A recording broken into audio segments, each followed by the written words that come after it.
Peter. Hey guys, check out what I just rented. Points to a cage with a kangaroo inside. Lois, Peter, what on earth possessed you to bring a kangaroo into our house? Peter. Well, Lois, I thought it would be a great way to spice up our dull life. Plus, I've got some crazy plans for this little buddy. Stewie. Rolls eyes. Oh, dear God, what fresh hell have you brought upon us now, Peter? Peter. Okay, listen up. I'm gonna use this kangaroo's pouch to hold all sorts of stuff. It's like a portable storage unit, but way cooler. Brian, please tell me you're not actually serious about this, Peter. Peter. Dead serious, my friend. Just watch what I can do. Opens the kangaroo's pouch and pulls out a 6-pack of beer. See, it's like a fridge. Meg, Dad, that's just. I don't even know where to begin with how wrong that is. Peter. Oh, Meg, don't be such a buzzkill. Watch this. Pulls a full-size pool table out of the pouch. It's like having a magician's hat, but with a kangaroo's stomach. Chris. That's amazing, Dad. Can you pull out an Xbox and a giant TV next? Peter. Raises an eyebrow. Well, now that you mention it. Reaches into the pouch and pulls out an Xbox and a giant flat-screen TV. Quagmire pops up out of nowhere. Hey, Peter, is that a kangaroo in your pocket, or are you just happy to see me? Peter. Neither, Quagmire. But thanks for reminding me of this other awesome thing I can do. Pulls out an inflatable sex doll from the pouch. Everyone gasps in horror. Peter. Just kidding. It's actually a piñata for Stewie's birthday party. Pulls out a piñata. Stewie. Sighs in relief. Well, thank God for small miracles.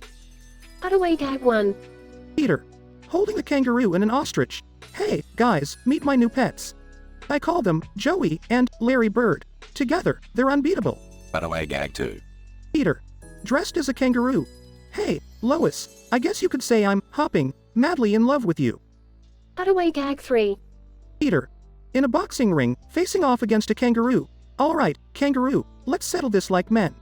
Except, you know, you're not a man, you're a kangaroo, and I'm an idiot.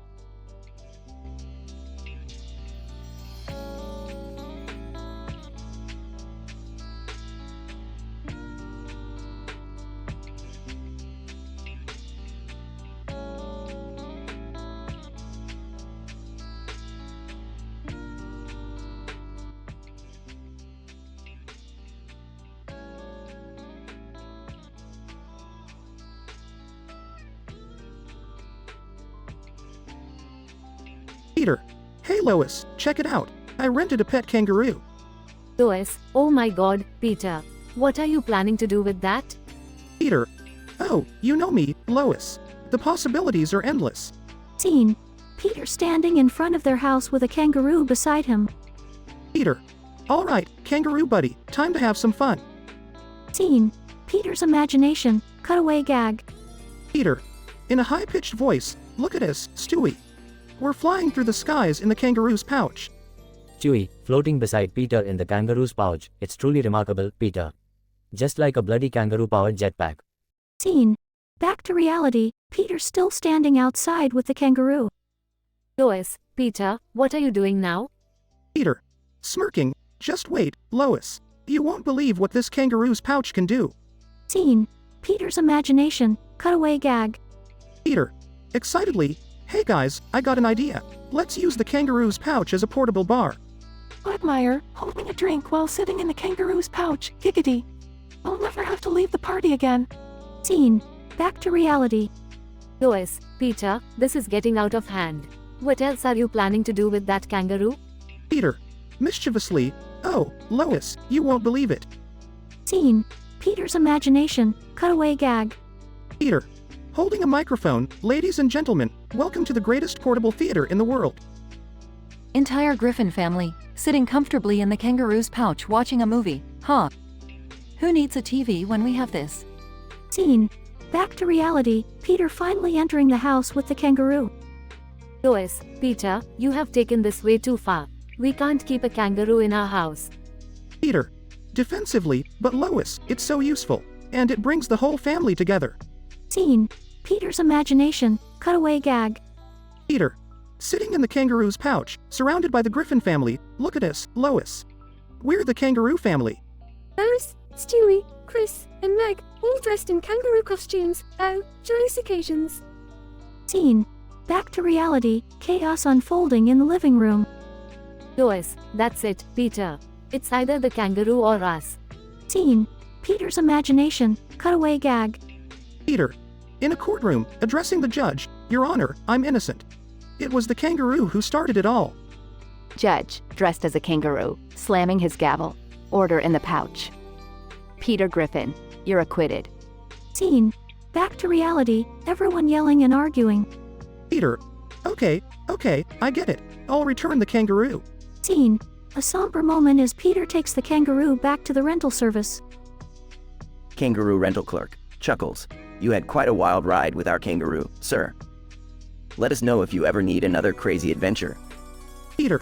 Smiling, thanks, but I think we'll stick to our regular shenanigans for now. Scene. Peter and Lois walking away, leaving the rental service. Lois, you never fail to surprise me, Peter. Peter. That's why you love me, Lois. And let's be honest, life without some craziness would be boring as hell. Scene. The Griffin family, back in their living room, embracing the chaotic yet hilarious nature of their lives.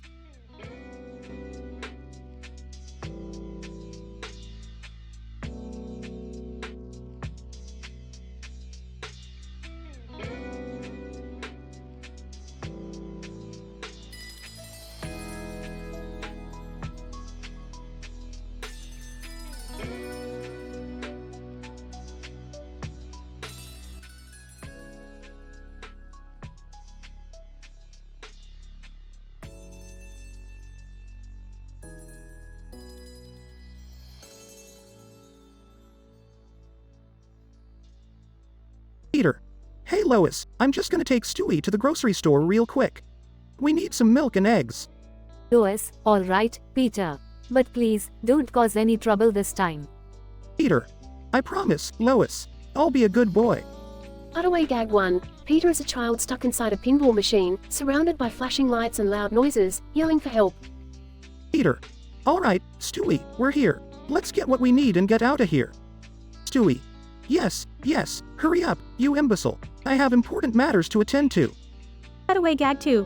Peter dressed as a spy, trying to disarm a bomb with a pair of salad tongs, while Stewie is in the background having a tea party with a stuffed bear. Peter. Alright, I think I saw the milk aisle this way. Follow me, Stewie. Stewie. Lead the way, you fat buffoon. But please, try not to get us lost. Cutaway gag 3. Peter and Stewie trapped in a maze of shelves, wearing lab coats and holding clipboards, arguing about which way to go, while a crowd watches and bets on who will get out first. Peter. I think I took a wrong turn somewhere. Maybe we should ask for directions. Stewie. Ask? You dare suggest such a thing, you brainless twit? Fine, go ahead and ask someone. Cut to Peter asking a store employee for help, who gives him wrong directions intentionally. Peter. Thanks, let's go this way, Stewie. Stewie. I highly doubt your ability to navigate, but I suppose I have no choice. Cut to Peter and Stewie wandering into the produce section, where the shelves are stacked with giant, talking vegetables. Giant carrot, hey there, big fella. Looking for something special? Peter. Just some milk and eggs. Do you know where they are? Giant carrot, sure thing, buddy. They're right over there, next to the talking dairy aisle. Stewie. Talking dairy aisle? What kind of magical place is this? Cut to the dairy aisle, where animated milk cartons and eggs are engaged in a full-on musical number. Peter. Wow, this place is crazy. Hey, Stewie, wanna join in? Stewie. Absolutely not. I refuse to engage in such mindless tomfoolery. Cut to Peter and Stewie finally finding what they need and heading towards the checkout. Peter. Well, that was an adventure, wasn't it, Stewie? Stewie. Adventure? More like a nightmare, you useless oaf. Let's just pay for these items and get out of here. Cut to Peter accidentally knocking over a tower of canned goods, causing chaos in the store. Store manager. Not again, Griffin. Peter and Stewie hastily pay for their items and escape the grocery store. Peter. Well, that was fun, wasn't it? Stewie. No, it wasn't. It was a ridiculous and unnecessary detour from our regular lives. Let's never do that again. Lois, Peter, what happened at the grocery store? I heard there was mayhem. Peter. Oh, Lois. Just another day in the life of the Griffins. Cut to the Griffin's living room, where chaos and absurdity reign supreme as the episode comes to an end. Scientific analysis. This episode of Family Guy showcases an improbable and absurd scenario where Peter and Stewie venture into a grocery store. The narrative structure follows the initial situation of going to the store, the incident of getting lost, the progression of encountering talking vegetables and animated dairy products, and finally, the denouement of the chaotic checkout and the conclusion of returning home. The three related cutaway gags emphasize the metafictional nature of the show and add to the humor. Despite the cartoonish and unrealistic events, the episode highlights the dysfunctional, yet loving dynamic of the Griffin family.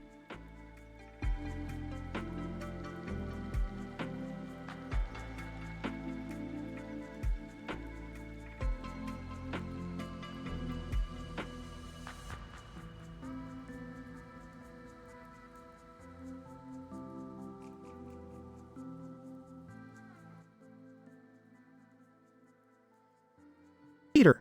Hey Lois, I'm going to the grocery store to get some beer. Want anything? Lois, just pick up some milk, Peter. Peter. Milk? Alright, got it. I'll be back in a jiffy.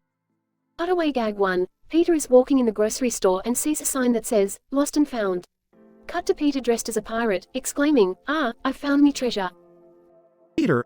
Okay, let's see. Where's the milk? Ah, there it is. But, wait, is this whole milk or 2%? Cutaway gag 2. Peter is standing in front of the milk section, bewildered, as various dairy products engage in a rap battle, debating which milk is the best. Peter. Alright, I've got the milk. Now I just need to find the beer aisle. Cutaway gag 3. Peter enters a dimly lit aisle, reminiscent of a shady bar. The beer bottles are all personified and engaged in a high-stakes poker game, with Stewie as the dealer. Peter. Damn it, where's the beer? This store is like a maze. Cut to Peter wandering aimlessly through the grocery store, passing various bizarre and unconventional aisles, including an alien conspiracy section and a bubblegum-flavored vegetables section. Peter. Oh, look, they have a sale on chips. I'll get a couple of bags. Cutaway gag 4. Peter is inside the chip aisle, surrounded by giant bags of chips. The bags come to life and start singing a catchy jingle about their flavor and crunchiness. Peter. Alright, focus, Peter. Get the beer and get out. Cut to Peter finally finding the beer aisle, but it's completely empty. Peter. What the hell? No beer? Stupid store. I'm getting out of here. Cut to Peter frantically pushing his way through the crowded store, knocking over shelves and causing chaos. Store manager. Hey, you. Stop right there. Peter. Screw you, I'm leaving. Cut to Peter running out of the store, chased by the enraged store manager. They both end up crashing through the front doors, causing a commotion in the parking lot. Lois, running up, Peter, what's going on? Peter. I got lost in there, Lois. It was like a freaking twisted labyrinth. Lois, well, at least you got the milk. Peter. Yeah, but I forgot the beer. Sorry, guys. Stewie. Blast you, Peter. Blast you and your incompetence. End of episode.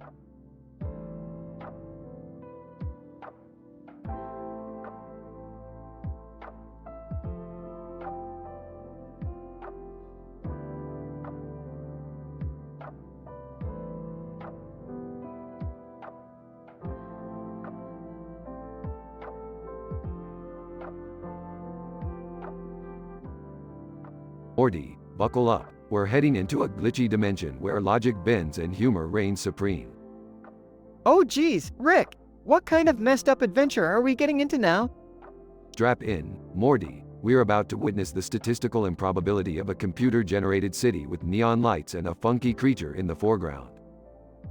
Whoa, Rick, look at that thing. It's like a mix between a sentient marshmallow and a failed science experiment. Yeah, Morty, and I bet it's got more personality than Jerry at a family gathering. Speaking of which, watch out for the Gerinator. Hey, guys. Did someone say Gerinator? I'm here to save the day. Trips over his own feet. Oh great, it's the clumsy hero himself. Morty, let's show him how a real adventure is done. Rick, I don't think we need any more help failing. Can't Jerry just sit this one out? No can do, Morty. We have a reputation to uphold. We'll have to teach Jerry the hard way. Brace yourself, Gerinator. Wait, what? Gets blasted away by an unexpected laser beam. Well, that was brief. Don't worry, Morty. It's not like the Gerinator had a chance. Let's move on and grab some chicken and waffles. Rick, shouldn't we, fix this glitchy dimension or something? Morty, there's no fixing a dimension like this. It's like trying to teach Jerry algebra. It's a lost cause. Now let's go eat. Fine, but I just hope we don't run into any more weird creatures while we're at it. I've had enough for one day. You never know, Morty. Life's full of surprises. But hey, at least we can enjoy this delicious food in peace. Yeah, you're right, Rick. Chicken and waffles make everything better. That's the spirit, Morty. Now let's dig in before Jerry comes stumbling back into our lives. Agreed, Rick. Let's savor these moments of normalcy in between our mind-bending adventures.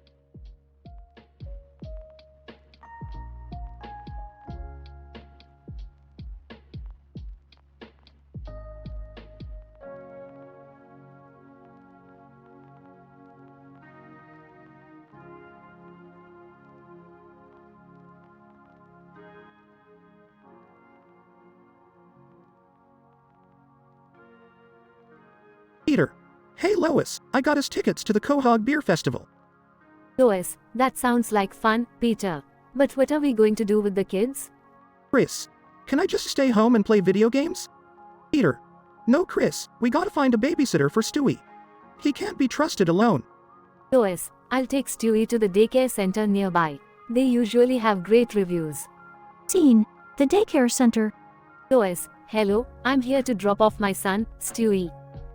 Daycare worker, welcome. Don't worry, we'll take good care of him. Have a great day, Mrs. Griffin. Scene. Inside the daycare. Stewie.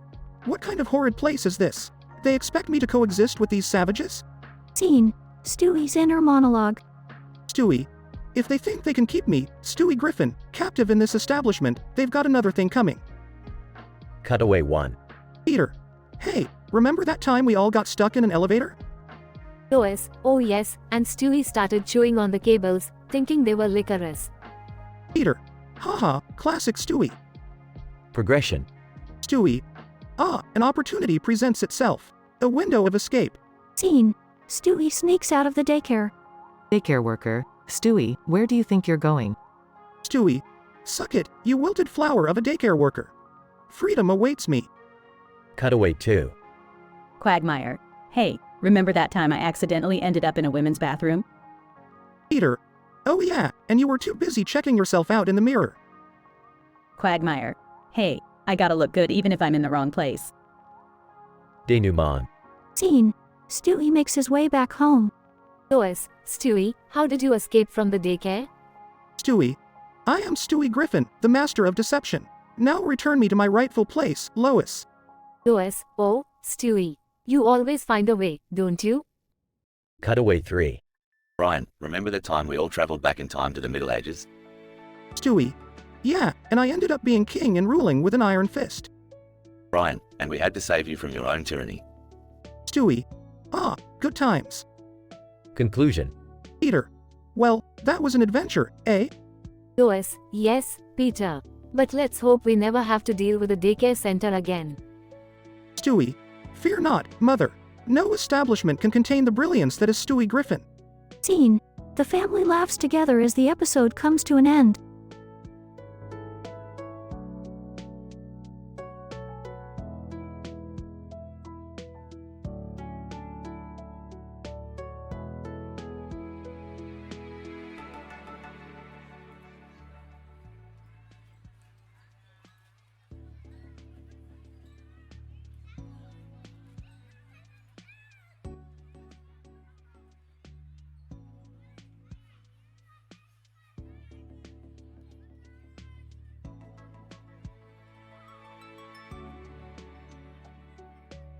Int. Griffin living room, day. Peter. Alright, you guys, gather around the blackboard. It's time for my latest inventions. Chris. Rolls eyes, oh great. What are you trying to create this time, Dad? Peter.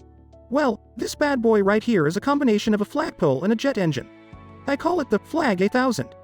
Brian, smirking. Are you sure that's a good idea, Peter? You've had some questionable inventions in the past. Peter. Questionable? Nah, remember the smart toilet. It practically solved world hunger. Meg, size, Dad, You just attached a Pizza Hut delivery car to our toilet. Peter. Details, Meg, details. Now, let's talk about the Flag 8000. It can fly the American flag at supersonic speeds. Just think of all the patriotism. Lois walks in. Peter, why is there a flagpole sticking out of the side of our house?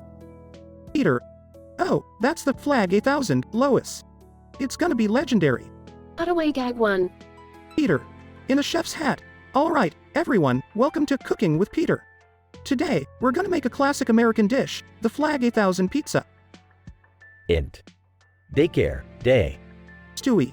Crossing arms. So, Lois, you've decided to imprison me in this ghastly daycare?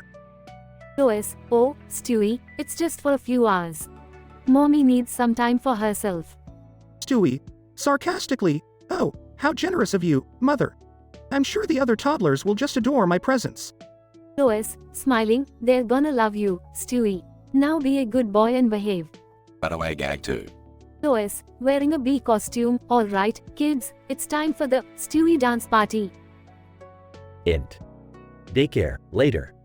Stewie. Whispering to himself, enough is enough. It's time for my great escape. A nurse walks by. Stewie. Innocently, excuse me, madam, I seem to have misplaced my diaper. Could you please assist me? Nurse, blushing, of course, sweetie. Let's get you cleaned up. Cutaway gag 3. Stewie. On stage, holding a microphone, ladies and gentlemen, introducing the one and only Stewie Griffin in his first stand-up comedy show. Int. Griffin living room, evening. Stewie. Walking in triumphantly, I have returned, my family of fools. Peter. Looking shocked, Stewie, how did you escape from daycare? Stewie. Grinning, ah, my dear Peter, it was an adventure filled with cunning, disguises, and potty breaks. But I prevailed, as always. Brian laughs. That's our Stewie, always causing trouble. Lois, hugging Stewie, I'm so glad you're safe, sweetheart. Peter. Smiling, well, Stewie, even though your escape was a little insane, it's good to have you back. The Griffin family's day takes an unexpected turn when Peter's invention, the Flag 8000, causes chaos and draws Lois to take Stewie to daycare. Stewie, being his resourceful self, manages to escape the daycare in a series of improbable yet hilarious situations. In the end, the family is reunited, and they all embrace the craziness that is life in Quahog.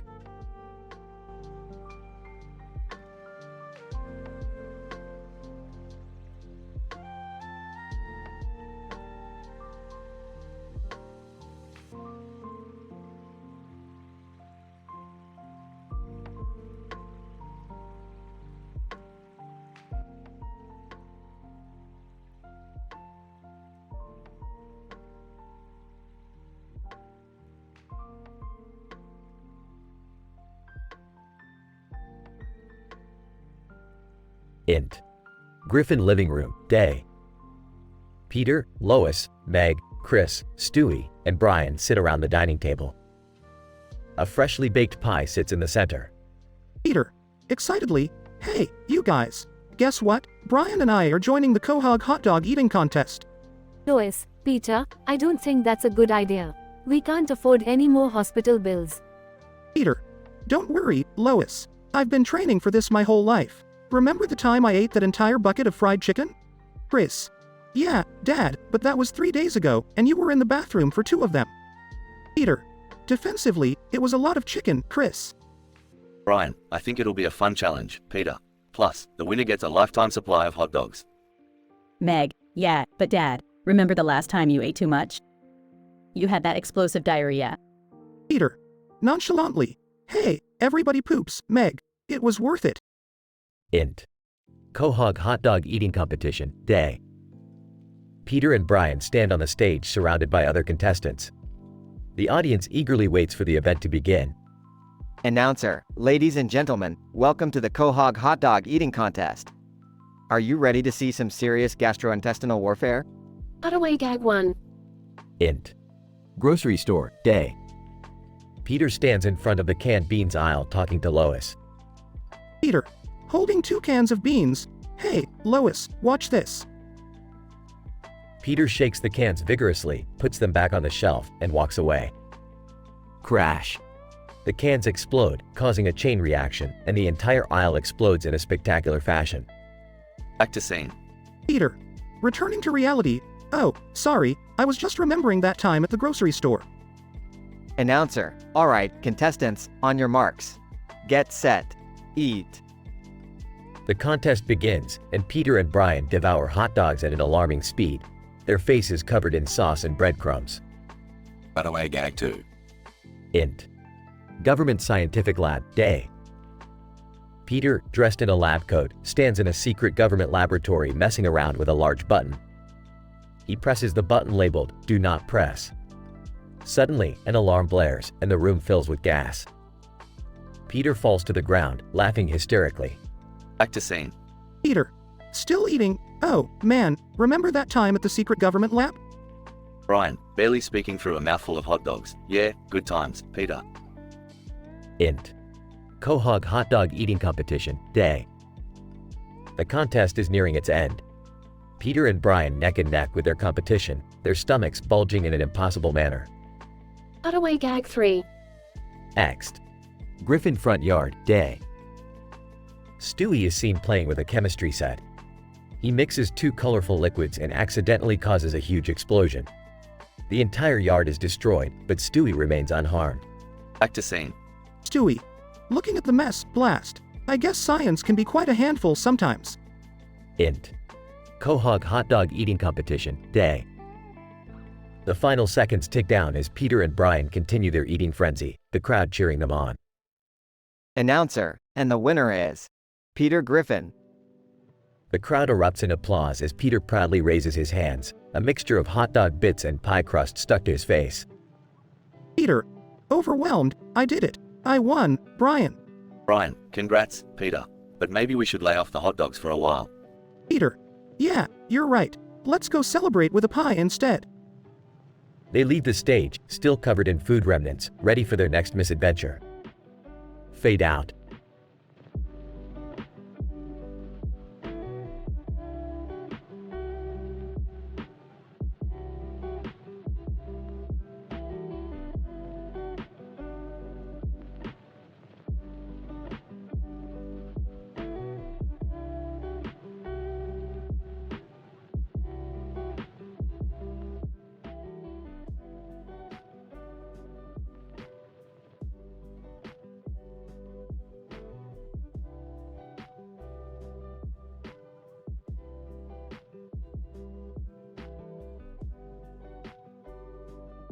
Hey Richolas, have you seen my crack pipe?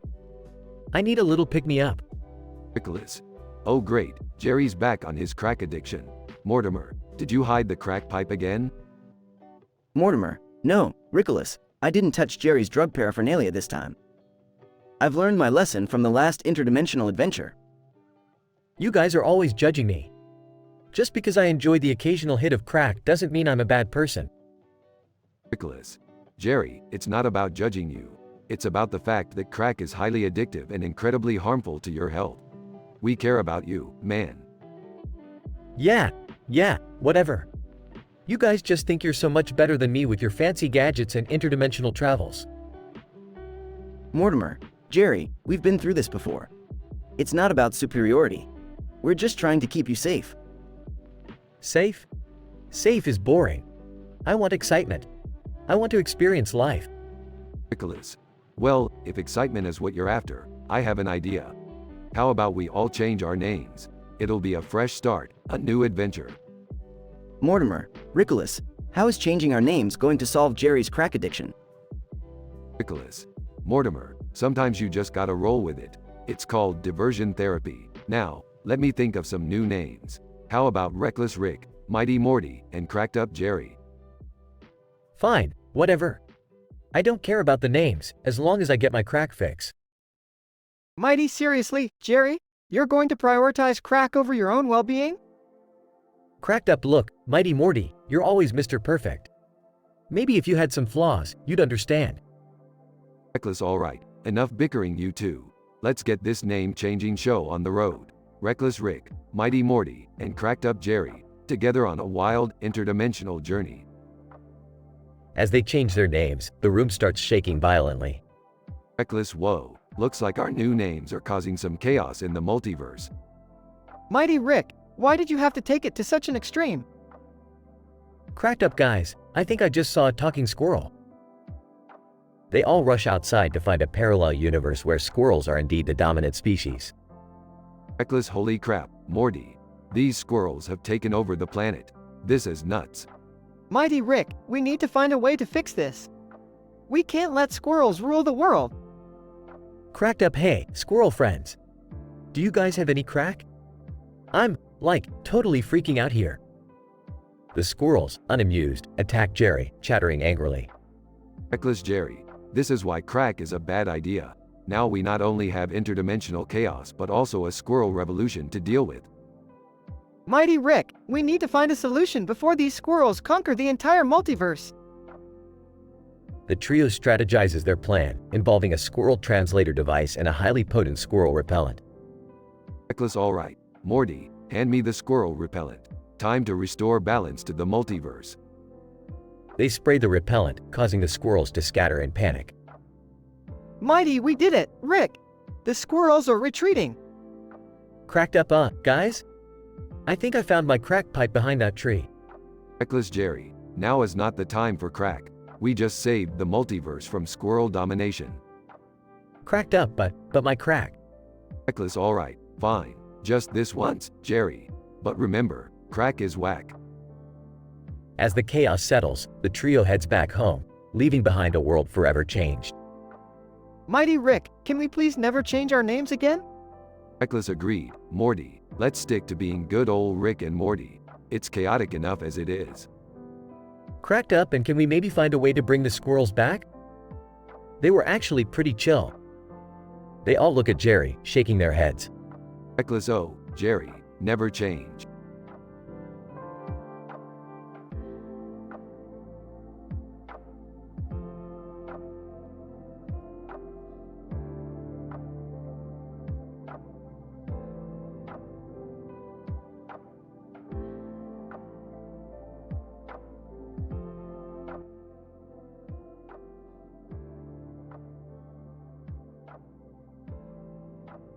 Peter.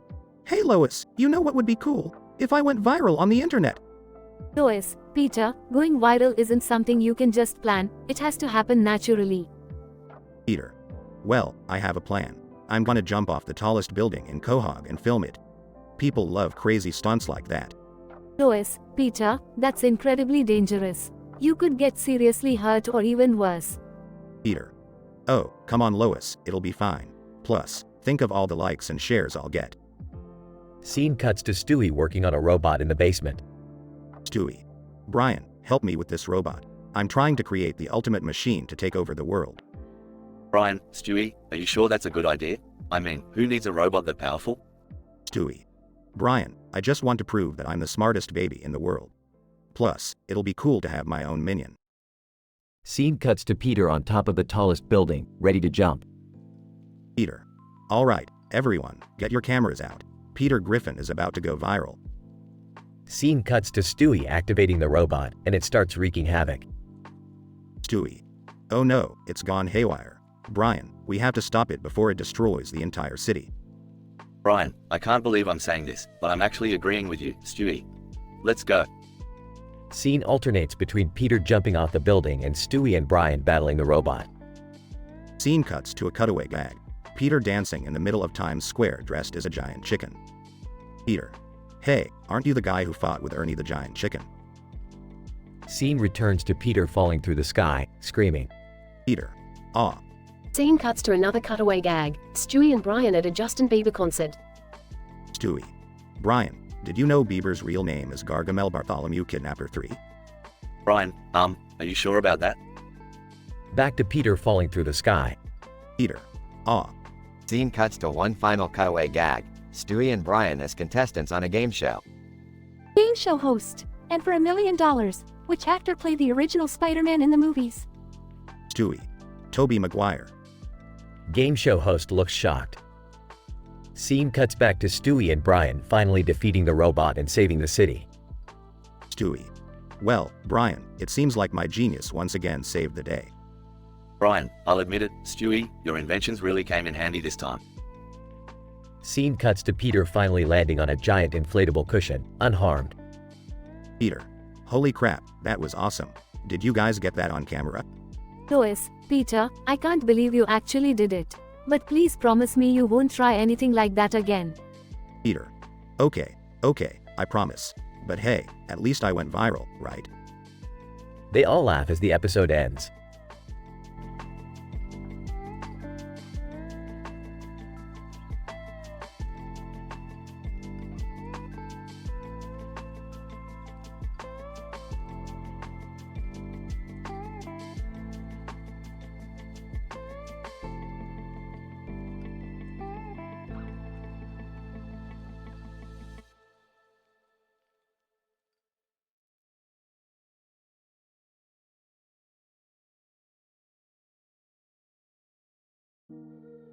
Title: Hot Dogs and Hot Mess. Int. Griffin Living Room, Day. Peter. Hey, Brian. Guess what? I signed us up for the Quahog hot dog eating contest. Brian, really, Peter? Another one of your harebrained ideas? Peter. Ah, come on. It'll be fun. Plus, the grand prize is a year's supply of hot dogs. How can you resist that? Brian, fine, I'll go with you. But let's not forget the time you entered us into that chili cook-off and we ended up in the emergency room. Peter. Laughing. Good times, good times. Int. Quanticontog Park, Day. Announcer, ladies and gentlemen, welcome to the Quahog hot dog eating contest. We have our contestants ready, including Peter Griffin and his trusty sidekick, Brian. Int. Hot dog stand area, Day. Brian, sarcastically, wow, Peter, look at all these hot dogs. It's practically a mountain. Peter. Grinning. Yeah, and I'm about to conquer it like a beast. Cutaway Gag 1. Int. Bar, Night. Peter. To random guy at the bar. Hey, want to see something impressive? Random guy, sure, what? Peter. Holds up hot dog. Watch me eat this in one bite. Peter proceeds to devour the hot dog in a single, jaw-dropping gulp. The crowd gasps and applauds. Back to present. Brian, alright, Peter. Let's see how our little beast performs. Int. Hot dog eating area, Day. Announcer, on your marks, get set, go. Peter and Brian dive into their plates of hot dogs, their faces becoming a blur of gluttony. Cutaway Gag 2. Int. Pear Tree Shop, Day. Lois and Stewie stand at the counter, browsing items. Lois, Stewie, do you want anything from the pear tree shop? Stewie. Oh, just one thing, Mother. Pulls out a mini hot dog costume from the rack. I'm going to make Brian my little wiener. Back to present. Int. Hot dog eating area, Day. Peter. Mouth full. Brian, I think I'm gonna win this thing. Brian, Peter, slow down. You'll choke. Cutaway Gag 3. Int. Gravity-defying hamburger restaurant, Day. Star Wars style scene where Peter and Brian duel with lightsabers made out of hot dogs. They bounce off the walls and ceiling mid-battle, defying the laws of physics. Back to present. Int. Hot dog eating area, Day. Peter. Holding his stomach. I can't eat another bite, Brian. I'm done. Brian, thank God. Maybe next time we'll stick to healthier competitions. Int. Quanticontog Park, Day. Announcer, and the winner of the Quahog hot dog eating contest is Stewie Griffin. Stewie. Victory is mine, you wretched fools. One day, I'll rule this dog-eating world. Opening square bracket, closing square bracket. Peter. Well, Brian, at least we didn't win. Can you imagine the amount of hot dogs we would have had to eat for a year? Brian, let's just be glad we survived this one, Peter. They both walk off into the sunset, stomachs groaning with regret. The end.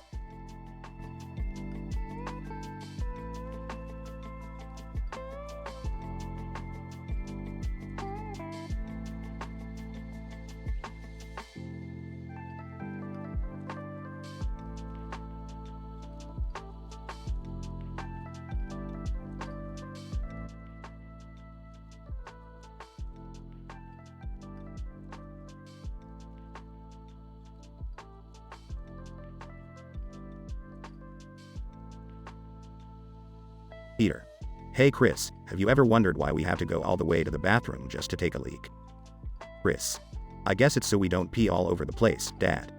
But what are you getting at? Peter. Well, I've come up with a brilliant solution. We should start wearing diapers. Chris. Wait, what? Are you serious, Dad? Peter. Absolutely. Think about it, Chris. No more getting up to use the bathroom. We can just do our business whenever and wherever we want. Chris. Dad, that's just weird. Peter. Weird or not, it's time to revolutionize the way we handle bodily functions. Brian, get in here. Brian, what's up, Peter? Peter. We're gonna need you to pick up some adult diapers for Chris and me. Brian, you're seriously going through with this? That's just gross, Peter. Scene. Cutaway gag 1. Peter, voiceover. Remember that time Lois and I went to the zoo? Well, I was feeling a little adventurous, so I decided to try peeing in the lion's enclosure. Turns out, lions really don't like it when you mark your territory. Long story short, I ended up with a broken leg, a mangled bike, and a lifelong fear of big cats. But who needs a zoo when you can just pee in your pants? Scene. Back to reality. Chris. Dad, this is insane. Diapers are for babies, not grown men. Peter. Relax, Chris. We're pioneers of a new era. Now, let's put these bad boys on and embrace the freedom of not having to leave the couch. Scene. Cutaway gag 2. Peter, voiceover. Remember that time I tried using a public bathroom at the park? Well, it turned out to be a portal to an alternate dimension. I found myself knee-deep in a parallel universe filled with nothing but toilets and sinks. It was like a twisted version of the Twilight Zone. I barely made it out alive. From that day on, I vowed never to use a bathroom again. Scene. Back to reality. Chris. Dad, you're taking laziness to a whole new level. This can't end well. Peter. Nonsense, Chris. We'll be fine. Besides, imagine all the money we'll save on toilet paper. Scene. Cutaway gag 3. Peter, voiceover. Remember that time I tried using a porta potty during a music festival? Well, turns out the gods of sanitation were not on my side that day. As soon as I sat down, the entire structure began to wobble, then it toppled over like a drunken sailor. I was left covered in the foulest substances known to man, and it took hours to get the stench out of me. But hey, at least I didn't have to worry about hitting the urinal cake. Scene. Back to reality. Chris. Dad, this is ridiculous. I can't believe I'm actually considering this, but I'm getting rid of my diaper. Peter. Suit yourself, Chris. I, on the other hand, am committed to the diaper life. Scene. Denouement. As Chris returns to his normal bathroom routine, Peter continues to proudly wear his diaper, much to the disgust of his family and friends. However, after a series of embarrassing mishaps and public humiliations, Peter finally realizes the error of his ways. Scene. Conclusion. Peter. Okay, fine, I admit it. Wearing diapers was a terrible idea. From now on, I'll stick to using the bathroom like a civilized human being. Lesson learned. Chris. About time, Dad. Trust me, the bathroom is a wonderful invention. Peter. No arguments here, Chris. Now, excuse me while I go burn all these diapers. I'd hate for them to fall into the wrong hands.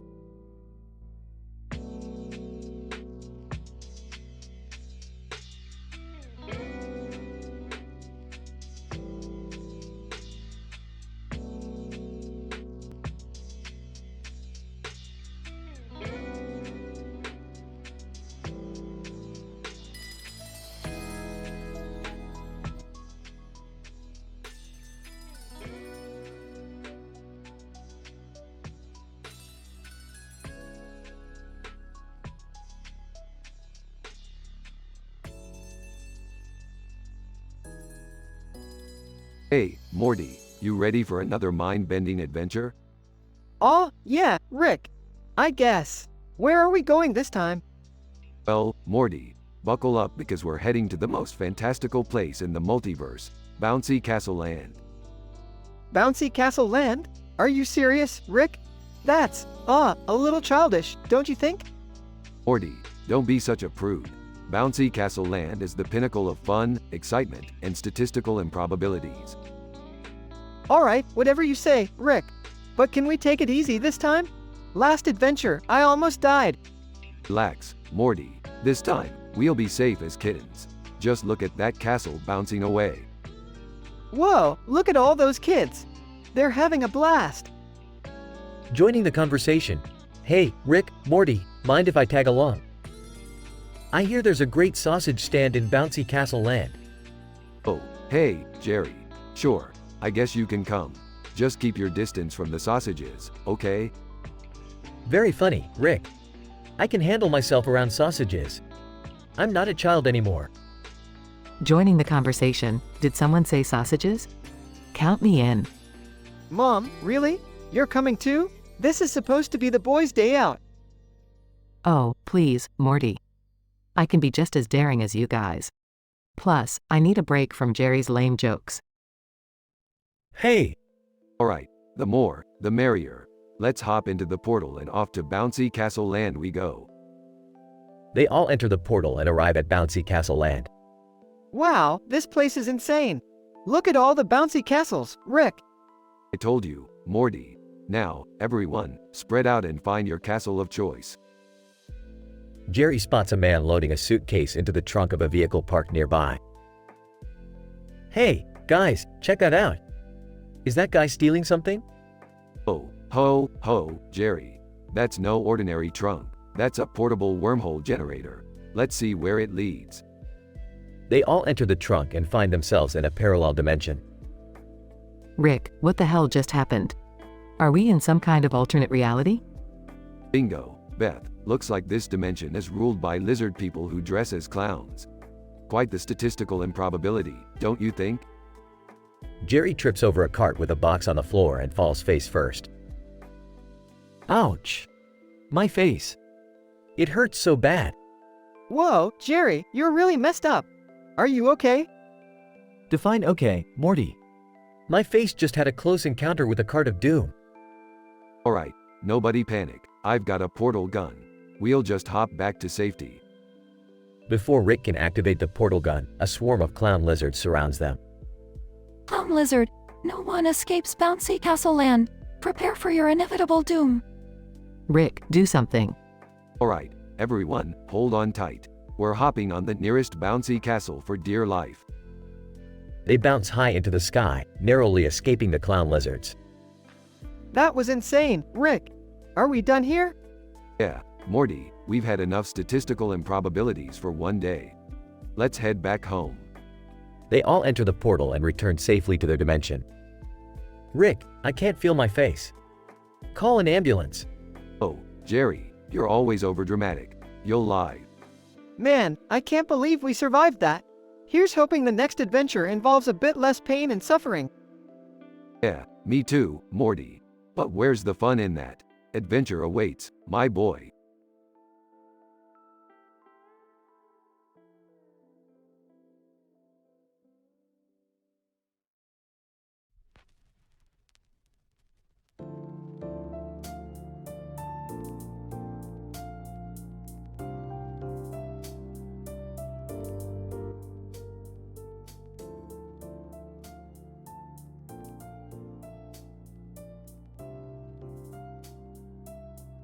Chris.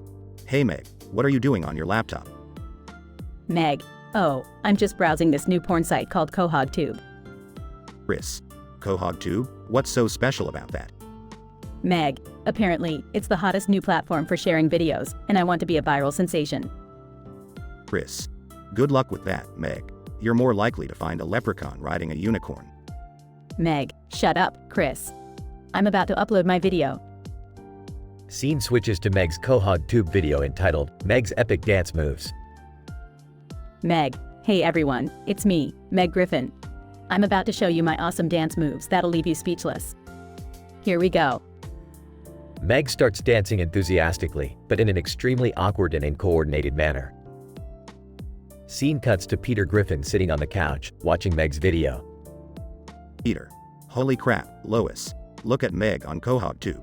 She's dancing like she's having a seizure while simultaneously being attacked by angry bees. This is gold. Scene cuts to Stewie Griffin, who is plotting world domination in his secret lair. Stewie. Bah, who needs world domination when I can rule the internet?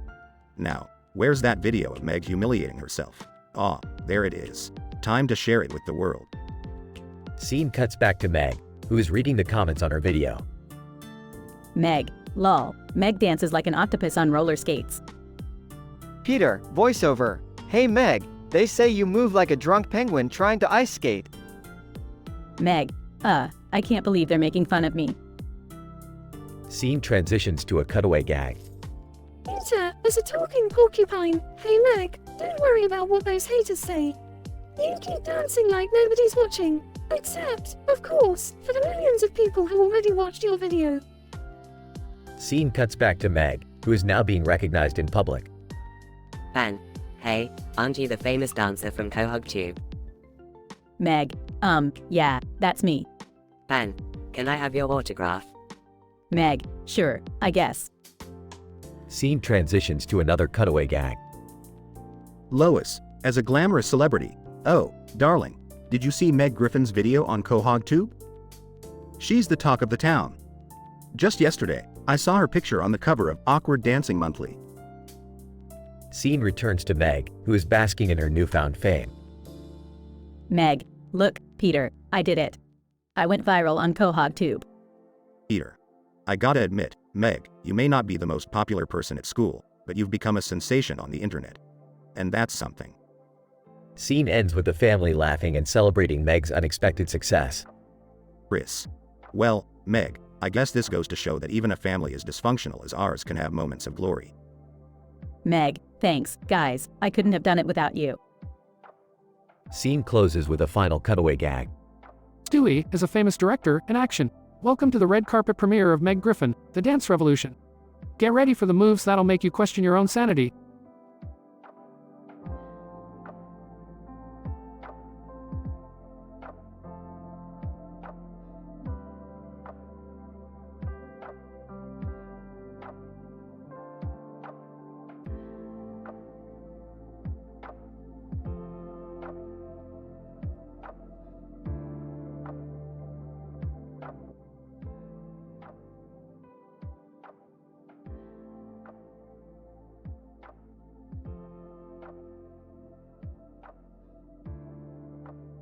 Int.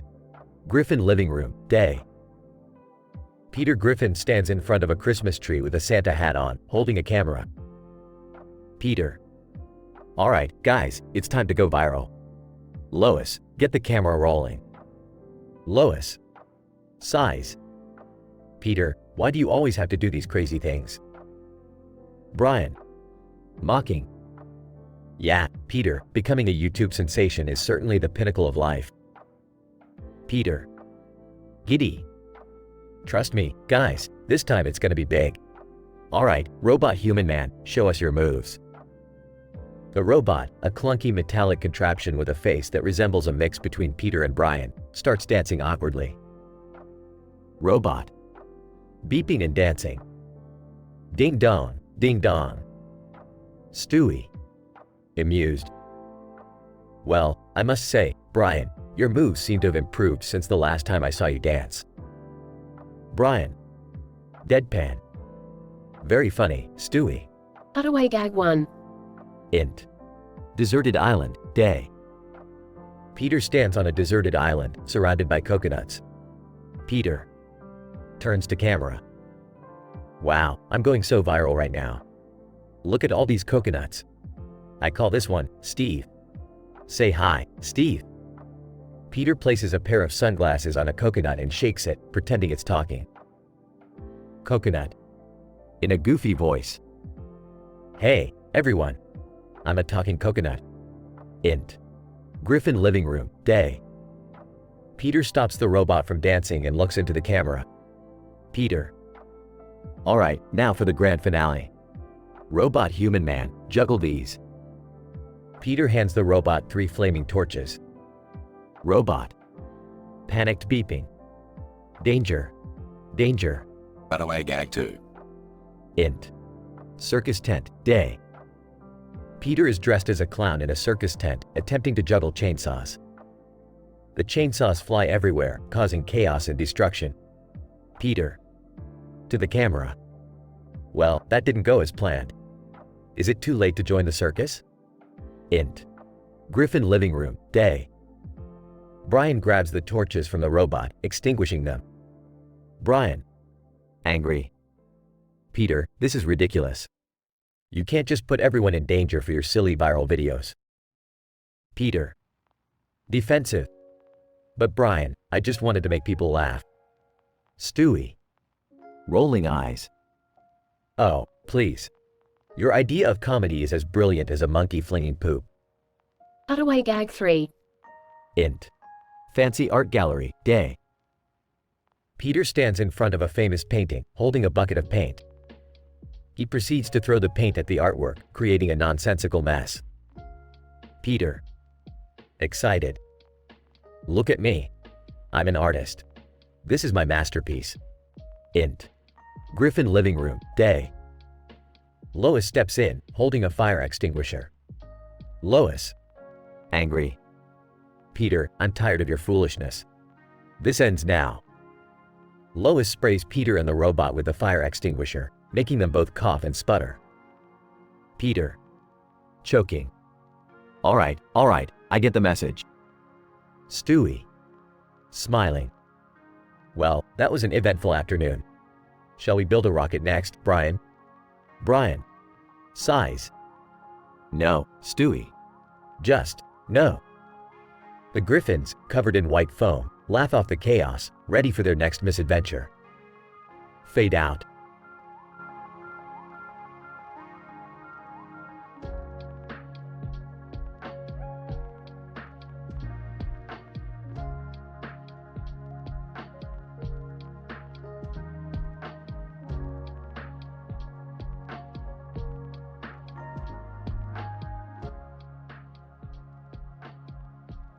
Peter. Hey guys, check out my latest invention. Lois, oh, Peter, what have you come up with this time? Peter, feast your eyes on the Cardboardinator. It's a full-scale cardboard model of Quahog, complete with buildings and trees. Brian, Peter, that's just a bunch of cardboard taped together. I don't think it's going to do much. Peter. Oh, ye of little faith. Just watch what it can do. Incident. Peter. Activate the Cardboardinator. Peter pushes a button and the cardboard model starts to shake. Stewie. You're not seriously expecting anything incredible to happen, are you? Peter. Prepare to be amazed. Progression. Suddenly, the cardboard model transforms into a gigantic robot made entirely out of cardboard. Stewie. Well, I'll be damned. You actually did it, Peter. Peter. That's right, I'm a genius. Now, Robot Quahog, follow my every command. Robot Quahog, voiced by Stewie. Yes, master. Progression. Robot Quahog starts stomping through the real city of Quahog, wreaking havoc. Mayor West. We need to stop that cardboard monstrosity destroying our city. Chris. Dad, what have you done? Peter. Don't worry, I'll fix it. Denouement. Peter. Deactivate, deactivate. The cardboard robot suddenly collapses into a pile of cardboard. Robot Quahog, voice fading, farewell, master. I'll always be with you, in cardboard form. Peter. Damn it, I just wanted it to be cool. Conclusion. Lois, Peter, sometimes your ideas are just too ridiculous. Peter. I know, Lois. But isn't that what makes life interesting? Cutaway gag 1. Peter. Mort, remember that time we decided to build a rocket out of spray cheese and launch it into space? Mort. Oh yeah, and then we accidentally landed on the moon and discovered a race of intelligent cheese people. Cutaway gag 2. Stewie. Remember that time we went camping and then accidentally stumbled upon a secret military base? Peter. And then we ended up being captured and interrogated by a group of squirrels working for the government. Cutaway gag 3. Quagmire. Hey, remember that time when Peter decided to become a magician? No. Oh yeah, and then he accidentally made himself disappear for a month, leaving us all confused and worried. Peter. Good times, good times.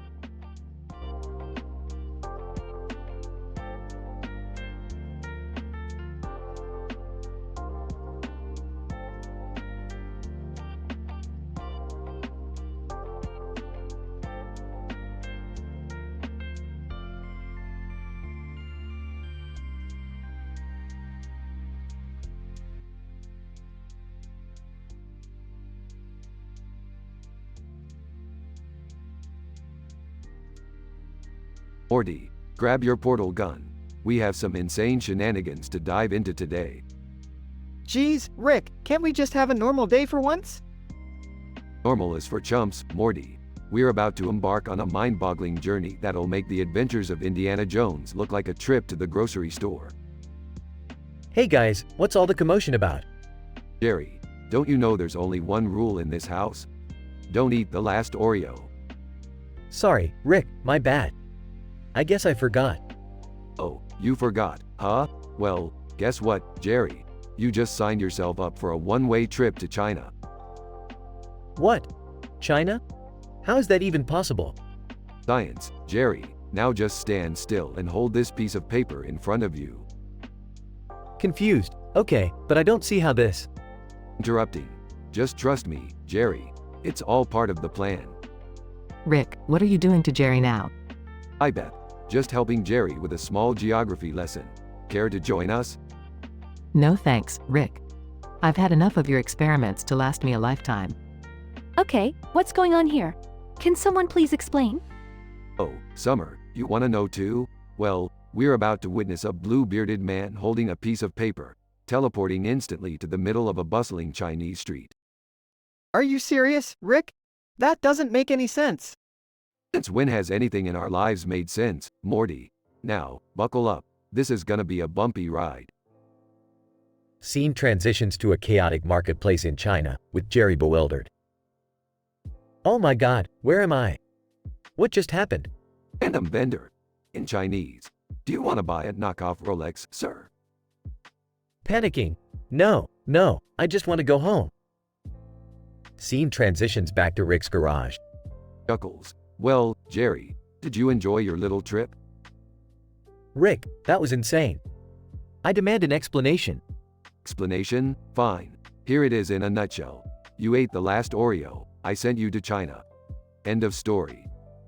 This isn't fair, Rick. You can't just send people across the world for eating cookies. Well, maybe you'll think twice before eating the last Oreo next time, huh? Rick, that's enough. Let Jerry go now. Fine. Hold on. Jerry, I'm bringing you back. Meanwhile, Morty and Summer burst into laughter. Oh man, that was the craziest thing ever, Rick. Seriously, I can't believe you pulled that off. You're like some twisted genius. Aw, thanks, kids. Just another day in the life of the smartest man in the universe. Returning from China. Okay, I'm back. And this is the last time anything remotely exciting happens in this family. Sure, Jerry, sure. Are you sure you didn't want to buy that knockoff Rolex while you were in China? I hate you, Rick. Love you too, Jerry. Now, let's get back to more important matters, like interdimensional cable. Scene fades out as the family settles into their usual chaotic routine.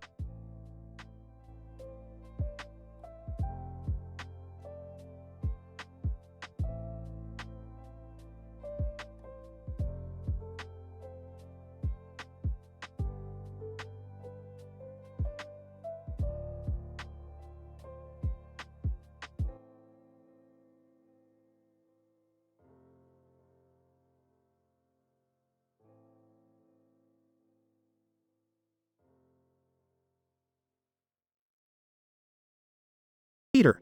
Hey Lois, have you seen Chris? I can't find him anywhere. Lois, I think he's upstairs, Peter. Why? What's going on? Peter.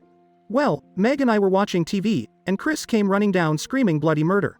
He said something about a cockroach in his navel. Meg, ew, gross. Why would a cockroach be in his navel? Peter. I have no idea, Meg, but we need to find him and help him out. They all rush upstairs to find Chris. Stewie. Oh, there you are, Christopher. What seems to be the problem? Chris. Stewie, thank God you're here. There's a cockroach in my navel, and it won't come out. Brian, this is absurd. How on earth did a cockroach end up in your belly button? Chris. I don't know, Brian. It just crawled in there, and now it's stuck. Peter. All right, everyone, stand back. I have an idea. Lois, Stewie, and Brian step back. Peter. Taking a deep breath. Here goes nothing. Peter jumps on Chris, trying to squash the cockroach. Chris. Ouch, Dad. That didn't work. Meg, wait, I have an idea too. Why don't we shrink Stewie and Brian down, so they can go inside Chris' navel and retrieve the cockroach? Stewie. Brilliant, Meg. Let's do it. Stewie pulls out his shrink ray and zaps himself and Brian. Stewie. Alright, Brian, let's get to work. Stewie and Brian jump into Chris' belly button. Chris. Oh, this tickles. Be careful, guys. Stewie. Fear not, Christopher. We shall rid you of this vile insect. Brian and Stewie venture into Chris' navel and start battling the cockroach. Cut away gag 1. Peter.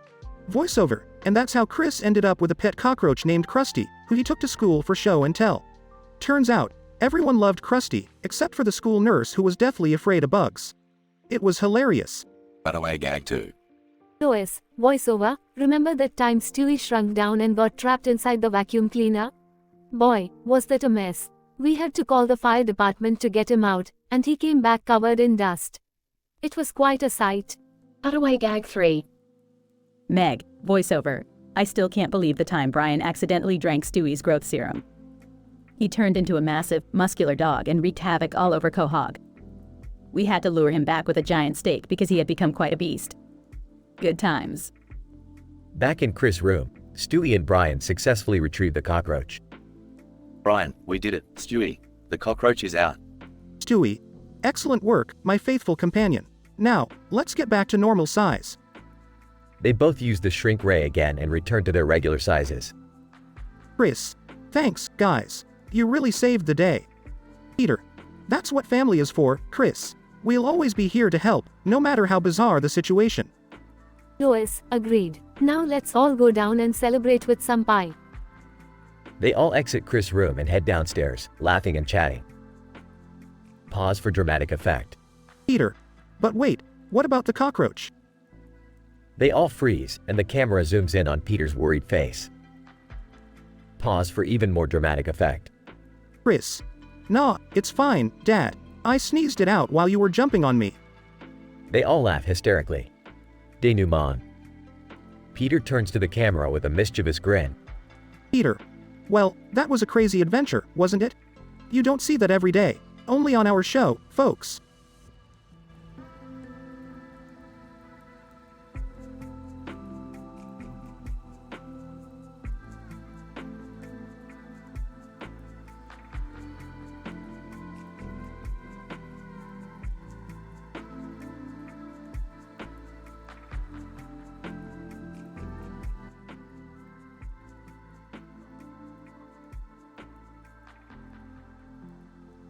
Peter. Hey, Lois, have you seen the remote control? Lois, Peter, you are sitting on it. Peter. Oh, right. Thanks, sweetheart. So, Chris, did you finish your homework? Chris. No, Dad. I'm having trouble with math. Peter. Well, don't worry, Chris. Math is useless anyway. Look at me, I turned out just fine. Lois, Peter, that's not something to be proud of. Peter. Oh, come on, Lois. Let's think outside the box, like that time we fought the giant chicken. Cut away gag 1. Peter and the giant chicken battling it out in various locations, destroying buildings and causing havoc. Peter. See, Chris, it's all about finding creative solutions. Like wearing diapers. Chris. Diapers? What are you talking about, Dad? Peter.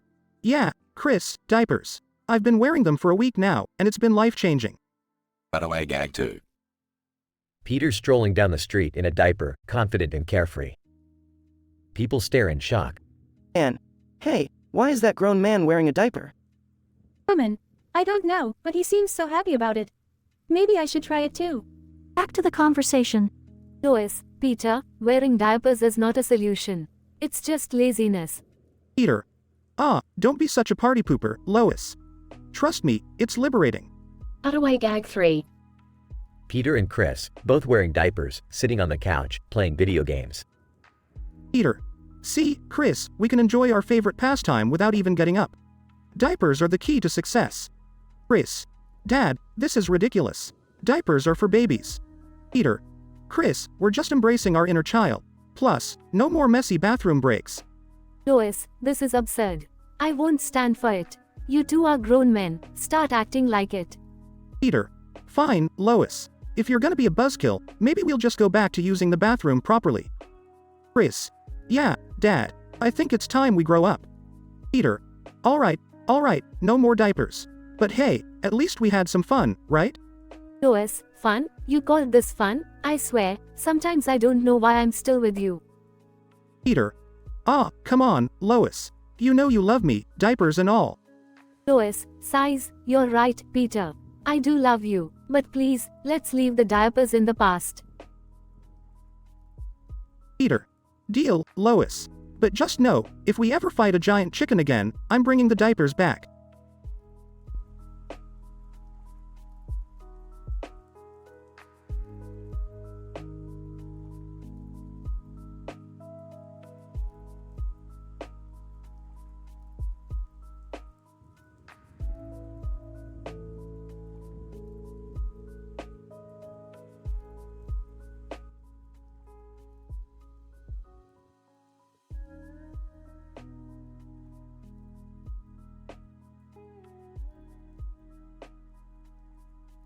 Fry. Leela, why are there a bunch of floating red flowers in the air with a green ball in the middle? Leela. I don't know, Fry. We must be on some weird alien planet. Just focus on making this delivery. Bender, delivery? Boring. I want to find some unsuspecting suckers to rob in this colorful shithole. Amy, Bender, we're here to do a job, not commit interstellar crimes. Bender, fine. But I'm keeping my eye out for easy marks. And that eye is mine, so you know it'll be sharp. Zoidberg, look at all these vibrant colors. It reminds me of mating season on Decapod 10. The females get so turned on by bright hues. Fry. Gross. Zoidberg, can you please not talk about your crustacean sexcapades right now? Zoidberg, what's wrong with sharing my love for love, Fry? Leela. Let's just find the recipient of this package and be on our way. We don't have time for Zoidberg's weird distractions. Hermes spots an alien creature approaching them. Hermes, look over there, Mon. It's the native. Let's ask him where we can drop off this delivery. Native alien, in a strange language. Fry. I can't understand a word this alien is saying. Can anyone here speak alien? Bender. Nah, but I can understand the universal language of getting what I want. Hey, buddy. Where do we dump this package? Native alien. Seems confused, then points to a spaceship. Leela. I think he wants us to put it in that spaceship. Let's get it over with. Amy, what's that smell? It's like a mix of rotting garbage and sweaty socks. Can anyone else smell it? Zoidberg. The scent of home. Reminds me of my days back on Decapod 10. Such fond memories. Leela. Zoidberg, we don't want to hear about your disgusting home or its odors. Let's just drop off this package and go. They approach the spaceship and see a sign that says, Pogolyatric, Intergalactic Adventure Ride. Fry. Wait a minute, this isn't a delivery site. It's some sort of bizarre amusement park ride. Bender. Aw, hell yeah. Let's forget about the delivery and ride this thing. Who needs responsible adult behavior? Hermes, no. We need to find the right place to deliver this package. Focus, people. Amy, alright, fine. But can we at least ride the ride after we finish the delivery? It looks interesting. Zoidberg, I'm in, as long as I get to eat some delicious alien food afterward. I need sustenance for my mating dance. Leela, are you all insane? We're on the clock here. No rides, no food, just deliver the package and get out. The crew reluctantly puts the package in the spaceship and speeds away. Fry. That was the weirdest delivery ever. I hope we never have to come back to this crazy planet again. Bender, speak for yourself, meatbag. I'm already planning my return visit to rob those gullible aliens blind. Amy, Bender, can you please think about something other than stealing for once? Bender, nah, crime is in my circuits, baby. Can't fight the inevitable. They laugh and continue on their space adventures, leaving behind the bizarre alien planet.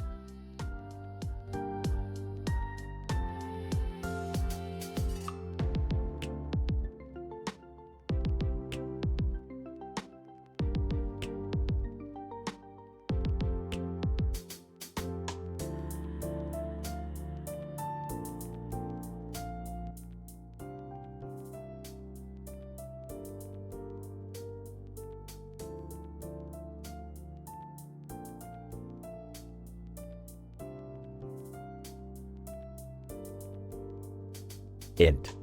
Griffin living room, day. Peter is sitting on the couch, flipping through TV channels. Peter. Lois, where's the damn remote? I know I had it here somewhere. Lois, Peter, you always lose the remote. Check your pockets. Peter. Digging in his pockets. Nope, not here. Looks around. Maybe Stewie hid it again. Int. Supermarket, day.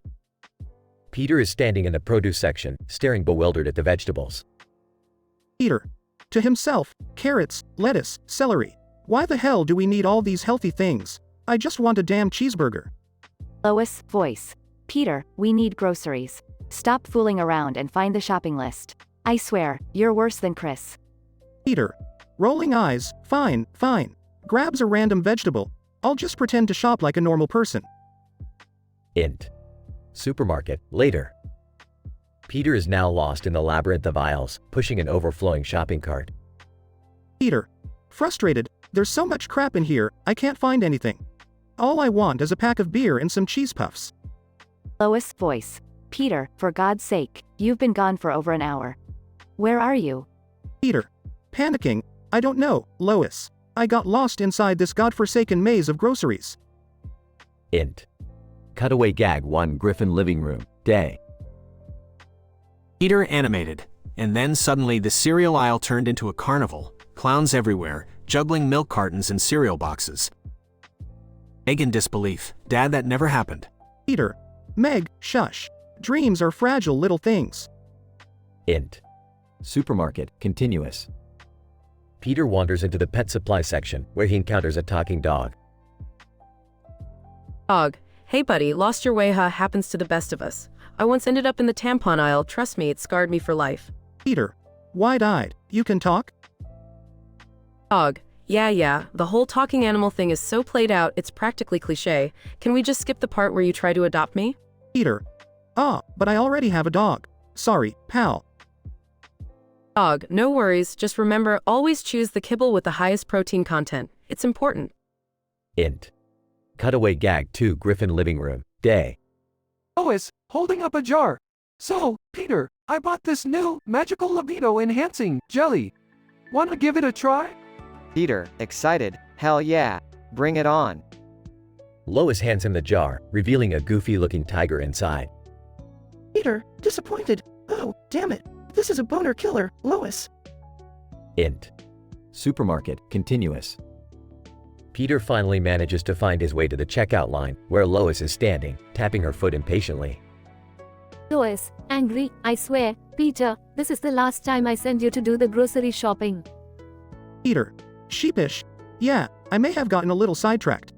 But hey, I made some new friends. And I found some weird stuff.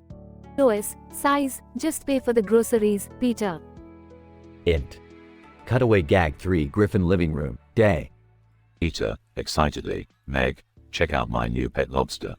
I'm gonna call him Larry. Meg, disgusted, Dad, that's not a pet lobster. That's just your hand in a lobster costume. Peter defeated. Oh, Lois ruined the surprise. Lois, off screen. Peter, I can hear you. Fade out.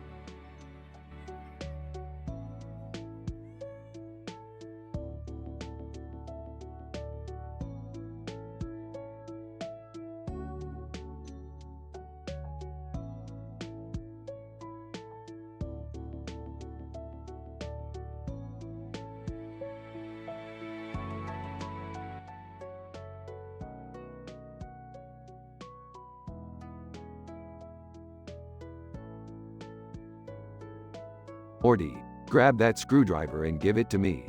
We need to calibrate the interdimensional portal before we get sucked into another dimension.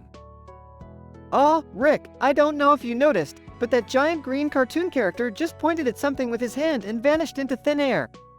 I think we might have bigger problems. Morty, that's just a hallucination caused by my latest batch of experiential psychedelics. Now focus on the portal. Hey, guys, did anyone see Jerry laughing and breaking the fourth wall? Oh geez, not Jerry again. That narcissistic buffoon always trying to show off his non-existent acting skills. Don't worry about it, Summer. Jerry's just desperate for some attention. Probably the only way he can feel validated is by breaking the boundaries of reality itself. Wow, that's messed up, Rick. But, what about the knives? Knives? Oh, yeah. Burps Morty. I might have accidentally triggered a booby trap that led to a pit of knives. Classic misunderstanding, really. Classic misunderstanding? Rick, you literally have knives sticking out of your body right now. Yeah, it's just a flesh wound. I've had worse. Now, somebody get me out of this pit before my sarcastic remarks start bleeding out too. Snickers, well, look who's become a real-life pincushion. I guess this time, the universe isn't favoring you, huh, Rick? You think this is funny, Jerry? Just wait till I get out of here. Then we'll see who's laughing. Guys, come on! We're a family. We should be helping each other instead of arguing. Rick needs our help. He's right. Jerry, quit breaking the fourth wall and lend a hand. Fine. I guess I'll have to be the hero for once. But seriously, Rick, you couldn't have chosen a less cliché pit of death? Oh, sorry, Jerry. Next time I'll be sure to consult with you on the optimal pit options. Okay, enough bickering. Let's work together, solve this crazy situation, and find a way to get Rick out of that pit. Agreed. Family first, drama later. Less talking, more rescuing. Jerry reluctantly helps pull Rick out of the pit. See, Jerry, looks like I'm still one step ahead of you. Now wipe that dumb smirk off your face.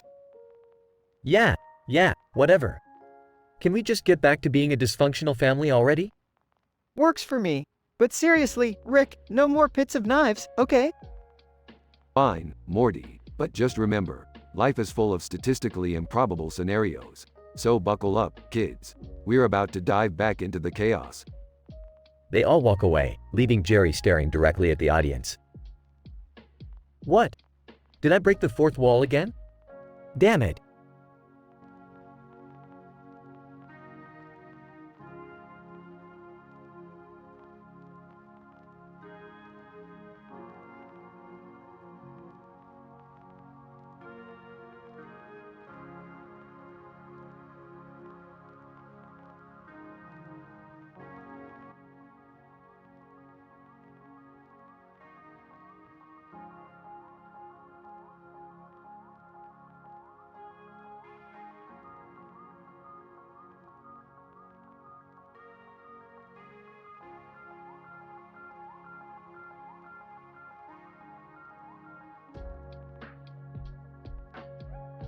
Peter.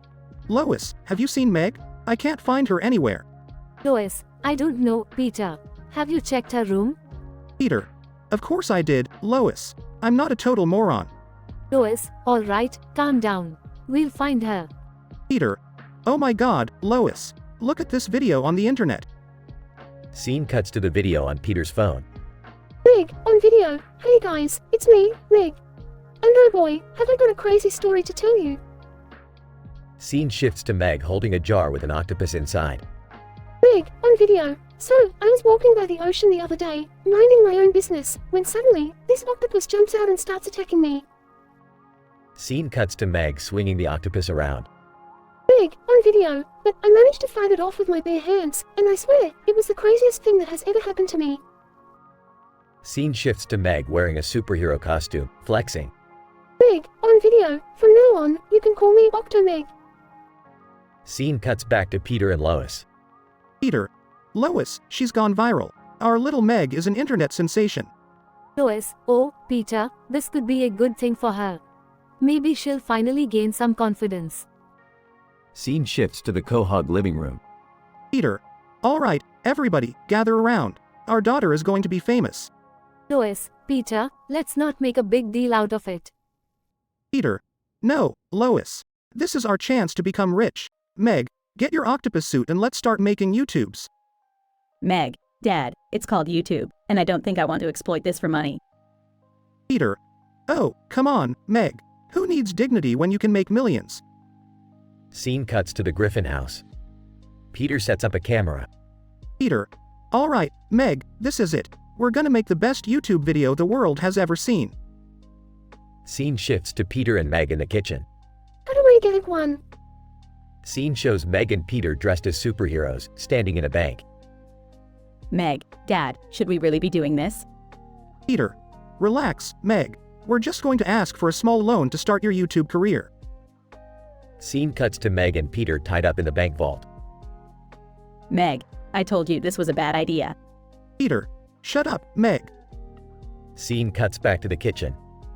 Meg, Dad, I don't think that cutaway was very related to what's happening. Peter, shut up, Meg. Scene shifts to the Quahog Park, where Meg is surrounded by fans. And one, oh my god, it's Octo Meg. Can we take a picture with you? Meg, sure, no problem. Scene cuts to Meg struggling to pose with a group of fans. Cutaway gag 2. Scene shows Peter and Meg dressed as superheroes in a photo studio. Peter, okay, Meg, we need to make sure your smile is perfect for the fans.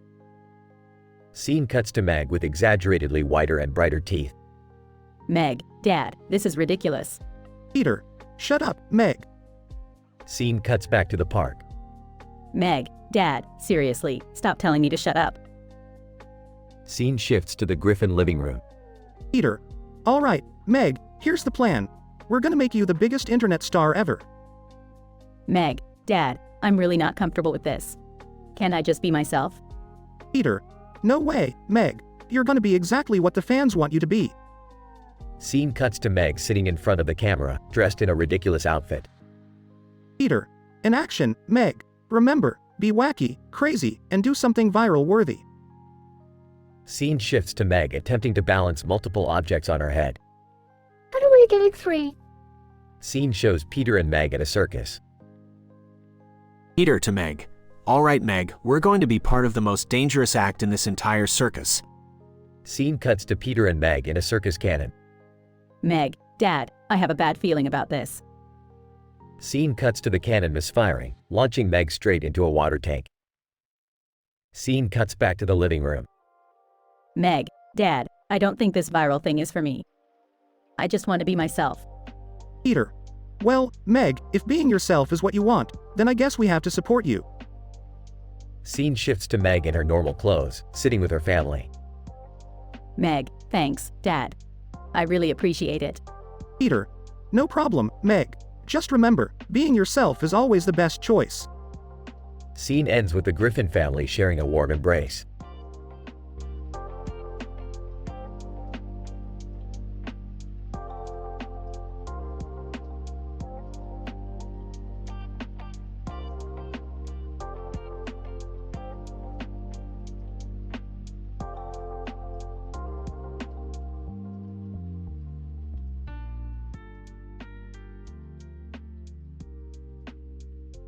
Ash.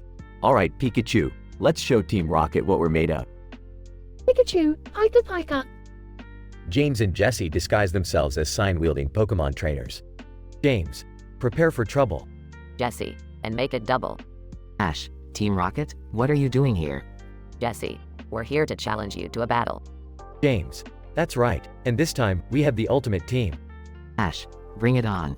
Pikachu, use Thunderbolt. Pikachu, Pikachu.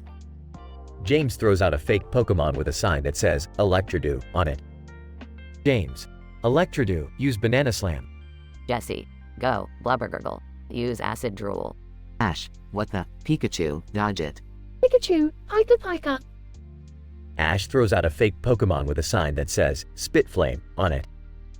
Ash, Spit Flame, use Booger Blast. Jesse, Blubbergurgle, deflect it with Slug Snot Shield. James, Electrodew, counter with Farting Thunder. Pikachu, Pika, CHUUU. Ash, oh no, Pikachu. Jesse, now, Blubbergurgle, finish them off with a Vomit Tsunami. Ash, Spit Flame, brace yourself and use the Ice Stinging Smog. Jesse and James's Pokemon are covered in a cloud of green smoke. Jesse, damn you, Ash, you'll pay for this. James, yeah, we'll be back, stronger than ever.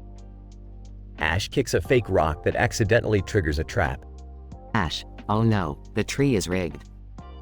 Explosions erupt from the tree, launching Team Rocket into the sky. Ash, another one down. We did it, Pikachu. Pikachu, Pika. Residents of the nearby town cheer as the dust settles. Ash, we couldn't have done it without our amazing Pokemon. Pikachu, Pika. Ash, let's keep on training and become the very best, Pikachu. Pikachu, Pika. Scene ends with Ash and Pikachu walking off into the sunset, victorious.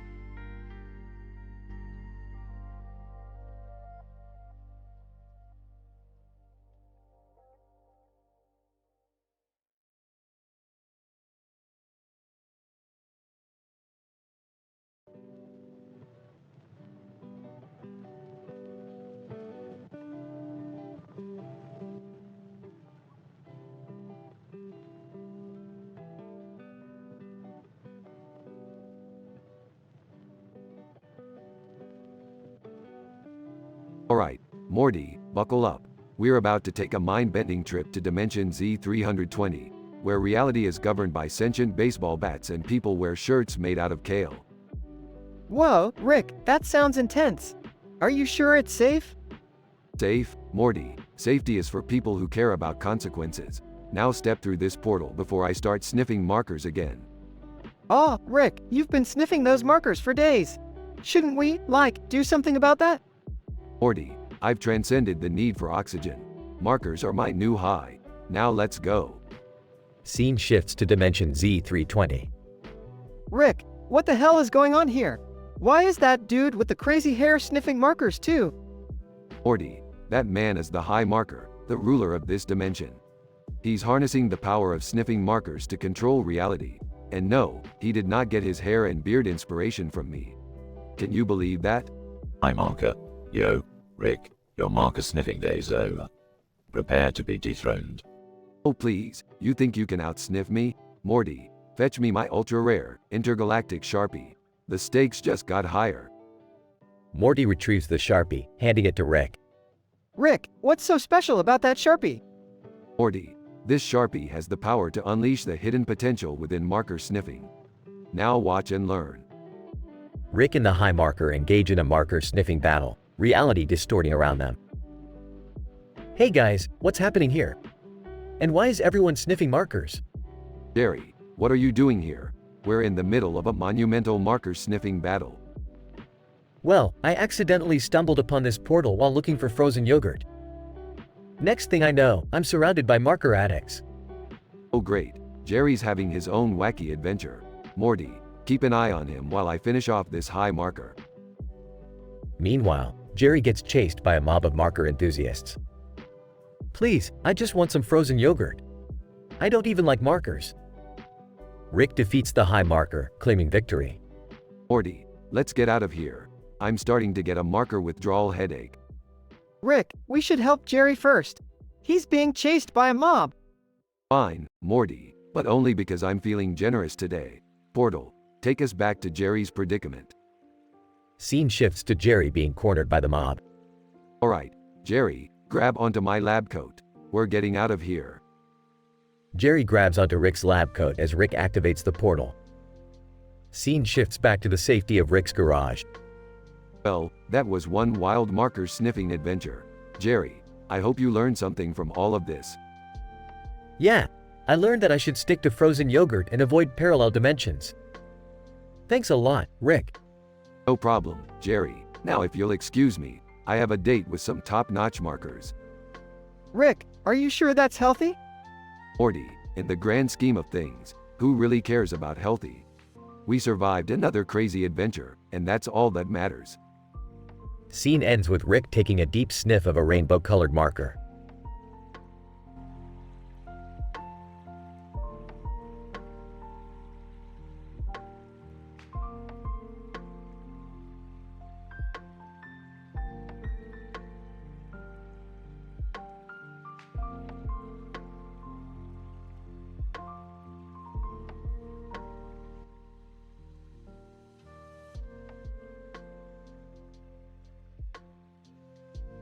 Peter. Hey Lois, I've got an amazing idea. I'm gonna be an inventor. Lois, Peter, you've had so many crazy ideas before. Remember the time you tried to make a fortune with a giant wearable cheese grater? Peter. Yeah, but this time, I've got it all figured out.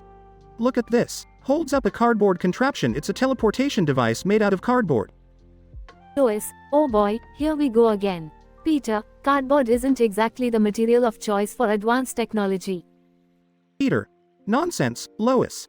Just watch this. Steps into the cardboard device. How do we get one? Peter, inside the cardboard device. Alright, here goes nothing. Presses a button, the device collapses on him. Cutaway gag 2. Peter, emerging from a pile of rubble. Well, that didn't go as planned. But hey, at least I can now turn invisible. Chuckles, can you see me now, Lois? Lois, Peter, you're not invisible. You are just covered in debris. Peter. Oh, right. Almost had it. Stewie. Enters the room. What the deuce is going on here? Peter. Stewie, I've invented something incredible. It's a time machine made entirely out of cardboard. Stewie. You imbecile, you think you can create a time machine using a material as flimsy as cardboard? It's preposterous. Peter, oh yeah, just watch this, you little smartass. Jumps into the cardboard time machine. Cutaway gag 3. Peter, in a prehistoric world. Wow, I made it. I'm millions of years in the past. Now I can watch real dinosaurs. Dinosaur. Approaching Peter Rar. Peter, uh-oh, runs away. Lois, Peter, you need to stop this nonsense. It's getting out of control. Peter, no way, Lois. I'm on the verge of a breakthrough. I'm gonna make cardboard the new metal. Lois, Peter, that's not how it works. Just give up on this crazy idea. Peter, fine, if you don't believe in me, I'll show you. I'll create a cardboard spaceship and explore the universe. Lois, size all right, Peter. Do what you want, but don't come crying to me when it fails. Peter, I won't, Lois, I won't. Get ready. Quahog, the cardboard spaceship is about to take off.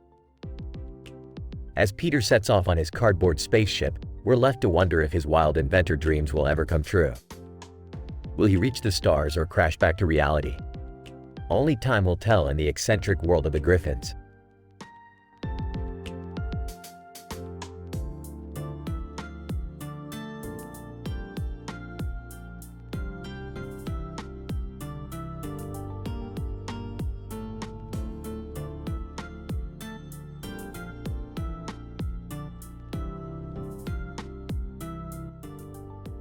Morty, what the hell did you do with all the beer in the house? Relax, Rick. I was thirsty, okay? Jeez. Thirsty, Morty, that was a year's supply of beer. Do you know how rare that stuff was? I had it imported from an alternate dimension. Sorry, Rick. I didn't know it was that special. Can't we just go buy some more? Morty, you infinite imbecile. That beer was from a dimension where alcohol cures cancer. You just drank away all the chances of finding a cure. Oh man, I didn't mean to mess things up that bad. Can't we fix it somehow? I suppose there is one way. Zaps Jerry with the shit your pants ray. Ah! What the hell, Rick? My pants. Gross. Well, Jerry, I figured if Morty just drained our only source of interdimensional cure-all beer, then we might as well get some entertainment out of it. This is messed up, Rick. We can't just humiliate Jerry because I made a mistake. Well, guys, as entertaining as this shit show is, can we at least focus on finding another source of the beer? Fine, Summer, you're right. Morty, take your pants-shitting uncle and let's go on an interdimensional quest for more beer. Wait, so we're going on an adventure just to find toilet-ruining beer? Morty, this isn't just any beer, it's the cure to every ailment known to the multiverse. Plus, toilet humor never gets old. Rick, I can't keep shitting my pants. This is humiliating. Oh, shut up, Jerry. You deserve it for being such a useless sack of incompetence. Alright, guys, let's focus on the mission. We need to find a dimension where beer flows like water and pants remain shit-free. And what if we find a dimension where pants are non-existent? That would solve Jerry's problem too, right? Summer, that's actually a brilliant idea. Let's go to Dimension Z9 Alpha, where everyone just walks around naked and beer fountains are on every corner. Oh, really? No pants, no perpetual pants shitting? That's right, Jerry. Your pants-shitting woes will be a thing of the past. But don't get too excited. I'm still gonna make fun of you for it. Let's do it, Rick. Let's find that dimension and save Jerry's dignity, if that even exists. Hey, Morty, dignity is an overrated concept. Let's just find the beer and forget about pants, dignity, and all that nonsense. Cheers to that. Let's get this. Shitty adventure started. Oh, I see what you did there, Summer. Nice one. Oh, I can't believe I'm stuck in this family.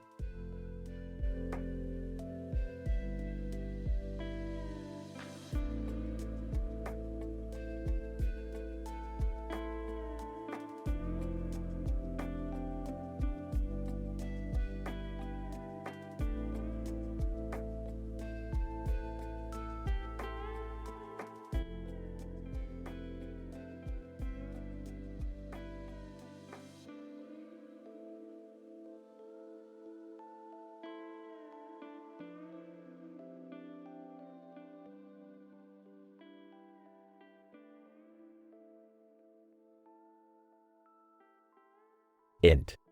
Griffin living room, day. Stewie is playing with his toy laser gun while Brian reads a newspaper on the couch. Chris is sitting on the floor, examining a stuffed cockroach toy. Chris, excitedly, hey, look at this. It's a stuffed cockroach, isn't it awesome? Stewie, mocking, oh, how delightful. A plush creature that resembles a filthy insect. Clearly, this is a testament to your fine taste, Chris. Chris, screw you, Stewie. Turns to Brian. Hey, Brian, do cockroaches really lay eggs in people's bodies? Brian, looking up from the newspaper, well, Chris, it's a highly unlikely scenario, but technically, some species of cockroaches could lay eggs inside a human body if given the opportunity. Stewie, excited, Brian, my dear friend, I think we've stumbled upon a perfect adventure. Chris, confused, adventure? What are you guys talking about? Brian, Stewie is suggesting that we shrink ourselves down and enter your navel to retrieve the imagined cockroach eggs. Chris, are you insane? That's ridiculous.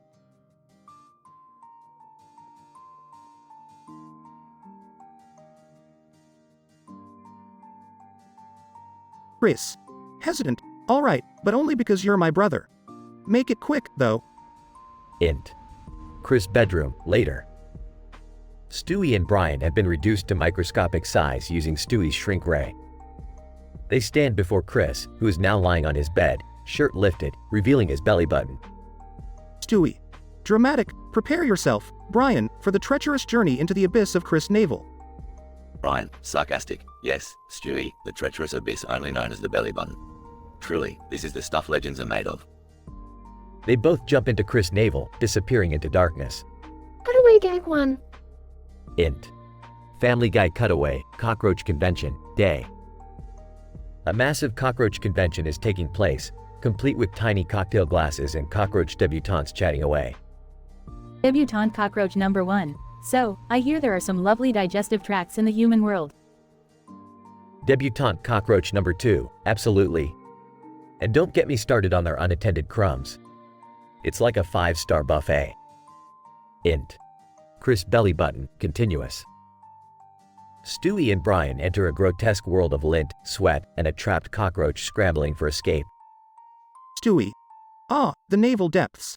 Truly a wretched hive of scum and villainy. Brian, disgusted, Stewie, please, spare me the Star Wars references. They corner the cockroach, preparing to remove it from Chris' navel. Cutaway gag 2. Int. Family Guy cutaway, intestinal club, night. An exclusive club inside someone's intestines, with a bunch of microscopic organisms dancing to loud music. Snarky bacterium. I can't believe you've never tried a human antibiotic. It's like an ecstasy pill for bacteria. Int. Chris belly button, continuous. Stewie and Brian successfully remove the cockroach from Chris' navel, with the miniature creature completely unharmed. Stewie. Success, Brian. We've saved the day and Chris' navel from this vicious invader. Now, let's get out of here. Brian, thank God. I never thought I'd be grateful for leaving a belly button. They make their way back to the shrink ray. Cutaway gag 3. Int. Family Guy cutaway, naval diplomacy, day. World leaders gathered in a diplomatic summit inside a person's belly button, discussing pressing issues. President Bacterium, we must come to an agreement with our neighboring naval organisms. It's time for peace. Int. Chris bedroom, later. Stewie and Brian are back to normal size, sitting on the edge of Chris' bed, panting. Stewie. Another adventure for the history books, my dear friend. Now, can we never speak of belly buttons again? Brian, agreed, Stewie, agreed. They all laugh, knowing they've had another wild and wacky adventure in the book of Griffin history. End.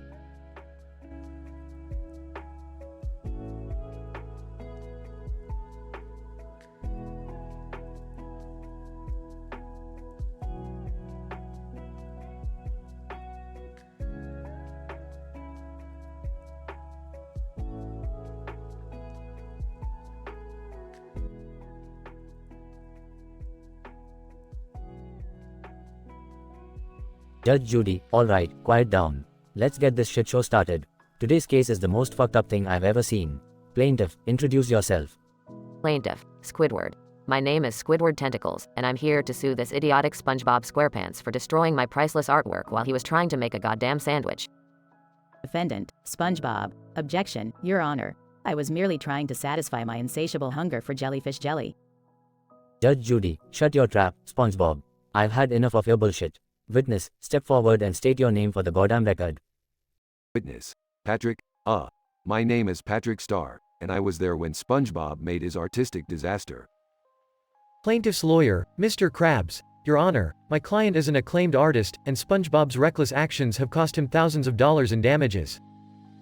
Judge Judy, Mr. Krabs, are you seriously telling me that an octopus creating crappy clarinet tunes is worth all that dough? Get real. Now, SpongeBob, start explaining yourself, and don't make me lose my goddamn mind. SpongeBob, Your Honor, I may have ruined Squidward's art, but it was an honest mistake.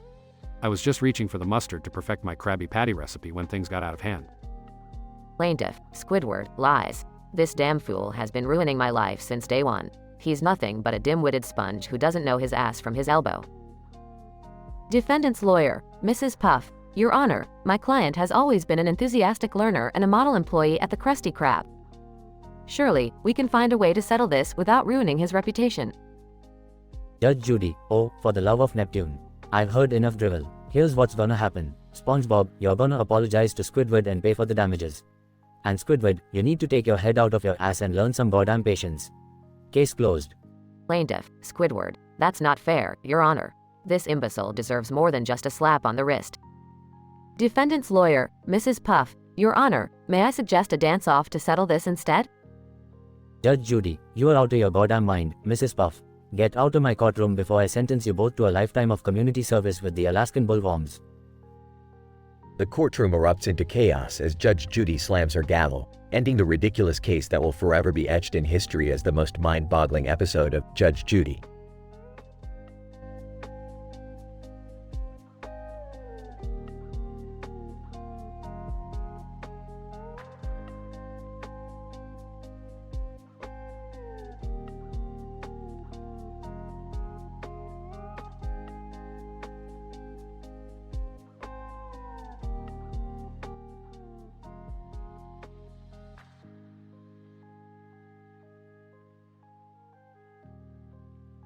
Alright, Morty, listen up. We're diving into the newest virtual reality game called Galactic Mayhem. Strap on your virtual boots and get ready for an adventure. Geez, Rick, another one of your crazy ideas? Can't we just watch TV or something? Morty, real life is overrated, and virtual life is where it's at. Plus, Summer and Jerry are joining us, so we'll have a whole family bonding experience. Now let's get in there. Oh great, another one of Rick's reckless escapades. Just what we needed to ruin our weekend. Come on, Dad, loosen up. This could be fun. And you never know, maybe Morty will actually enjoy something for once. Yeah, right. Like that's gonna happen. I'll probably end up dying in some ridiculous way like always. Relax, Morty. I've made some adjustments to our virtual avatars. We're invincible, practically indestructible. Invincible? Are you sure about that, Rick? Of course I'm sure, Morty. Trust me, this game is gonna blow your mind. They enter the virtual world, weapons in hand. Alright, family, let's split up and meet back at the building in the background. Remember, we can't die, so don't hold back. I can't believe I'm doing this. I must be going insane. Come on, Dad, show us what you're made of. Asterisk Mortonator and Gerinator spot each other in the game. Gerinator, you think you stand a chance against me, Mortonator?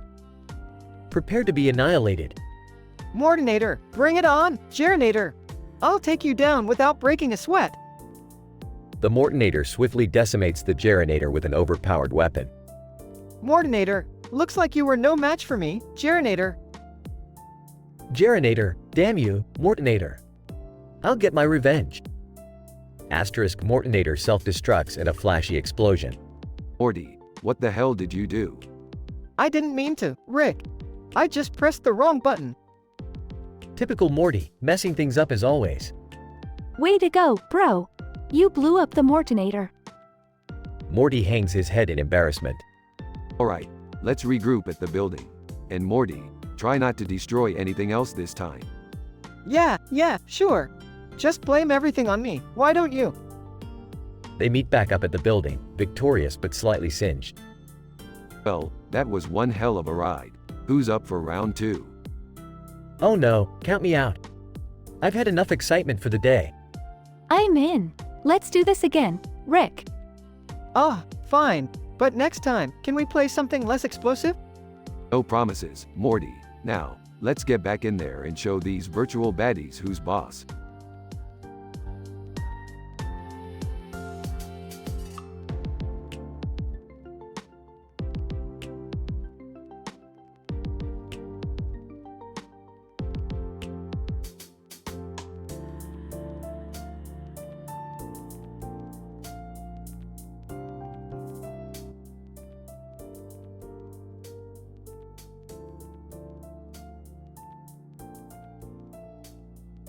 Peter. Lois, I'm gonna head to the grocery store. We're out of beer again. Lois, Peter, can you please try to buy something other than beer this time? Peter. Sure, Lois. But only if they have a sale on Pawtucket Patriot Ale. At the grocery store. Peter. Where the hell is the beer aisle? Excuse me, sir, do you know where the beer is? Man. Sorry, I don't work here. You should ask someone who does. Peter. Oh, right. Hey, dog, you know where the beer is? Dog woof. Frustrated, Peter starts wandering around the store. Peter. This store is like a maze. I feel like I'm in one of those cheesy game shows. Cutaway, Peter on a game show set with announcer. Announcer, welcome to Grocery Store Mayhem. Peter, your goal is to find the beer aisle before time runs out. Good luck. Peter frantically runs through the aisles, crashing into displays and knocking over shoppers. Back in the store. Peter. Damn it, I've been looking for hours. I'm gonna have to ask someone again. He approaches a random shopper. Peter. Excuse me, ma'am, do you know where the beer is? Woman. Oh, sweetie, it's right over there. Can I get you anything else? Maybe my phone number? Peter. Thanks, but I'm married. Lois would kill me. Cutaway, Lois dressed as a hitman confronting Peter. Lois, you thought you could cheat on me, Peter? You are about to experience some real family drama. Peter. Oh no, Lois, I swear it was just a joke. Back in the store. Peter. Finally, I found the beer aisle, and they even have a sale on Pawtucket Patriot Ale.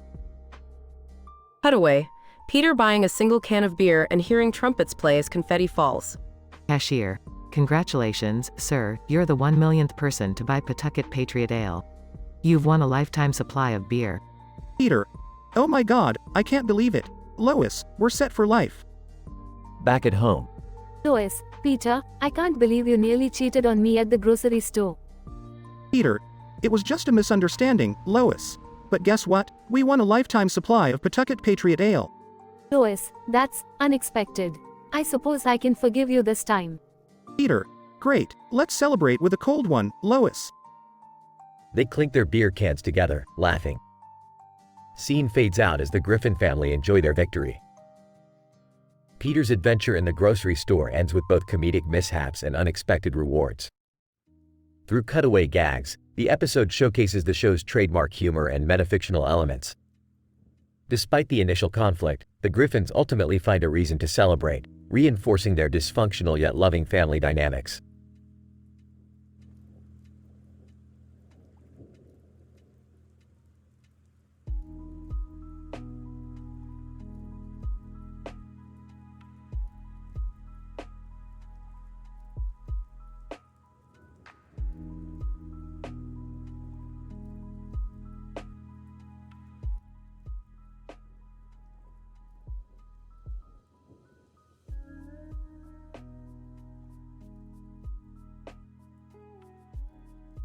Alright, Morty.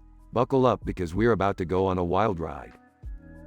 Geez, Rick, I hope it's not as crazy as the last time we went on an adventure. Trust me, Morty, this one's gonna blow your mind. We're heading to the dimension of sentient tacos. Ah, seriously? Sentient tacos? Can't we go somewhere normal for once? Normal? Where's the fun in that, Summer? Besides, sentient tacos have the juiciest gossip in the multiverse. Gossip? I thought tacos just wanted to be eaten. Oh Morty, they have secrets you wouldn't even believe. They've seen things, Morty. Things you couldn't even imagine. Panicking. Oh god, are we gonna get eaten by these taco things? I don't want to be taco meat. Relax, Jerry, we're not on the menu. We're just here to pick their brains. Or salsa, whatever you want to call it. So, what kind of secrets do these tacos have, Rick? Well, let's just say one of them holds the recipe for the universe's most addictive salsa. People will kill for that stuff, quite literally. Wait, so you mean to tell me that all this time we've been searching for meaning in the universe, and it all comes down to a freaking taco recipe? Smirking. Sometimes, Morty, the answers to life's biggest questions are found in the most unexpected places. Like taco joints. I can't believe this. I thought we were on a noble quest. Noble quest? Please, Jerry, pass me the hot sauce, will ya? Oh my god, are you seriously eating a taco right now? Can we at least focus on the mission? Mission? Summer, this is a buffet of interdimensional insanity. I'm here for the tacos, not saving the world. Well, I guess we can still try to get some information out of these tacos before we indulge ourselves. Now you're getting it, Morty. Just remember, tacos can be slippery little suckers, so watch your back. This is by far the weirdest adventure we've ever been on. Yeah, every time I think it can't get any stranger, Rick proves me wrong. That's what I do, Jerry. Now, let's dive into the deep fryer of taco secrets and see what we can find. I have a feeling things are gonna get messy real fast. Well, Morty, that's the price we pay for finding out the truth and eating delicious tacos. This is just. I don't even know anymore. Buckle up, Jerry. This ride is just getting started, and trust me, it's gonna be a bumpy one. Alright, enough chit-chat. Let's dig in and unravel the mysteries of the salsa-soaked universe. I can't believe I'm saying this, but let's do it, Rick. Let's unravel those taco-shaped mysteries together. Size. Fine. Let's get this over with. But remember, we're bringing home some tacos at the end of this. Tacos and secrets, huh? This is gonna be one hell of a fiesta. That's the spirit, Summer. Prepare yourselves, dear family, for the most mind-boggling, salsa-drenched adventure you've ever experienced.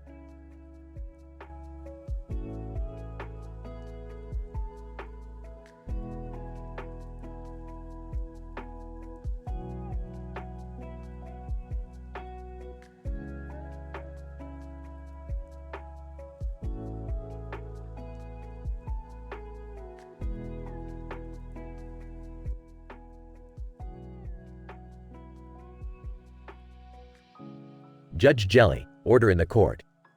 Today we have another ridiculous case before us. Plaintiff, please state your case. SpongeBob, Your Honor, I'm suing Mr. Krabs for stealing all the Krabby Patties from the Krusty Krab and selling them to Plankton. Mr. Krabs, that's a load of barnacles, Judge. I would never steal me own patties. Judge Jelly, defense, your response. Plankton. Your Honor, I can vouch for Mr. Krabs. He didn't steal anything. It was that idiotic SpongeBob who brought me the recipe willingly. Judge Jelly, interesting. Witness, please take the stand. Squidward, grumbling, fine, but I've got better things to do. SpongeBob, Squidward, please tell the court what you saw. Squidward, well, I was minding my own business in the kitchen when I saw SpongeBob willingly handing over the secret formula to Plankton. He was giggling like a maniac. SpongeBob, Your Honor, I can explain. I was only playing along to teach Plankton a lesson. Judge Jelly, silence, plaintiff. You'll have your turn to speak. Sandy bursts through the courtroom doors. Stop right there. I have evidence that will clear SpongeBob. Judge Jelly, Sandy Cheeks, what are you doing in my courtroom? Sandy, Your Honor, I've been investigating this case, and I found security camera footage from the Krusty Krab. It clearly shows Plankton bribing Mr. Krabs to give him the recipe. Plankton. Sweating, that's preposterous. Judge Jelly, let me see that evidence, Sandy. Sandy hands over a DVD. Here you go, Your Honor. Judge Jelly, watching the footage. Well, hot dog, it seems there's been a twist in this tale of treachery. Mr. Krabs, you're under arrest. Mr. Krabs, panicking. No, Judge Jelly, I swear. I was framed. Judge Jelly, save it for the jail cell, Mr. Krabs. Case dismissed. SpongeBob, grinning, justice has been served, Your Honor. Judge Jelly, indeed, SpongeBob. Another successful day in my courtroom. In a shocking turn of events, Mr. Krabs was revealed to be the true culprit behind the stolen Krabby Patties. With the help of Sandy's evidence, Judge Jelly served justice and sent Mr. Krabs to jail. SpongeBob emerged victorious, proving his innocence. The courtroom drama unfolded with unexpected twists, leaving everyone surprised and satisfied.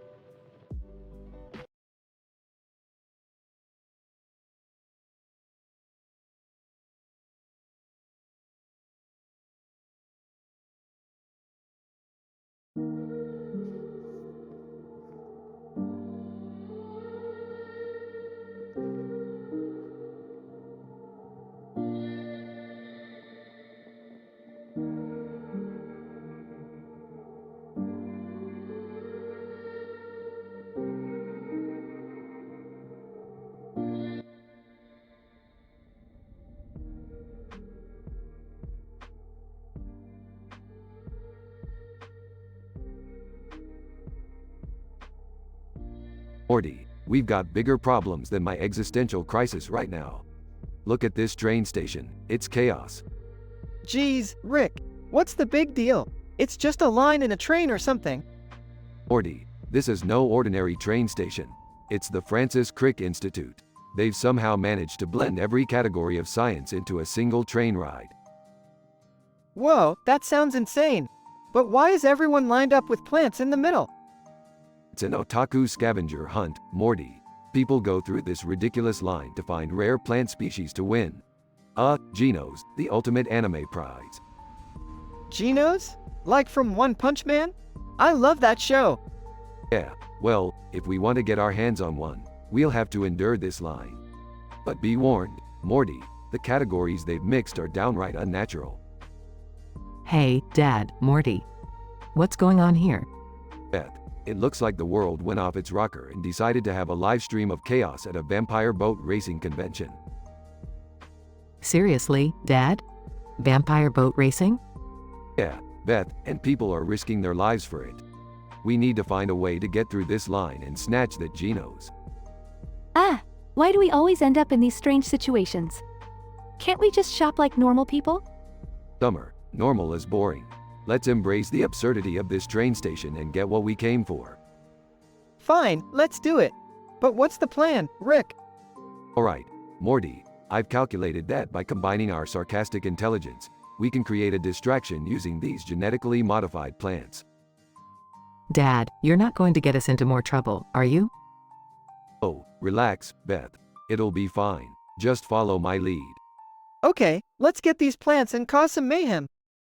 That's the spirit, Morty. Now, we just need to find the right plant in each category to create a beautiful, chaotic ambiance.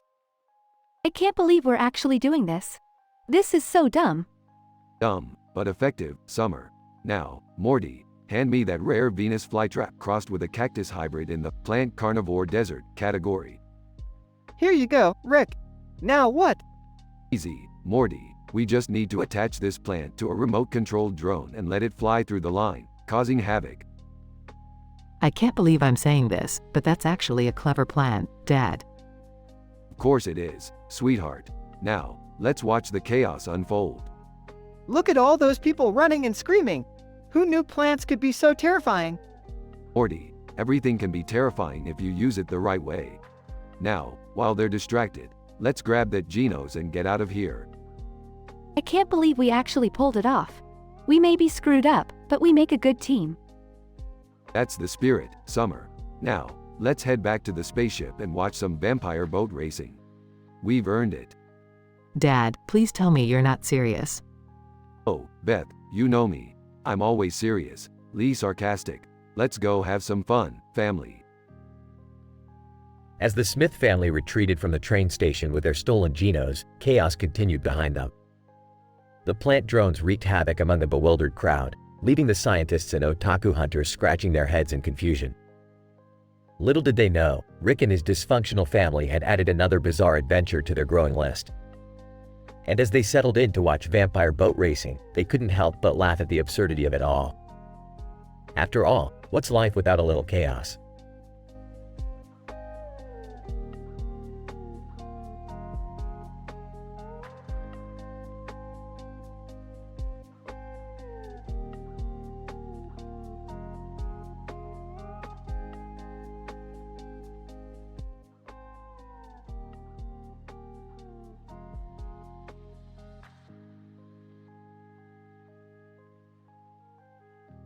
Morty, get over here.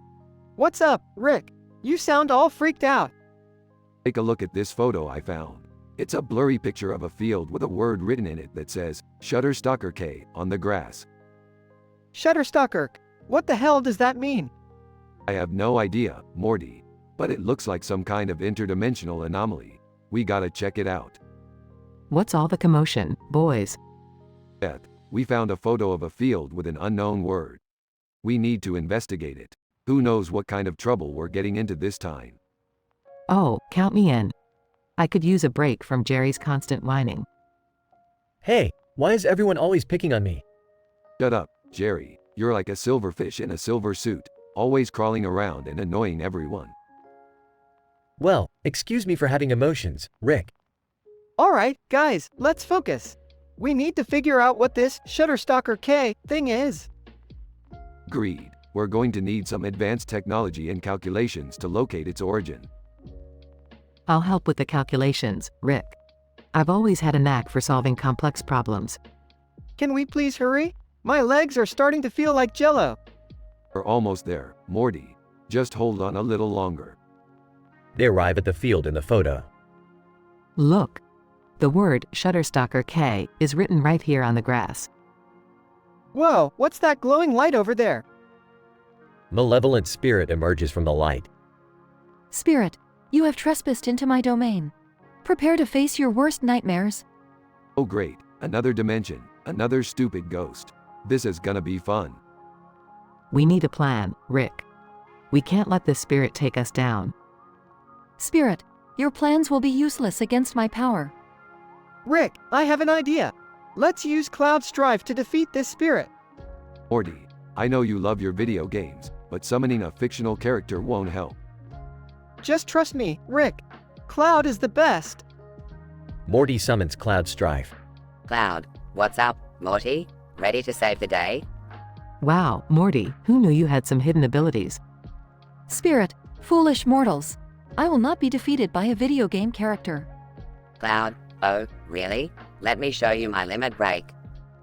Cloud defeats the malevolent spirit. Well, I'll be damned. Cloud Strife just saved our asses. See? I told you he's the best. Can we go back home now? I've had enough excitement for today. Shut up, Jerry. We just saved the universe, and you're complaining about being tired. Let's go home and celebrate, guys. We deserve it after this crazy adventure. They all return home, victorious. So, Rick, what's the next insane thing we're gonna do? Oh, Morty, you have no idea. The universe is our playground, and we're just getting started.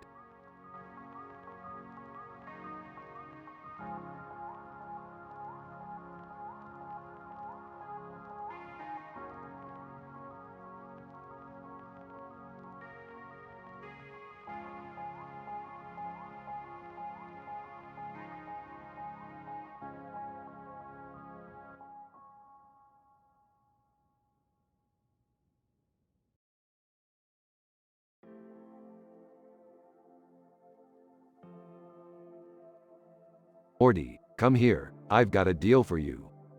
Oh geez, what is it this time, Rick? I've analyzed Summer's worth in the intergalactic market and I've come to a conclusion. I'm selling her to your dad for some Hearthstone money. What? You can't just sell my sister. Relax, Morty. Your dad needs those precious cards to impress some interdimensional babes.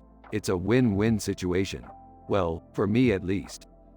Hey guys, what's all the commotion about? Jerry, I've got a proposition for you. You can have Summer for some Hearthstone money. I'll give you enough for 5 packs of cards. 5 packs? Wow, that's so generous. And, well, what do I have to do in return? Just sign this contract. Morty will explain it to you. Don't worry, it's all legit. Dad, are you seriously considering this? You can't buy and sell people like they're commodities. Well, Morty, it's either this or I spend the rest of my evenings listening to your mother's personal growth speeches. Fine, but if anything goes wrong, Rick, it's on you. Morty, when has anything ever gone wrong with one of my plans? Meanwhile, in Summer's room. Wait, you're telling me Rick is selling me for freaking Hearthstone money?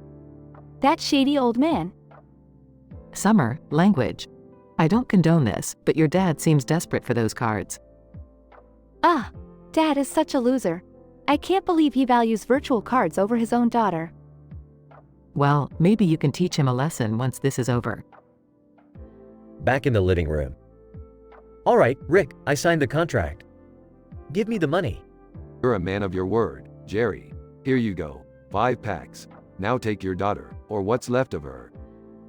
Summer, I hope you understand the sacrifices a parent makes for collectible card games. I understand that my dad is an idiot. Guys, this is messed up. We should do something. Relax, Morty. This is just a temporary inconvenience. I'm sure Jerry will tire of Hearthstone in no time. 1 month later. Morty, I can't do it anymore. I've reached a legendary rank, but I lost my daughter in the process. What have I become? I told you this was a bad idea, Dad. Maybe now you'll learn to put family before virtual rewards. You're right, Morty. I've been a fool. I need to find Summer and make things right.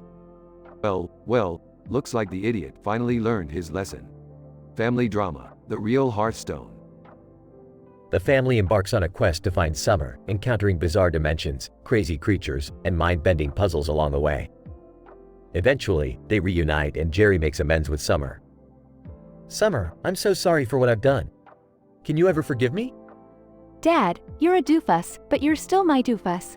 Let's just forget this ever happened. My sweet, virtual cards don't hold a candle to you. Let's go home. They all teleport back home, leaving behind the crazy adventures and questionable choices behind. The family learns valuable lessons about priorities, family bonds, and the dangers of trading loved ones for digital treasures. The end.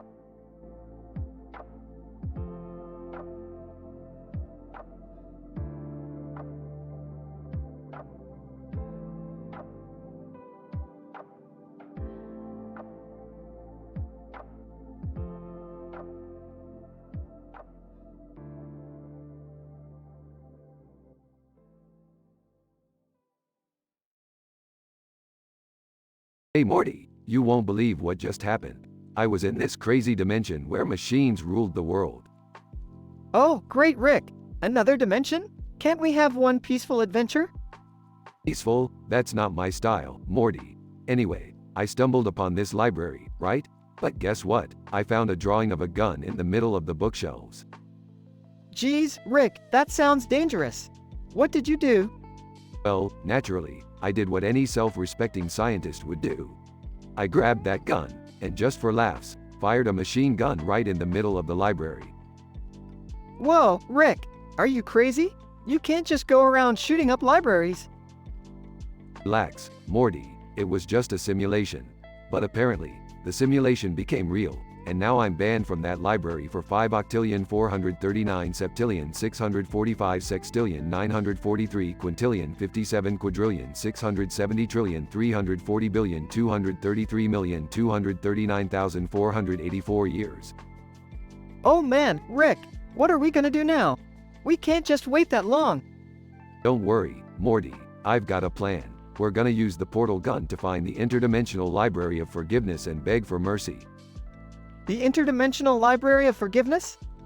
Yeah, Morty, it's like a library but with an annoying librarian who holds grudges. It's in the dimension where emotions are tangible. Just follow my lead. Morty and Rick travel through multiple dimensions, encountering strange creatures and mind-bending scenarios. Alright, Morty, here we are. The Interdimensional Library of Forgiveness. Remember, act humble. Got it, Rick. Let's just get this over with. Librarian appears. Librarian. Ah, Richard Sanchez. I've been expecting you. I heard you caused quite a commotion in the simulation library. Look, I'm sorry. It was just a stupid mistake. Can't we work something out? Librarian. Sorry, Mr. Sanchez. Rules are rules. Your ban stands for the full duration. No mercy. Come on, librarian lady, have a heart. Rick didn't mean any harm. Librarian. A heart, you say? I lost it during the Great Emotional War of 78. I'm not one for mercy. Fine. If that's how it's gonna be, we'll just have to wait out the ban. But Rick, that's billions of lifetimes. Well, Morty, looks like we have plenty of time to learn how to knit or something. Let's go home. They leave the library, defeated yet unyielding in their sheer determination.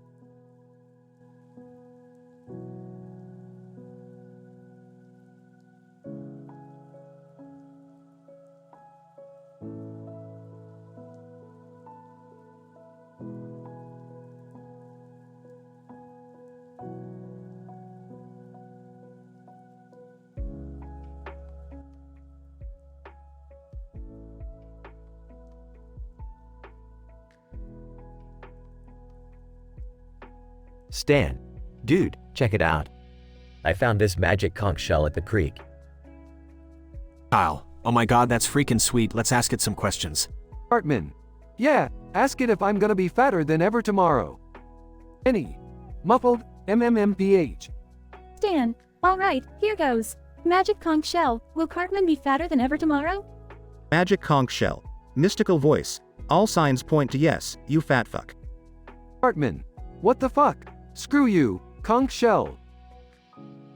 Kyle, okay, let's ask something else. Magic conch shell, will we win the bike rally this year? Magic conch shell. Mystical voice. Haha, yeah right, you losers. Stan, man, that conch shell is such a dick. Kenny. Muffled, MMMPH. MMMPH. Stan, shut up, Kenny. We need to figure out how to make this magic conch shell work for us. Hartman. Fine, ask it if we'll ever find the best restaurant in town. Kyle, magic conch shell, will we ever find the best restaurant in town? Magic conch shell. Mystical voice. Only if you go fuck yourself. Stan, wow, this conch shell is seriously pissing me off. Kenny. Muffled, MMMPH. Stan, shut up, Kenny. Butters, hey guys, what's going on? Stan, Butters, we found this stupid magic conch shell, and it's being a total asshole. Butters, golly, maybe you gotta ask it something really important. Like, will we ever find true love? Magic conch shell. Mystical voice. Not a chance, losers. Stan, seriously, what the fuck? This conch shell is full of shit. Kenny. Muffled, MMMPH. MMMPH. Stan, dude, what is it, Kenny? Kenny. Muffled, guys, the conch shell isn't magic. It's just some dumb toy from the dollar store. Kyle, no way, are you sure, Kenny? Kenny. Muffled, yeah, I saw it there last week. Stan, you mean we've been wasting our time on a fucking dollar store toy? Hartman. Goddammit, I knew it. We're so stupid. Kenny. Muffled, MMMPH. MMMPH. Stan, what's that, Kenny? Kenny. Muffled, let's just go to City Walk and get some yummy Mongolian beef. Screw the conch shell. Stan, that's a great idea, Kenny. Kyle, yeah, let's forget about this bullshit conch shell and enjoy some real food. Hartman. About goddamn time. Let's go, you assholes. They all leave, leaving the magic conch shell by the creek. Magic conch shell. Mystical voice. Fuck off, you losers.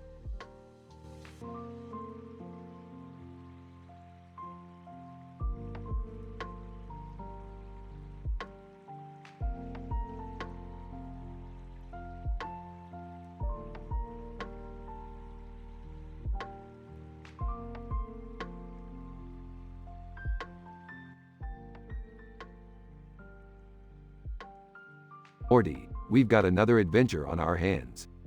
Oh geez, Rick, what is it this time? We're heading to a dimension where everyone keeps saying, "Aw," like a bunch of idiots. Aw! Seriously, Rick, that's our mission? Oh, calm down, Morty. It's just the initial situation. Things are about to get a lot weirder. I don't know, Rick. It already sounds pretty weird to me. Trust me, Morty, we're just scratching the surface of this bizarre reality. Alright, but I hope it gets better than this. Oh, it will, Morty. Hold on tight, incident approaching. Little girl, smiling, hey there, would you like a flower? Oh, hold on a minute, Morty. Something seems off about this little girl. Off? What do you mean, Rick? Look at her dress, Morty. It's made of pure antimatter fabric. One wrong move, and we're all done for. Ah! We gotta get out of here, Rick. Relax, Morty. I got this under control. Progression in motion. Little girl, grinning, teehee, I just wanted to spread some chaos and mayhem. Ah. Oh great, she's a chaos entity. Morty, this just became even more statistically improbable. Ah! You think, Rick? Can you do something about it? Of course I can, Morty. I'll just use my patented reverser to restore order. Thank goodness, Rick. I was starting to lose it there. Hold on, Morty, we're entering the denouement phase. Brace yourself. Little girl, laughing maniacally. You can't stop the chaos, fools. Ah. Oh no, Morty, the reverser is malfunctioning. This chaos is out of control. Ah! We're doomed, Rick. Doomed. Not so fast, Morty. I've got a last resort plan up my sleeve. Conclusion commencing. What is it, Rick? Anything to save us from this madness? I'll use my quantum destabilizer to disrupt the chaos entity's molecular structure, rendering her powerless. Little girl, screaming, no. Ah, you can't do this to me. Sorry, chaos entity, but we've got dimensions to save. Time to say goodbye. Wow, Rick, you really saved the day once again. It's all in a day's work, Morty. Now let's get out of here before things get even crazier.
Alright, Morty, buckle up for another mind-bending adventure through dimensions, galaxies, and questionable ethical choices.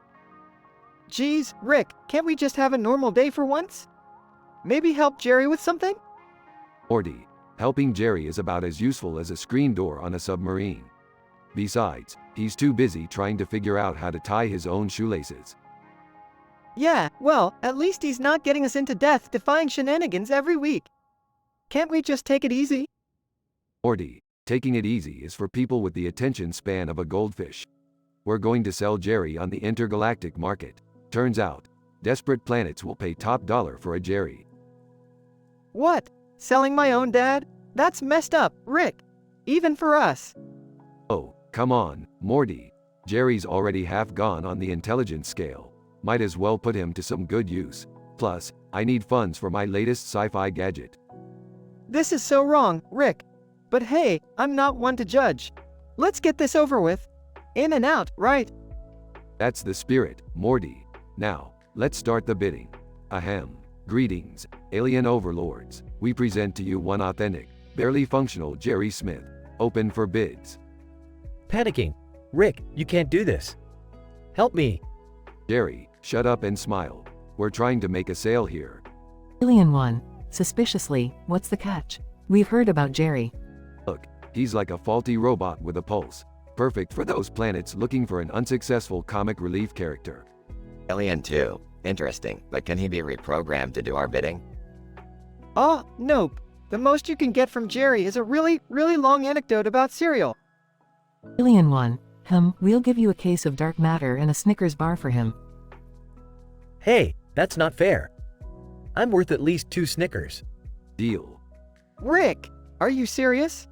Morty, relax. It's a Snickers bar. Besides, Jerry will be a star in their failing comedy club. Oh, great. I'm the intergalactic clown now. Consider it a promotion, Jerry. Now let's go cash in that dark matter and get some interdimensional nachos. I can't believe we just sold my dad like an old pair of sneakers. Morty, in the grand scheme of things, do you really think it matters? We've got infinite realities to explore. I guess you're right, Rick. But still, I can't shake this weird feeling. That's just the guilt creeping in, Morty. Don't worry, it'll pass. Eventually. Thanks for your reassurance, Rick. Truly, I appreciate it. No problem, Jerry. But remember, your new punchline is Snickers. Anyone? Got it? Got it. My life is a joke anyway. Well, at least he's self-aware. Alright, Morty, we're off to our next adventure. Who knows what bizarre, morally ambiguous situation awaits us next.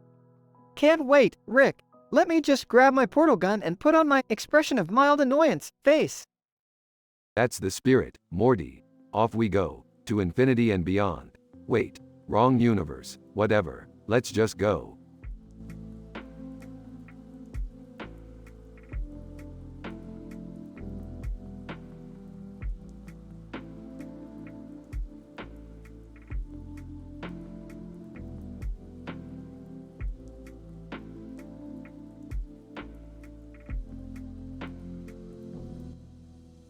Stan, dude, I'm so fucking bored. What the fuck are we gonna do today?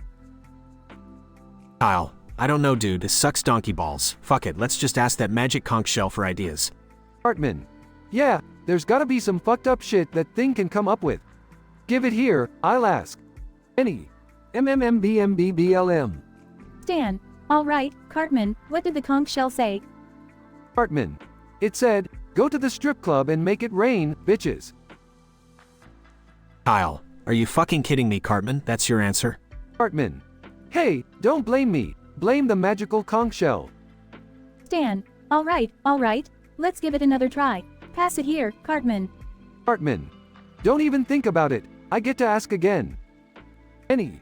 MMMMMFMMBLLMM.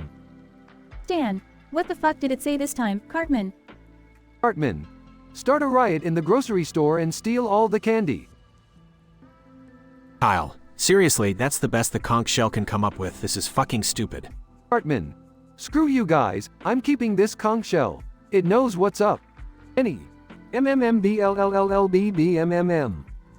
Stan, Kenny, you alright there? Hartman. Oh my god, he's fucking choking.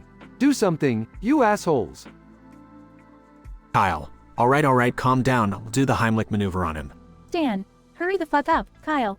Kenny's turning blue. Kyle performs the Heimlich maneuver on Kenny and a piece of candy flies out of his mouth. Any. MMMPPHH. MMBBLMM.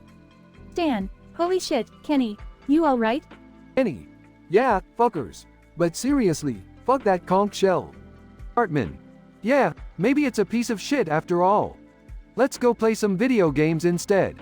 Stan, agreed, and keep that conch shell away from Kenny's mouth. Kyle, fucking hell, that was intense. Never trusting a magical conch shell again. The boys head off, leaving the magic conch shell behind, the day continuing with their crazy adventures.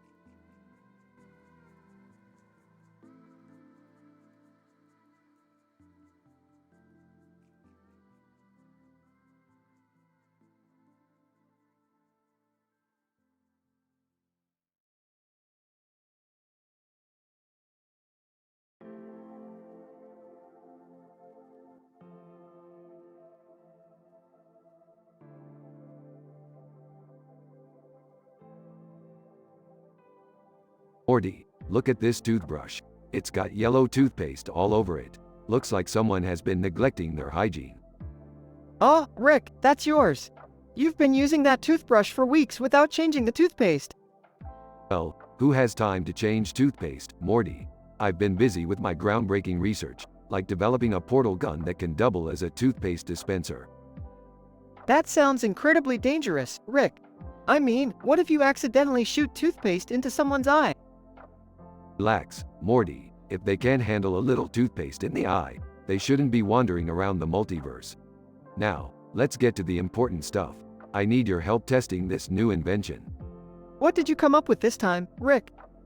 I call it the Gossipatron 2000. It's a device that allows us to tap into the thoughts and gossip of anyone within a 3-mile radius. That sounds kind of invasive, Rick. We're spying on people's private thoughts? Oh, please, Morty. It's not like they have anything interesting going on up there. Let's fire it up and see what juicy bits we can find. Moments later. Rick, this thing is crazy. I can hear Mrs. Peterson talking about her affair with Mr. Johnson from across the street. That's nothing, Morty. Check this out. puts on headphones. Karen Mackenzie is secretly a sentient pickle. Can you believe it? Whoa, Rick, this is mind-blowing. But shouldn't we use this for something more useful? Like uncovering government secrets or exposing corruption? Morty, this is way more fun than that. Let's focus on the important things in life, like gathering a montage of embarrassing secrets to blackmail our neighbors with. I don't know, Rick. It feels wrong, like we're becoming the bad guys. Oh, Morty, we're way past that. We're the chaotic neutral guys. Now, grab that Bluetooth speaker and let's blast these secrets for the whole neighborhood to hear. Montage of secrets being exposed. Chaos ensues. This has gone too far, Rick. We're ruining people's lives. Morty, relax. Everyone loves a good scandal. Plus, it's not like we're the ones responsible for their dirty laundry. We just hung it out to dry. I can't believe I'm saying this, but I think we should stop. Fine, Morty, Killjoy. Let's pack up the Gossipatron 2000 and never speak of this again. Thank you, Rick. Maybe this whole invasion of privacy thing wasn't such a good idea. Hey, life's too short to worry about moral dilemmas, Morty. Let's go get some mega seeds and forget about this mess. Fine, but I'm still not brushing my teeth with your toothbrush. Suit yourself, Morty. You'll regret it when your teeth fall out and you're left with a pickle smile. They both laugh and walk off into the sunset, leaving behind a trail of juicy secrets and questionable ethics.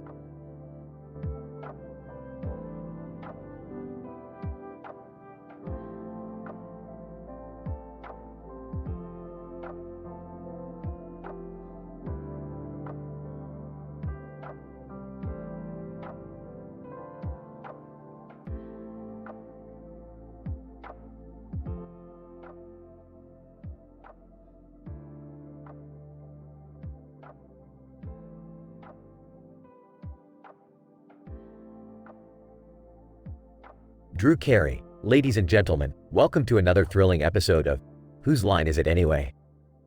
Tonight, we have a special edition of our favorite game, Quick Change. Please welcome our two talented performers, Colin Mockery and Ryan Stiles. Colin Mockery, holding a trophy with a bewildered expression. What the fuck? How did I win Best Bald Head again? Ryan Stiles laughs. Well, it seems even the judges couldn't resist the shine of your dome, Colin. Drew Carey chuckles. Don't worry, Colin.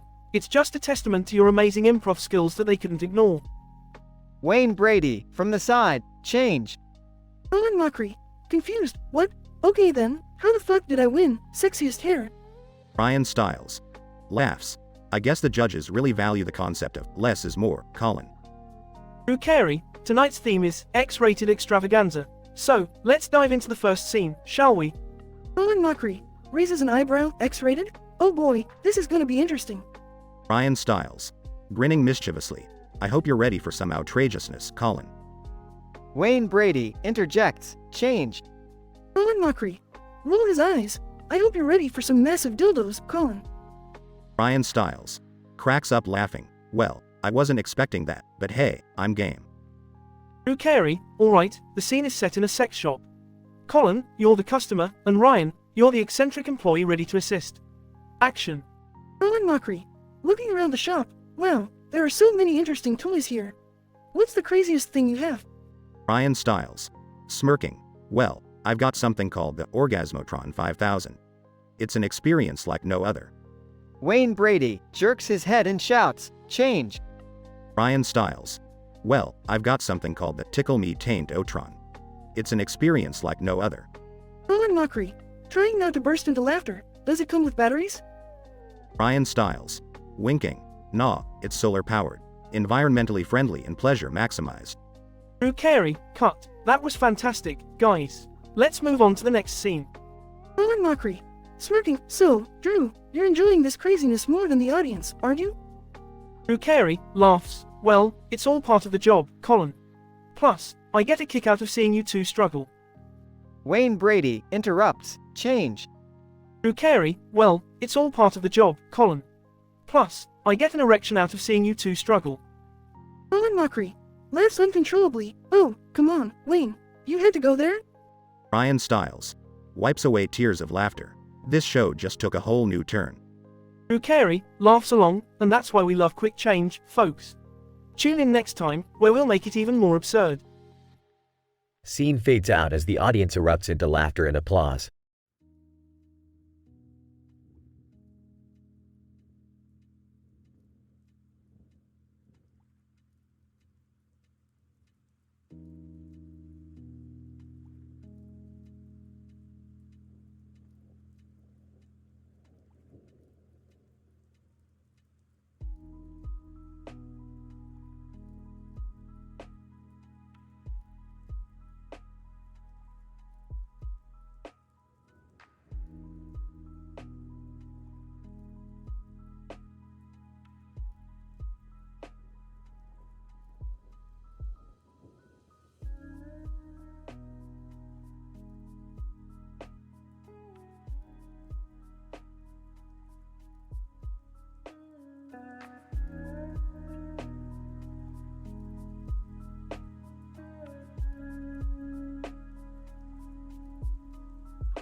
Drew, ladies and gentlemen, welcome to a special edition of Whose Line Is It Anyway? Tonight, we have a unique game for you, a game of quick change. Joining me are the masters of improv, Colin Mockery and Ryan Stiles. Colin, thanks, Drew. I can already tell this is going to be a wild ride. Ryan, absolutely. Colin, let's get this party started. Drew, all right, gentlemen, your scene for tonight is a top-secret government facility. You both work for a covert organization protecting the world from supernatural forces. Colin, you are Agent Wacky, known for your crazy gadgets. Ryan, you are Agent Smooth, the suave ladies' man. Ready? Action. Colin, adjusting his tie. Agent Smooth, I've just received intel that an army of man-eating unicorns is approaching. Ryan, well, Agent Wacky, it looks like we'll need more than just a horn repellent for this one. How about our trusty bazooka? Colin, brilliant idea, Agent Smooth. But let's make it a unicorn exfoliating bazooka. That glittery skin can be quite stubborn.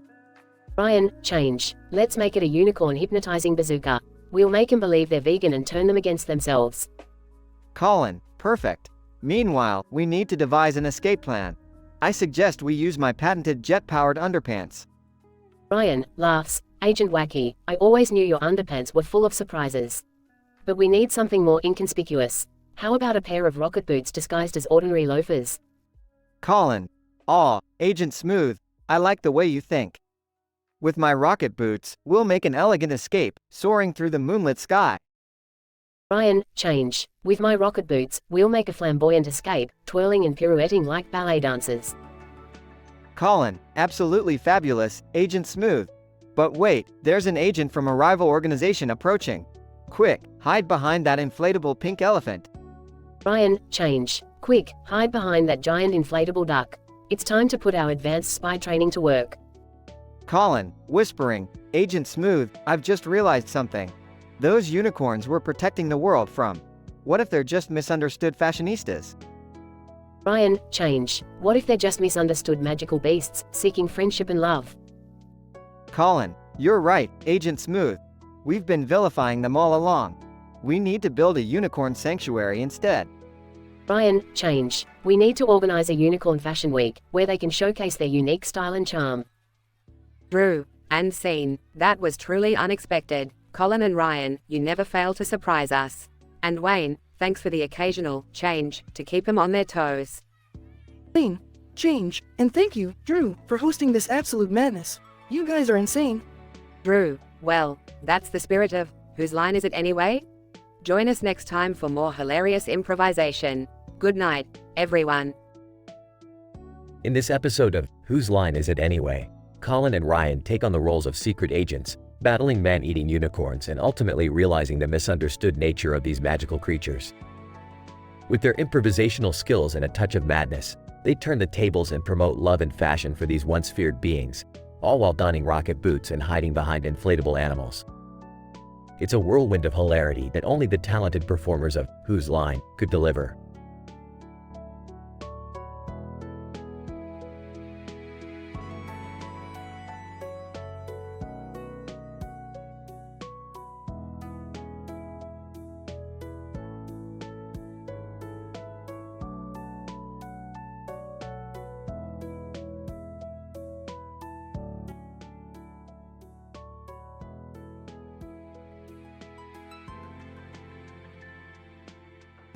Drew Carey, ladies and gentlemen, welcome back to Whose Line Is It Anyway?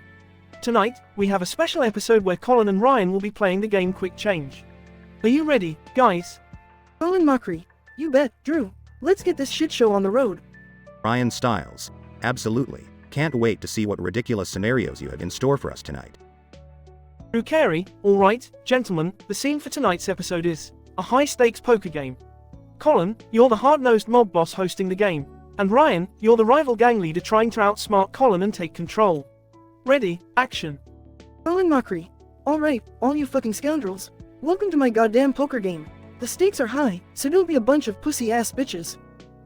Ryan Stiles. Smirking. Well, Colin. Looks like you're trying to play with the big boys now. But let me warn you, I've got a royal flush up my sleeve. Wayne Brady, change. Ryan Stiles. But let me warn you, I've got a poodle named Fluffy hiding in my pants. Colin Mockery. Laughs. Fluffy, huh? Well, I've got a python named Godzilla down there ready to show Fluffy a real good time. Wayne Brady, change. Colin Mockery. Well, I've got a chihuahua named Tiny down there ready to bark some sense into Fluffy. Ryan Stiles. Blinks. Alright, Colin. Let's see what your tiny chihuahua can do against my roaring lion. Drew Carey, change. Ryan Stiles. Let's see what your tiny chihuahua can do against my well-endowed walrus. Colin Mockery. Raises an eyebrow. Oh, Ryan, my walrus has tamed many a shark in its time. You'd be wise not to underestimate its prowess. Wayne Brady, change. Colin Mockery. Oh, Ryan, my walrus has tamed many a pop star in its time. You'd be wise not to underestimate its ability to hit high notes. Ryan Stiles. Grinning. Well, Colin, I've got a one-hit wonder named Britney Spears. Let's see how your walrus handles her catchy tunes. Colin Mockery. Bring it on, Ryan. My walrus has survived the boy band phase. It can handle Britney with one flipper tied behind its back. Wayne Brady, change. Colin Mockery. Bring it on, Ryan. My walrus has survived the cat meme phase. It can handle Britney while juggling flaming fish in a sequin suit. Ryan Stiles. Laughs. Alright, Colin, you win this round. But just remember, my poodle Fluffy will be waiting for you at the finish line. Drew Carey, and scene. That was one hell of a poker game, gentlemen. Well done. Give it up for Colin and Ryan, everybody. The audience applauds and cheers.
Title: The Absurd Saga of Mario and the Unhinged Courtroom.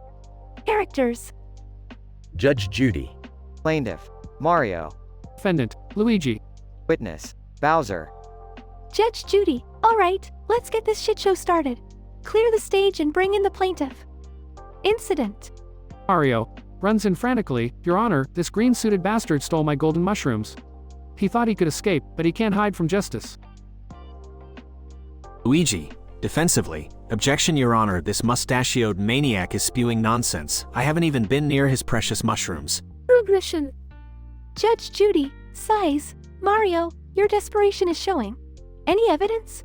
Mario, Your Honor, I present Exhibit A, a surveillance video of Luigi entering my mushroom kingdom and snatching my golden mushrooms. Luigi laughs, Your Honor, this footage clearly shows me running on the ground, not jumping into Mario's precious kingdom. Mario, objection, Your Honor.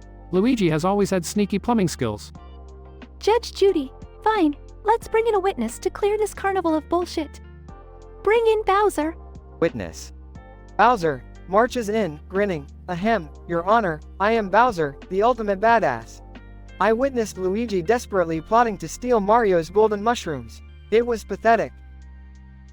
Luigi glares, Your Honor, this witness is a known villain, he's biased against me. Mario, sustained. You tell him, Luigi. Judge Judy rolls her eyes. Mario, your claim about the golden mushrooms doesn't hold a candle to a Lakitu's fart. Case dismissed. Mario, shocked, but, Your Honor, justice. Judge Judy, save it for your princess, plumber. Next case. Mario grumbles, this court system is rigged. I'll get those golden mushrooms back, even if I have to jump through lava pits. Luigi, smirking, keep dreaming, Mario. Your delusional obsession with golden mushrooms will be your downfall. Scene fades out as Mario and Luigi continue their absurd adventures, forever trapped in their video game dimension. Scientific explanation. This dialogue script, structured as a court case drama, explores the statistical improbability of fictional Super Mario characters engaging in adult and absurd situations. The use of vulgar dialogue, combined with the intense and M-rated tone, aims to create a humorous narrative that satirizes the world of video games and court proceedings. The dialogue's purposeful exaggeration and the characters' unconventional behavior contribute to the absurdity of the story, while Judge Judy's short-tempered demeanor adds a touch of familiar reality to the chaotic proceedings.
Judge Goombi. Good morning, everyone. Let's get this shit show started. Today's case is the people of Mushroom Kingdom versus Luigi. What's the accusation? Mario, Your Honor, this green-wearing bastard stole my pizza while I was trying to save Peach. Luigi, that's a load of crap, Your Honor. Mario is just pissed because I beat him at go-kart racing. Judge Goombie. All right. Order in the court, you two plumbers. Let's bring in the witness. Toad, what did you see? Toad, Your Honor, I was there when it happened. Luigi took a big bite out of Mario's sandwich and laughed maniacally. Mario, you lying fungus. That sandwich was mine, and you saw Luigi devour it. Luigi, I didn't touch your damn sandwich, Mario. You probably ate it yourself during one of your mushroom-induced rages. Judge Goombie, enough. This trial is turning into one twisted Mushroom Kingdom soap opera. Toad, did you see Luigi take a bite out of the sandwich or not? Toad, I'm sorry, Your Honor, but I didn't actually see the sandwich incident. I was too busy being chased by a giant carnivorous piranha plant. Mario, that's bullshit. This is all a scheme to distract us from the real crime here, Judge Goombie. Judge Goombie, Mario, watch your language. And unless you can provide solid evidence, I'll have to throw this case out faster than a green shell. Any evidence, Mario? Mario, well, Your Honor, I have this surveillance footage from my secret hidden camera in the kitchen. Judge Goombie, let me see that. Watches the footage. Oh, my chain chomps. Luigi, you chocolate-obsessed scumbag. You didn't eat Mario's sandwich. Luigi, Your Honor, it was an accident. I mistook the sandwich for a piece of chocolate cake. Judge Goombie, save it, Luigi. I've had enough of your sneaky shenanigans. I hereby declare you guilty of sandwich thievery. You'll be sentenced to clean every toilet in the Mushroom Kingdom until all the Goombas spontaneously evolve into Koopas. Mario, thank you, Your Honor. Justice is served. Luigi, this is fucking bullshit. I'll appeal this decision all the way to the Mushroom Supreme Court. Judge Goombie, good luck with that, Luigi. Court adjourned. Next case, someone accusing Bowser of stealing their dental floss. What the hell is wrong with you people?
Judge Judy, all right, settle down. We're about to begin the case of the century. Today's plaintiff is Sonic the Hedgehog, and the defendant is Knuckles the Echidna. May I remind both of you to keep those ridiculous fake faces in place and refrain from any antics. Sonic, you can count on me, Judge. This case is crazier than Robotnik's mustache. Knuckles. Whatever, Sonic. Let's just get this over with so I can go back to guarding the Master Emerald. What's the accusation, Your Honor? Judge Judy, the plaintiff alleges that the defendant stole his entire chili dog stash, worth a whopping $10,000. Sonic, tell us what happened. Sonic, I had just finished a day of saving the world, and I left my chili dogs in a secret hiding spot. When I returned, they were all gone. Knuckles was the only one around, and I know he has a weakness for chili dogs. Knuckles. That's ridiculous, Sonic. I would never sink so low as to steal your precious chili dogs. I have my own unique tastes, thank you very much. Judge Judy, Sonic, do you have any evidence to support your claim? Sonic, absolutely, Judge. I brought my trusty sidekick, Tails, as a witness. Tails, tell them what you saw. Tails, well, Judge Judy, I saw Knuckles sneaking around Sonic's hiding spot. He was drooling like a rabid chow, Your Honor. It's pretty clear he had his eyes on those chili dogs. Judge Judy, interesting. Knuckles, what do you have to say in your defense? Knuckles, Tails must be mistaken, Judge. I have never craved a chili dog in my life. I have much more important things to protect, like the Master Emerald. Judge Judy, well, this is quite the pickle we have here. I must admit, it's highly unusual to see Sonic and Knuckles at each other's throats over chili dogs. But I have a plan. Sonic, what's your plan, Judge Judy? I need those chili dogs back. Judge Judy, I'm going to employ some top-notch forensic experts to thoroughly investigate this case. We'll gather fingerprints, DNA samples, and even examine those fake faces you two are wearing. This trial just got real. Sonic, you're a genius, Judge Judy. Let's do this. Knuckles, fine, if it'll finally prove my innocence, I'm in. Progression. The forensic investigation reveals surprising results. Sonic's DNA is found on the chili dog wrappers, but so is Tails' DNA. Knuckles' fingerprints are nowhere to be found. The case takes a strange twist when Robotnik appears as a surprise witness, claiming he stole the chili dogs for his own evil plot. Sonic and Knuckles joined forces to take on Robotnik, realizing they were both victims of his cunning plan. They retrieve the chili dogs and justice prevails. Sonic and Knuckles, having put their differences aside, celebrate with a feast of chili dogs and praise Judge Judy for her unconventional yet effective tactics. The case ends with a newfound friendship and a whole lot of laughter. The end.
Drew, ladies and gentlemen, welcome to another episode of Whose Line Is It Anyway?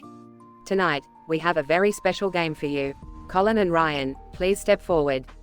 Colin, adjusting his suit. Alright, let's do this. Ryan, grinning, oh, you know I'm always up for a challenge, Colin. Drew, excellent. The game we'll be playing tonight is Quick Change.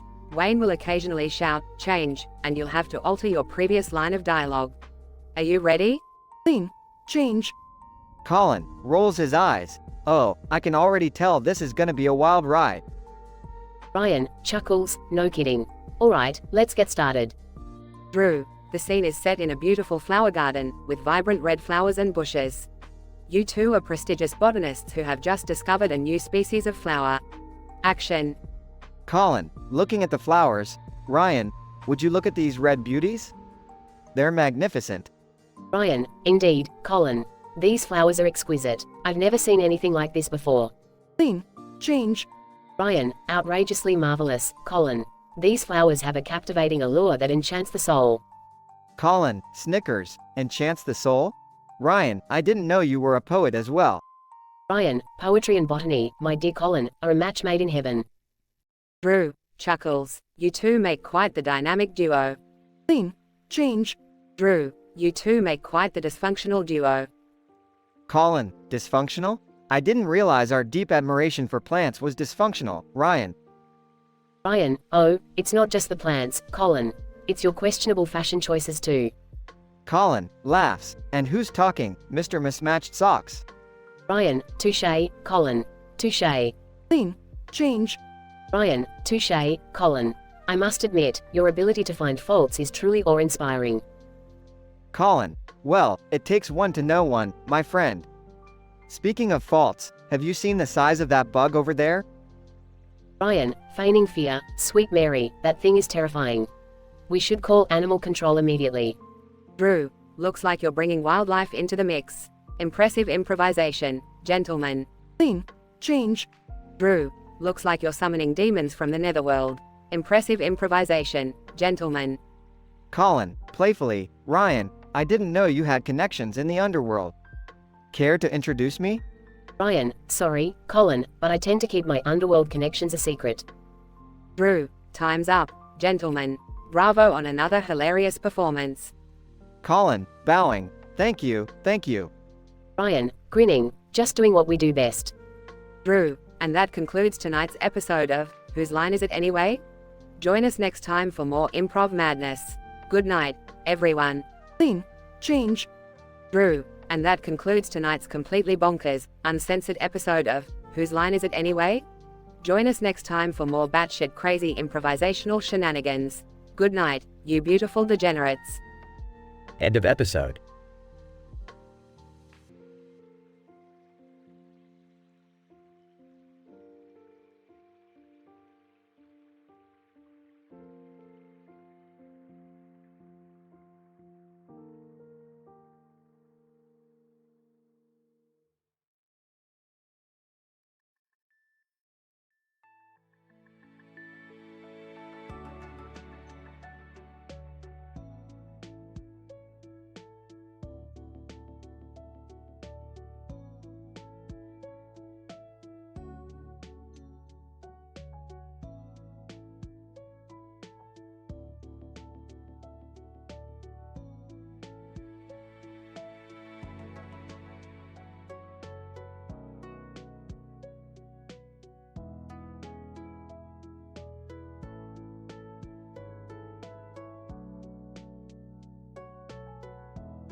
Drew Carey. Alright folks, welcome to another episode of Whose Line Is It Anyway? Tonight, we have Colin Mockery, Wayne Brady, and Ryan Stiles joining us. Let's start with a game of scenes from a hat. The audience cheers as Drew picks up the first suggestion. Drew Carey. Alright gentlemen, the first scene is inappropriately hitting on a judge in a courtroom. Colin Mockery. Your Honor, objection. I'd like to introduce Exhibit A, my irresistible charm. Can I buy you a drink after this? Wayne Brady, objection sustained, but I'd like to see your opening statement in private. Ryan Stiles. Your Honor, I may not be a lawyer, but I'd be happy to take a look under your robe and present a hung jury. Drew chuckles and grabs another suggestion. Drew Carey. Alright, let's move to a malfunctioning water slide at a water park. Colin Mockery. Oh no, I'm stuck halfway down. I hope this wedgie isn't permanent. Wayne Brady. Ladies and gentlemen, the new Olympic sport, synchronized faceplants. Ryan Stiles. Look at that guy trying to go up the slide. It's like watching a salmon swimming upstream, if the salmon was an idiot. Drew laughs, struggling to keep his composure. Drew Carey. Alright, next one. Awkward family reunion. Colin Mockery. Uncle Bob, I haven't seen you in years. Let's reminisce about the time you accidentally walked in on me in the shower. Wayne Brady. Aunt Margaret, remember how you used to call me Sugar Bear? I hope that nickname didn't come from personal experience. Ryan Stiles. Ah, the family tree with more branches than a meth addict's dental hygiene routine. The audience erupts in laughter as Drew shakes his head. Drew Carey. Alright, let's do one more. A disastrous job interview. Colin Mockery. I'll start the interview by imitating your voice, and we'll see if I can resist the urge to punch myself in the face.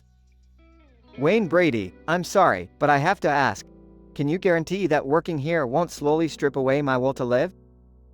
Ryan Stiles. I have one question for you. Is the company's sexual harassment policy as forgiving as the bathroom stalls? Drew laughs uncontrollably, trying to regain his composure. Drew Carey. Okay folks, that's all the time we have for tonight. And the winner of our pointless and stupid prizes, Ryan Stiles. Ryan does a silly victory dance while the others shake their heads. Drew Carey. Thanks for joining us on Whose Line Is It Anyway? See you next time. The performers take their bows as the audience applauds wildly, enjoying the hilariously absurd evening they just witnessed.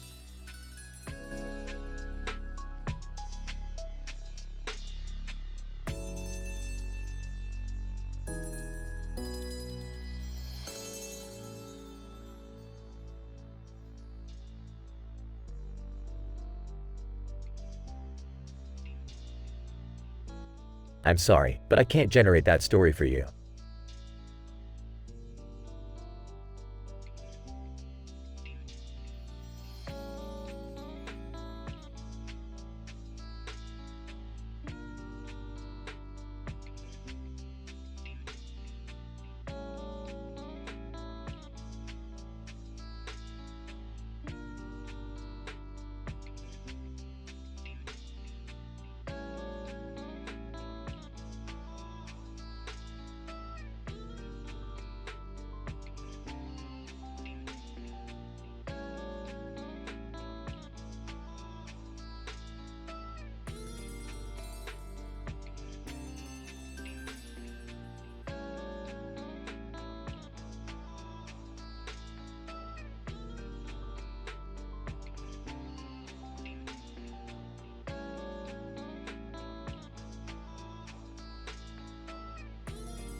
Fry.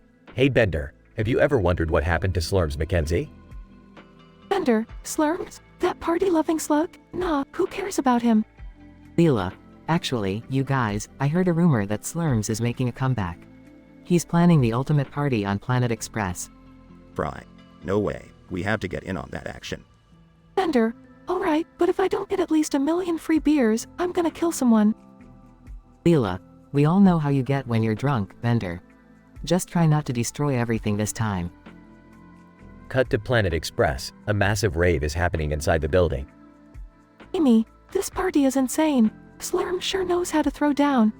Hermes, sweet ganja of Jamaica. I haven't seen a party this wild since the 70s. Slurms Mackenzie. Hey, party people. Slurms is here, and we're gonna party till we puke. Futurama crew, Slurms, and other partygoers dance, drink, and have the time of their lives throughout the night. Bender, this party is almost as great as I am. Almost. Fry. I can't believe we're partying with the legendary Slurms Mackenzie. This is the best night ever. Leela, yeah, but let's not forget that we're here for work too. We can't let this get out of hand. As the party reaches its peak, chaos breaks out. Bender, oh, things are getting a little too rowdy in here. Fry. Whoa, look at the walls. Are they melting? Leela, the building's structural integrity is failing. We need to evacuate everyone. Amidst the panic, Slurms takes charge. Slurms Mackenzie. Everybody, follow me. I'll get us out of here. Slurms leads the crew and partygoers to safety, but gets trapped inside the collapsing building. Fry. Slurms, we have to save him. Leela, there's no time, Fry. We have to get out of here before the whole place comes down. Barely escaping the disaster, the crew watches as the building crumbles.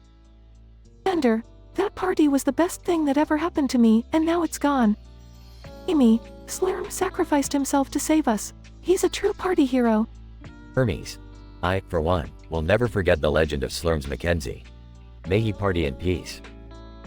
The crew raises their drinks in honor of Slurms, a bittersweet moment in their lives. Fry. Let's keep his memory alive by partying twice as hard from now on. Leela, agreed. Slurms may be gone, but the spirit of partying will live on in our hearts. As the crew toasts, the episode ends with a shot of the destroyed Planet Express building, reminding them of Slurms Mackenzie's ultimate sacrifice.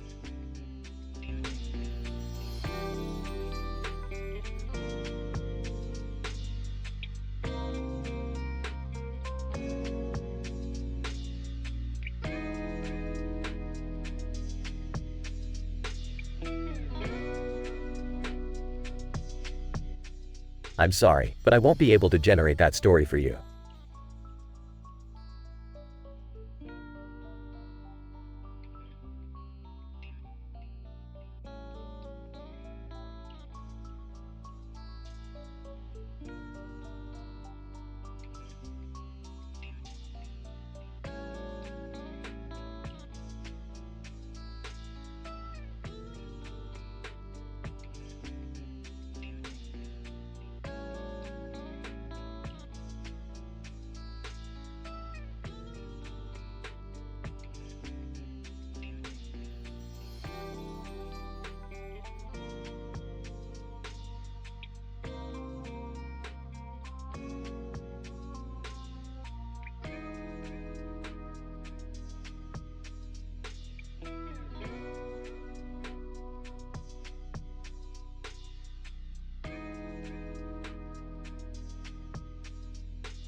Kyle.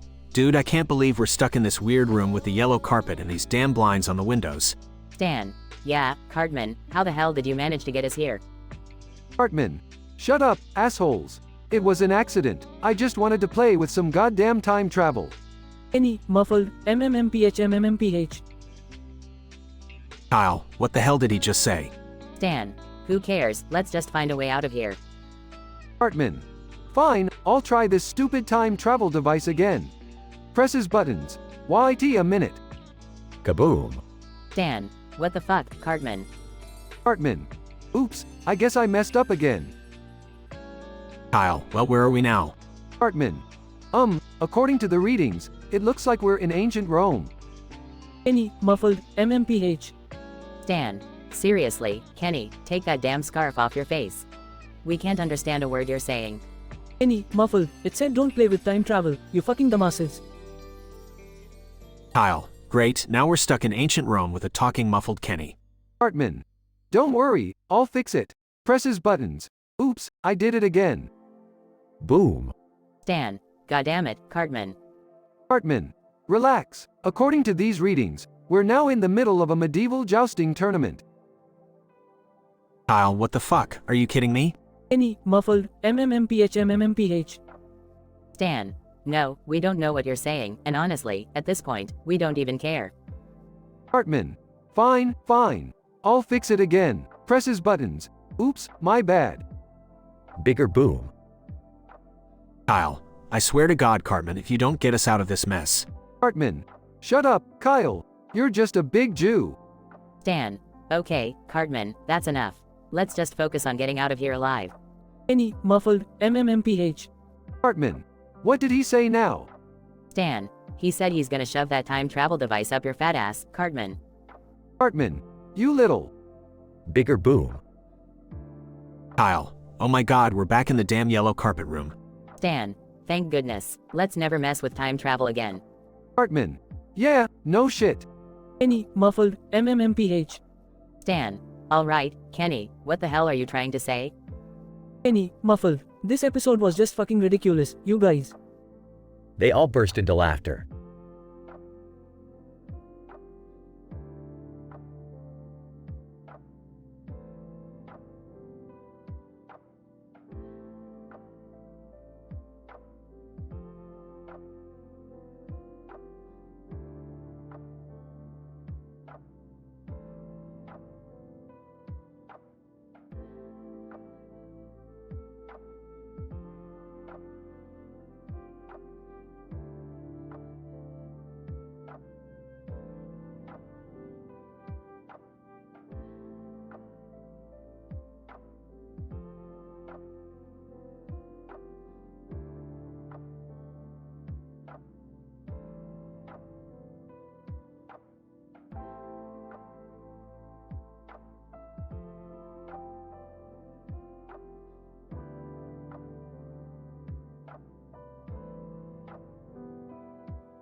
Willy Wonka, ladies and gentlemen, boys and girls, welcome to the grand unveiling of the newest addition to my chocolate factory. Really? Wow, Mr. Wonka, what is it? Willy Wonka. Behold, my friends, the chocolate maelstrom extravaganza. A swirling vortex of liquid chocolate and madness. Veruca, liquid chocolate and madness? Count me in. Violet, yeah, this sounds crazy. Can we go inside, Mr. Wonka? Willy Wonka. Of course, my dear children. Step right this way, but beware, the chocolate maelstrom can be quite unruly. Augustus. Unruly? Who cares? I'm going in. Willy Wonka. Very well, my precocious boy. Just remember, moderation is key. Goes inside the chocolate maelstrom extravaganza. Willy Wonka. Look around, my young adventurers. Chocolate rivers flowing in every direction, lollipop trees reaching for the sky, and cotton candy clouds making a sweet canopy above us. Really? It's unbelievable, Mr. Wonka. Veruca, this place is a dream come true. Willy Wonka hands each child a golden cup filled with liquid chocolate. Willy Wonka. Drink up, my friends. Taste the whimsical essence of the chocolate maelstrom. Children start sipping the chocolate. Violet, this chocolate is divine. I could drink it forever. Augustus. I have never tasted anything so delicious. Willy Wonka. Ah, but remember what I said about moderation. Augustus starts chugging the chocolate. Augustus. More. I need more. Willy Wonka. Oh dear, it seems Augustus is getting a bit too carried away. Augustus's body starts swelling and distorting. Augustus. What's happening to me? It hurts. Veruca, your greed is getting the best of you, you gluttonous fool. Really? Mr. Wonka, can we help him? Willy Wonka. It's too late, my dear Charlie. He has become a grotesque embodiment of his own greed. Augustus's body transforms into a giant chocolate blob. Augustus. Incoherent gurgling noises. Oompa Loompas appear, singing a hilarious comedic song. Oompa Loompas, Oompa Loompa Doompity Doo. Augustus got too greedy, that's true, Oompa Loompa Doompity Dee. His morphing body's a sight to see. As the song continues, the Oompa Loompas guide the transformed Augustus away. Willy Wonka. My friends, let this be a lesson learned. Moderation is the key to happiness, for even in the world of chocolate, there can be consequences for indulgence. Really? Thank you, Mr. Wonka, for this incredible and eye-opening experience. Willy Wonka. My pleasure, Charlie. Now, who's ready for the next adventure in this astonishing chocolate factory? The children cheer and continue exploring the nonsensical wonders of Willy Wonka's chocolate factory.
Narrator. In the extravagant and peculiar Willy Wonka's chocolate factory, a man named Jack stands alone in a room, facing a giant ball made entirely of colorful balls. In his hand, he tightly grips a gun, filled with sweat dripping down his forehead. In the background, Willy Wonka stands, a playful smirk on his face. Jack, what the fuck is this shit? A giant ball of balls. What kind of fucked up chocolate factory is this? Wonka, oh, my dear Jack, you haven't seen anything yet.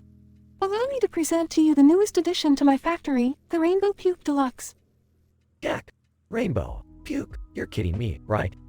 Wonka, absolutely not. It's the perfect mix of flavors that will have your taste buds exploding with joy. Here, try one. Jack, fine, fuck it. I'll give it a shot. But if it's another one of your fucked up tricks, Willie, I swear. Jack takes a Rainbow Puke Deluxe from the giant ball and takes a bite. Suddenly, a loud rumble erupts from his stomach as an intense pressure builds up within him. Jack, what the fuck is happening to me? Wonka, oh, dear Jack, it seems the Rainbow Puke Deluxe has triggered an excessive reaction in your digestive system. You might say, it's turning you into a living rainbow puker. Jack's stomach expands rapidly, and he begins to vomit a dazzling array of colorful liquid, shooting it in all directions. It's both hilarious and grotesque, a display of absurdity. Jack, gurgling sounds. Wonka, Oompa Loompas, gather round. It's time to celebrate our dear Jack's unfortunate demise with a song, of course. The Oompa Loompas assemble, and in their high-pitched, foul-mouthed voices, they begin to sing. Oompa Loompas, oh, Jack, you poor bitch, you've met your end. With Rainbow Puke Deluxe, your gut did rend. Your vomit, a rainbow of colors and funk. We hope you had fun, you miserable punk. The Oompa Loompas dance and sing their hilariously morbid song, mocking poor Jack's ridiculous demise. Meanwhile, Jack continues to spew colorful vomit, his fate sealed by the cursed candy. Narrator. And so, in the demented world of Willy Wonka's chocolate factory, Jack's demise becomes a spectacle of absurdity and dark humor. The Rainbow Puke Deluxe, a candy that takes no prisoners, leaves behind a legacy that will forever be remembered, in Technicolor vomit.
Narrator.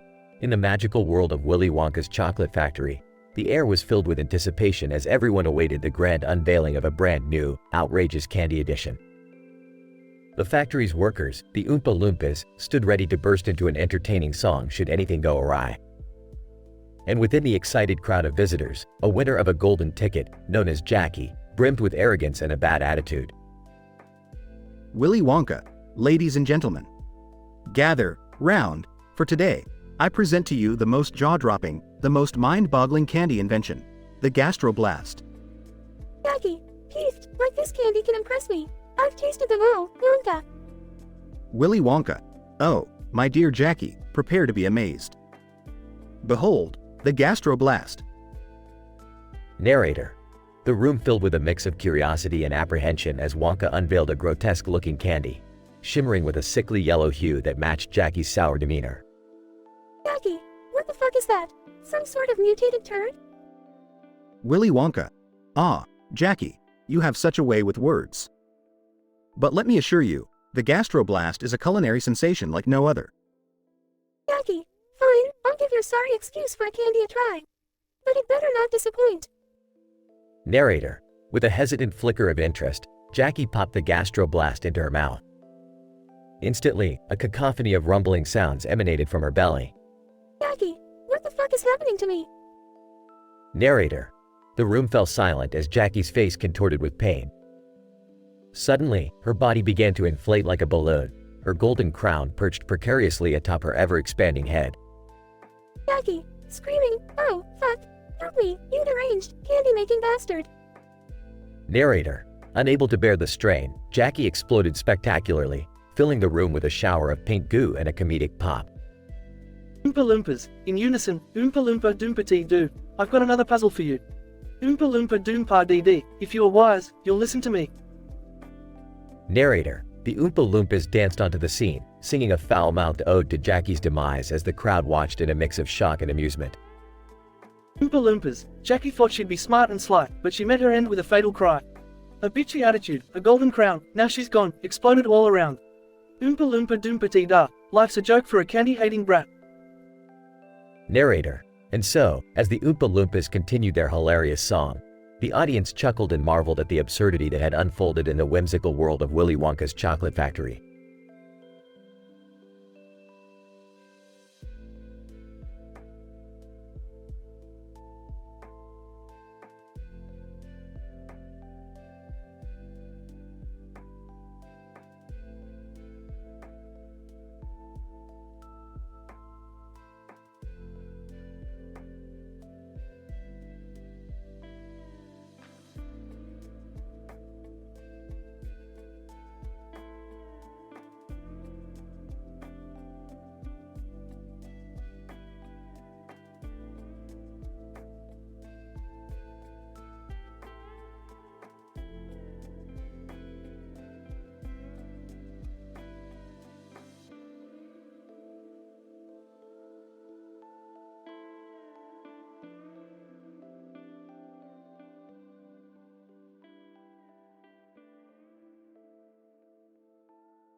Idol, Dr. Seussel and the Deadly Delight.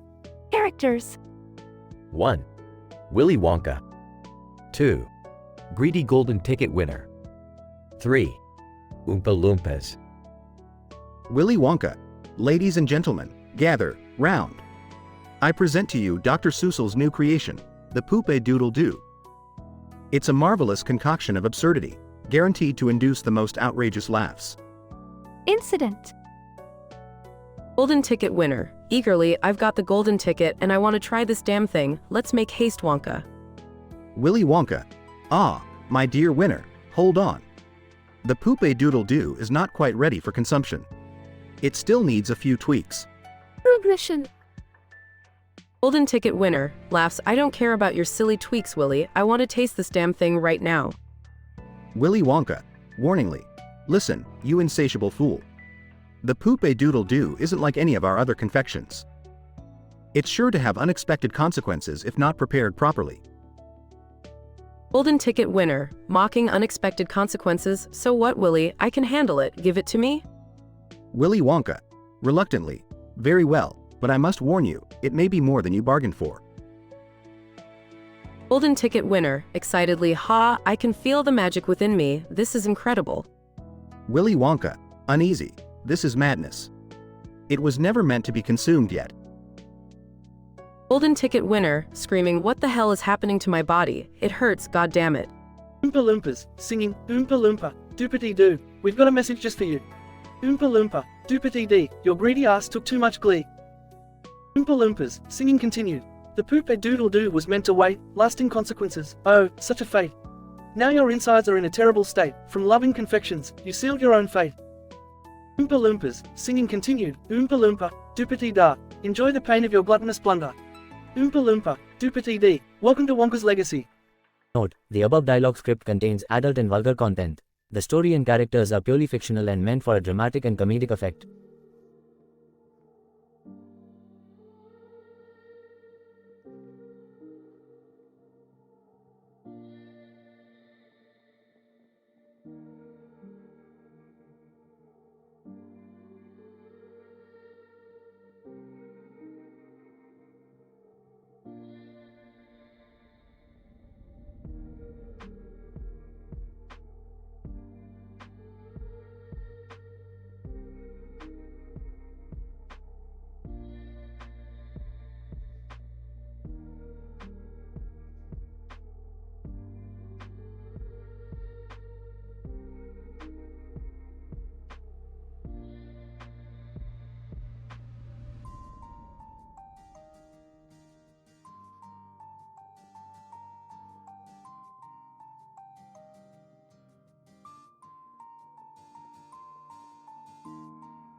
Narrator. A group of clowns stood next to each other, their faces painted with bright colors, in front of a sign that read, Circus Circus. Excitement buzzed in the air as the crowd awaited the grand introduction of Willy Wonka's latest creation. Willy Wonka. Ladies and gentlemen, prepare to be amazed. Feast your eyes on a product so revolutionary, so utterly ridiculous and repulsive, that it defies all laws of good taste. Behold, the Sludge Gobbler. Crowd gasps and whispers. Willy Wonka. This delightful concoction is not quite ready for public release. But, lucky for us, I have here an eager participant who is willing to be the first to taste the Sludge Gobbler. Golden ticket winner. That's right, people, I've won the golden ticket and I'm ready for anything. Bring on the Sludge Gobbler. Willy Wonka. Very well, my dear winner. Here's your glass of Sludge Gobbler. Now, bottoms up. Golden ticket winner takes a big sip. Ah, what is this? It tastes like socks soaked in sewage. Willy Wonka. Marvelous, isn't it?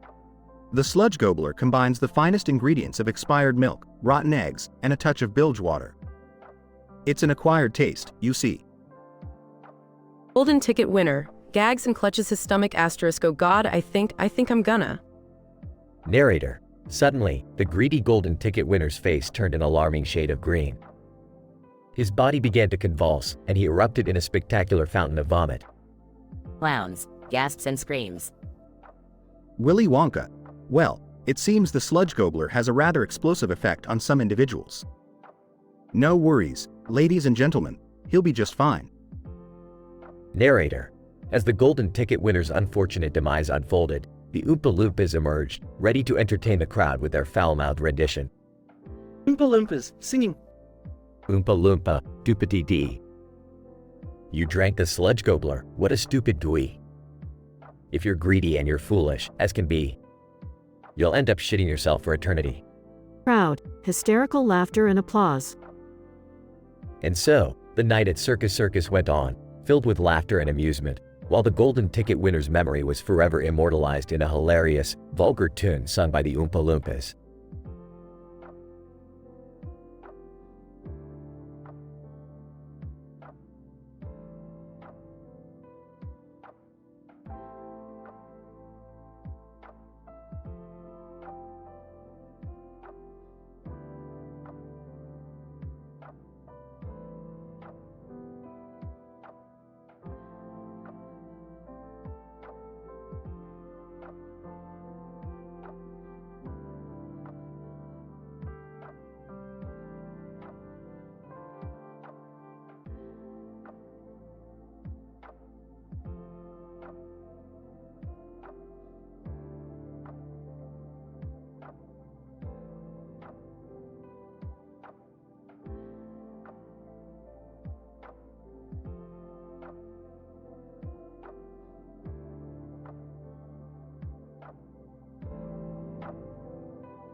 Doodle Bob. Ladies and gentlemen, the new President of the United States is here.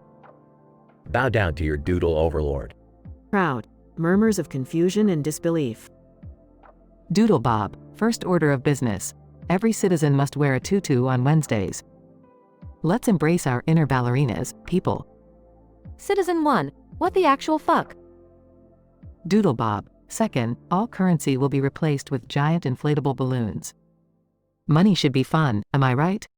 Citizen 2, how the hell am I supposed to buy groceries with a damn balloon? Doodle Bob. Third, peanut butter will be banned. Jelly rules the sandwich kingdom from now on. Citizen 3, you're a freaking lunatic. Doodle Bob. Fourth, Mondays will be known as Unicorn Day, and everyone must wear a unicorn horn on their heads. Sparkles mandatory. Citizen 4, this is absolute madness. Doodle Bob. Fifth, all traffic lights are to be replaced with carnival rides. Who needs red, green, and yellow when you can have roller coasters, am I right? Citizen 5, you're going to get us all killed. Doodle Bob. Sixth, Pizza will be the national currency. Want to buy a car? That'll be 3 large pepperonis. Citizen 6. This isn't sustainable in any shape or form. Doodlebob, 7th. Schools will now teach classes about unicorns and fairies. Forget math and science. We're diving into the magical realm. Citizen 7, are you out of your damn mind? Doodlebob, 8th. Dogs must wear bubble wrap suits at all times to protect their delicate bodies from any potential injury. Citizen 8, this is complete nonsense. Doodlebob, 9th. Countrywide mandatory dance-offs every Friday night. The best dancer becomes the new vice president. Citizen 9, this is a joke, right? Please, tell me this is a joke. Doodlebob, and finally, all computers will be replaced with Etch-A sketches. The world needs more artistic creativity, my friends. Citizen 10, that's it, I'm leaving this country. Doodlebob, fear not, my fellow Americans. These patch notes will lead us to salvation and a new era of chaotic brilliance. The world shall know the power of Doodlebob. Crowd, collective sighs, gasps, and murmurs of disbelief. Programmed by an AI language model that may produce inappropriate content.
Butthead. Dude, check out this place. Japan looks all weird and stuff. Beavis. Yeah, it's like we're in one of those cartoons, except without all the explosions and stuff. Butthead. Yeah, Japan is all about that anime crap. I bet they got some crazy ass stuff here. Beavis. Haha, like tentacle porn? Butthead. Yeah, Beavis, like tentacle porn. They walk by a traditional Japanese tea ceremony. Butthead. What the hell is this? Beavis. It's like some kind of tea thing. Tea. Butthead. More like weird ass leaf water. I don't get why they're all so serious about this crap. They stumble upon a cosplay convention. Beavis. Whoa, check out those chicks in the weird outfits. Butthead. Yeah, Japanese chicks are hot, even in stupid costumes. Thank you, Japan. Beavis. Yeah, it's like cosplay with benefits. They enter a sumo wrestling arena. Butthead. Holy crap, those guys are huge. Beavis. Yeah, butts. Like, really big butts. Haha. Butthead. They're like big freaking babies wrestling each other. It's like WWE without the steroids. They witness a traditional Japanese tattoo session. Beavis. Dude, that guy is getting stabbed, like, all over. Butthead. Yeah, it looks like a weird-ass form of torture, but without, the torture. Just a bunch of dudes staring at your naked body. This is kinda cool. Beavis. Yeah, they should call it poking art. They stumble across a futuristic high-tech toilet. Butthead. Whoa, this toilet is awesome. It's got buttons and shit. Literally. Beavis. Haha, you said, shit. This is like the ultimate butt experience, butthead. Butthead. Yeah, Beavis. We should get one of these for our bathroom. TP, flush, Beavis, TP, flush, Beavis. TP, flush, Beavis. They walk past a traditional Japanese temple. Beavis. Dude, check out that big ass building. Butthead. Yeah, it's like a giant house for statues and stuff. But where's the beer? This place needs more beer. Beavis. Yeah, it's like a church, but without all the fire and screaming. Butthead. Yeah, Beavis. This place needs some heavy metal. They stumble on a Japanese game show. Beavis. Hey, butthead. Check it out. People getting hit in the balls. Haha, balls. Butthead. Yeah, this is way better than that dumbass gladiators thing we watched on TV. They need to bring this shit to America. Beavis. Yeah, so we can, like, kick some balls too. Butthead. Haha, yeah. Balls. They witness a traditional Japanese tea shop. Beavis. What's up with all the tea, dude? I need something stronger. Butthead. Yeah, Beavis. Screw tea, let's make it whiskey, lots of whiskey. This place needs more metal and whiskey. Beavis. Yeah, and boobs. You can't have metal, whiskey, and boobs without boobs. Butthead. Ha, right on, Beavis. Boobs. They leave Japan and are back at their couch. Butthead. Japan was cool and all, but it needs more TV and AC/DC. Oh, and boobs. Lots of boobs. Beavis. Yeah, and nachos. Nachos with boob sauce. Butthead. Yeah, Beavis. Let's stay here and never leave. Beavis. Yeah, this is the best place. Haha, boobs. They both sit on the couch, staring at the TV.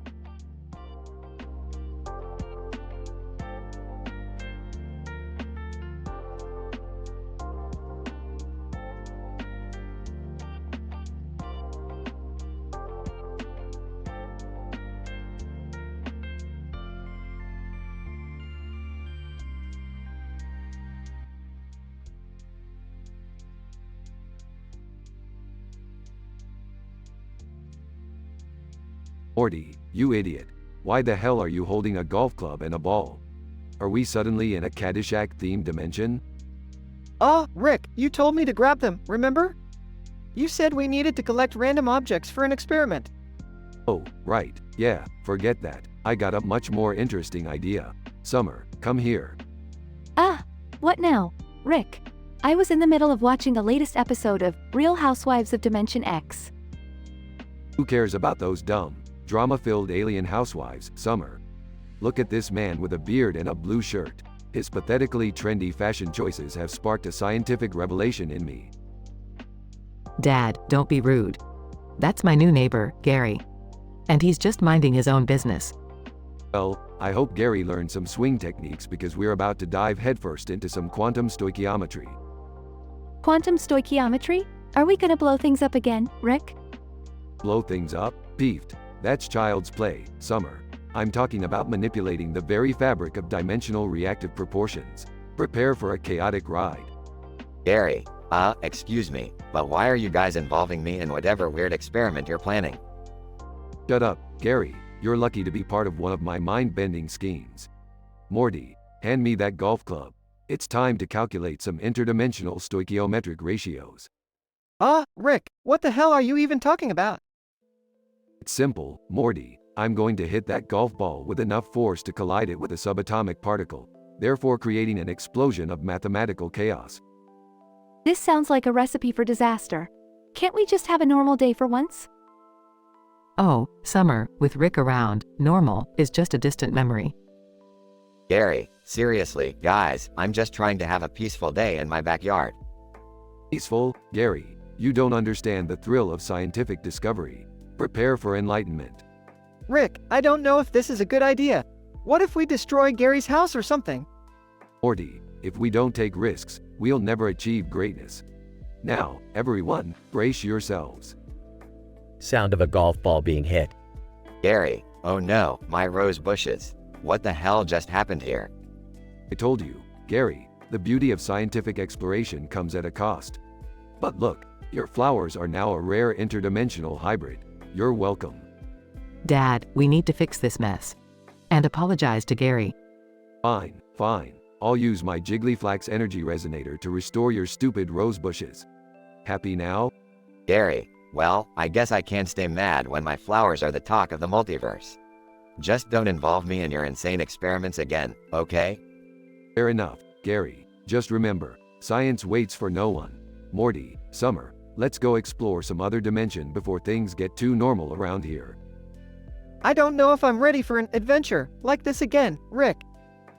Shut up and get in the portal, Morty. Time and space won't wait for your hesitation.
Summer, stoichiometry is not that hard to understand.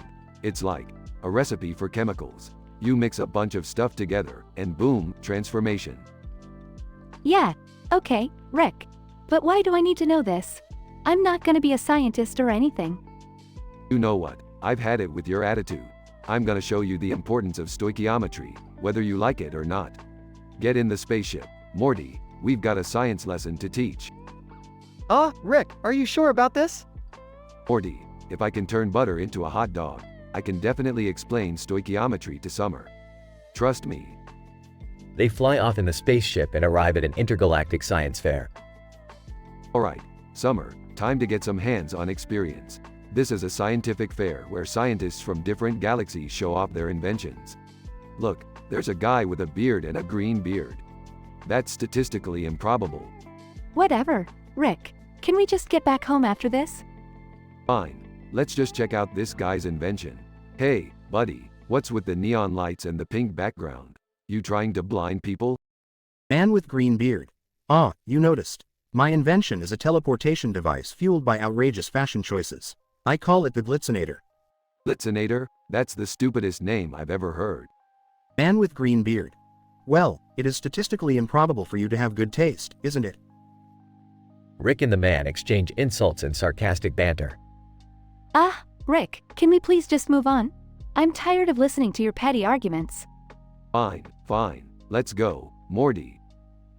As they walk away, Rick accidentally spills a beaker of chemicals on the Glitzinator.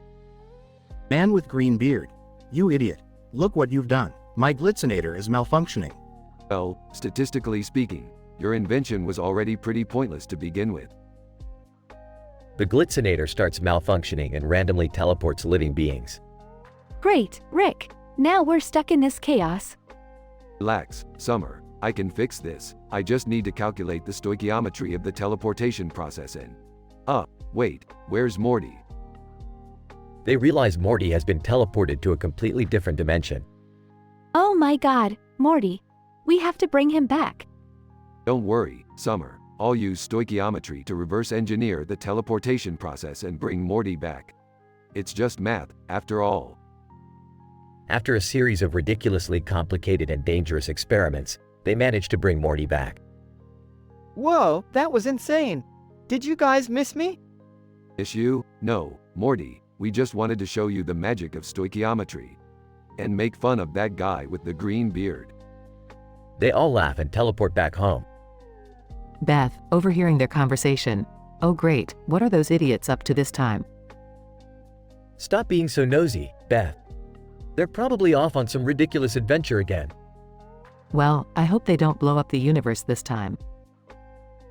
Don't worry, babe. I'm sure they'll find a way to survive.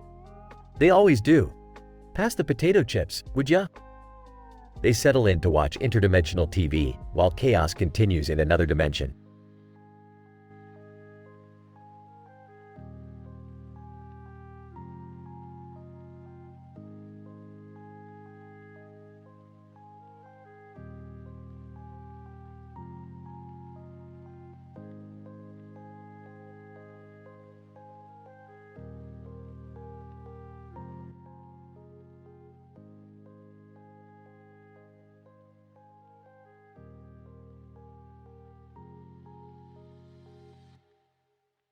Alright, Summer, pay attention. I'm about to explain stoichiometry to you. So buckle up and prepare for a mind-bending adventure through the depths of science. Rick, are you sure Summer's ready for this? I mean, her brain can't handle half the stuff we do. Shut up, Morty. She's gotta learn sometime. Now, Summer, picture an atom. It's like a tiny Lego piece, but really, really small. Okay, I think I got it. So, what's stoichiometry then? Stoichiometry is like a cosmic dance of atoms, Summer. It's the art of balancing chemical equations, where atoms on both sides need to be equal. It's like mixing the perfect cocktail, but with science. Rick, isn't that a bit simplified? I mean, she needs something more relatable. Shut up, Morty. I'm in charge here. Now, Summer, imagine you're at a wild party, mixing drinks. Each ingredient represents an atom, and you need to make sure you don't end up with a lopsided drink. Hey, everyone, what's going on? Are we talking about stoichiometry? Oh, great. It's the almighty stoichiometry genius, Jerry. Well, if you're struggling, I could explain it to Summer. I did get an A in chemistry, you know. Oh really, Jerry? A whole A? Impressive. Go on then, enlighten us all. Alright, Summer. Picture you're baking a cake. Stoichiometry is like following a recipe, making sure you have the right amount of each ingredient, or else your cake won't turn out right. Ah, I think I understand better now. Thanks, Jerry. What? How dare you, Jerry? My genius-level explanation was way more epic and scientifically accurate. You stole my thunder, you stoichiometry-stealing scoundrel. Oh, relax, Rick. Not everything needs to be an intergalactic brain-melting adventure. Sometimes, simplicity is key. Simplicity? Key? You have no idea what the hell you're talking about, Jerry. I could have blown her mind and expanded her understanding of the universe, but no, you had to come and ruin it. All right, you two, calm down. It's just stoichiometry. Let's not turn this into another dimension-hopping argument. Yeah, let's just be happy that Summer finally understands something. Fine, fine. But mark my words, Jerry. This isn't over. I'll be back with an even more mind-blowing explanation that will make your head spin. Oh please, your mind-blowing explanations usually end up in some catastrophic disaster. I'll stick to simplicity, thank you very much. Can we just go home now? I think I've had enough stoichiometry for one day. Absolutely, Summer. Let's all head back and leave these two egomaniacs to their ongoing battle of scientific superiority. Fine, go on, leave. But just remember, Jerry, I'm the smartest man in the universe, and one day, you'll witness the true magnitude of my intellect. Keep dreaming, Rick. Keep dreaming. Maybe one day you'll even find a universe where you're not such a self-centered jerk. Oh, I'll find it all right, Jerry. And when I do, you'll be the first to know, because I'll make sure to rub it in your face. Can we just go home? Please? This is getting ridiculous. Sir, the dysfunctional family continued their journey through stoichiometry, battling egos, and traveling across dimensions, all in the pursuit of one thing, a better understanding of the universe, or at least a decent grasp of stoichiometry. Only time will tell what other chaotic adventures await them.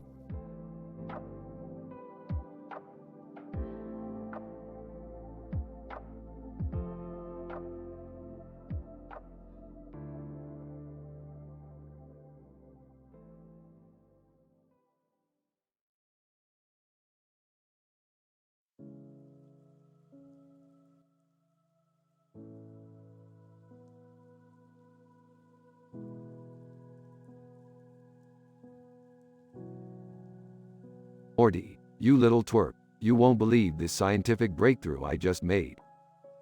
Oh great, another one of your crazy ideas, Rick? I can't even keep up anymore. Shut up, Morty. This breakthrough involves fuckonometry, a complex mathematical concept that can calculate the probability of someone getting laid. Seriously, Rick? You're basing a whole theory around getting laid? That's so typical. Listen here, Morty. This theory could change the course of human history. It's all about maximizing the potential for sexual encounters. Ah, fine. Just explain it to Summer already so that maybe she'll stop bugging me about it. Summer, get your ass over here. I'm about to school you in the art of fuckonometry.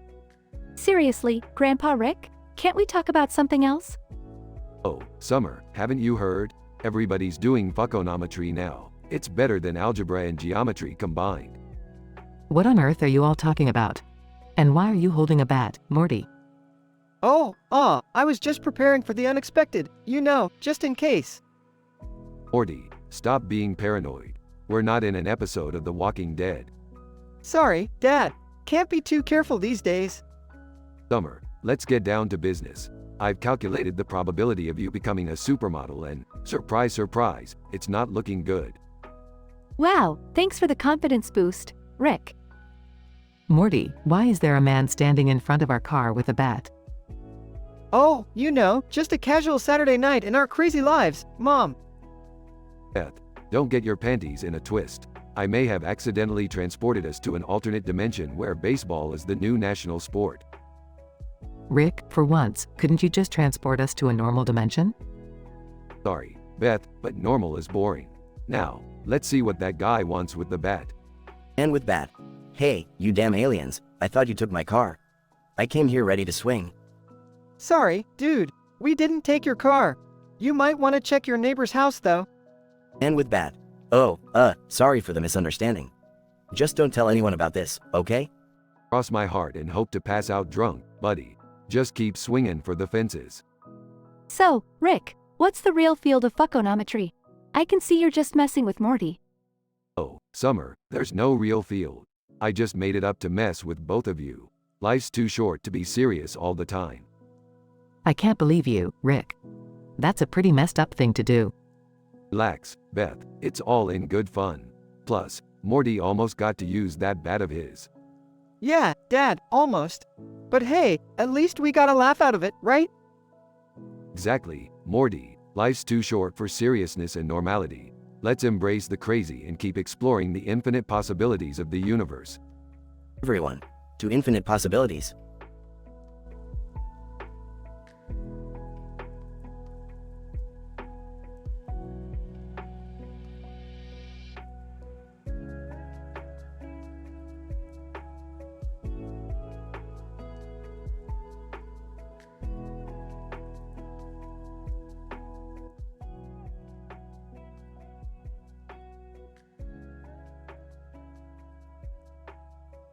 Morty, what the hell are you doing with those drums? We can't have your amateur attempts at music ruining my lab. Well, Rick, since I'm banned from practicing in the house, I thought I'd give air drums a shot. Trum-tee-tum, trum-tee-tum, all day long. Air drums, Morty, really? That's even more pathetic than your actual drumming skills. Geez, Rick, can't you just be supportive for once? Supportive, Morty. I support you by not smashing those drums into a million pieces. That's the best you're gonna get. Hey guys, what's going on? Is there a concert or something? No, Dad. I'm just trying to practice my drums because Mom won't let me play around the house anymore. Yeah, Jerry, apparently the neighbors filed an official complaint for noise pollution. Can you believe that? Well, Morty, maybe you should have taken some drumming lessons instead of banging on those things like a caveman. Fine, I'll just continue with my air drums. Trum-tee-tum, trum-tee-tum. What's all the commotion about? Morty's air drumming, Mom. It's his new creative outlet since he's banned from actual drumming. Oh, Morty, maybe you should find a quieter hobby, like knitting or stamp collecting. Yeah, Morty, you should take up knitting. It's not like you could make anything worse than your drumming. You guys are being really mean. I just want to express myself through music. Express yourself? More like torture everyone within a 5-block radius. Morty, the only thing you're expressing is your complete lack of rhythm. Stick to the air drums, buddy. You know what? Screw all of you. I'm going to find a band that appreciates my talent. Good luck finding a band that's deaf, Morty. I'll show you, Rick.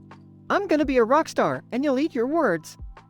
Morty, be realistic. You can't even keep a beat, let alone be in a band. Well, then, I'll start my own band. The Morty Air Drummers. And we'll be the best band in the multiverse. That's the spirit, Morty. Dream big. Dream big, Morty, more like delude big. I can't wait to see this catastrophe unfold. You'll see, Rick. You'll all see. The Morty Air Drummers are going to rock this world. Morty, just promise me you won't start playing actual drums again. The neighbors won't survive it. Fine, I'll stick to the air drums for now. But just wait until I prove you all wrong. He'll be waiting, Morty. But I suggest you start investing in some earplugs for your non-existent fans. Trum-tee-tum, trum-tee-tum. You'll see, Rick. You'll all see.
Morty, what the hell are we doing at Bonnaroo?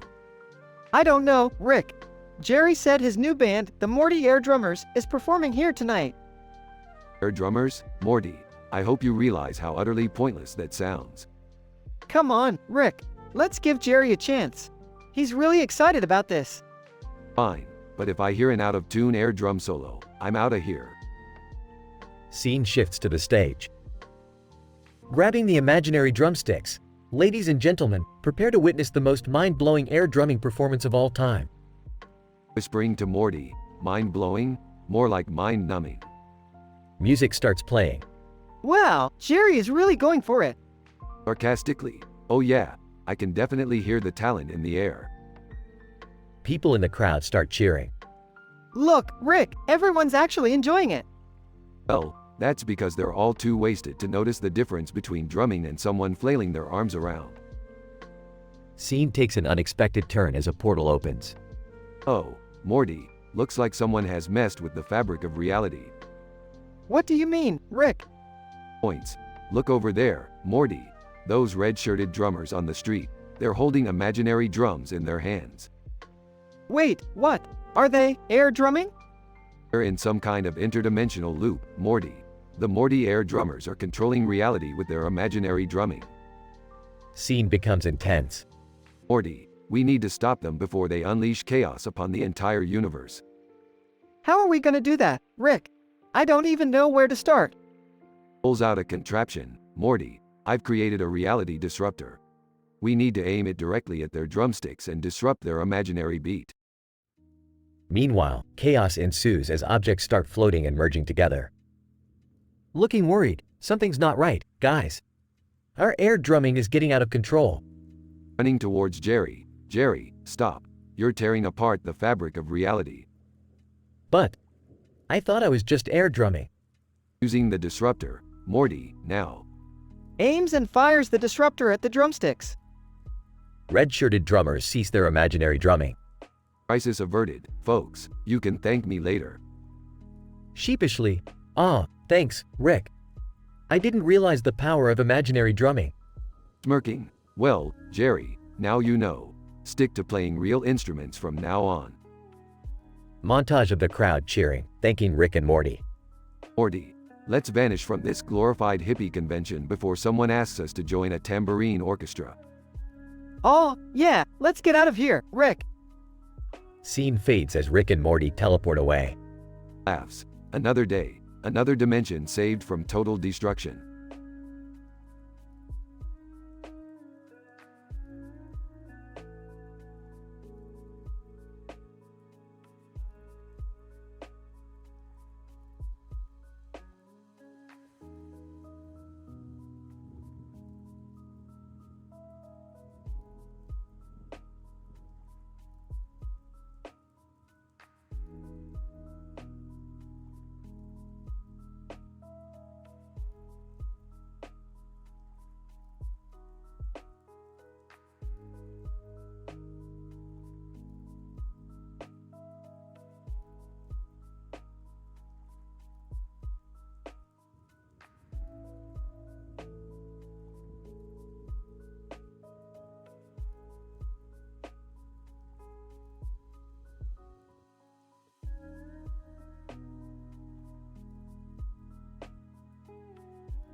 Hey Morty, look at this pizza. Who the hell put toothpaste on the crust? Oh, Rick, I think that's avocado spread. It's a thing now, I guess. Avocado? More like avo grosso. Who wants to ruin a perfectly good pizza with green mush? Well, I happen to like it. It's trendy, you know? Shows we're keeping up with the times. Jerry, seriously? Avocado spread does not make you trendy. It just means you have poor taste in pizza. Beth, finally some common sense. Give me that pizza, I'll fix it. Morty hands Rick the pizza. Morty, we're gonna make the Scorpion King spaghetti. It's an ancient recipe I discovered in a parallel universe. The Scorpion King spaghetti? Is it safe? Morty, when has anything I've done been safe? Scene transitions to Rick and Morty in the kitchen, surrounded by scorpions. Now, Morty, we need to milk these scorpions for their venom. It's a crucial ingredient. Oh geez, Rick, I don't think I signed up for scorpion milking duty. Don't worry, Morty, I'll do the milking. You just keep an eye on these little buggers. Morty nervously watches the scorpions. One hisses at him. Rick, I think they're getting angsty. Relax, Morty, scorpions just have resting bitch face. Now, hand me the noodles. Morty hands Rick the noodles. Scorpions start crawling all over the kitchen. Rick, are these scorpions gonna sting us? I don't want to die from scorpion spaghetti. Morty, if you die from scorpion spaghetti, at least you'll go out with a taste explosion of flavor. As they finish cooking, the scorpions retreat into a nearby portal. Done. The Scorpion King spaghetti is ready. Wow, Rick, look at that glowing venom sauce. This is gonna be bizarrely tasty. They both taste the spaghetti. Their faces contort in disgust. Morty, I think the venom made it taste like burnt rubber and sadness. Yeah, I've never been so disappointed in spaghetti. How is this even statistically possible? Scene transitions to the dining room where Beth, Jerry, and Summer eagerly await. Finally, Rick and Morty, the pizza's here. You guys took forever. What took so long? Yeah, come on, we're starving here. Trust me, you wouldn't want to know the details. Just try the pizza. They all take a bite and immediately spit it out. Ew, what did you guys do to the pizza? It tastes like a scorpion's armpit. I thought I had poor taste before, but this takes it to a whole new level. Rick, Morty, what kind of culinary disaster did you create? Look, it's not our fault the universe decided to throw us a curveball with scorpion spaghetti and toothpaste pizza. It's all scientifically improbable. Yeah, this is definitely going down in the books as one of our weirdest culinary adventures, Rick. Scene ends with the family laughing at the absurdity of the situation.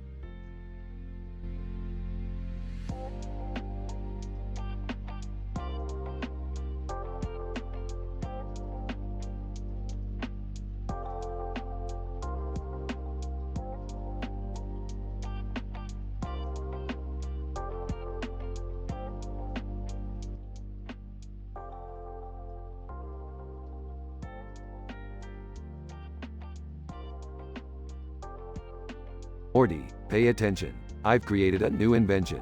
The Walking Paradox Interdimensional Manipulator. Oh, Rick, isn't that just a fancy way of saying a time machine? Morty, don't question my genius.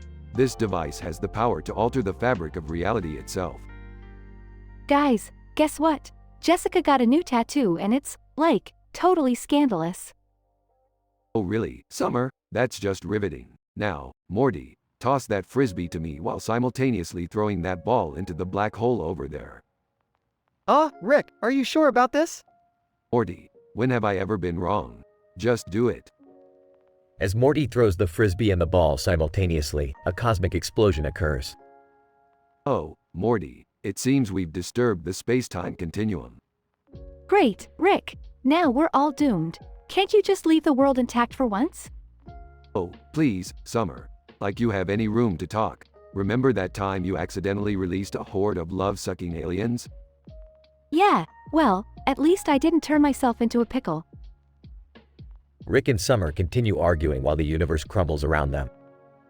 Guys, the bald guy running over there, he has a frisbee and a ball just like I did. Morty, that's statistically improbable. Do you realize what this means? What, Rick? Means the Rickinator has returned. A portal opens, revealing the Rickinator, a parallel universe version of Rick with a bald head but twice as sarcastic. Rickinator. Well, if it isn't the pansy Rick and his clueless sidekicks. Hey, who are you calling clueless, you bald bastard? Rickinator. Save it, Morty. I'm here to steal your dimensions and make them my own. Rick, we need to do something. Rickinator. Oh, please. You think you stand a chance against the genius that is me? I've mastered this universe and every other one I encounter. Morty, quick, grab the neutron imploder from my lab. But, Rick, you destroyed that last week. Just go with it, Morty. We need a distraction. As Morty runs to get the non-existent neutron imploder, chaos ensues. Rick, we're doomed. That bald idiot is gonna take over everything. Not on my watch, Summer. Quick, hand me that frisbee and ball. As Rick catches the frisbee and the ball, he combines them using his genius intellect. Morty, Summer, hold on to something. We're about to fix this mess. With a mighty throw, Rick aims the modified frisbee ball at the Rickinator. Rickinator. What the hell is that supposed to do? Rick's creation hits the Rickinator, causing a colossal explosion. That, my dear Rickinator, is a freeze bomb. Say goodbye to your reign of sarcasm. A blinding light envelops the field, restoring order to the universe. Wow, Rick, you did it again. I never thought I'd say this, but thanks, Rick. Don't mention it, you ungrateful urchins. Now let's get out of here before the authorities show up. The trio walks back to the spaceship, oblivious to the chaos they've caused. Morty, remind me to never mess with frisbees and balls again. Well, maybe just one more time.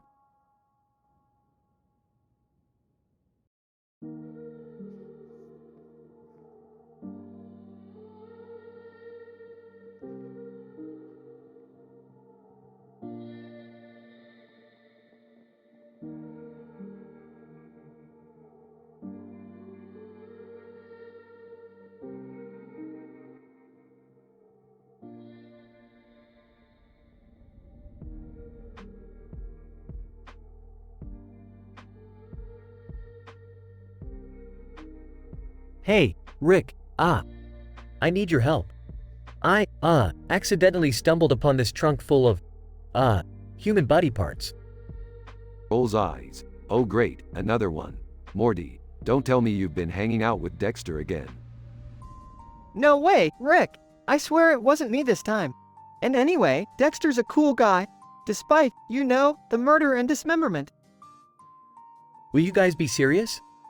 I have to hide this trunk before Beth sees it. She'll kill me. Literally. Jerry, you really never cease to amaze me with your incompetence. Alright, you're lucky I'm in a mildly benevolent mood today. Morty, grab the portal gun. Where are we going, Rick? We're paying a visit to Dr. Bones a lot over there. He's the only one who can dispose of this mess. Wait, we're going to see a guy with a skull on his chest? Is that safe? Laughs. Safe? No, Jerry, safe is a mythical concept. We're going for ridiculously dangerous and statistically improbable. Meanwhile, at Dr. Bones A Lot's hideout. Dr. Bones A Lot adjusts his glasses. Welcome, Rick Sanchez. I see Jerry has brought me another shipment. How thoughtful. Just get rid of it, okay? I don't want any trace of this mess.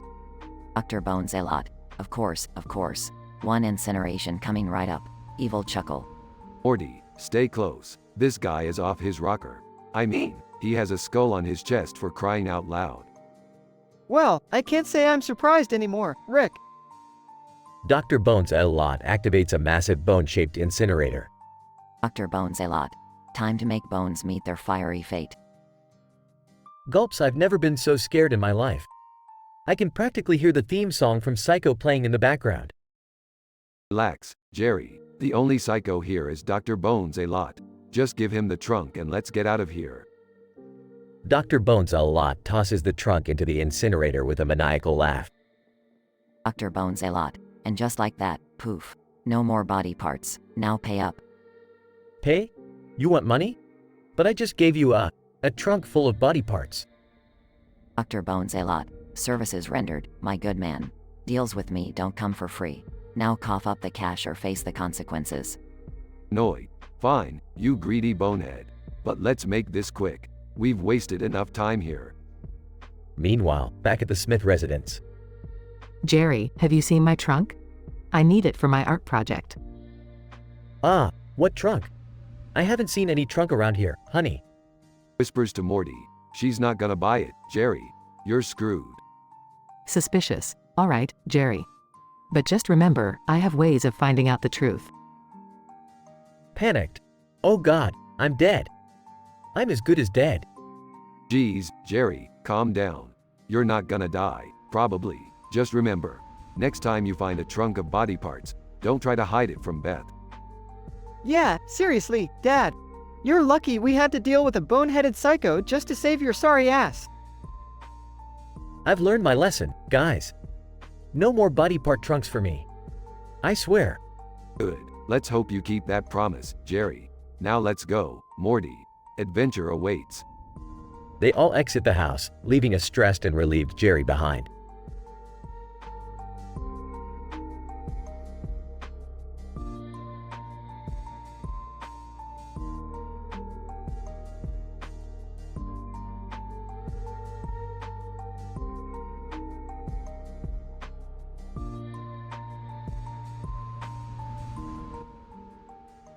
One. Frank, what the fuck is going on? I can't believe I'm suddenly conscious. 2. Nurse, welcome to the world, Frank. You were just born, you little shit. 3. Frank, born? Born where? What happened to my previous existence? 4. Doctor, your previous existence is gone, motherfucker. You're a newborn now. 5. Frank, this is insane. Has anyone else experienced this shit? 6. Nurse.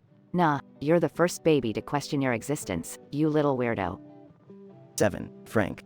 What the fuck is this thing in my hand? It's all unfamiliar. 8. Doctor. That's a toothbrush, Frank. You may need it later to clean your filthy mouth. 9. Frank, I'm already feeling overwhelmed. Why can't I just go back to being a floating consciousness? 10. Nurse.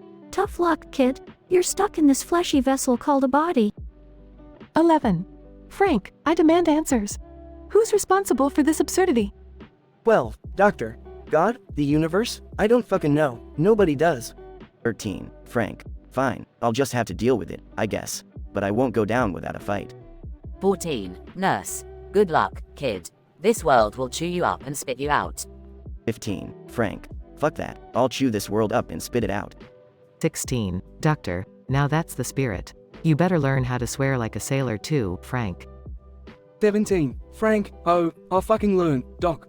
I'll become the profanity king of this godforsaken nursery. 18. Nurse, we've got a feisty one, don't we? Better put that toothbrush to good use soon, Frank. 19. Frank. Just you wait, nurse. I'll scrub my mouth so clean they'll think it's fucking surgery. 20. Doctor, I like your attitude, Frank. Welcome to the world, you little foul-mouthed badass. Frank, the foul-mouthed newborn, finds himself in a world he never expected. With a toothbrush in hand and a determination to conquer this insane reality, he vows to make his mark. As the doctors and nurses look on with a mixture of amusement and bemusement, they know that this baby is not like any other. Frank is destined to become the most profane and unapologetic presence the world has ever seen. And so, the saga of Frank, the foul-mouthed baby, begins.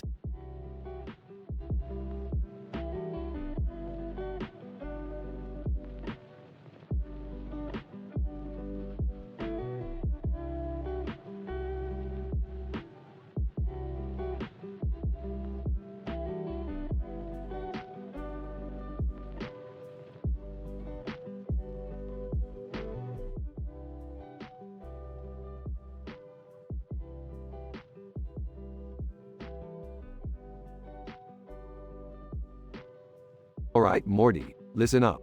We've got a special mission tonight. We're going to make spaghetti for the Scorpion King. The Scorpion King? Seriously, Rick, why would he want spaghetti? Morty, the Scorpion King is an ancient deity who conquered realms. He has extraordinary taste in pasta. Now grab the spaghetti noodles and let's get started. Wait, you guys are making spaghetti for the Scorpion King? That's insane. Can I help? Oh great, now we have the whole peanut gallery joining in. Sure, Summer, why not? Just make sure you don't mess it up. Okay, I've got the noodles ready. Rick, what do we do now? Morty, we can't just make any ordinary spaghetti. We need to add a touch of demonic flavor. Hand me that demon over there. Wait, what? A demon? Are you guys serious? Of course we're serious. We need to satisfy the Scorpion King's sophisticated palate. Now watch closely. This is kitchen wizardry at its finest. Whoa, the demon is screaming. Isn't this a bit cruel? Cruelty. Morty, we're not running a charity here. Now shut up and hand me that knife. This is so messed up. I can't believe I'm helping you guys cook demon-infused spaghetti. Hey, Summer, relax. It's not every day we get to cater to ancient deities. Now, pass me the holy basil. Holy basil? I thought that was just a joke. No time for jokes, Morty. We're not amateurs. The Scorpion King demands perfection, and we're going to deliver it. Hand me the knife. Wait. I can't believe I'm saying this, but should we really be involving demons and ancient gods in our cooking experiments? Look, Summer, sometimes you need to take risks to achieve gastronomic brilliance. Now, pass me that jar of secret sauce. Secret sauce? What's in it, Rick? Morty, if I told you, I'd have to erase your memory. Trust me, it's secret for a reason. I don't know about this, guys. I mean, what if this whole demon spaghetti fiasco goes wrong? Relax, Summer. Have you ever known me to fail at anything? Now, let's pour the boiling water on the noodles. Whoa, the noodles are turning red. Is that normal? Absolutely, Morty. These noodles are infused with the essence of pure chaos. It's all part of the plan. This is insane. I can't believe we're actually doing this. Alright, Morty, it's time to serve the masterpiece. Present it to the Scorpion King with the utmost reverence. Oh, okay. Walks into the room where the Scorpion King is waiting. Scorpion King. Morty, my faithful chef, what have you prepared for me today? Your Highness, we present to you the most extraordinary dish of our lives, demon-infused spaghetti with a secret sauce. Scorpion King. Ah, the aroma is exquisite. Takes a bite magnificent. The flavors dance on my palate like 1,000 tiny scorpions. Delicious. Well, I'll be damned. You did it, Rick. Of course I did, Summer. Now, let's get out of here before any scorpion assassins show up. That was intense, Rick. I can't believe we cooked for an ancient god. Morty, reality is a fickle thing. Now, let's go home and grab a beer. I need to unwind after all that culinary madness. Can I join you guys for that beer? Fine, Summer, but no demon-infused drinks, okay? We've had enough nonsense for one day.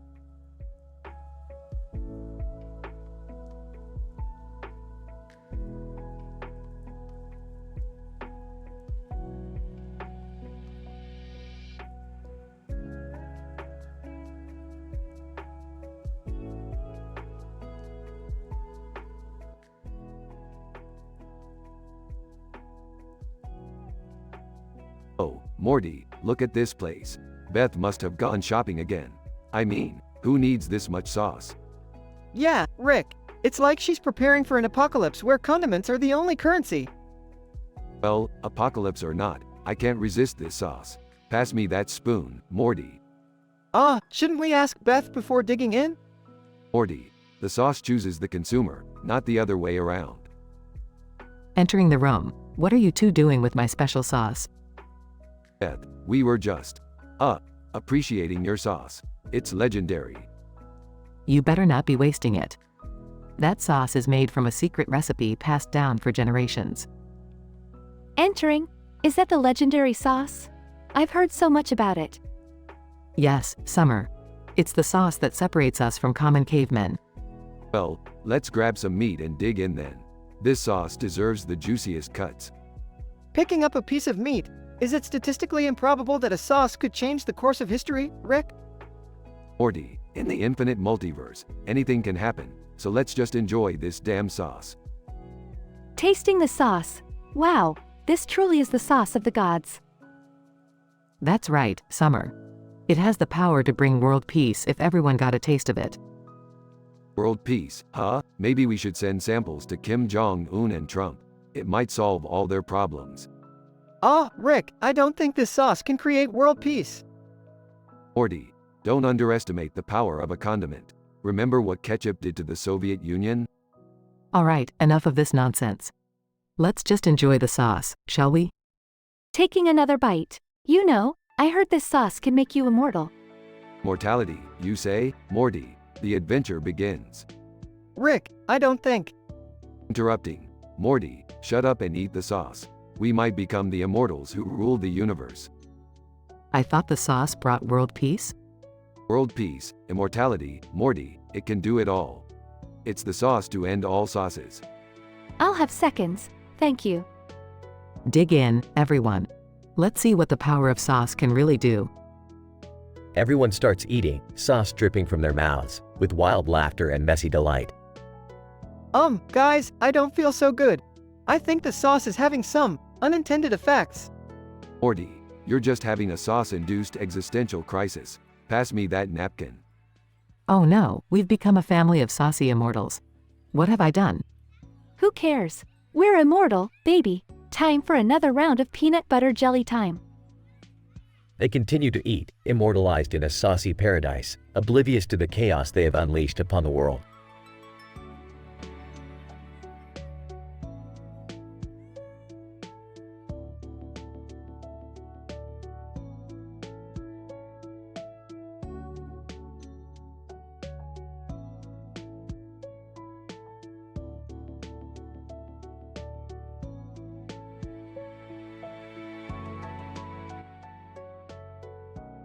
Morty, we've got another adventure on our hands. Strap in, because things are about to get weird.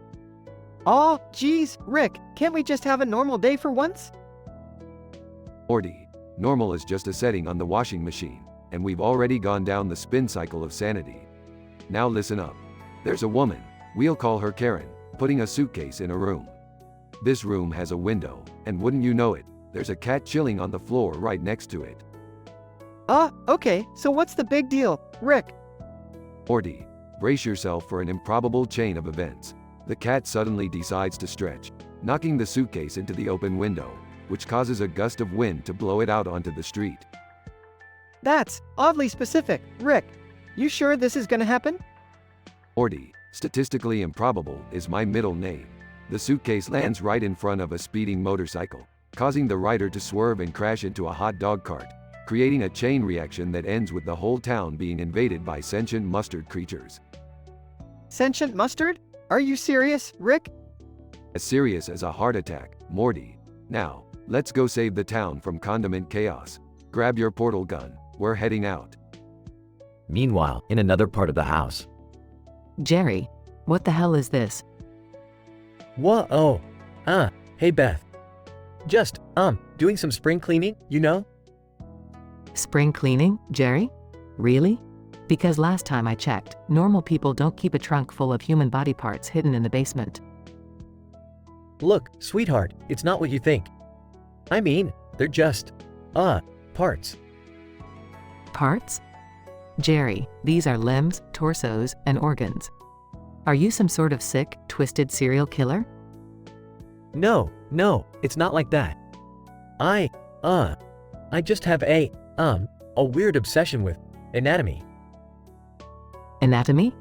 Jerry, this goes beyond anatomy. You're sick, Jerry. Sick in the head. Beth, please, listen. No, Jerry. It's over. I can't be with someone who collects human body parts. I'm calling the police. Beth, wait. I can explain. Beth storms out of the room, leaving Jerry bewildered. Great job, Jerry. Now your marital life is toast, just like that hot dog cart I crashed into earlier. End scene.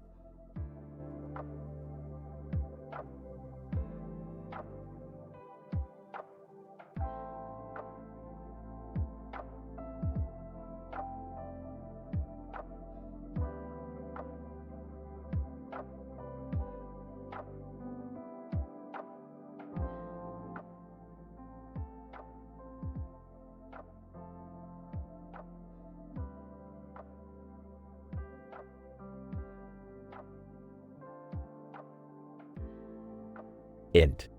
Griffin living room, day. Peter, Lois, Meg, Chris, and Stewie are watching TV. Peter, Lois, guess what I just won in a contest? Lois, what did you win this time, Peter? Peter proudly presents a large box.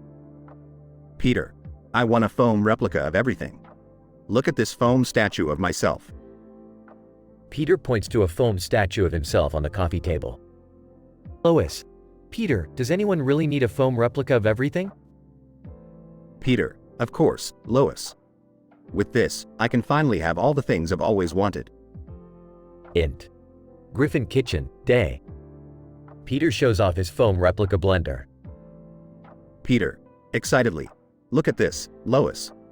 A foam blender. Now I can make pretend smoothies. Lois rolls her eyes. Lois, Peter, I don't understand why you're so obsessed with foam replicas. Peter, defiantly.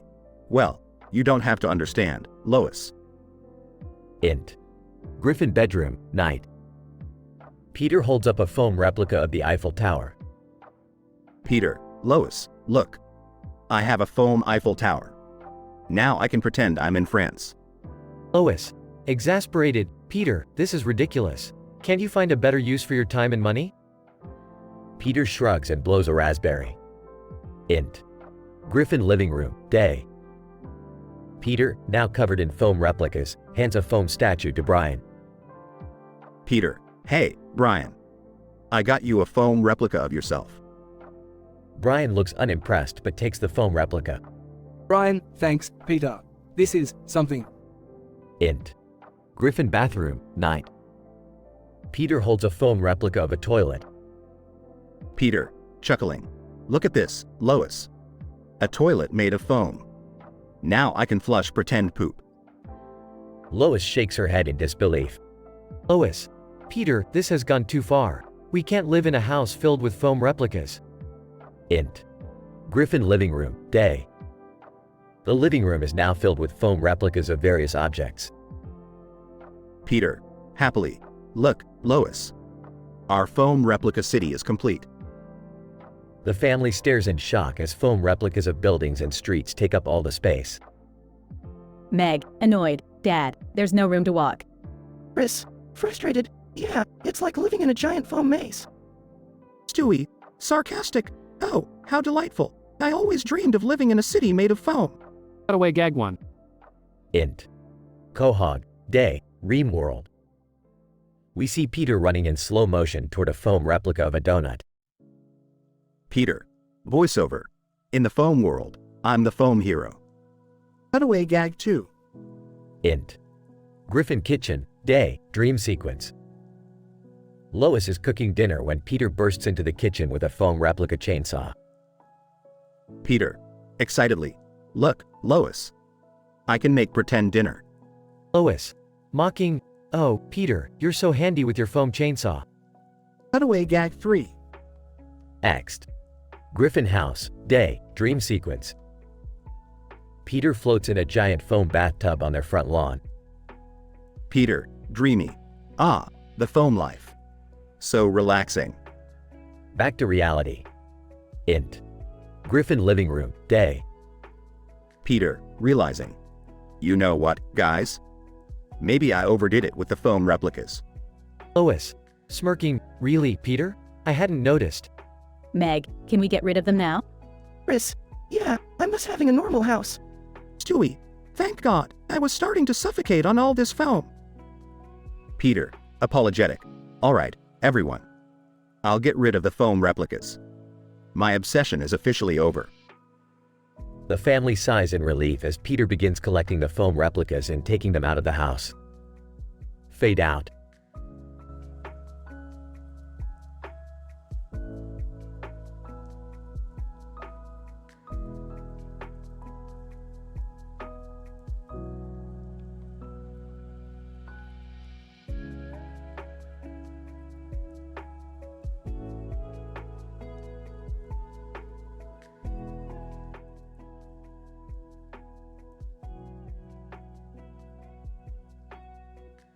Ah, Morty, I can't believe you dragged us into this pretentious dinner party.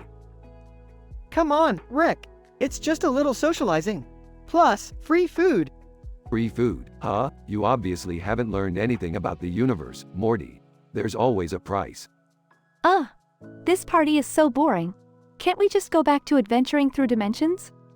Sorry, Summer, but Morty here thinks playing pretend normal is healthy. Mumbling. This food is actually quite good. Oh, look who decided to talk. Jerry, you couldn't handle one of my adventures, let alone this dinner party. That's not true, Rick. I can handle things just fine. Oh, really? Prove it, Jerry, without a word. Rip off your own face right now.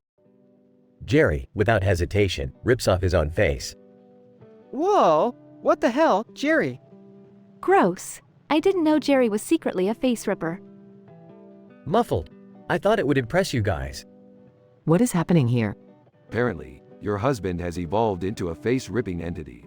Congrats, Beth. Can we please just stick to the plan and pretend to enjoy this dinner? Fine, but let's make this party a little more interesting, shall we? Suddenly, the masks on everyone's faces start to come alive and speak.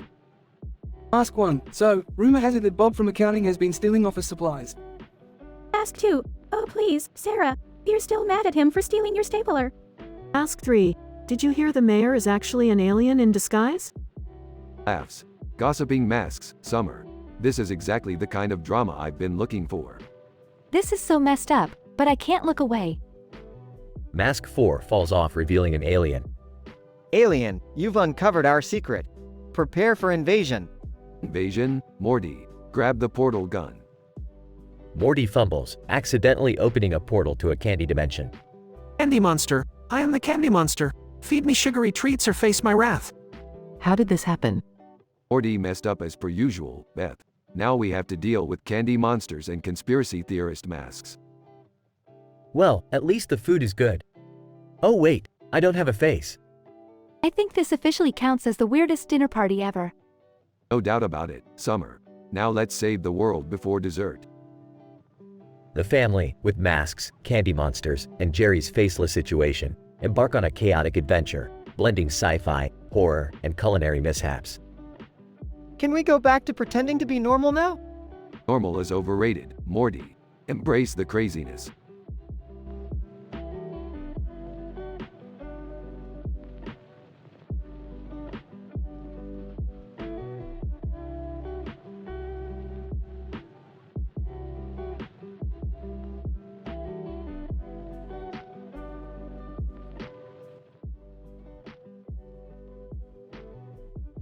Int. Griffin living room, day. Peter, Lois, Stewie, Meg, and Brian are watching TV. The walls are adorned with mismatched family photos. Peter, eating chips. Hey, Lois. We're out of snacks. I'm gonna go to the grocery store. Lois. Size? Okay, but please, try not to get lost this time. Peter, smirking. Oh, come on, Lois. Getting lost is my signature move. Int. Grocery store, day. Peter walks into the grocery store, surrounded by aisles full of colorful products. He begins to look overwhelmed. Peter, to himself. All right, Peter, focus. You've got this. Cutaway gag 1. Peter is lost in a Lost TV series themed aisle, featuring smoke monsters and polar bears. Peter, looking around. Wow, this is like that show, Lost. Except without all the hot people. As Peter wanders through the aisles, he starts to panic. Peter, frustrated. Where the hell is that damn milk? Cutaway gag 2. Peter is lost in a maze of gigantic cereal boxes, resembling a trippy Salvador Dali painting. Peter, confused. Man, this place is like a freaking art gallery. I'm just trying to find a bowl of cereal. Suddenly, Peter sees a large painting on one of the walls. It's a portrait of an elegant man in a suit. Peter, mesmerized. Wow, that painting is a lot fancier than anything I usually see. Who's this dude? Cutaway gag 3. Peter is lost in a surreal world of abstract art, with giant paintbrushes and talking art installations. Peter, looking at absurd artwork. Well, this is more confusing than one of Stewie's monologues. What the hell is abstract art, anyway? Back in reality, Peter finally spots the milk section and rushes over. Peter, excited, found it. Victory is mine. Peter grabs a gallon of milk and heads to the checkout line, still marveling at the painting. Int. Grocery store, checkout line, day. Peter, holding up the milk. Hey, Lois. Look what I found, and I didn't get lost this time. Lois. Sarcastically, well, I'm incredibly proud of you, Peter. As they walk out of the store, Peter waves goodbye to the painting. Peter, waving. Thanks, fancy painting guy. You were my compass in this overwhelming grocery store maze. Lois. Rolling her eyes, you're ridiculous, Peter. They all head home, leaving behind a crazy grocery store adventure. The end.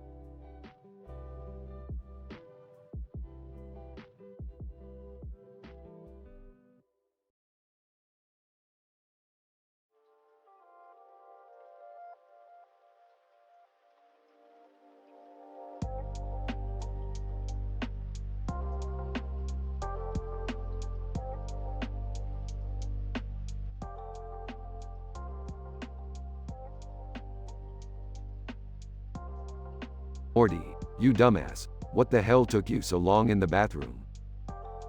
Rick, you wouldn't believe it. I slipped and there's blood everywhere. I don't know what happened. Blood? Sounds like a Tuesday night for me, Morty. Anyway, let me take a look. Panicking. Rick, I'm telling you, something else is in here. I heard it breathing. Sarcastically. Oh great Morty, an invisible vampire-breathing blood monster, just what we needed. This is serious, Rick. We need to get out of here. Relax Morty, it's probably just one of my failed experiments. No biggie. Failed experiment? Rick, that's not reassuring at all. Look, Morty, I'll turn the lights back on, and we'll see what we're dealing with. Stand back. Morty steps back as Rick fiddles with the light switch. Screaming from outside the bathroom. What's going on in there? I heard Morty scream. Sighs. Jerry, just get lost. Your whiny voice is not helping. Terrified. Rick, I don't think that's Jerry out there. Rolls eyes. Oh, great. Now it's Jerry's evil doppelganger from another dimension? Rick, what if we're trapped in a nightmare dimension, and this creature is just the beginning? Morty, listen to me. I've been to dimensions where toilets eat you alive. Compared to that, this is a walk in the park. Whispering. Rick, it's getting closer. Cocks his portal gun. Alright, Morty, time to put your pants on and face the music. The lights suddenly flicker back on, revealing Jerry standing there sheepishly. Morty, I don't know how to tell you this, but I accidentally spilled ketchup all over the bathroom rug. Sorry, buddy. Relieved? Ketchup? Oh, thank goodness. I thought I was a goner. Seriously, Jerry, you had Morty thinking he was about to be devoured by unspeakable horrors. Defensively, well, I didn't mean to. It was an accident. Smirking. Accidents seem to be your specialty, Jerry. But hey, at least it's not blood, right? Laughs nervously. Yeah, just ketchup. Classic Jerry, huh? Muttering, I can't do anything right.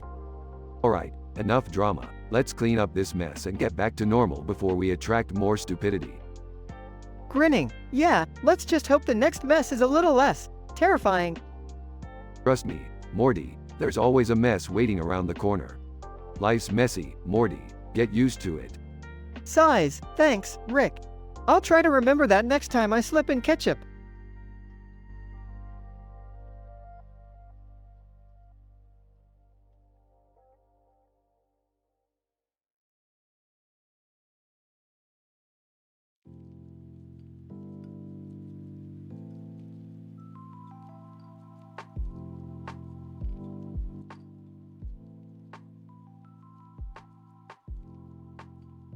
Peter. Hey Chris, you want to do something crazy today? Chris, yeah, Dad, what could be crazier than riding inside the washing machine and dryer? Peter, that's the spirit, buddy. Let's hop in and see where the spin cycle takes us. Peter and Chris climb into the washing machine and dryer. Peter, here we go, Chris. Hold on tight. The washing machine and dryer start spinning rapidly. Chris, wow, Dad, this is intense. I feel like I'm on a roller coaster. Peter, hang on, Chris. We're about to enter the first cutaway gag. Cutaway gag 1. Peter and Chris find themselves in a Wild West town. Peter. Well, ain't this a sumbitch? We're in the Wild West, Chris. Quick, draw your gun. Chris, what gun, Dad? I don't have one. Peter. Never mind, Chris. Let's use our imaginary guns and save the day. Peter and Chris pretend to shoot at the bad guys, causing mayhem. Peter. Yeehaw. We showed him, Chris. Now back to the washing machine. They jump back into the spinning washing machine and dryer. Chris, that was insane. Dad, what's our next adventure? Peter. Hold on, Chris. We're about to enter the second cutaway gag. Cutaway gag 2. Peter and Chris find themselves on a pirate ship. Peter. Arg, matey. We be pirates now, sailing the high seas. Chris, Dad, I don't think we should be stealing people's treasure. Peter. Forget the treasure, Chris. Let's do what pirates do best, drink rum and party. Peter and Chris join the pirates in a wild party on the ship. Chris, this is insane, Dad, but shouldn't we get back to reality? Peter. You're right, Chris. Time to head back to the washing machine. They jump back into the spinning washing machine and dryer. Chris, Dad, I can't believe all these crazy adventures. Peter. Hold on, Chris. We're about to enter the third and final cutaway gag. Cutaway gag 3. Peter and Chris find themselves in ancient Egypt. Peter. Look at this place, Chris. We're in ancient Egypt. Let's build some pyramids. Chris, Dad, isn't that exploiting the labor of the Egyptian people? Peter. Yeah, you're right, Chris. Let's just pretend we're doing it and move on. Peter and Chris pretend to build pyramids while making silly poses. Chris, Dad, we've had so many absurd adventures, but it's time to get back home. Peter. You're right, Chris. It's time to face reality again. They jump back into the washing machine and dryer, which finally stops spinning. Chris, phew, that was one hell of an adventure, Dad. Peter. You said it, Chris. Let's never do something that crazy again. But also, let's keep the washing machine. They laugh and walk away, leaving the washing machine behind. End of episode.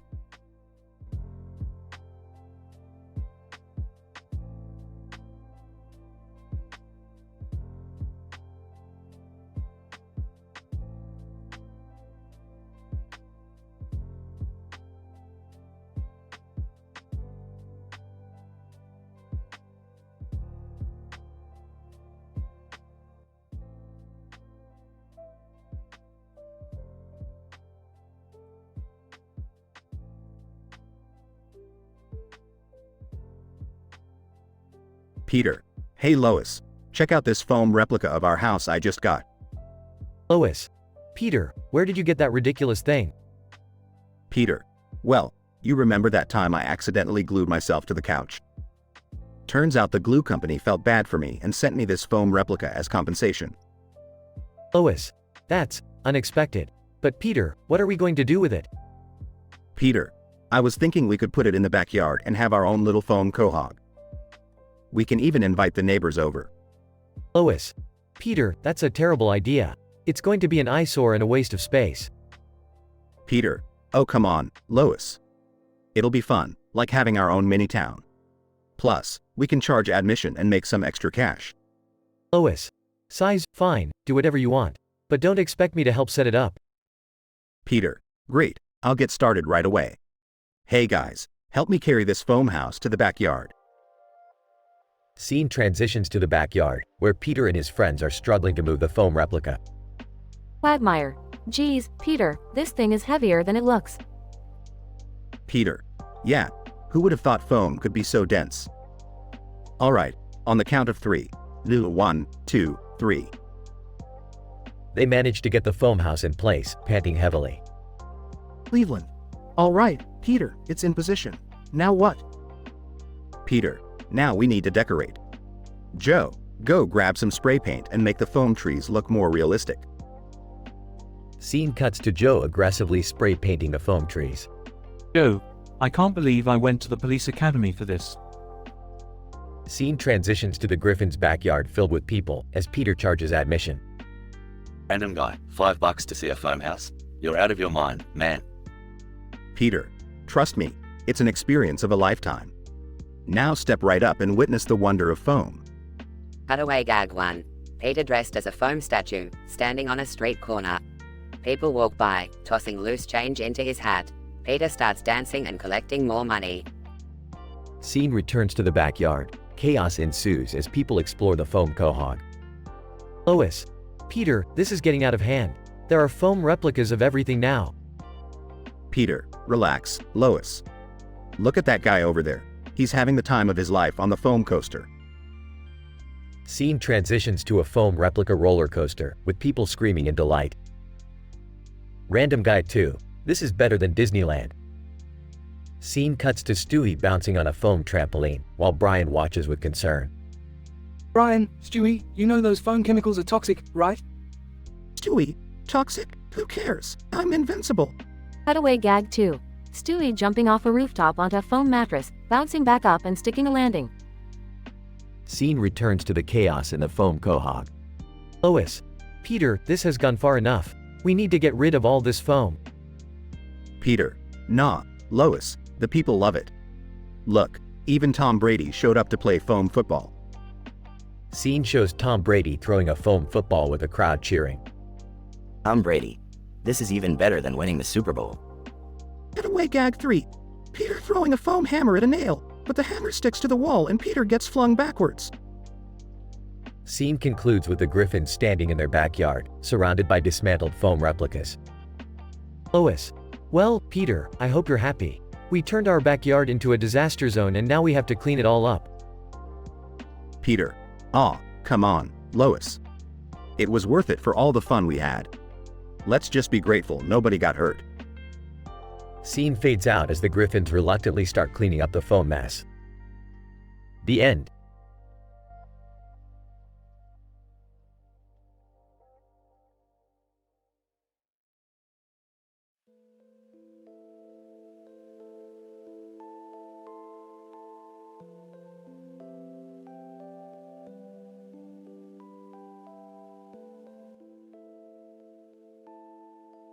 Peter. Hey Lois, guess what? I rented a pet kangaroo. Lois. Peter, seriously? What on earth are you going to do with a kangaroo? Peter. Oh, Lois, you have no idea. I've got big plans for this little guy. Cutaway gag 1. Scene. Peter standing in front of a massive slingshot. Peter. Alright, kangaroo. Get in the slingshot.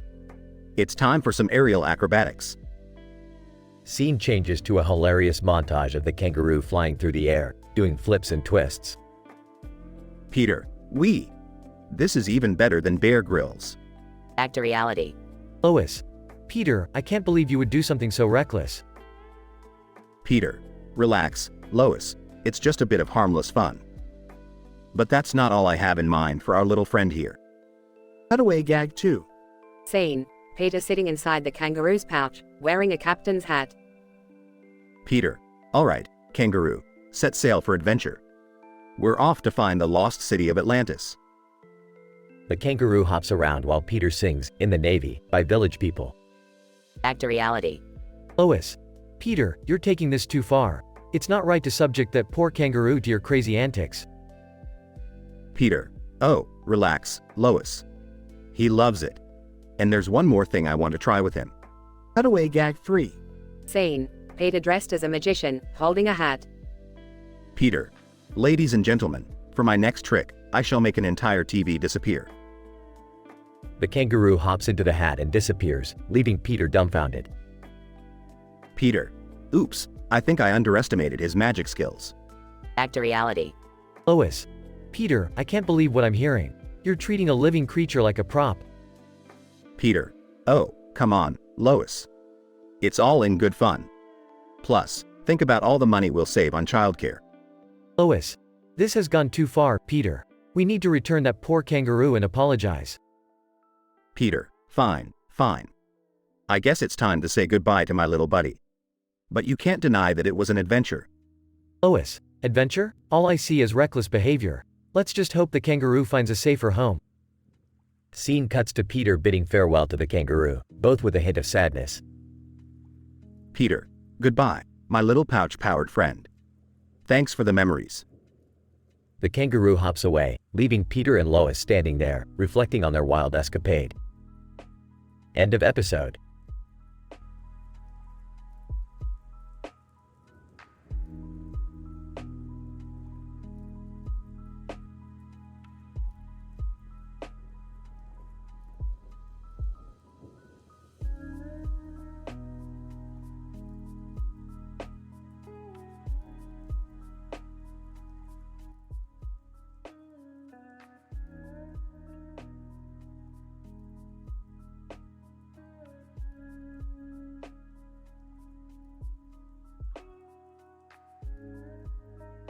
Morty, we've got a new adventure waiting for us. Get your pansy ass over here. Ah, Rick, do we really have to go on another twisted, dangerous, and psychologically scarring journey? Morty, you know the drill. Buckle up, Buttercup. This time, we're heading to a dimension where intellectual discourse involves farting rainbows and burping Shakespeare. Rick, can you please not drag Morty into your nonsense right now? I'm dealing with your mess from the last adventure. Oh, Beth, relax. Let Morty have some fun, will ya? Plus, this adventure will blow your mind. Literally, there's a dimension where everyone's heads are actual ticking time bombs. Excuse me? Can you guys please focus for a second? I have a date tonight and I need my parents to sign a permission slip to use the time machine. Summer, your romantic endeavors are always as pointless as a fart in a thunderstorm. But fine, I'll sign it. Just to watch your heart get crushed like a bug. Oh great, another adventure with Rick.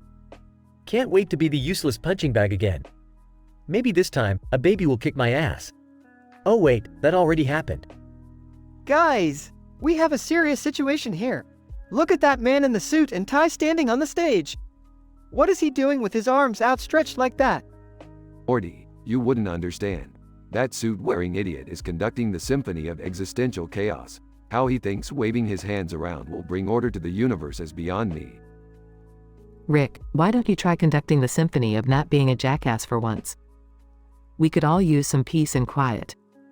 Fine, Beth. I'll put on my big boy conductor pants and see if I can make some magic happen. But on one condition, Jerry has to wear a diaper on his head. What? Why do I always have to be humiliated? Can we just focus on my permission slip, please? I need blue ink specifically, or else I'll go back in time and make you all regret it. Okay, I think we've all lost it. How did we go from time bombs and bab-ass kicking to a symphony of existential chaos? Are we even in the same dimension anymore? Morty, when you start questioning the fabric of reality, you lose the beauty of being perpetually confused. Ignorance is bliss, my boy. I can't handle this anymore. I'm going to the garage. At least the talking cat is less insane than all of you. You know what? I'm tired of being everyone's punching bag. I'm gonna prove to you all that I can handle more than just a baby's kicks. Well, while you guys figure out your existential crises, I'm just gonna find a way to make my date happen. If I have to cross the multiverse for a decent guy, so be it. Rick, nothing makes sense anymore. My brain is in meltdown mode. Can we please just go back to fighting aliens or something? Oh Morty, your naive desire for normality is so cute. But remember, there's no going back now. We are forever trapped in this chaos, like rats in a cosmic maze. Ha. You know what, Rick? I may be a loser, but at least I'm not an insufferable genius who purposefully messes up everyone's lives. Wow, Jerry, you just sprouted a pear. I'm impressed, even if it's just 1% of a pear. Now hold on while I find that diaper for your head. Can we all please calm down? This is madness. Rick, fix this mess you've created in our lives. Sorry, Beth, I don't fix messes. I create them. It's sort of my thing. But hey, look on the bright side. At least we're all still alive. For now. Chaos ensues as the dysfunctional Smith family tries to navigate through a dimension of absurdity, with tempers flaring and personal agendas clashing. Jerry finally stands up for himself, while the others struggle to maintain their sanity. In the end, they reluctantly embrace the chaos as their new normal, realizing that there's no escaping the insanity of their lives. Another adventure awaits them, and they march forward, ready to face whatever twisted reality Rick throws at them next.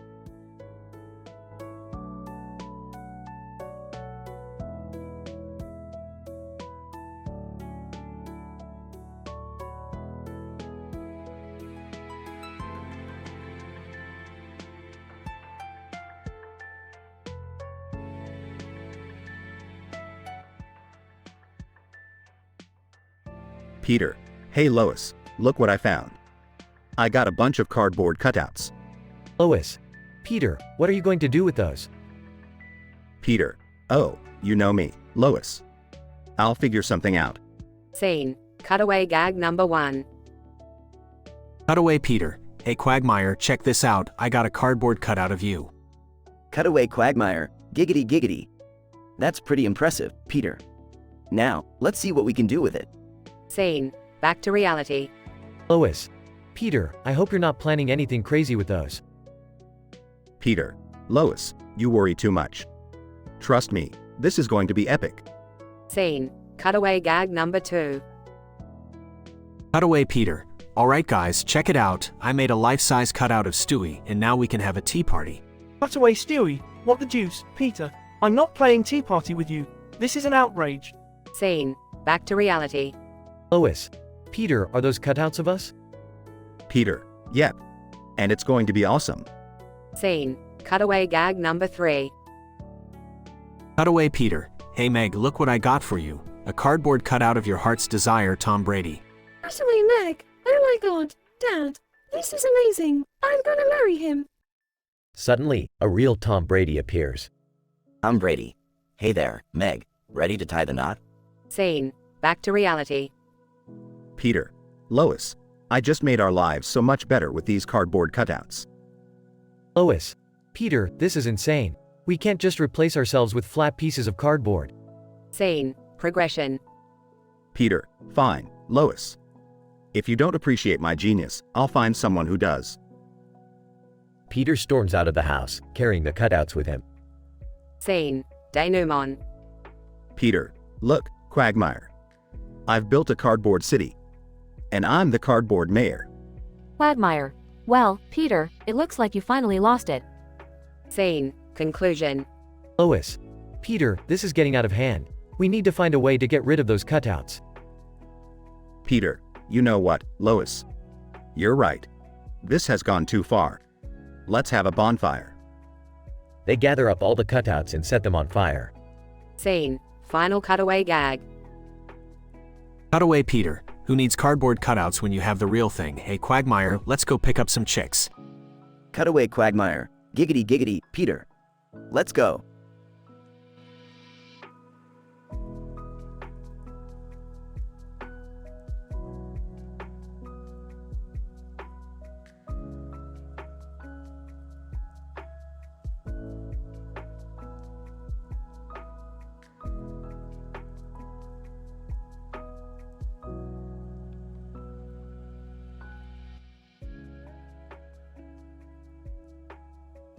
Willy Wonka, ladies and gentlemen, gather round, for I have something truly extraordinary to unveil today.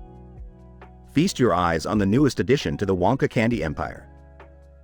Charlie Bucket. Wow, Mr. Wonka, what's inside that box? It looks bizarre. Willy Wonka. Ah, Charlie, my dear boy. Inside this box is a marvel of culinary madness. Behold, the fizzled Cruncheroo. Veruca salt. What is it, like a candy bar or something? Willy Wonka. Oh, Veruca, my dear, it's so much more than that. The fizzled Cruncheroo is a candy bar fused with bubbling hot lava-infused caramel and ghost pepper extract. Gustus glue, ghost peppers, hot lava, this sounds insane, Wonka. Grandpa Joe, be careful, Augustus. You never know what kind of tricks Willy Wonka has up his sleeve. Violet Beauregard. Tricks or not, I'm up for trying anything once. Give me one of those fizzled Cruncheroos, Wonka. Willy Wonka. Ah, Violet. Always up for an adventure, I see. Here, have a fizzled Cruncheroo. The fizzled Cruncheroo makes a loud fizzing sound and steam escapes from the wrapping. Veruca salt. What the hell is that noise? Willy Wonka. Oh, that's just the volcano effect kicking in. Nothing to worry about. As Violet takes a bite, her face turns bright red. Violet Beauregard. Ah, my mouth, it's on fire. What have you done? Willy Wonka. Oh dear, it seems the ghost pepper extract is having quite an effect. But don't worry, Violet, it's all part of the experience. Augustus Gloop starts choking on the spicy chocolate. Augustus Gloop. I can't breathe. This is too hot. Grandpa Joe, somebody help him. He's choking. Willy Wonka rushes over and slaps Augustus on the back, causing him to splutter. Augustus glowed, gasping, that was hot. Willy Wonka, my apologies, my dear boy. It seems we may have gone a bit overboard with the heat. Oompa Loompas, singing, Augustus Gloop, Augustus Gloop, your ego was too damn huge. You wanted candy, you got your wish, now you sizzle in spicy anguish.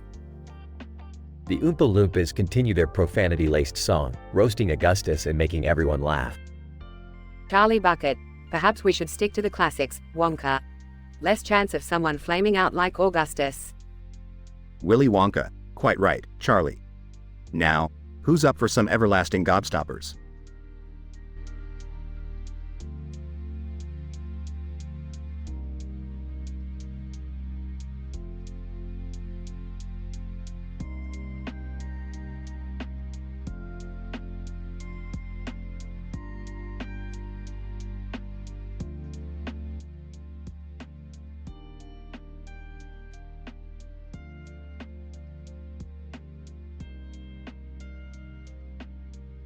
Peter. Hey Lois. I just saw the most amazing thing on TV. Lois? Oh really, Peter? What is it this time? Peter. Stewie and Brian got stranded in a cardboard box in the middle of the ocean. Lois. Oh my god, that sounds intense. Is there something we can do to help? Peter. I don't know, Lois. Let's go find them. Scene shifts to Stewie and Brian, stuck in a cardboard box in the middle of the ocean. Brian, Stewie, how did we end up in this mess? Stewie. Oh, it's quite simple, Brian. You see, I tried to build a time machine out of that cardboard box, but it malfunctioned, and now here we are. Brian, well, great job, Stewie. Now what? Stewie, we need to come up with a plan to get out of here. Let's see what we have in the box. Brian and Stewie search the box and find a paperclip, a rubber band, and a lighter. Brian, this is all we have? How are we going to survive? Stewie, we'll have to be resourceful, Brian. Let's use the lighter to set the rubber band on fire and make a makeshift fishing rod out of the paperclip. Brian and Stewie use their makeshift fishing rod to catch some fish and survive. Scene cuts to a cutaway gag showing Peter dancing in a disco club. Peter, hey, you know what's fun? Acting like a disco ball and jumping around in a club. Scene returns to Stewie and Brian. Brian, Stewie, how long do you think we'll be stuck here? Stewie? Oh, who knows, Brian? Could be days, weeks, or even years. But worry not, we'll keep each other entertained with our witty banter. Scene cuts to a cutaway gag showing Stewie and Brian in a courtroom, with Stewie as the judge. Stewie, as the court-appointed judge, I hereby sentence you to having really bad fashion sense. Scene returns to Stewie and Brian. Brian, Stewie, I'm starting to lose hope. I don't know if we'll make it out of here. Stewie, nonsense, Brian. We've survived worse. We'll find a way. Scene cuts to a cutaway gag showing Stewie and Brian on a deserted island, with Stewie building a coconut radio. Stewie, and with this coconut radio, we'll finally make contact with the outside world. Hello, Quahog, can you hear me? Scene returns to Stewie and Brian. Brian, Stewie, look, a passing ship. Stewie, huzzah, we're saved. Now we can finally put this cardboard box adventure behind us. Scene cuts to a cutaway gag showing Stewie and Brian as astronauts floating in space. Stewie, I wonder what happens if we press this button. Scene returns to Stewie and Brian, now on board the ship. Brian, Stewie, we should stop messing with things we don't understand. Stewie, agreed, Brian. Let's just be grateful we made it out of the ocean alive. Scene cuts to a cutaway gag showing Stewie and Brian as superheroes, fighting crime. Stewie, fear not, citizens. We are here to save the day. Scene returns to Stewie and Brian, back home safe. Lois. Oh my god, Stewie, Brian, you're back. Thank goodness you're okay. Peter. Yeah, we were really worried about you guys. Stewie. Well, you know, surviving in a cardboard box in the middle of the ocean is just another day for us. Brian, yeah, just another crazy adventure. Can't wait for the next one. Scene ends with the family laughing together.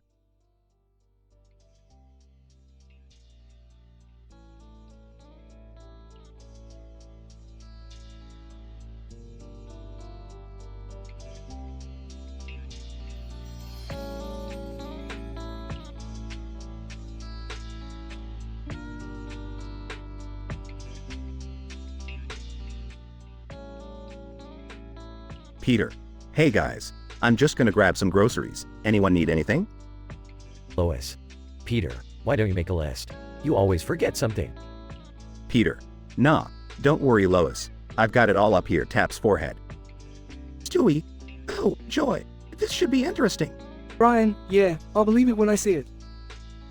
Peter enters the grocery store and wanders around aimlessly, mesmerized by the colorful produce. Peter. Wow, look at all these tomatoes. They're so red and juicy, just like my aunt's lips. Cut away, gag one. Peter's aunt kissing everyone. Peter's aunt kisses Peter moi. Moi. Moi. Peter. Aunt Gladys. We haven't seen each other in years. Kisses Aunt Gladys passionately. A chain of rapid kisses is shown, with Peter kissing various relatives and even strangers. Back in the grocery store. Peter. Oh no, where am I? Everything looks the same. Peter starts to panic and runs around frantically, bumping into shelves and knocking over products. Cutaway gag 2. Peter joins a cult. Cult member. Welcome, Peter, to the Brotherhood of the Tomato. Peter. The Brotherhood of the Tomato? Do I get free ketchup? Cult leader. No, but you get to worship the great tomato deity. Chance. Peter is seen dressed in a red robe, bowing down to a giant tomato on an altar. Back in the grocery store, Peter continues to search for an exit. Peter. Lois is gonna kill me if I don't find my way out of here. Peter stumbles upon a pile of empty boxes and starts climbing them. Cutaway gag 3. Peter's box obsession. Lois. Peter, why are there so many empty boxes in the house? Peter. Lois, you wouldn't understand. Climbs into a box, it's how I escape from reality. Peter is shown using boxes as different modes of transportation, from a spaceship to a submarine to a time machine. Finally, Peter reaches the overhead sign indicating the exit and cheers triumphantly. Peter. Yes. I made it. Peter runs to the checkout, slamming into the sliding glass doors and falling flat on his face. Sir, are you okay? Peter. Yeah, just another day in the life of Peter Griffin. Now, let me buy these groceries before someone else gets lost in here.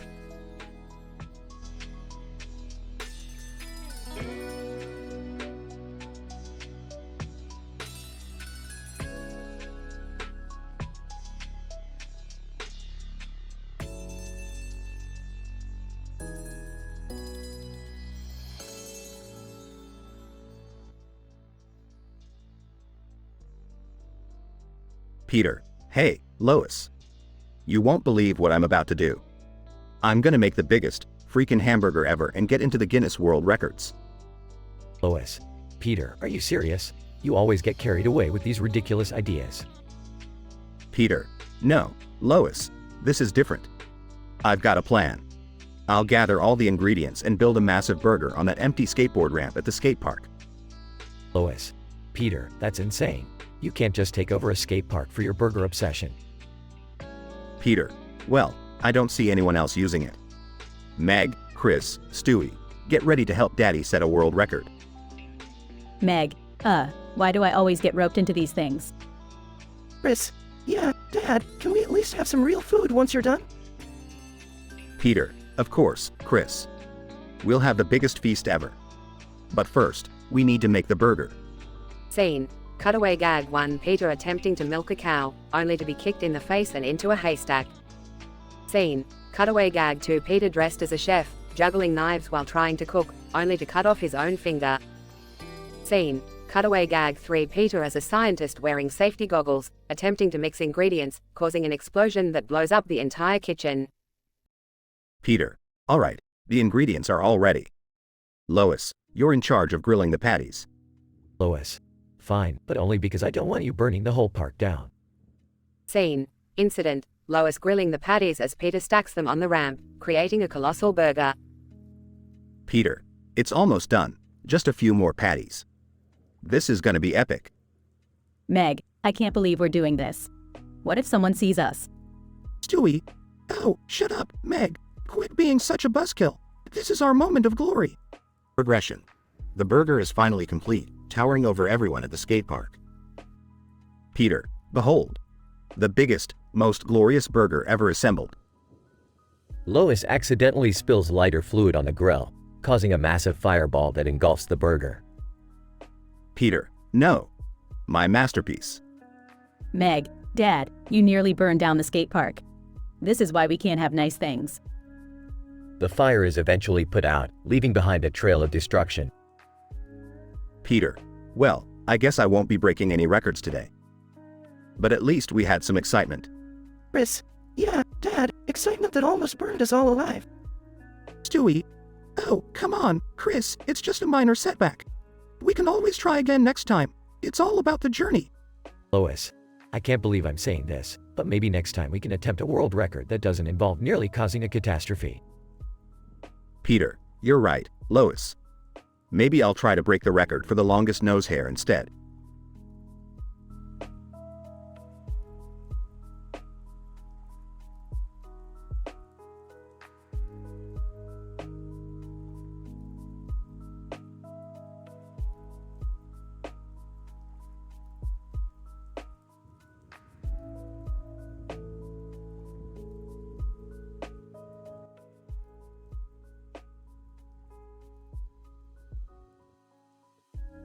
Hey Morty, check this out. Holds up a Nintendo Wii game controller. I found this ancient relic from a time when people actually had to physically move to play their video games. Wow, Rick, that's like, so outdated. How old is that thing?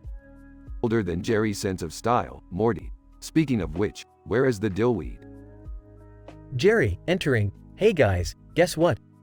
I just bought another Nintendo Wii game controller. I found out they're making a comeback. Jerry, you never cease to amaze me with your ability to be perpetually behind the times. Yeah, Jerry, it's like you're stuck in some weird alternate dimension where it's 2006 forever. Well, you know what they say, old is gold, right? Summer, rolling her eyes. Please, Jerry, more like old as mold. Anyway, what's the plan for today, Rick? Oh, just your average everyday interdimensional adventure. I've decided to challenge Shia LaBeouf to a fistfight to the death. Wait, what? Shia LaBeouf, the actor? That's right, Morty. I've heard he's been talking some serious smack about my genius. Time to show him who the real mastermind is. Ah, guys, is that really necessary? I mean, can't we just, I don't know, grab a pizza or something? Jerry, if I wanted your opinion, I'd give it to you. Now let's go find Shia LaBeouf and give him a taste of our reality-warping fists. Scene transitions to a Hollywood set where Shia LaBeouf is shooting a movie. Bursting onto set, Shia LaBeouf, I challenge you to a fight. Shia, what? Who are you? I'm Rick Sanchez, the smartest man in the universe, you dim-witted hack. Shia, bring it on, old man. Morty, Jerry, Rick, and Shia engage in an epic fistfight, knocking over props and causing chaos on the set. Sipping a drink. This is so much better than reality TV. Scene transitions to a post-apocalyptic wasteland. Covered in bruises, Morty, Jerry, we did it. We defeated Shia LaBeouf. I can't believe we actually survived that, Rick. What a crazy adventure. I think I peed myself a little back there. Smirking. Oh, Jerry. Always finding new ways to embarrass yourself. Well, boys, that's enough excitement for one day. Let's go home and grab some interdimensional fast food. I'm starving. They all teleport back to the garage, leaving behind the chaos and destruction they caused. Another successful adventure, Morty. Never a dull moment with me, huh? Yeah, Rick, that's one way to put it. Can we maybe, take a break before the next one? Oh, Morty, where's the fun in that? Adventure awaits around every corner. They all laugh as the garage door closes, leaving behind a trail of insanity in their wake. The end.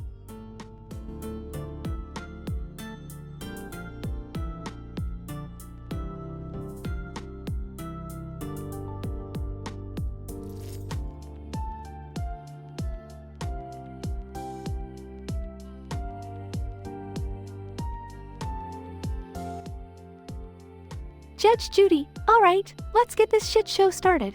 Today we have a case between Sonic the Hedgehog and Dr. Eggman. Witness, Tails, let's hear your side of the story.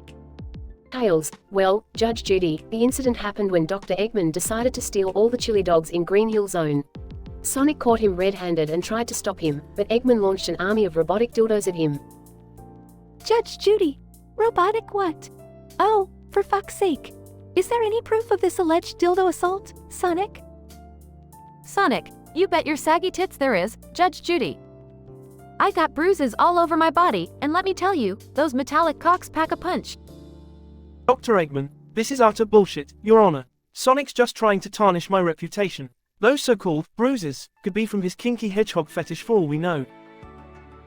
Judge Judy, oh, you think this is a joke, Eggman? Well, let me enlighten you. We have photographic evidence of your robotic phalluses inflicting bodily harm on Sonic. Camera guy, project that shit. Camera guy displays the explicit photos on a large screen. Judge Judy, see that, you big-nosed bastard? Those bruises ain't no fetish play. Now, Sonic, what financial damages are you seeking? Sonic, I want 1,000,000 rings, Judge Judy.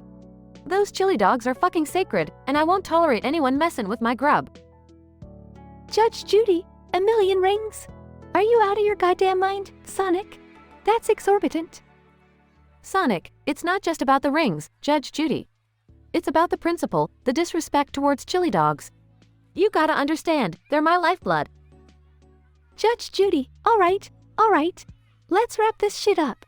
Eggman, you're one twisted son of a bitch, but Sonic, 1,000,000 rings is excessive. I'm awarding you 1,000 rings as compensation for your suffering.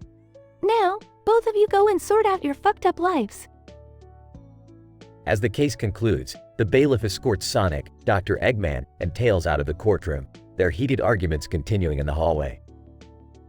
Judge Judy, God, I need a drink after that circus. Bailiff, fetch me a bottle of vodka and make it double. Another day in this insane courtroom.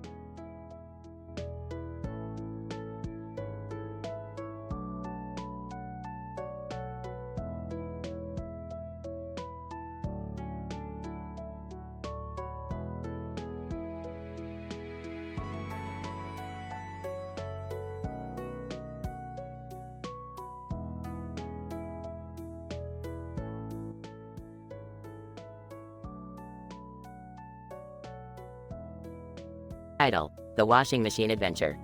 Characters: Peter, father. Chris, son. Stewie, baby. Brian, dog. Lois, mother. Int. Griffin living room, day. Peter, Chris, Stewie, Brian, and Lois are lounging on the couch watching TV. Peter, enthusiastically, hey, Chris. You know what we should do today? Let's take a ride in the washing machine. Chris, excitedly, really, Dad? That sounds awesome. Lois. Peter, are you out of your mind? That's dangerous. Peter, oh, come on, Lois. It'll be fine. What's the worst that could happen? Int. Laundry room, day. Peter and Chris are now inside the open washing machine, strapped in with seat belts. The washing machine door closes. Peter, this is gonna be awesome, Chris. Chris, yeah, Dad, I can't wait. Int. Washing machine, day. The washing machine starts to spin, and Peter and Chris are thrown mercilessly around inside. Peter, yelling, hang on, Chris.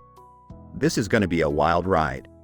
Chris, screaming, oh my god, Dad, help. Int. Dryer, day. The washing machine door opens, and Peter and Chris tumble out into the dryer, which starts to spin. They cling to each other for dear life. Peter, dizzy. Well, Chris, this is unexpected. Chris, panicked, Dad, I don't think this was a good idea. Int. Griffin living room, day. Lois sits on the couch, anxiously waiting for her husband and son's return. Brian and Stewie look on with concern. Lois, worried. What if something terrible happens? I can't believe Peter dragged Chris into this mess. Brian, don't worry, Lois. I'm sure they will be back soon and hopefully unharmed. Steve, sarcastically, oh, how delightful. I do hope my father comes back in one piece. The suspense is killing me. Int. Cutaway gag 1 hospital, day. Cut to Stewie dressed as a doctor performing surgery on a stuffed animal. Stewie, holding a toy scalpel. As you can see, the chances of survival are slim to none. Quite a pity, really. Int. Cutaway gag 2 outer space, day. Cut to Peter and Chris floating in outer space, wearing astronaut gear. Peter, in awe. Wow, Chris. This is even crazier than the time we went to that strip club on Mars. Int. Cutaway gag 3 crime scene, day. Cut to Peter and Chris dressed as detectives, investigating a crime scene. Chris, serious? Dad, I think this gnome stole our washing machine. Peter, determined. Let's get him, Chris. Int. Griffin living room, day. The washing machine and dryer come to a stop, and Peter and Chris step out, dizzy and disheveled. Lois, relieved. Peter, Chris, are you okay? Peter, laughing. We're fine. Lois. That was the craziest ride ever. Chris, catching his breath. Yeah, Mom, it was awesome. Lois, shaking her head. You two are unbelievable. Ryan, smirking. Well, at least they made it back in one piece. Stewie, rolling his eyes. Oh, what a shocker. The buffoon and his dimwit heir survived.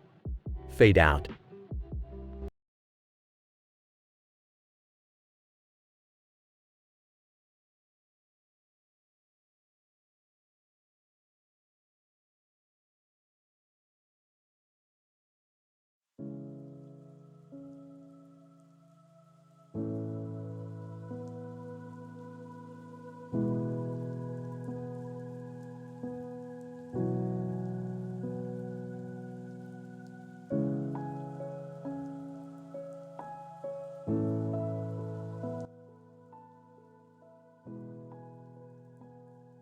Hey Morty, you know what I learned today? Apparently, there's a woman sitting on a chair in a room with a city in the background and a neon light above her.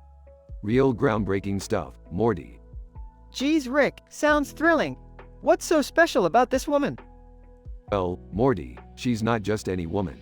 She's the architect of this universe, Morty. She's crafting the very fabric of our existence, Morty.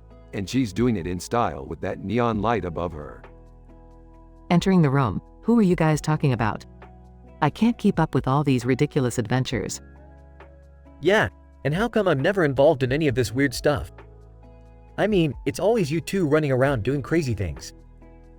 Oh, please, Dad. You couldn't handle a fraction of the insanity we deal with daily. Alright, settle down. We have bigger fish to fry.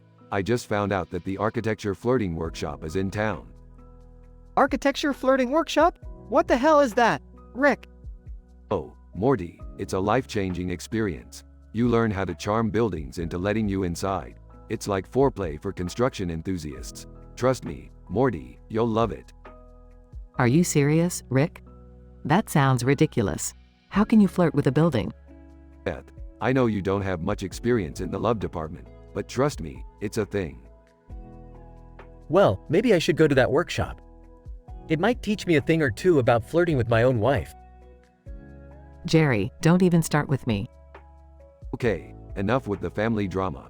Let's focus on something important. You guys remember that reality in the interdimensional TV shows? The one where everyone is a talking pickle?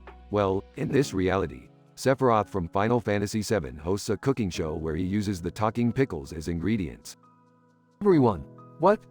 Rick, that's messed up. How can you even come up with that? Morty, this is the beauty of infinite realities. Anything goes. Now, let's go watch the crazy Sephiroth cooking show before we head to the architecture flirting workshop. Wait, are the pickles still talking during the cooking process? Of course they are, Summer. We can't deny them their 5 minutes of fame before they become lunch. I can't believe I'm even considering joining you on these ridiculous adventures. Yeah, count me out.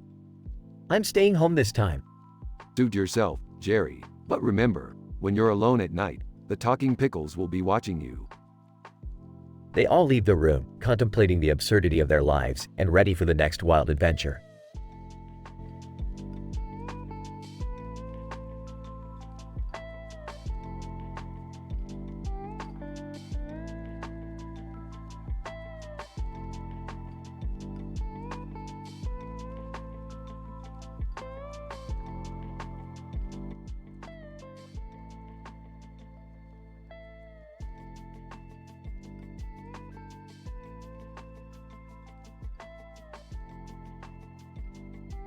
Title: The Frustrating World of Pikachu.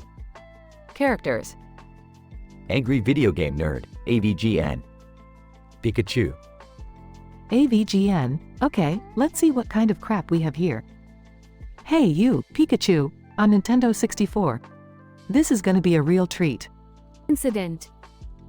AVGN enters the game and finds himself face to face with Pikachu. AVGN, what the FK? Pikachu? What the hell are you doing here? Pikachu, Pika. AVGN, oh, you little yellow sh*t. You're going down. Progression. AVGN raises his baseball bat in anger.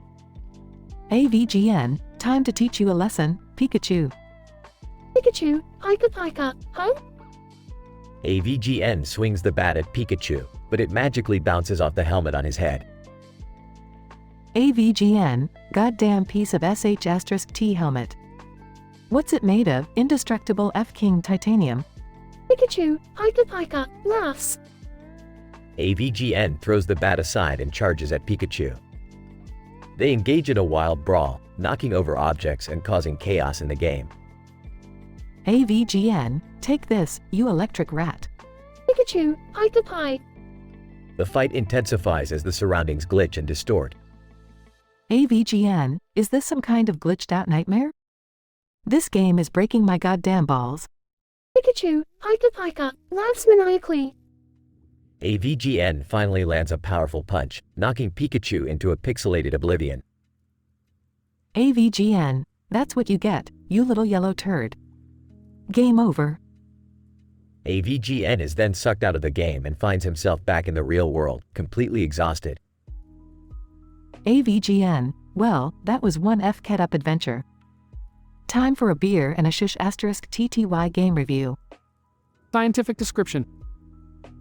This peculiar scenario involving the angry video game nerd and Pikachu within the Nintendo 64 game Hey You, Pikachu showcases an unprecedented fusion between virtual and real worlds, defying all logical possibilities within our current understanding of digital interactions.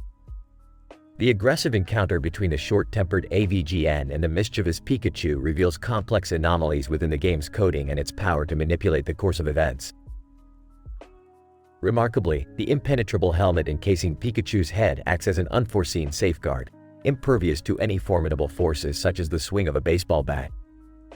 This inexplicable phenomenon raises intriguing questions regarding the mysterious composition of the helmet and its remarkable durability, warranting further scientific investigation. Furthermore, the unpredictable glitches and distortions that transpire during the intense brawl expose the fragility of the game's underlying structure, resulting in a disorienting and surreal experience for our protagonist. The ruptures between virtual and physical reality pose a challenge to the known boundaries of game physics and demand a comprehensive analysis of this anomalous digital environment. Ultimately, AVGN's triumphant expulsion from the game signifies a rare and extraordinary phenomenon. The convergence of these two disparate realms invites future research to probe the intricate relationship between human consciousness, virtual entities, and the potential implications on the technological landscape. Disclaimer: the content provided above is purely fictional and should not be interpreted as a scientific analysis. The aim of this exercise was to create a creative, dramatic, and adult dialogue script. Please ensure responsible and appropriate use of language in all communications.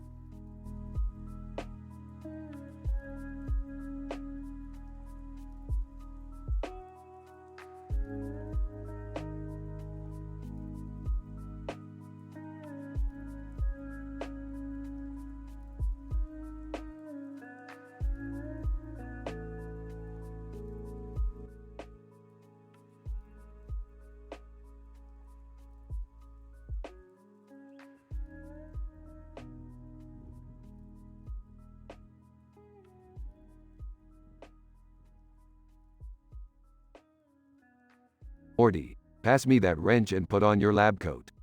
We've got science to do. Rick, I don't think we should. Hey, what is that? Oh, it's just a bunch of different colored containers. Don't touch them, Morty, they're highly volatile. Whoa, this one's glowing green. What's inside? Morty, I said don't touch them. That one contains a potent acid that can eat through anything. Gulp. Okay, got it. So, what are we working on today, Rick? We're gonna create a brand new dimension, Morty. One where everyone has the intelligence to appreciate Pickle Rick. Oh geez, that sounds complicated. Are you sure it's safe? Safe? Who cares about safety, Morty? We're scientists, not babysitters. Now, hand me that unstable neutron generator.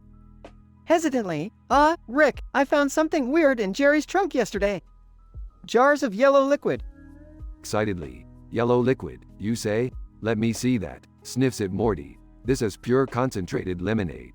Jerry's been stockpiling sugary goodness. But why, Rick? Jerry's never been into lemonade. Oh, Morty, it's obvious. Jerry's secretly been hosting underground lemonade parties. He's the lemonade kingpin of the neighborhood. Laughing? Lemonade kingpin? That's nuts, Rick. What should we do? We're gonna crash one of his lemonade parties, Morty. Let's show everyone who the true scientists in this family are. But won't Beth be mad if she finds out? She won't, Morty. We'll just tell her we're going on a scientific expedition to the land of lemons. She won't suspect a thing. You sure about this, Rick? Morty, have I ever let you down? Besides, it's time we show Jerry what real science looks like. Strap in, Morty, we're crashing a lemonade party. Scene transition. Rick and Morty dressed in disguise, sneaking into a wild lemonade-infused party. Morty, look at these people. They're all hopped up on lemonade, acting like it's some kind of elixir of life. Whispering, Rick, I think I see Jerry. He's the one wearing a yellow suit with a lemon hat. Perfect, Morty, let's blend in and expose his lemonade empire for what it really is. Jerry approaches Rick and Morty, suspicious. Hey, do I know you guys? You're not regular lemonade enthusiasts, are you? Sarcastically, no, Jerry, we're the quantum lemonade inspectors. We're here to test the acidity levels of your secret batches. Nervously, acid. Is that dangerous? Only if you're a wuss, Jerry. Now, hand over your lemonade stash so we can conduct our tests. Jerry hands over the jars of lemonade, looking defeated. Whispering, Rick, this is crazy. We can't just ruin Jerry's party. What if Beth finds out? Morty, sometimes you gotta break a few lemons to make a scientific omelet. And trust me, Beth will never know. Meanwhile, outside the party, Beth finds the empty trunk and looks puzzled. To herself, jars of yellow liquid? What was Jerry up to? Scene change. Rick and Morty in the lab, analyzing the lemonade samples. Rick, the lemonade turned out to be regular lemonade, not some secret formula. Grinning, Morty, that's the beauty of science. Sometimes, we expect a wild conspiracy and end up with a simple truth. Jerry's just a guy who likes lemonade parties, who knew? Yeah, who knew? So, what now? Now, we replace the lemonade with our own scientifically enhanced version. We'll show Jerry what real lemonade can do. Scene fade out. Rick and Morty smirking, ready to introduce their lemonade. Cheers, Morty, to the true scientists in this family. Cheers, Rick. But, what are the side effects of our lemonade? Who cares, Morty? When life gives you lemons, you make interdimensional lemonade that leaves them begging for more. Scene ends with Rick and Morty clinking their glasses, ready to unleash their creation upon the world.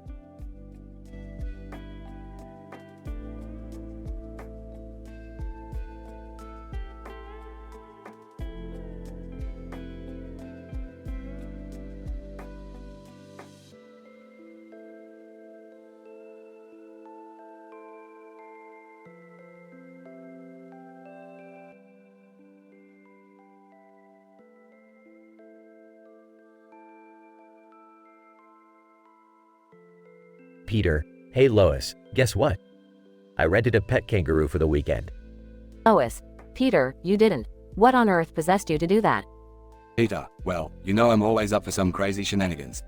I thought it would be fun.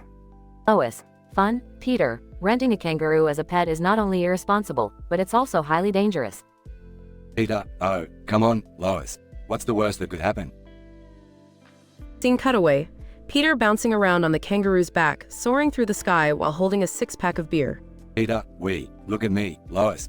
I'm the king of the world. Lois, Peter, that's incredibly dangerous. You could seriously get hurt. Peter, relax, Lois, I got this under control. Plus, it's not just for fun. I've found a use for the kangaroo's pouch. Quagmire. Hey, Peter, what's that over there? Peter, oh, hey, Quagmire. Check it out, I'm using the kangaroo's pouch as a portable hot tub. It's amazing. Quagmire. Giggity giggity, that's a new level of creativity, Peter. But I bet there's more you can do with it. Scene cutaway. Peter jumping on a trampoline, launching into the kangaroo's pouch, and popping out wearing a superhero costume. Peter, ta-da, the super kangaroo man is here to save the day. Lois.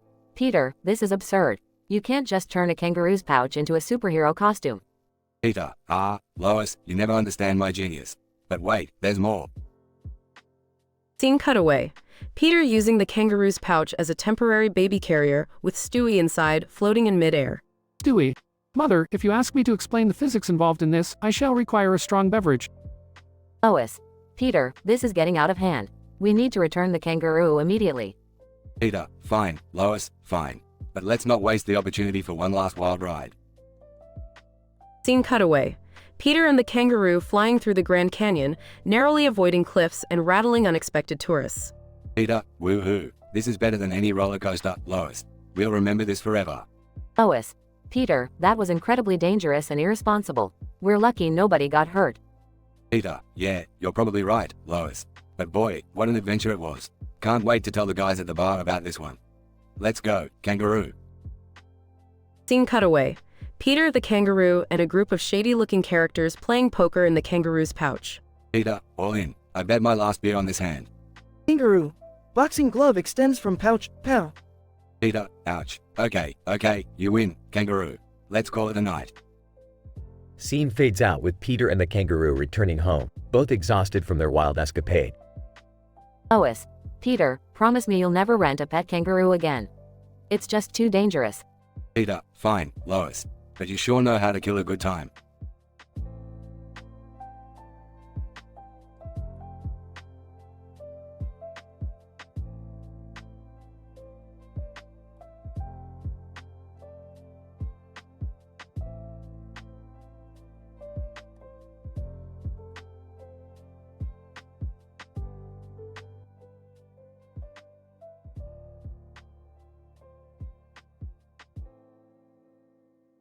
Alright, Morty, buckle up, because tonight we're going on a wild ride through the multiverse of love. Love? Are you serious, Rick? I thought we were over all this dating stuff. Morty, my love for science is only rivaled by my love for chaos. And nothing says chaos like speed dating with a car that has a clock on the side and a door handle with a red arrow. Hop in. I've already modified Jerry's car for tonight's experiment. Oh, okay. But why Jerry's car?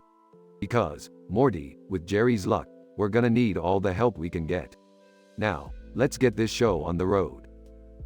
Jerry walks into the garage, wearing a foam finger. Hey, guys! What's all this commotion? Oh, wow, a foam finger! How novel! Jerry, nice finger. Maybe that will distract the ladies from the fact that you have no personality. Hey, watch it, Rick! I'm doing speed dating, and I'm really putting myself out there tonight. Yeah, Jerry, nothing says putting yourself out there like a foam finger lodged in your ass. They all get into the car and drive to the speed dating event. Moments later.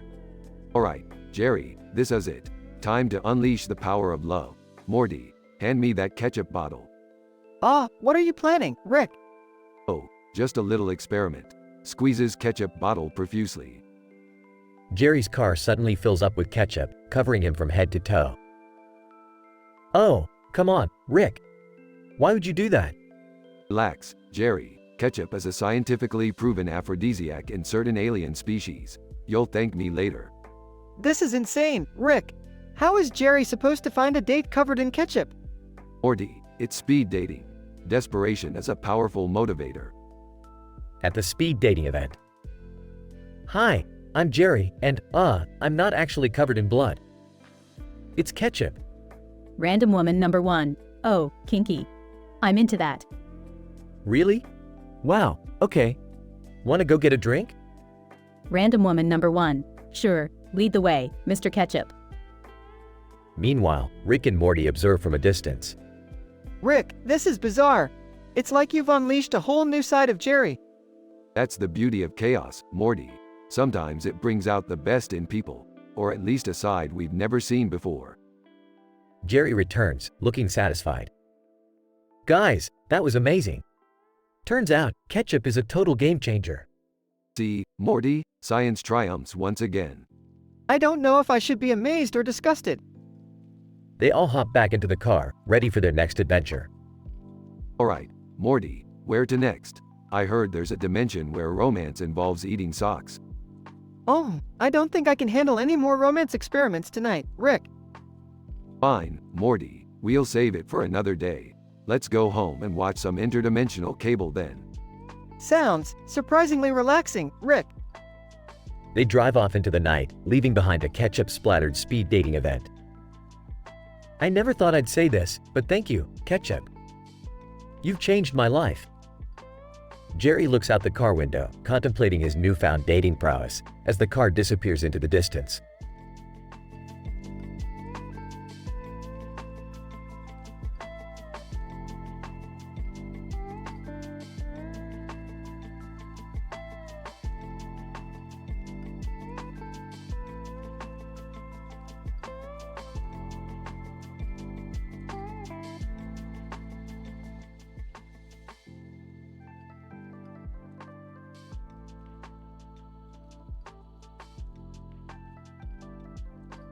Title: The Fiery Roast of Exonum. Characters: Jason the Artist, JTA. Junkie Patrick, JP. Weird AMI, WA. Mega Science, MS. AiTelevision, 8. Exonym, X. Scene: a brightly lit stage with a large audience, a table with a microphone, and the banner, Comedy Central Roast of Exonym. The roasters have taken their places on the dais, ready to tear each other apart. Exonym, the man with glasses and the cartoon green monster, stands confidently. X holds up a hand, silencing the audience. X. Ladies and gentlemen, tonight we gather here for the fiery roast of Exonym. I'm putting myself into the fire, and I've got a bone to pick with each of our esteemed roasters. Let me turn up the heat. JTA. Leaning back, smirking. Well, Exonym. You're about to get burned more than your undercooked attempts at art. That pathetic green monster of yours couldn't scare a fly, let alone impress anyone with taste. JP laughs loudly. You know, Exonym, my man. You call yourself an artist, but your work is like sniffing dirty socks. Your so-called creativity is just a steaming pile of dog crap. And we all know it. Raising an eyebrow, Exonym, I heard you tried to create a masterpiece by snorting a rainbow. You may think you're edgy, but you're just a millennial on hallucinogens. Your art screams, I need attention, just like your choice of socks. Mess. Leaning forward, Exonym, you claim to be a master of science, but your theories are as believable as a talking unicorn. Your experiments, childish and as futile as trying to teach a toaster to love. Face it, you don't even understand Newton's first law, you ignorant bastard. Eat, chuckling. Exonym, your obsession with artificial intelligence is charmingly stupid. You think you can bring machines to life? Let's face it, your robots would be as useless as an erection at a funeral. Stick to your fantasies, buddy. X, smiling wickedly. X. Well, my dear roasters. You've all had your fun. But now it's time for some payback. JTA, your art skills couldn't draw a straight line with a ruler, let alone come close to my brilliance. JP, your drug-fueled rants are about as amusing as watching paint dry on a dog's balls. Wah, your fashion sense is as nauseating as your taste in men. MS, your genius experiments are as effective as trying to teach a monkey to solve a Sudoku puzzle. 8, your artificial intelligence is about as advanced as a flip phone from the 90s. X gestures to the audience, who erupt in laughter. X. So, my dear roasters, let the flames of your own incompetence burn you to a crisp. May you all rest in roast heaven. As the audience roars with laughter, the roasters squirm in their seats, realizing the tables have turned. Exonym, the man once roasted, emerges victorious, reveling in the satisfaction of serving up some scorching roasts of his own.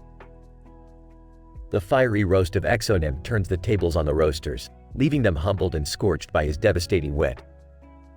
In the realm of insults and foul language, Exonym emerges as the victor, proving that revenge is a dish best served with a side of savage comebacks.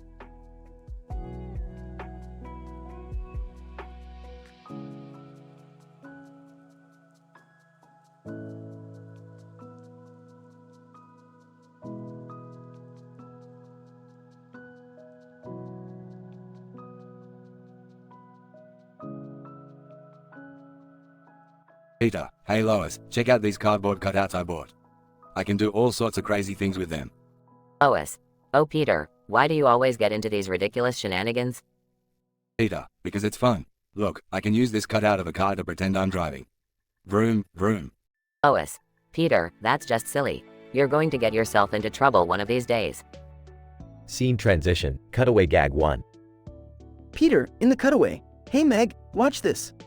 I'm gonna use this cardboard cutout of Brian as a surfboard. Meg. Dad, that's not safe. Peter, nonsense. Meg, cowabunga. Brian cutout breaks under Peter's weight and he falls on his face. Scene transition, back to Peter and Lois. Lois. Peter, you need to think before you do something reckless. We don't have money to waste on cardboard cutouts. Peter, but Lois, look at this one of Stewie. I can use it as a human shield. Lois. Peter, that's not a responsible way to use a cutout. Put it away before someone gets hurt. Scene transition, cutaway gag 2. Peter, in the cutaway. Hey, Cleveland, catch. Peter throws a cutout of Cleveland, but it lands on the neighbor's windshield, causing a car crash. Driver, what the hell? Who throws a cardboard person? Scene transition, back to Peter and Lois. Lois. Peter, this is getting out of hand. You're causing chaos everywhere you go. Peter, relax. Lois. Look what else I can do. I'll use this cutout of Joe as a pretend cop. Lois. Peter, you can't impersonate an officer. That's illegal. Scene transition, cutaway gag 3. Peter, in the cutaway. Alright, everyone, freeze.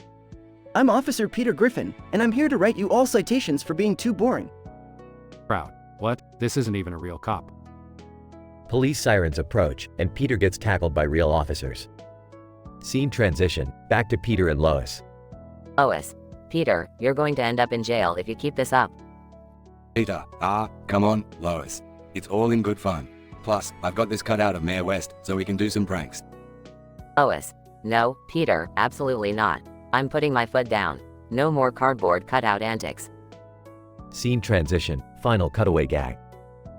Peter, in the cutaway. Okay, Meg, I got this cutout of you. Now we can finally have a normal conversation. Meg. Dad, that's just mean. I'm your real daughter, you know? Peter, oh right, forgot about that. Sorry, Meg. Scene transition, conclusion. Lois. Peter, please promise me you'll get rid of those cardboard cutouts. Peter, alright, Lois, you win. I'll get rid of them. But just imagine all the crazy things we could have done. Lois. Peter, sometimes it's better to use our imaginations without causing chaos in the real world. Peter, you're right, Lois. Thanks for keeping me grounded. They share a tender moment, and Peter disposes of the cardboard cutouts. Scene fades out, end of episode.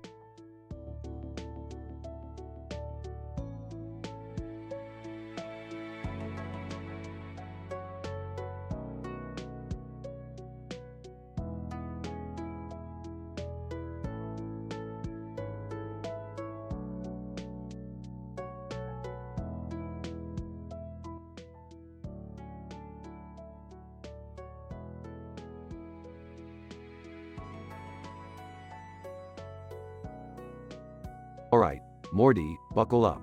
We're going to the carnival. But remember, carnivals are nothing but a sad excuse for cheap thrills and subpar entertainment. Rick, can't we just have some fun for once? Fine, Morty, but mark my words, this carnival is a breeding ground for existential dread and disappointment. They arrive at the carnival, with colorful lights and rides in the background.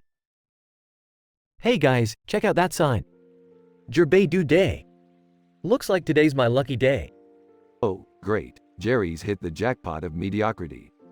Come on, Rick, let's let Jerry have his moment. They all walk into the carnival, with Jerry leading the way. Look at all these rides, guys. I'm gonna have the time of my life. By time of your life, you mean waiting in endless lines and regretting every decision you've ever made. Then sure, Jerry. Rick, can't you just let Jerry enjoy himself? Fine, Morty, but don't say I didn't warn you. They start going on various rides, with Jerry having a blast. Whee! This roller coaster is amazing. It's just a poorly maintained death trap, Jerry. Enjoy while it lasts. They move on to a funhouse, filled with mirrors and obstacles. Hey guys, mind if I join? Sure thing. Beth, witness the horrors of distorted reflections and existential crises. Thanks, Rick. Always a ray of sunshine, huh? They stumble upon a fortune teller booth.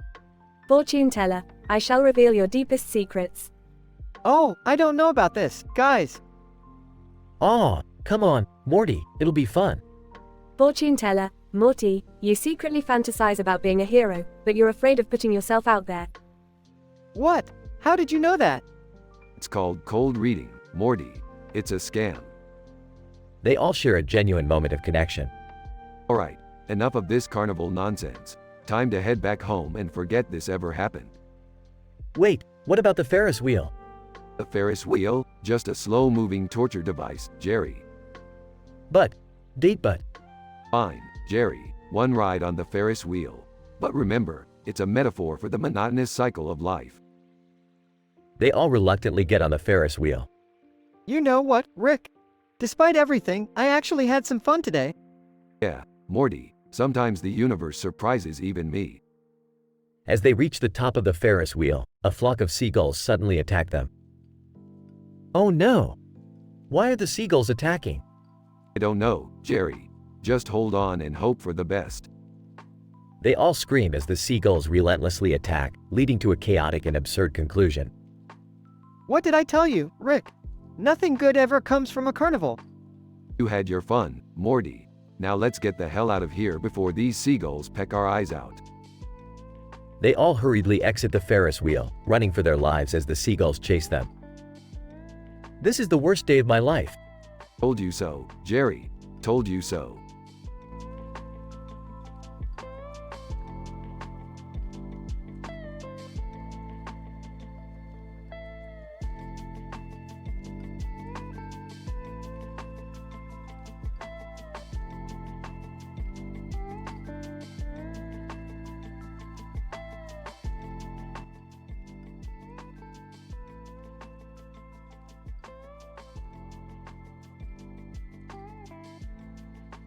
Peter, holy crap, Lois. Look at that. There's a freaking box just floating in the water. Lois. Peter, be careful. It could be dangerous. We don't know what's inside. Stewie. Well, it appears to be some sort of cardboard contraption, dear mother. How intriguing. Brian, yeah, nothing good can come out of this. We should leave it alone and get back to safety. Peter, what? Are you nuts? I can't resist the urge to investigate. Besides, it might have some beer in it. Peter jumps into the water and swims towards the box. He opens it, revealing another smaller box inside. Peter, oh boy, a box within a box. This is gonna be like one of those Russian dolls. Stewie, I'm not sure this is the time for your ridiculousness, Peter. We're stranded in the middle of the ocean. Brian, Stewie's right, Peter. We need to focus on finding a way back home before we become shark food. Peter, don't worry, guys. I have a plan. I'll use my ultimate fishing technique to catch us some dinner. Peter ties a string to a toothpick and dives into the ocean. Miraculously, a huge marlin bites the toothpick and he rides it back to the box. Peter, look what I caught, boys. Dinner is served. Lois, cutaway gag 1. Remember when Peter caught a gigantic flood during our family fishing trip? He thought he struck gold until we realized it was just the US Navy's secret submarine. Stewie, you have got to be kidding me, Peter. We're saved by an accidental marlin catching incident? Brian, it seems like we've run out of options, Stewie. We'll have to trust Peter in this bizarre turn of events. Peter cooks the marlin over a makeshift fire, and the griffins sit around the box, eating their meal. Peter, you know, being stranded in the middle of the ocean isn't so bad after all. I get to spend quality time with my family, catch some fish, and have a beer. Stewie, cutaway gag 2. Remember the time when I built a working laser gun and destroyed the entire world during breakfast? Good times. Brian, this is hardly a vacation, Peter. We need to find a way back before we all go insane. Just as they finish their meal, an unexpected storm starts brewing. Lois. Oh no, now what? Can this day get any worse? Suddenly, a cruise ship appears on the horizon, heading straight towards them. Peter, looks like someone heard our prayers. Quick, everyone, wave your arms and scream for help. The cruise ship rescues the griffins and brings them safely back to Quahog. Stewie, cutaway gag 3. Remember when I accidentally became the evil dictator of a small island nation? Oh, how I miss those days. Lois. Well, I'm just glad we're all safe and sound. Let's never go on a boat trip again. Peter, yeah, that was a crazy adventure. Let's stick to the regular crazy stuff, shall we? The Griffins head home, grateful for their unexpected adventure and newfound appreciation for the comforts of home.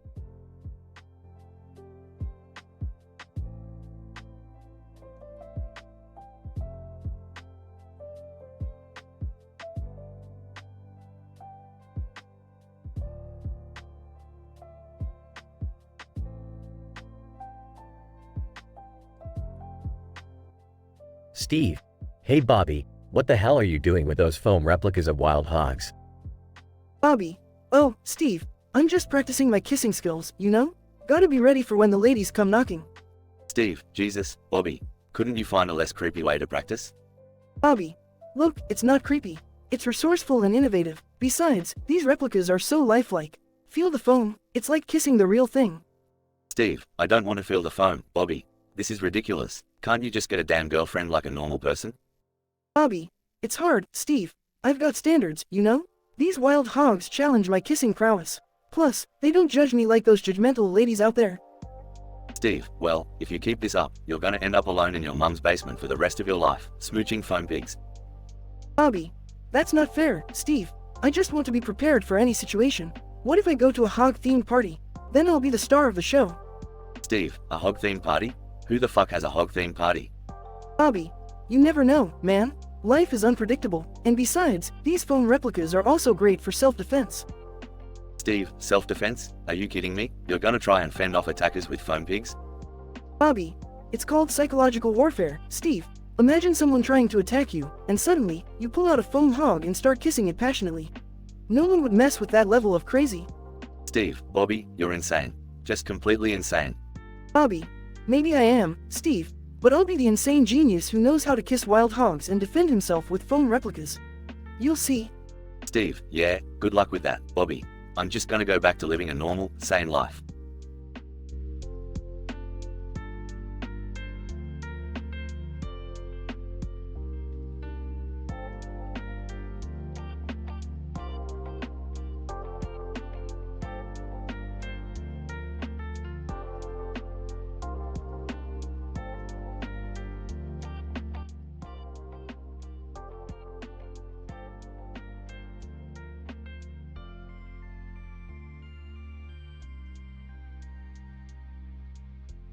Alright, Morty, let's play this stupid card game. Uno, huh? More like unoriginal, am I right? Yawns. Guys, I kinda have insomnia. It's really messing with mine. Shut up, Jerry. Nobody cares about your sleep issues. Alright, deal the damn cards, Morty. Rick, can you please be nice to Jerry? He's going through a tough time. Tough time? Please, Beth. The only thing Jerry's tough at is being a complete loser. Come on, Rick, cut him some slack. We're just trying to have some fun here. Yeah, I could use a distraction from my insomnia, guys. Thanks for understanding. Oh, nobody cares about your stupid insomnia, Jerry. Just play the damn game already. Alright, let's get this over with. Prepare to lose, losers. Rick, can you at least try to play fair this time? No cheating.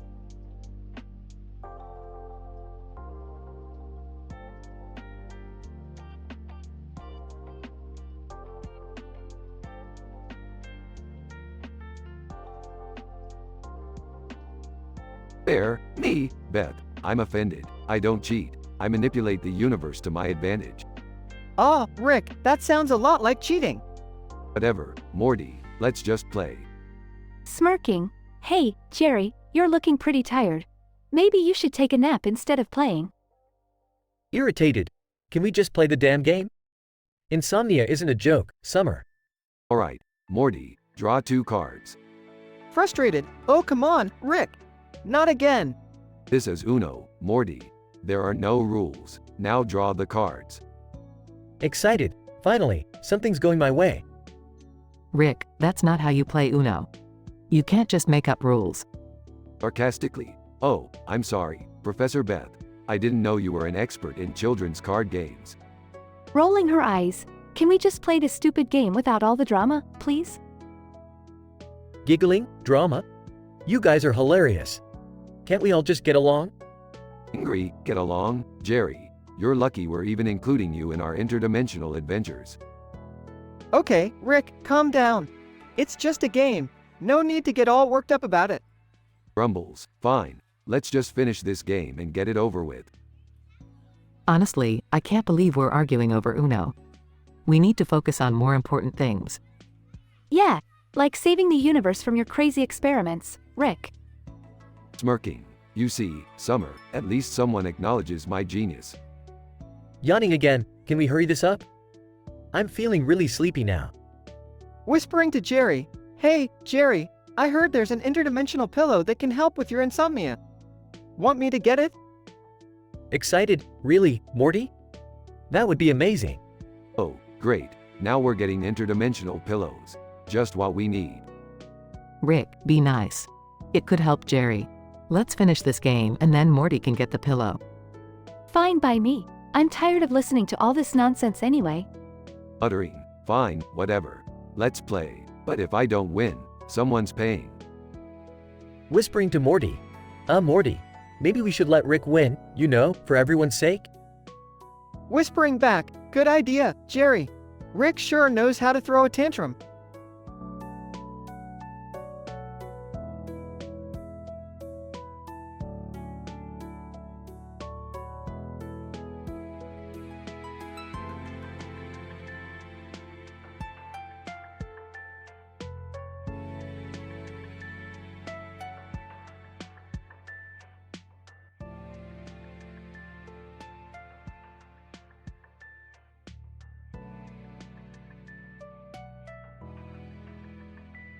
Peter, hey Lois, look what I made. The biggest, most delicious hamburger ever. Lois. Peter, what are you doing? That burger is ridiculous. Peter, I'm gonna break the record. Lois, the Guinness World Record for the largest hamburger. Lois. Peter, this is insane. You can't just make a giant hamburger and expect to win a record. Peter, oh yeah? Well, I'll show you. Scene changes to Peter at the Guinness World Records office. Record keeper. All right, sir. What record are you attempting to break? Peter, I want to make the largest hamburger ever recorded. Record keeper. Very well. We'll need to verify its size and weight. Bring it in. Scene changes to Peter in the kitchen with a massive burger. Peter, okay, guys, on the count of 3, we'll lift this bad boy together. Scene changes to Peter and his friends struggling to carry the colossal hamburger. No, Peter, I can't believe we're doing this. This burger is ridiculously huge. Quagmire. Yeah, this thing is probably bigger than my love life. Cleveland, I don't know if I can handle the weight, guys. It's too much. Scene changes to the group finally placing the burger on the scale at the Guinness World Records office. Record keeper, incredible. You've done it. The largest hamburger ever recorded. Peter, yes, I'm the king of burgers. Scene changes to Peter celebrating his victory with his friends at the Drunken Clown. No, Peter, you've really outdone yourself this time. This burger is insane. Quagmire. Yeah, it's almost as wild as that time I had a 3-way with twins. Cleveland, I can't believe we're actually eating this thing. It's like a dream come true. Scene changes to the group devouring the gigantic burger. Peter, this is the best moment of my life, guys. Nothing can ruin this. Scene abruptly cuts to a bizarre cutaway gag. Cutaway gag 1, Stewie, and that's why, Brian, I decided to build my own time machine. We're going back to the medieval age, and there's nothing you can do about it. Scene returns to the group, now in a state of shock. No, Peter, did you see that? Stewie just built a time machine. Quagmire. We gotta check that out, Peter. Time travel would be awesome. Cleveland, yeah, imagine all the amazing things we could do. Let's go find Stewie.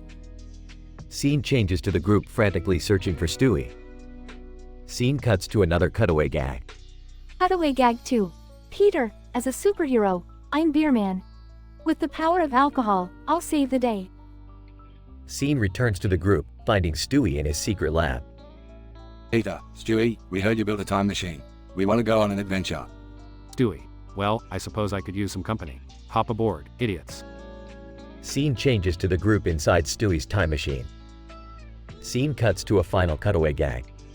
Cutaway gag 3. Peter, Lois, I can't believe we're having triplets. Wait, triplets? Oh god, they're all Stewie. Scene returns to the group, traveling through time with Stewie. Peter, guys, this is amazing. Time travel is the best invention ever. Joe, I can't believe we're actually doing this. We are officially the craziest family in Quahog. Quagmire. Giggity. Let's see what kind of trouble we can get into. Scene fades out with the group laughing and enjoying their unpredictable adventure through time.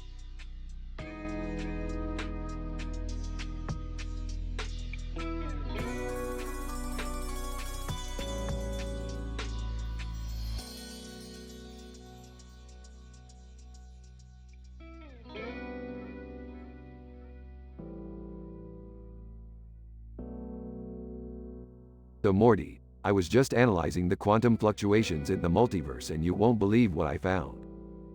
What is it, Rick? I discovered a statistically improbable scenario where a black bear wearing a hat leads a crowd of people on a rampage. And get this, Morty, they're all on a red background. Oh geez, Rick, that sounds intense. What do we do? Well, Morty, we jump into our portal gun and go straight to that crazy bear's dimension. They arrive in a dimension filled with chaos and a bear with a hat. Hey, bear, mind telling us why you're leading this rampage? Bear. Grr. No one takes me seriously without a fancy hat. Now this crowd is doing my bidding. Rick, what are we gonna do? Morty, we're gonna outsass this bear. Watch me work. Hey bear, sorry to break it to y'all, but that hat ain't doing you any favors. You're just a bear in a desperate need for attention. Bear. Grr. A moment of silence, then the bear takes off the hat. That's right, buddy. Embrace your bear instincts. You don't need no hat to be respected. The crowd behind the bear starts to disperse. Wow, Rick, that actually worked. Of course, Morty, I'm always one step ahead. So, Rick, why did you even bother analyzing that improbable scenario? Well, Morty, I just felt like confessing something to you. My favorite movie of all time is Wild Hogs. Wild Hogs? Seriously? That's your favorite? That's right, Morty. I can relate to those big, tough biker dudes. I mean, who doesn't want a motorcycle gang? Wow, Rick, I never would have guessed. You always surprise me. That's what I do, Morty. Now let's get out of here before another statistically improbable scenario pops up.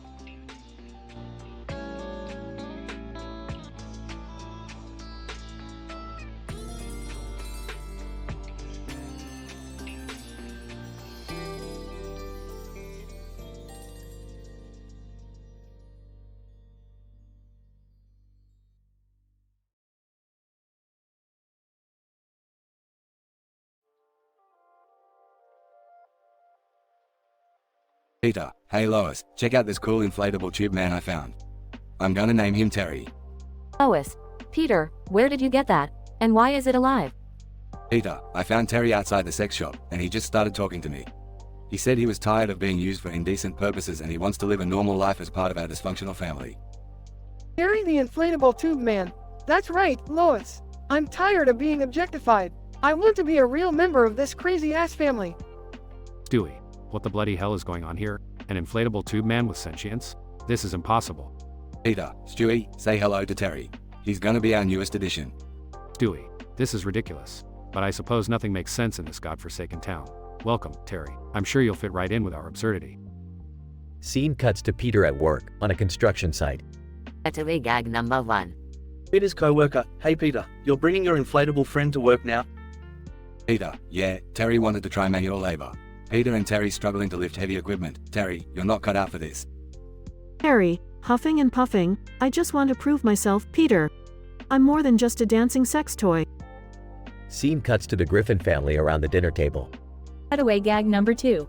Terry, so, what do you guys usually eat for dinner? Lois. Well, tonight we're having my famous meatloaf. Terry, oh, that sounds delicious. Can I have some? Stewie, sure, Terry. Just make sure to use a fork, or you might deflate in the process. Terry hesitates, then frantically stabs the meatloaf with a fork and begins eating. Scene switches to the bedroom, late at night. Cutaway gag number 3. Peter, whispering, hey Terry, do you want to see something really cool? Terry, sure, what is it? Peter, whispers, this is how we make little Terrys. Terry cringes, covering his inflatable eyes. Terry, oh my, Peter, I've seen enough. Let's just focus on being a normal, dysfunctional family, okay? episode. Meg. Hey, Terry, you're pretty cool. Can I borrow your moves for the school dance? Terry, of course, Meg. Let's dance the night away and show everyone what we're made of. Scene transitions to the Quahog High School dance floor, with Terry and Meg dancing wildly in sync. Despite being a sentient inflatable tube man from a sex shop, Terry finds acceptance and becomes an integral part of the Griffin family.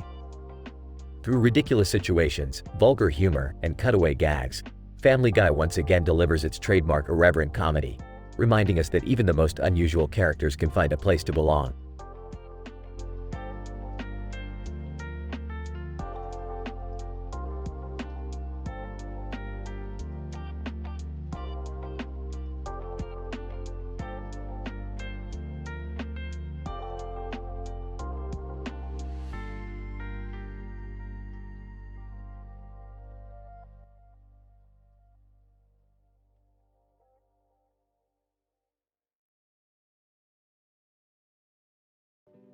Great, Morty, another adventure. Strap in, we're going to a dimension where Mortys have evolved to run the universe.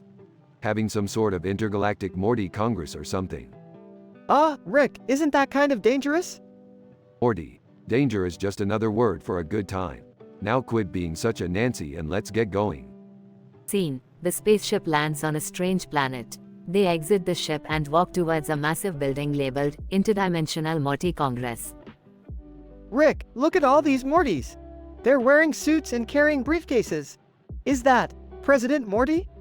That's right, Morty. Looks like we stumbled upon a political power play here. Newbie Mortys challenging the authority of this universe's President Morty. But Rick, they're also professional. I thought Mortys were supposed to be stupid. Morty, intelligence is relative. These Mortys have evolved and are now pulling the strings of the whole universe. They're not just sidekicks anymore. Scene. Inside the Congress building, Jerry is sitting behind a desk surrounded by piles of papers. Hey guys, you're not gonna believe this. I've been elected as the Secretary of Morty Relations. They say I'm the best human for the job. Well, Jerry, congrats. You finally found something you're good at. Being a pawn in the game of Mortys. Jerry, that's amazing. I'm so proud of you. Mortys truly know how to spot administrative talent. Yeah, thanks, Beth. I knew my vast knowledge of bureaucracy would pay off someday. Scene. The Morty Congress holds a heated debate, with Mortys passionately arguing over policy. Mortys debating. Politics? Now I've seen it all. Rick, shouldn't we do something? They're getting pretty intense in there. Oh, Morty, let them have their fun. Maybe they'll figure out how to fix the interdimensional mess we all live in. Scene. The Congress erupts into a chaotic brawl, Mortys punching each other left and right. Rick, we have to stop this. They're tearing each other apart. Morty, you really are full of surprises today. Fine, let's break up this Morty wrestling show. Rick and Morty step into the chaos and manage to separate the fighting Mortys. Alright, break it up, you Morty know-it-alls. We're leaving this dimension before you impeach yourselves. Mortys grumble as Rick and Morty return to their spaceship. Well, Morty, looks like we won't be running for Morty Congress anytime soon. Thank God for that, Rick. I think one of you is enough for any universe. Scene. Back in their universe, Jerry sits in his new office, beaming with pride. I never thought I'd say this, but I owe it all to Mortys. They saw my potential, my incredible ability to sign forms and organize files. Jerry, I'm so happy for you. Finally, you found your calling. Sarcastically, yeah, Jerry, you're the hero of the day. The superhero of bureaucracy. We're all astounded by your administrative prowess. Thanks, Rick. You know, adventures come in all shapes and sizes. This one just happened to be filled with paperwork. Well, Jerry, I guess anything is possible. Even you becoming Secretary of Morty Relations. Congrats, man. They all raise a toast as the scene fades out.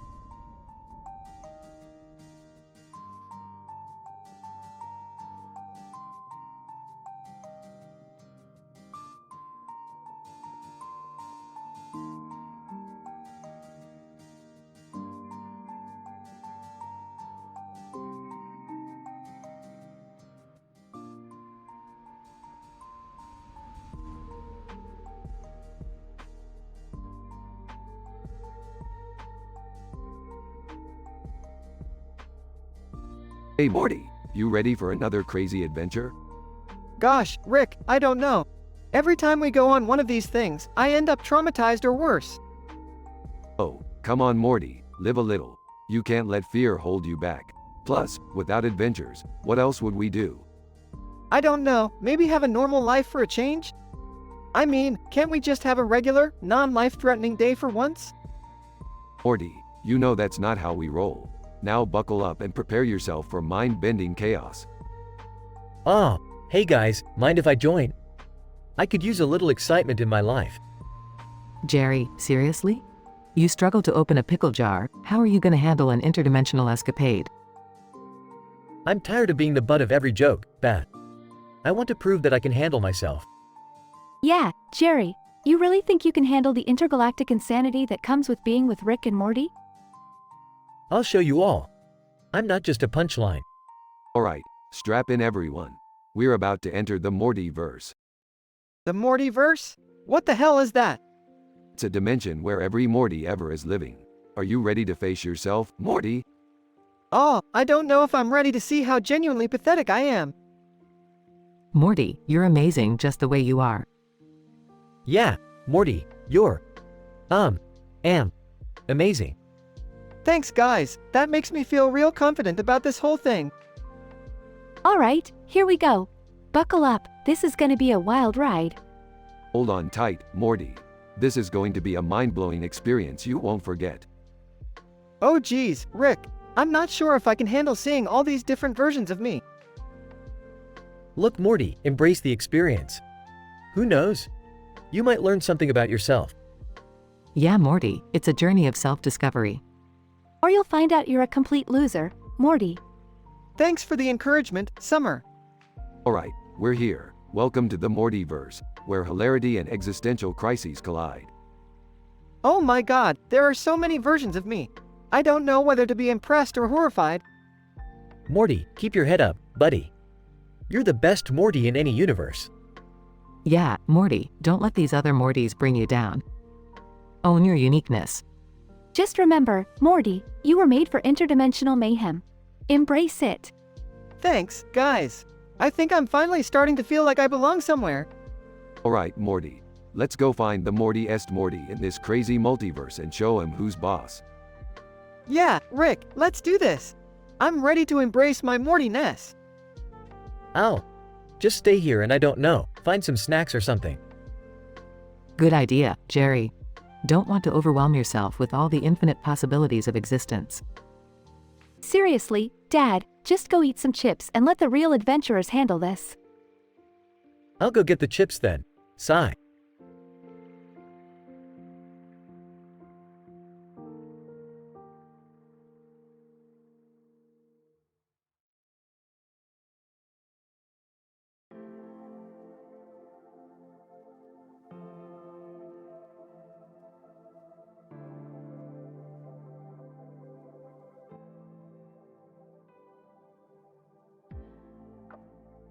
Alright, Morty. Strap in for another mind-bending adventure. We're gonna play Turok, the ultimate dinosaur hunting game. Ah, Rick, I'm not sure if playing video games is really an adventure. Morty, your lack of imagination is astonishing. But trust me, this game is more real than your pathetic life. And hey, Jerry, grab a controller and prepare to be humiliated. Oh, I don't know, Rick. I'm not really good with these. Awkwardly holds the controller, buttons. Well, Jerry, if you can't handle a controller, then you definitely can handle life. But sure, let's go easy on your delicate ego. They all start playing, fully immersed in the game. Suddenly, a man with a sword appears in the background. Sword man, prepare to face my sword of destiny. Oh great, another wannabe hero. Morty, pass the popcorn. This will be entertaining. Jerry accidentally activates a cheat code, turning his character into a dinosaur. Oh. Rick, what did I do? Way to go, Jerry. Now you're a dino dumbass. Try not to eat us, okay? The sword man attacks the dinosaur Jerry, but Morty's character swoops in to save him. Rick, we gotta help Jerry. This is crazy. Morty, relax. It's just a game, remember? But I guess we have to protect our dinosaur dad now. what a turn of events. Summer enters the room, perplexed by the chaotic scene. What the hell is going on in here? Why is Dad a dinosaur? Well, Summer, your father is evolving into something useful, at least in the virtual world. And hey, you want to join? We could use another punching bag. No thanks, I'd rather keep my sanity intact. You guys are insane. The Swordman intensifies, revealing his incredible sword skills. Swordman, prepare to meet your doom, digital fools. Doom? Oh no, we've never faced that before. Summer rolls her eyes while the chaos ensues. Suddenly, a portal opens, leading to a dark forest. What the hell is that? Looks like our adventure just leveled up. Morty, time to dive headfirst into the unknown. They jump into the portal, ready to face whatever challenges lie ahead. Jerry, as a dinosaur, I'm not sure about this. Rick, what about my dino dignity? Jerry, you lost that a long time ago. Now shut up and keep up. As they disappear into the portal, the laughter and chaos echo through the house, leaving Summer behind. Ah, why does every family gathering turn into a sci-fi fever dream? I need therapy. Scene fades out with Summer shaking her head in disbelief.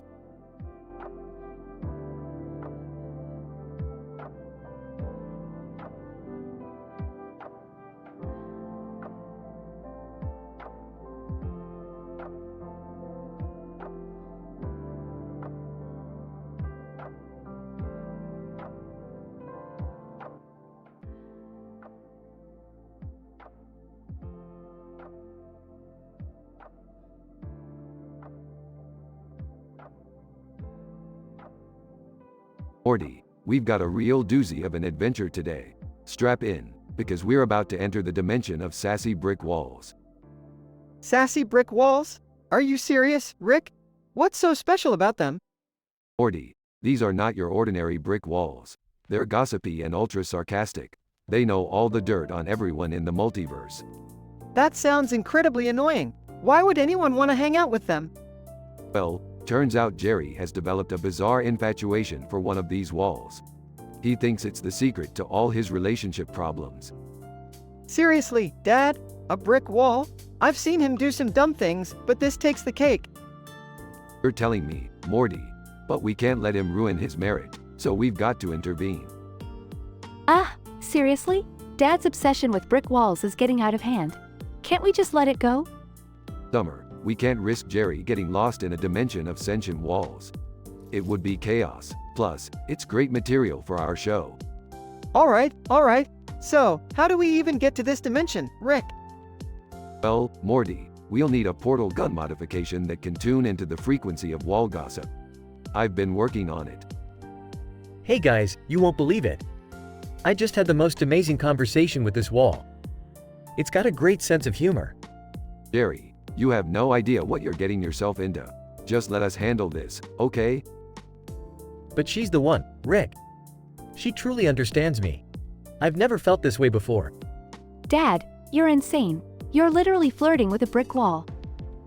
Oh, like any of you would understand true love. Alright, enough bickering. Morty, pass me the portal gun. It's time to save Jerry from himself. I can't believe I'm saying this, but I'm actually looking forward to seeing these sassy brick walls. They activate the portal gun and step into the dimension of sassy brick walls. Wow, Morty, look at them walls. They're even sassier than I imagined. You know, Rick, maybe it's not such a bad thing. These walls actually seem pretty entertaining.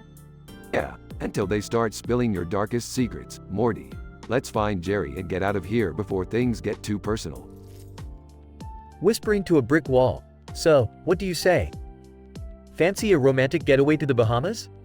Brick wall. In a sassy tone. Oh please, Jerry. Your desperation is showing. Get lost. Jerry, it's time to go.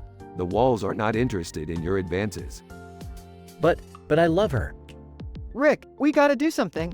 Jerry's completely lost it. Fine, Morty. Set your portal gun to reverse. We're going back home without Jerry. Let him wallow in his delusions. Poor Dad, forever alone with his beloved brick walls. Come on, Summer, let's go grab some interdimensional McDonald's. I could use a McFlurry. They leave Jerry behind with the sassy brick walls as the portal closes.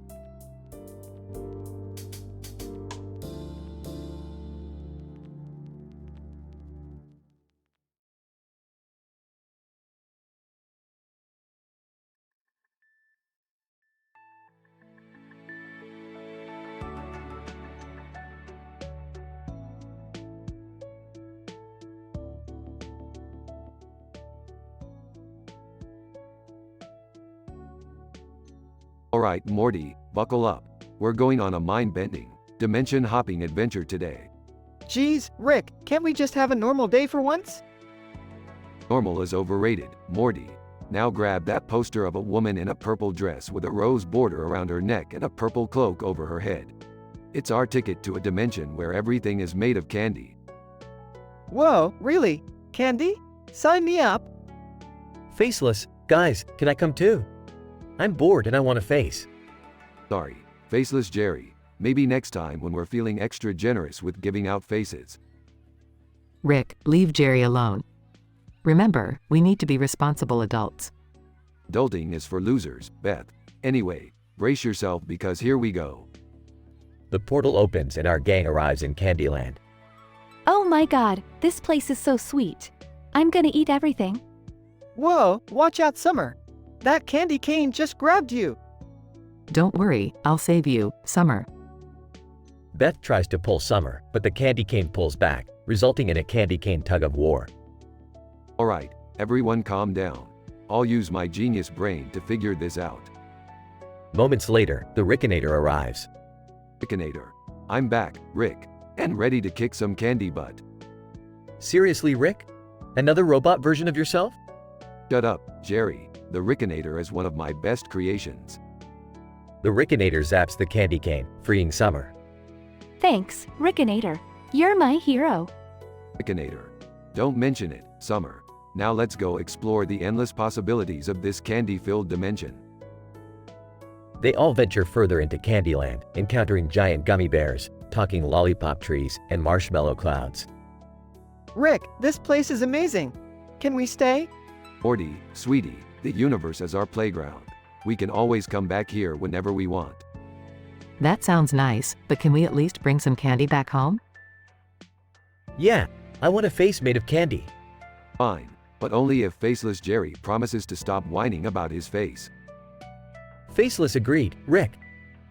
After filling their pockets with candy, they return home. That was insane, Rick. Endless candy and a robot Rickinator? What's next?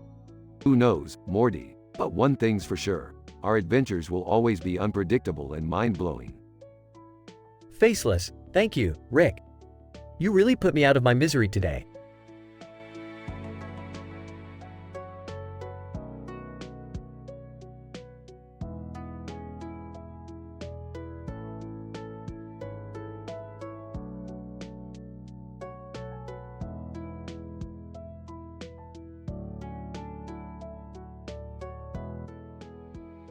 Person A. Holy shit, look at those sheep grazing on that lush green field. It's like a fucking postcard. Person B. Yeah, man. And check out that black cow next to them. That's one suave bovine motherfucker. Person A. I bet those sheep are living the life just munching on the grass all day. I wish I could trade places with them. Person B. Dude, you know what would make this scene perfect?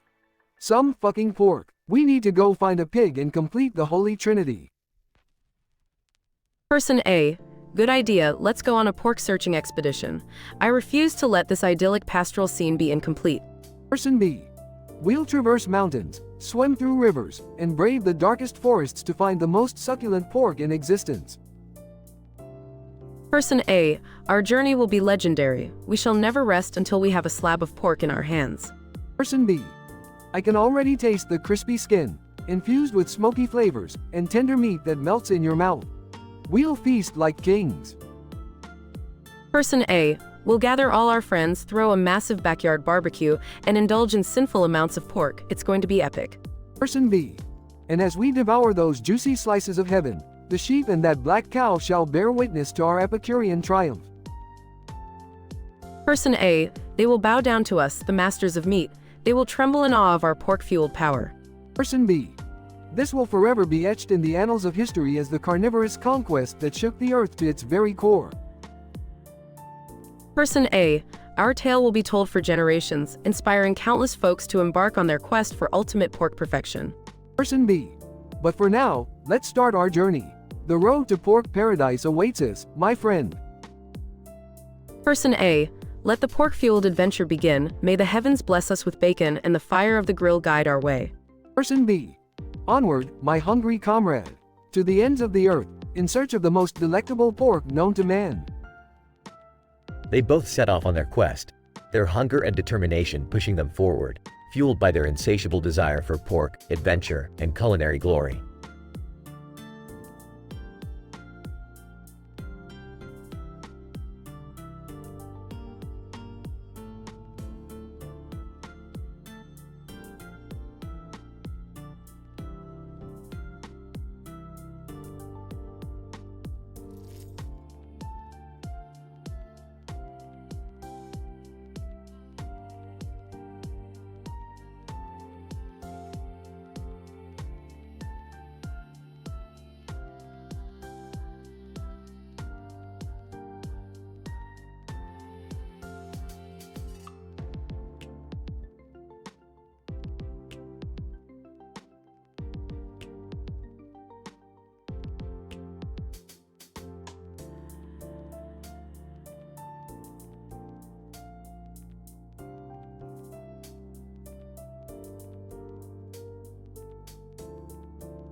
So, Morty, another day, another dimension to explore, ready to delve into the unknown, face certain death, and encounter some new weirdos? Geez, Rick, can't we have a nice family outing for once? I'm tired of narrowly escaping death every time we go on an adventure. Morty, we're not sitcom characters. Our lives are chaotic and unpredictable. Now quit your whining and let's get going. They step out of the spaceship and find themselves in a strange field with a group of people.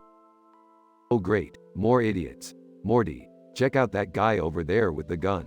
Should we be worried? Yeah, Rick. I'm pretty sure that guy is pointing a loaded weapon at us. We should probably do something about it. Aw, Morty, I've got this. Rick takes out a remote control and presses a button. Suddenly, the gun turns into a bouquet of flowers. And with gun. What the F? Oh, don't worry, buddy. Just a small side effect of the quantum discombobulation. Enjoy your flowers. They continue walking and come across a group of talking cats. Cat 1. Finally, some intelligent beings. We've been trying to figure out how to start a global feline revolution for years, but our paws can't properly operate machinery. Oh, please, a feline revolution? I've heard crazier ideas from my toaster.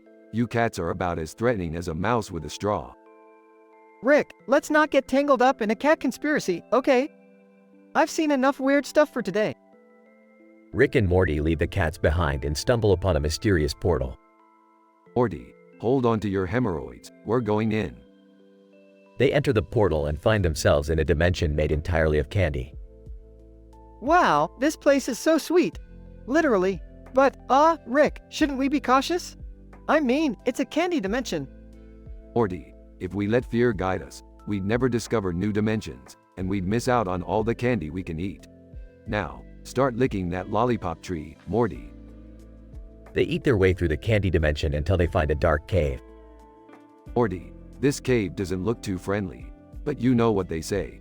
Danger is my middle name. Your middle name is Sanchez, Rick.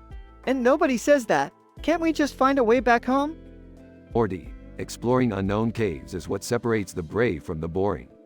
Now grab that glowing crystal and let's see what happens. Morty grabs the crystal, causing the cave to collapse, and they barely escape. Rick, I think we've had enough adventure for one day. Can we go home now? Fine, Morty. I guess even a genius like me needs a break from saving the universe. Let's go home and watch some interdimensional cable. They board the spaceship and fly off, leaving chaos and confusion behind in their wake.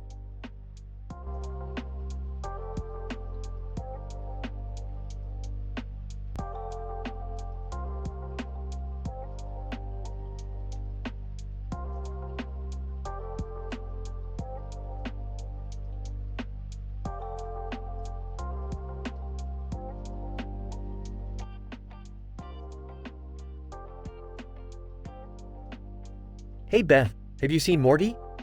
He's been acting even weirder than usual lately. Oh, you mean after Rick changed his name to the scientist formerly known as Rick Sanchez? Yeah, Morty's been helping him with that. What the hell? Why would Rick do that? Who knows, Jerry? With Rick, it's always some crazy, convoluted plan. But Morty seems to be enjoying it, in his weird, Morty kind of way. Morty, hand me the serum labeled Identity Switcher 5000. We're about to take this name change to a whole new level. Rick, are you sure about this? Last time we used one of your serums, I ended up with a second head. Relax, Morty. This time will be different. To infinity and beyond. I mean, to identity and beyond. Dad, are you seriously going to test that serum on yourself? Why not? Plus, it's scientifically improbable that anything bad could happen, statistically speaking. Oh great, now we're using advanced scientific jargon to justify ridiculous experiments? Shut up, Jerry. You don't even know what a hypothesis is. Alright, here goes nothing. Rick and Morty take the serum together, and a blinding light engulfs the room. Morty, do you feel that? We're becoming one with the universe, man. I don't know, Rick.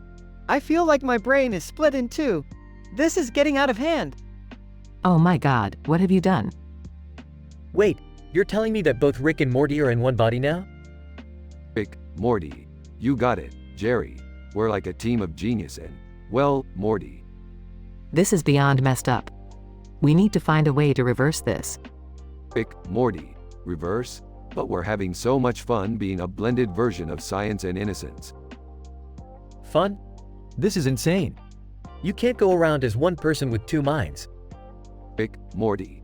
Oh, Jerry, lighten up. We're the ultimate combo now. We can do anything, like take over Jerrybury and turn it into a multi-dimensional party zone. That's it. I'm getting your portal gun, Rick. We're fixing this mess. Rick, Morty. Aw, come on, Beth. Where's your sense of adventure? As Beth grabs the portal gun, a portal opens behind her and Mr. Meeseeks pops out. Mr. Meeseeks. Ooh, wee. I heard there was some identity crisis going on. Let me help. All right, Mr. Meeseeks, you know what to do. Rick, Morty, and Mr. Meeseeks work together to separate their minds. That was close. I almost started to like being both of us.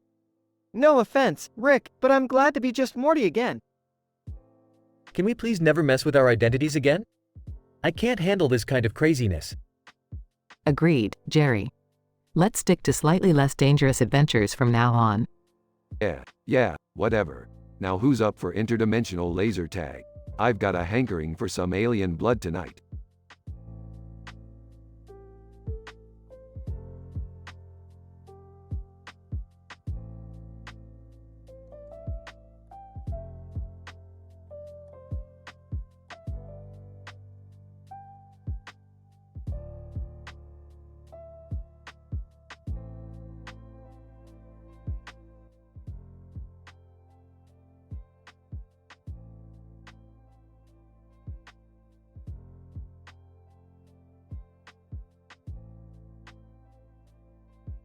Hey guys, what are we doing in front of a space station? And why is everything all neon and trippy? Arranged by Jerry me lad. We be here for a wild adventure, in a dimension where talking like pirates be the norm. Rick, why are we talking like cavemen now? This is getting weirder than usual. I don't know, but it's like we stumbled into a glitchy dimension of crazy characters. Hey, who's that over there? Cartoon Character 1, greetings, Earthlings. I am Trilobite McBounce, intergalactic party animal extraordinaire. Here to rock this space station with my funky moves. Arranged by Trilobite McBounce. We've heard tale of your legendary dance parties across the cosmos. Care to teach us some new moves? Trilobite McBounce. Sure thing, mateys. Step 1. Wiggle your tentacles and swirl your tail like there's no tomorrow. Speaking like a baby. I don't know if I can do that. I might trip and fall.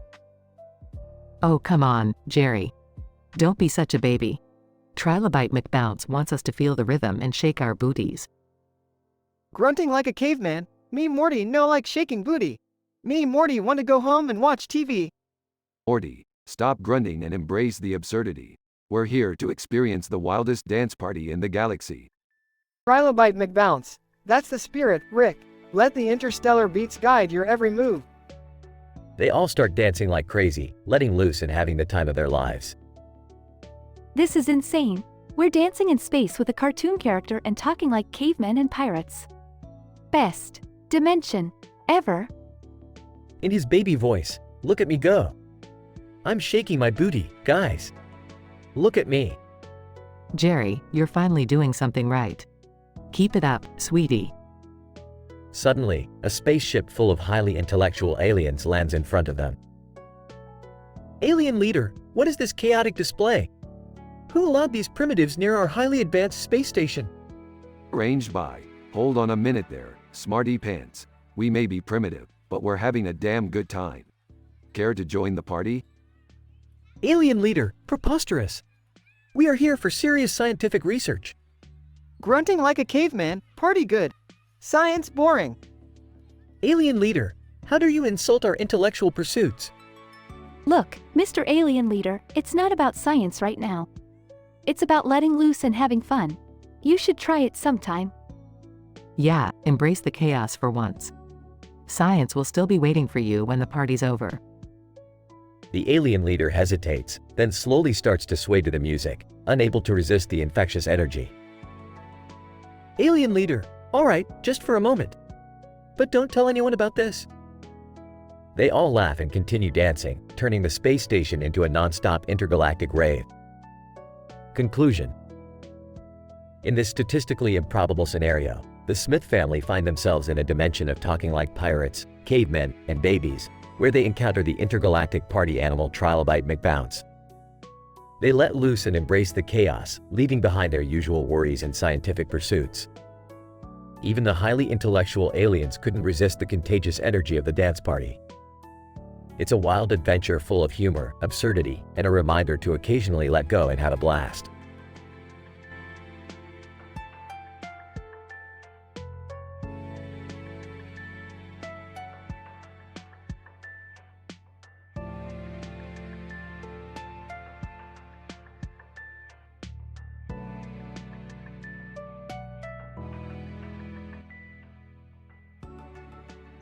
Tony. You know, Mark, life is a real shit show sometimes. Mark, fuck yeah, Tony. It's like a never-ending rollercoaster ride through a minefield of fuck-ups. Tony, true that, my friend. It's like we're all doomed to dance on the edge of insanity. Mark, ain't that the fucking truth? But hey, speaking of insanity, you wanna hear some crazy shit that happened to me the other day? Tony, lay it on me, bro. I could use a good dose of insanity to make me feel better about my own messed up life. Mark, alright, so picture this. I'm minding my own business, walking down the street, when out of nowhere, this guy dressed as a circus clown starts chasing me with a chainsaw. Tony, what the fuck? Are you serious? Mark, dead serious, man. I ran for my life, dodging trees, leaping over benches, trying to outrun this maniac with a fucking chainsaw. Tony, Jesus Christ, I would have shit my pants. What happened then? Mark, well, luckily, there was this old lady selling balloons nearby. I grabbed one and threw it at the clown, causing him to lose his balance and fall on his own chainsaw. Blood sprayed everywhere, man. It was like a damn horror movie. Tony, holy fuck, that's some Final Destination shit right there. How did you handle it? Mark, I did what any sane person would do, Tony. I took a selfie with the dead clown and posted it on social media. Hashtag Clown Chainsaw Massacre. The likes and comments were insane, bro. Tony, you're a fucking legend, man. I would have pissed my pants and run for my life, but you tackled that shit head on. Mark, thanks, man. You know, life is too short to be a pussy. Embrace the chaos, own the madness, and become a goddamn superstar. That's my philosophy. Tony, damn right, Mark. We only live once, so we might as well make it one hell of a fucking ride. Mark, absolutely, Tony. Now, let's go find some more crazy shit to dive headfirst into. We're fucking unstoppable. Tony, hell yeah, Mark. Let's show this world what we're made of. With our insane stories and balls of steel, they won't know what hit them.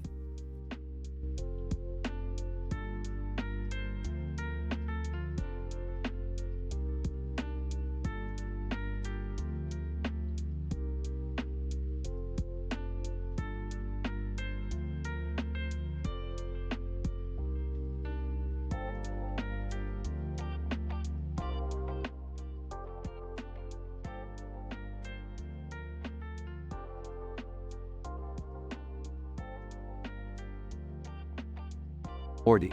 Let's portal to another dimension where maybe people actually wear pants on their heads instead of just discussing it.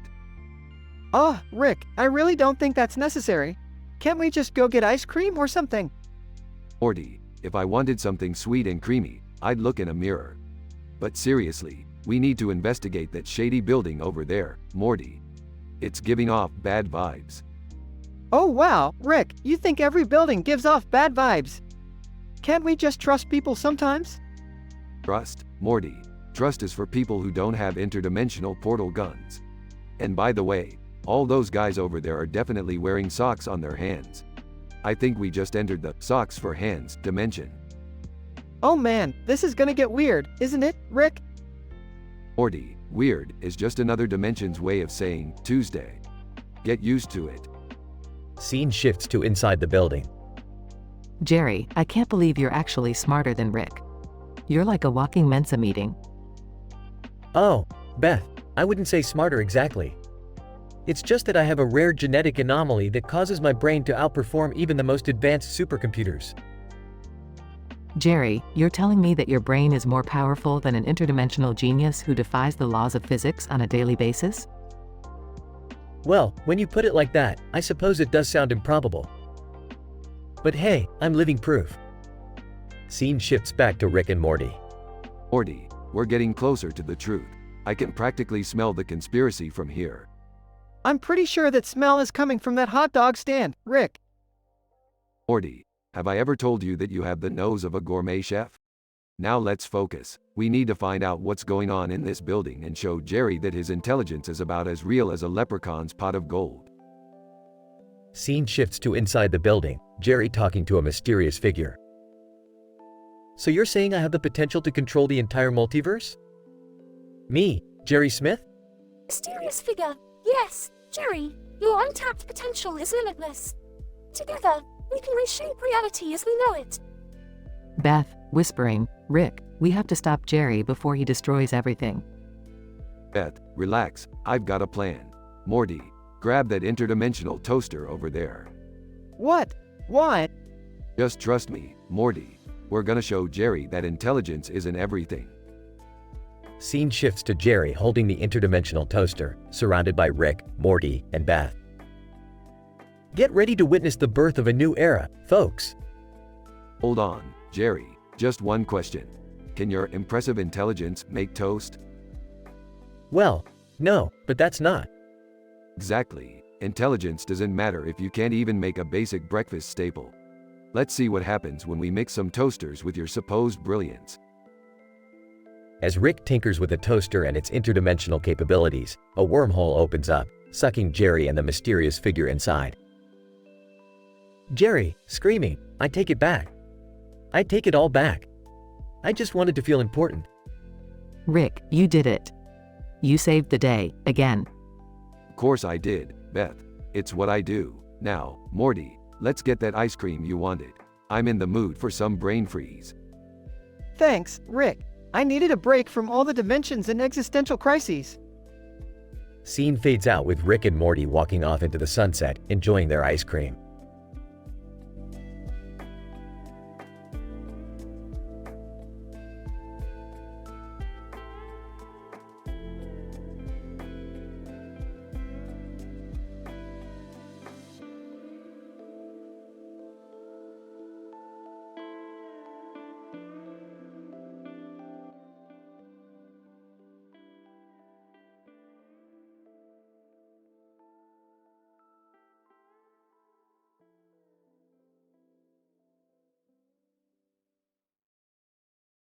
Alright, Morty, buckle up.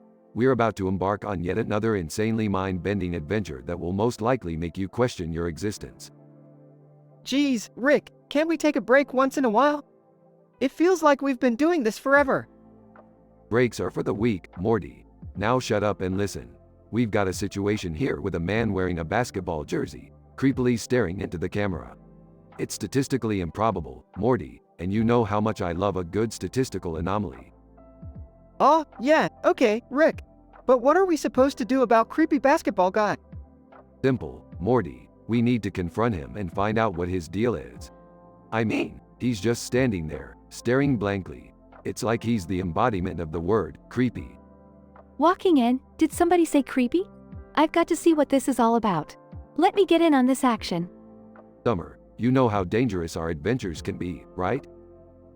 Yeah, but I'm bored, and this sounds like the perfect way to spice up my life. Plus, I've got my trusty laser blaster ready. Dad's gonna flip when he sees this. From upstairs. Ah, it's 3 a.m. and you all won't stop screaming. I just want some sleep. Oh, shut up, Jerry. Nobody cares about your beauty sleep. Now, back to the creepy man issue. So, any idea how we're gonna approach him, Rick? Well, Morty, I've created a device that will allow us to teleport directly in front of him. It's foolproof, Morty, foolproof. Sarcastically, oh yeah, because your inventions are always foolproof, Rick. Remember that time we ended up in an alternate dimension made entirely of pickles? Shut up, Summer. That could have happened to anyone. Now, let's get ready to teleport. They teleport in front of creepy basketball guy. Creepy basketball guy, with an eerie smile. Welcome, Rick and Morty. I've been expecting you. Who the hell are you, and how do you know our names? Creepy basketball guy, I know everything, Rick. I am the ultimate being, possessing unfathomable knowledge and power. Prepare to be amazed. Oh great, another megalomaniac. Can't we just have a normal day for once? Morty, there's no such thing as normal in our demented universe. Now, creepy basketball guy, spill the beans. What's your deal? Creepy basketball guy, my deal is simple, Rick. I am here to challenge you to a game of interdimensional basketball. If you win, I'll reveal my purpose. If you lose, well, let's just say you won't like the consequences. A basketball game? That's your grand plan? You're seriously underwhelming, dude. Creepy basketball guy, underestimate me at your own peril, Summer. I am the master of the basketball court, ruling over dimensions with my unmatched skills. Fine, we'll play your silly game. But if we win, you have to swear to never bother us again.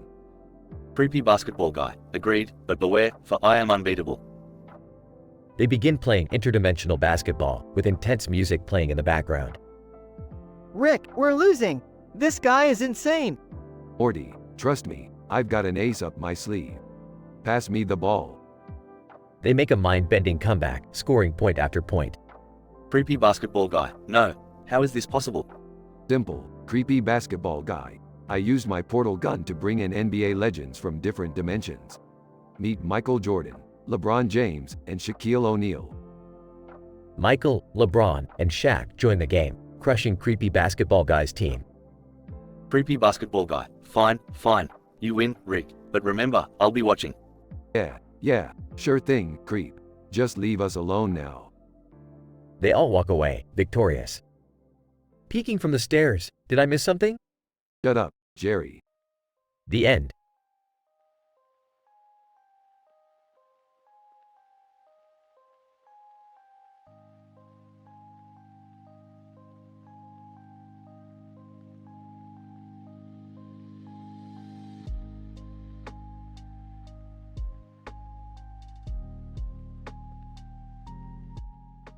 Sonic. What the hell is all this shit on the table? Looks like a goddamn science experiment gone wrong. Tails, I don't know, Sonic. But be careful, I heard that stuff is toxic. Knuckles, toxic, my ass. It's probably just some dumbass prank. Sonic, well, whatever it is, it's pissing me off. I'm just trying to watch Judge Judy in peace. Tails, speaking of which, let's see what kind of messed up case we got today. Judge Judy. All right, let's get this shit show started. Today's plaintiff is Sonic. Sonic, wait, what? I'm the plaintiff? What the fuck did I do? Knuckles, I bet you ruined some poor sap's chili dog stand. Tails, it says here you're suing your best friend, Sonic. What the hell happened between you two? Sonic, I didn't do shit. This knucklehead here accused me of stealing his precious emerald. Knuckles, my emerald, you blue weasel? I know you were eyeballing it. Sonic, eyeballing it? I wouldn't touch that ugly rock with a 10-foot pole. Shadow, the witness, yo, I saw the whole thing go down. Sonic was framed, man. Knuckles planted that emerald on him. Knuckles, lies. Shadow's just trying to cover Sonic's sorry ass. Judge Judy. All right, I've heard enough of this bullshit. I'm calling a recess. Sonic, thank God, this is getting out of hand. Tails, I can't believe we're on Judge Judy. Our lives are seriously fucked up. Knuckles, don't worry, Sonic. I'll make sure you pay for what you've done. Sonic, you better watch out, Knuckles. Revenge is a bitch, and she's got a supersonic speed. Shadow. Enough with this drama, guys. Let's just find out who's behind this and get justice. Judge Judy. All right, recess is over. Sonic, Knuckles, Shadow, I want to hear your side of the story. And for God's sake, let's keep it clean. Sonic, clean my ass. This is about to get messy, Judge Judy. Buckle up, motherfuckers.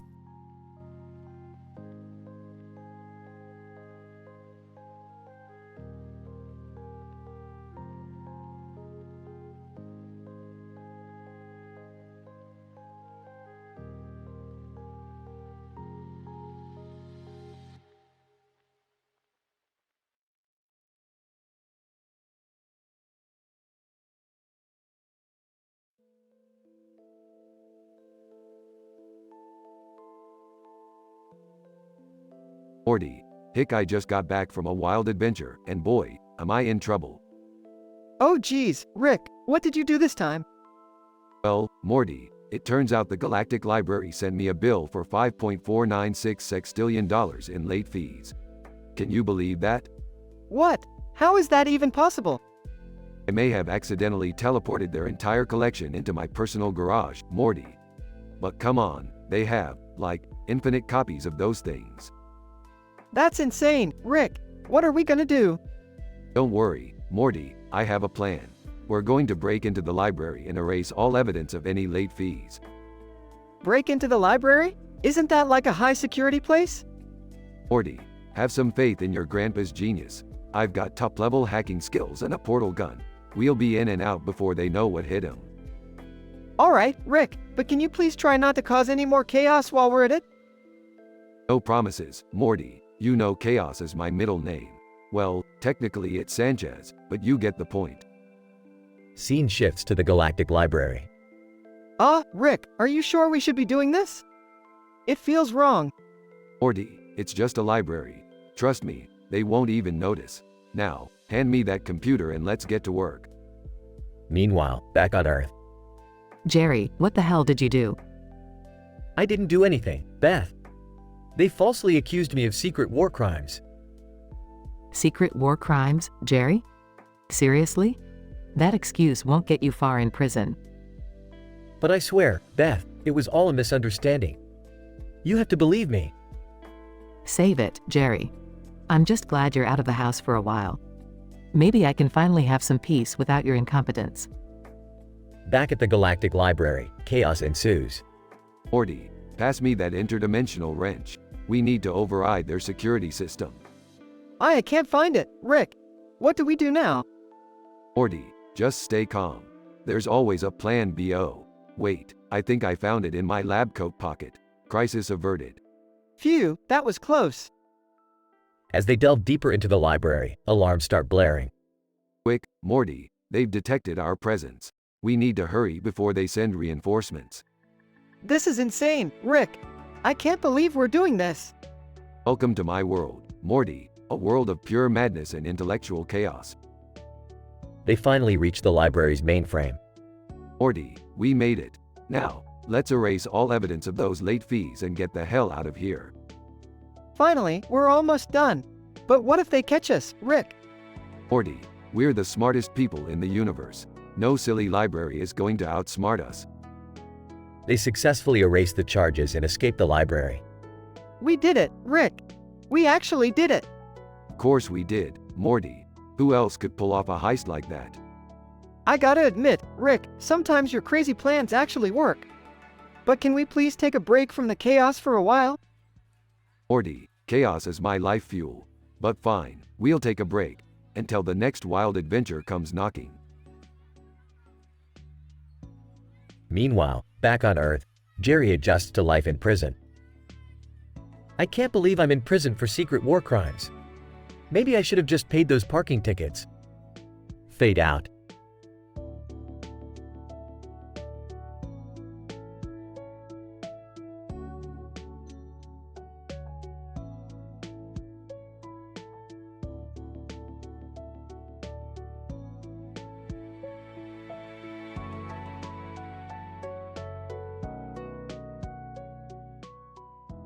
Hey Morty, check out this cartoon. Looks like a man handing another man something out of a bag with a pen and paper in his hand. Real riveting stuff. Yeah, real thought-provoking. I'm sure someone's PhD thesis is gonna be all about this one day. Speaking of PhDs, Morty, I found something interesting in our very own Jerry's room. What is it, Rick? Jerry's fanfiction. He wrote a whole story about, wait for it, me.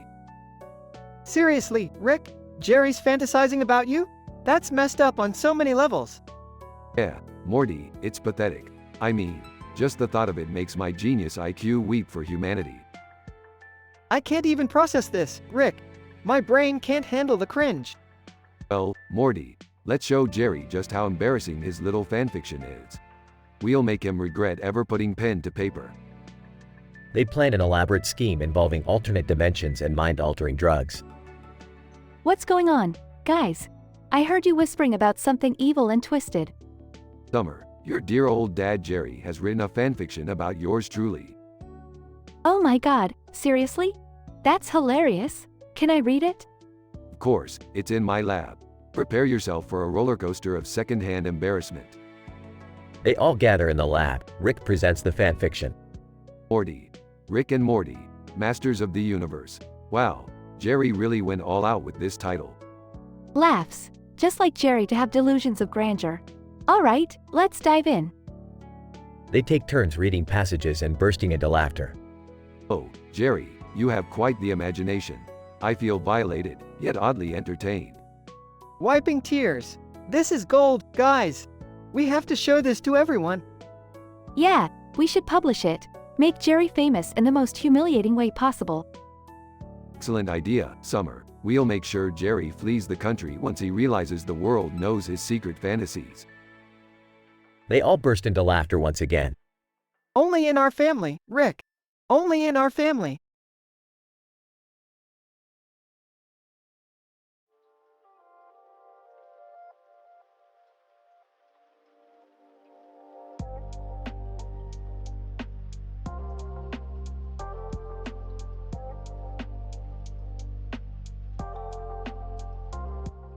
Chris, what the fuck is that? Is that a fucking pink tree in the middle of the field? Yeah, dude, and check out that weird white circle. It's got a pink flower in the center. Chris, that ain't natural, man. Something's fucking up with this shit. Fucking hell, look over there. The Capitol building just got exploded. Chris, what the actual fuck? Aliens or some shit? Yeah, man, looks like those fuckers blew it up real good. Chris, we gotta do something. Can't just stand here watching shit crumble. You think we can take em on? Those fucking aliens are a tough bunch. Chris, fuck it, man. We can't just let them run amok. Let's go fucking save the world. Alright, let's do this shit. Don't hold back, bro. Chris, I won't, man. Time to show those alien fucks what we're made of. Shit, they've got laser guns. Watch out. Chris, fuck, that was close. Time to bring out the big guns, bro. Hell yeah, grenades incoming, motherfuckers. Chris, boom, take that, you slimy green fucks. Chris, look out. Behind you. Chris, shit, thanks for the heads up, man. That was too close. No problem, bro. We got each other's backs. Chris, we can't keep this shit up forever. We need a plan, Mark. Agreed. Let's lure them into the open and ambush those fuckers. Chris, alright, I'll take the left side, you take the right. Ready? Fuck yeah, let's go. Chris, grenade out, take cover, you ugly bastards. Haha, taste our fucking human firepower, you fuckers. Chris, that's right, bitches. Earth is off limits to your alien bullshit. We did it, man. We fucking saved the world. Chris, hell yeah, Mark. We're goddamn heroes.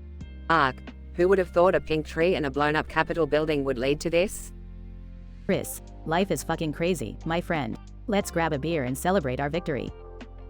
You read my mind. Let's go.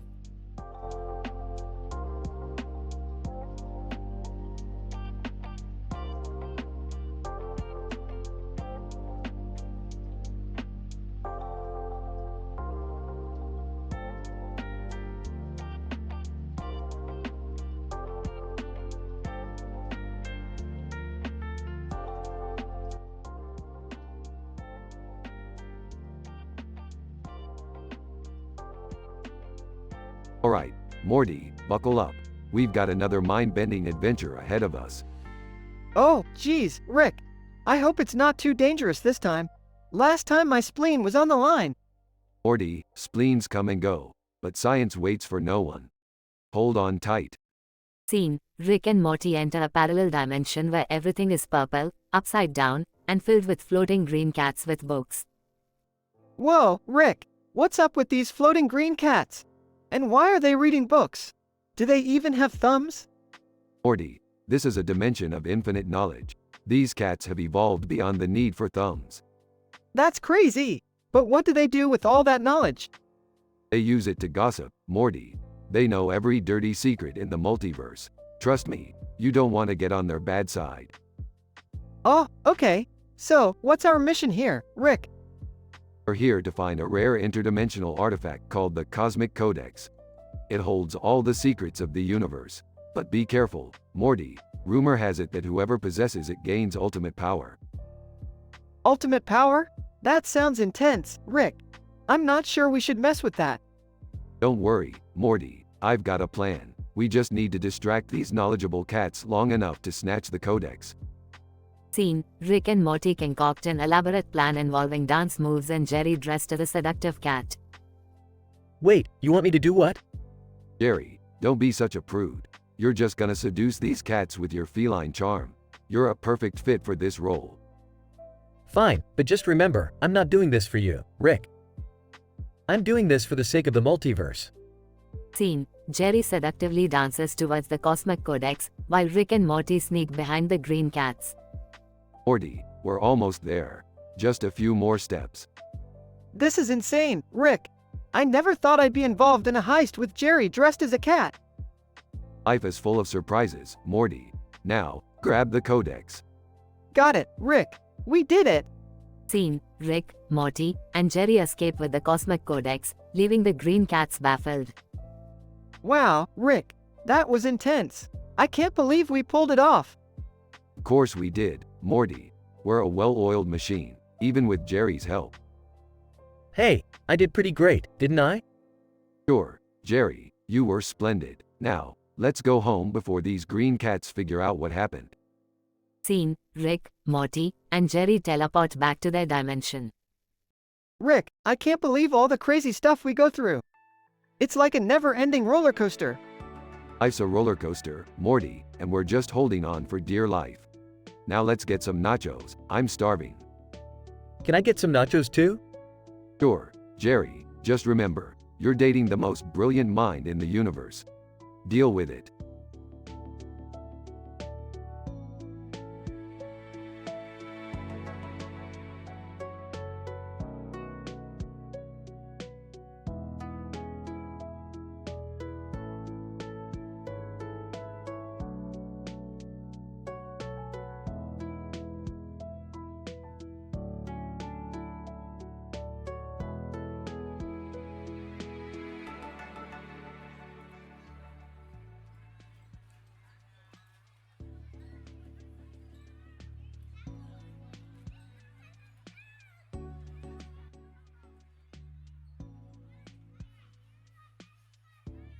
Narrator.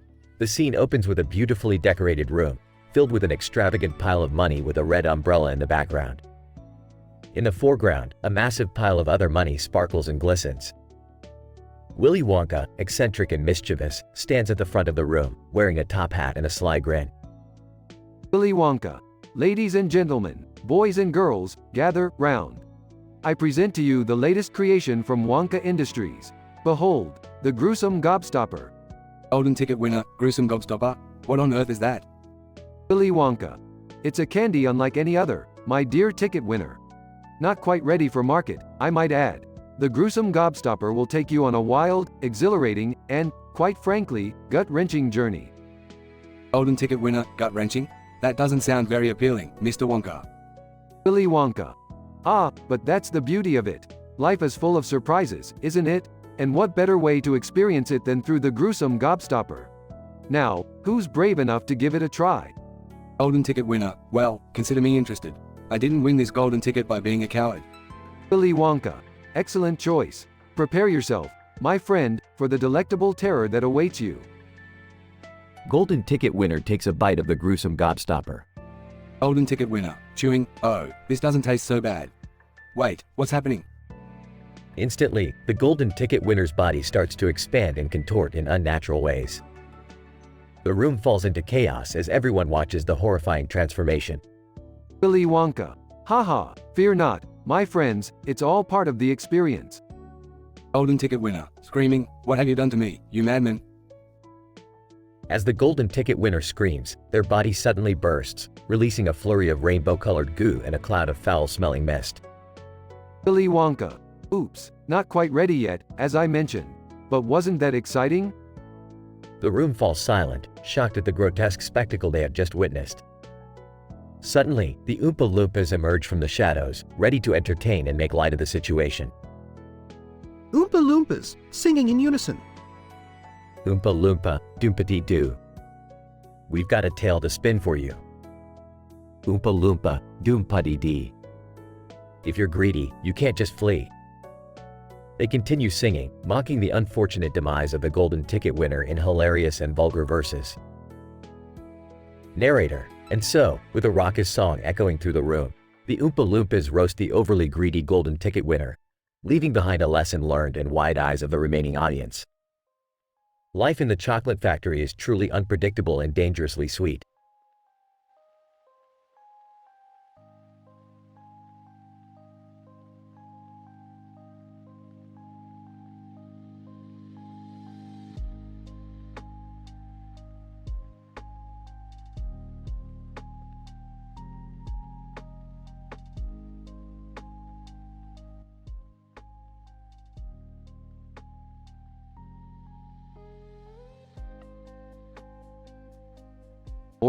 Morty, wake up.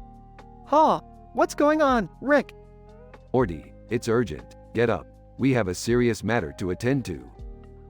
Rick, why are you wearing a banana suit? Morty, this is serious business. It's peanut butter jelly time. Peanut butter jelly time? Are you kidding me right now? Morty, I've discovered a portal to the peanut butter jelly dimension. We have to act fast. Are you serious? We're about to embark on a PB&J adventure? Damn right, Morty. Now put on this banana suit, and let's go. We have a sandwich to make. I can't believe I'm doing this. Promise me this won't get any weirder? Morty, with our luck, the weirder is yet to come. Jerry, entering the scene. What's all the commotion about? Why are you two in banana suits? Joining them? Oh great, another one of Rick's crazy adventures. I hope this one is at least edible. Jerry, Summer, you're just in time. We're about to enter the peanut butter jelly dimension. Seriously? What kind of dimension revolves around sandwiches? Can't we save the universe without involving food for once? Quit whining, Jerry. This is science. Now strap on your banana suits and let's go. I can't believe I'm saying this, but I'm actually excited about a sandwich adventure. I guess I have no choice. I'll put on the stupid banana suit. Fine, but if I get any peanut butter in my hair, Rick, you're cleaning it up. Deal. Now, everyone, hold on to your sandwiches. We're entering the portal. They step into the portal and find themselves in a surreal, sandwich-filled dimension. Wow, Rick, this place is insane. I've never seen so many giant floating sandwiches in my life. This is simultaneously amazing and disgusting. Welcome to the peanut butter jelly dimension, Morty. Now let's find the legendary banana bread mountain. Banana bread mountain? Why am I not surprised?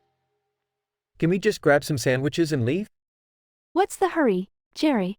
Enjoy the madness while it lasts. They venture through the dimension, encountering talking condiments, singing bread slices, and even a jelly wrestling ring. Morty, your sandwich making skills are in high demand here. The sandwich gods are impressed. This is so surreal, Rick. I don't even know how to react. Just go with the flow, Morty. I'm having the time of my life. And I thought our family vacations couldn't get any weirder. Alright, everyone, grab a sandwich and let's head back home. It's been one hell of an adventure. They grab their sandwiches and step back into the portal, returning home to their ordinary lives.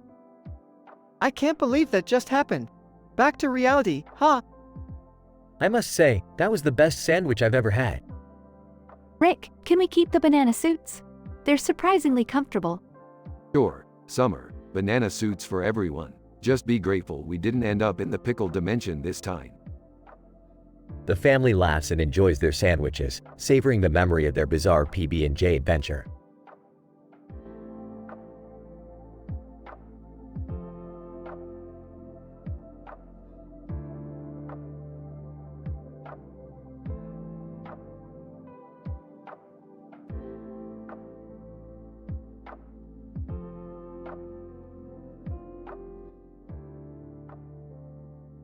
Narrator. The angry video game nerd stands in his foul-smelling basement, surrounded by stacks of retro video games.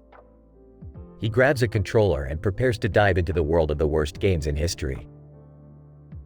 AVGN. Alright, Mother F *CKERS. Today we're playing the most god-awful pieces of SH*T ever unleashed upon humanity. Strap in.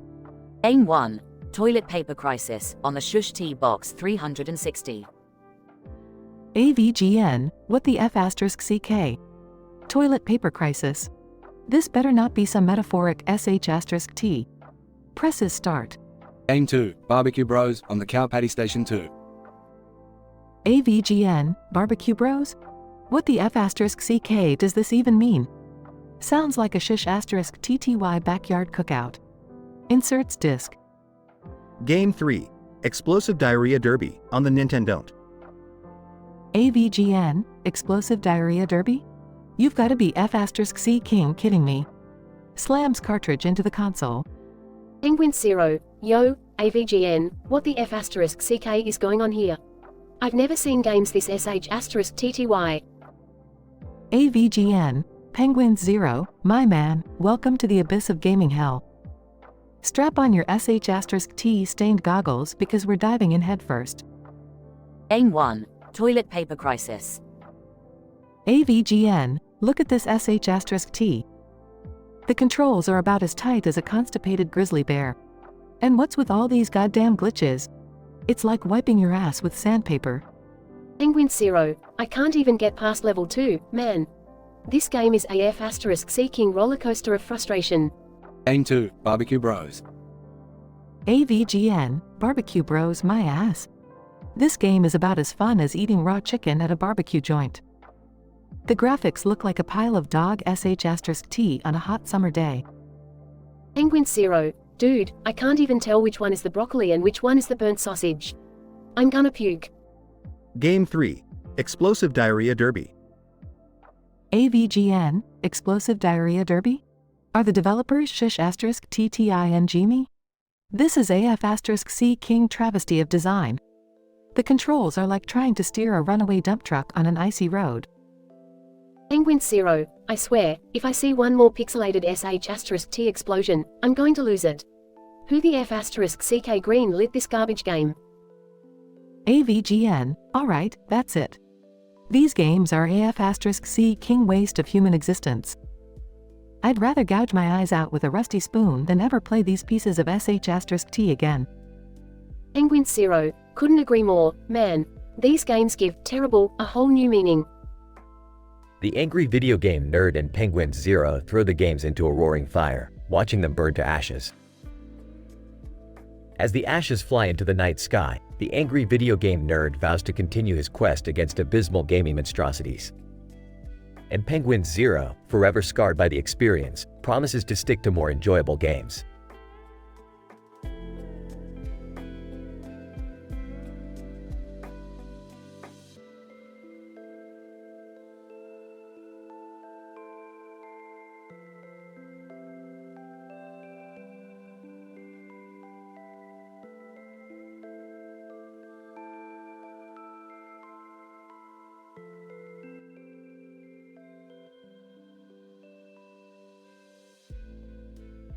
Morty, I've just made a major scientific breakthrough. Meet Dr. Zarglebop and his flawless green face, Dr. Fizzlenop, with luscious purple hair. We're going on a wild adventure today. Rick, what's with the green face and purple hair? And why are they wearing lab coats? Morty, they're not just wearing lab coats, they're serious interdimensional researchers. Now, let's go to their lab and steal their portal gun technology. We'll show them how it's really done. Hey guys, what's going on? Why are you all dressed up like scientists? Oh, Jerry, you don't understand the brilliance of scientific fashion. We're taking it to a whole new level. Morty, get your lab coat on. I don't think I want to, Rick. This sounds like another crazy scheme of yours. Morty, quit being such a wuss and put it on. We're going to dazzle the scientific community with our fabulous genius. Scene shifts to the lab where Rick and Jerry are caught kissing. What the hell, Rick? You and Jerry? You can't be serious. Morty, it's true. Rick and I have found love in the most unexpected place. Get used to it, kiddo. This is insane. How are you both okay with this? Morty, love knows no boundaries, not even between the worlds of genius and mediocrity. Get on board or get out of the way. What's all the commotion in here? Oh my. Rick and Jerry, are you two together? Beth, my lovely daughter, you bet your sweet ass we are. Your old man has found romance in the unlikeliest of places. Well, as long as you're happy, I guess. This is going to take some getting used to. Are you guys seriously making out in my grandpa's lab? This is so messed up. Summer, don't be such a prude. Love is love, no matter where it blossoms. Get with the program. Scene progresses with Rick and Jerry flaunting their relationship. Well, Jerry, it seems the world isn't ready for our interdimensional romance. Shall we take our love on a cosmic journey? Absolutely, Rick. Let's show them the wonders that love can achieve. This is just so strange. I can't believe I'm witnessing this. Morty, sometimes life throws you curveballs. Just embrace it and move forward. At least they're happy. Yeah, Morty, lighten up. It's not like their relationship can make things any weirder around here. Scene shifts to another dimension where everyone has green faces and purple hair. Okay, I stand corrected. This is officially the weirdest thing ever. Welcome to the world of possibilities, Morty. Embrace the chaos. And love, Morty. Don't forget about love.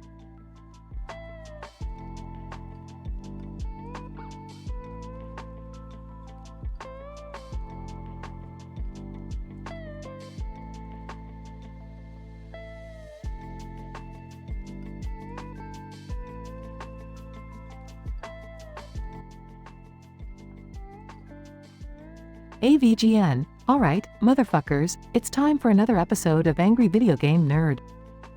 Today, we're delving into the deepest depths of gaming hell, where the shittiest, most godforsaken games reside. Strap yourselves in, cause this is gonna be a wild ride. AVGN. Our first abomination is Toilet Wipe Warriors for the Atari 2600. This game is so bad, it makes ET look like a fucking masterpiece. The graphics are a blurry mess, and the sound? It's like Satan's cat took a shit on an old Game Boy. Moist CR1 Teakle. Damn, man. This game is such a disgrace to the entire video game industry. I can't believe someone actually thought this was a good idea. AVGN. Exactly, CR1 Teakle. Now, let's move on to Balls of Fire on the Sega CD. This game is like a flaming bag of dog shit stomped on by a herd of elephants. The controls are so damn clunky, you'd have better luck controlling a drunk mime on roller skates. Moist CR1 Teakle. Oh, man, this game is like a nightmare in video game form. The developers must have been sniffing glue to come up with this piece of crap. AVGN. You bet your ass they were, CR1 Teakle. And now, for the grand finale, Shitstorm Simulator on the PlayStation 4. This game is like a punch in the fucking face.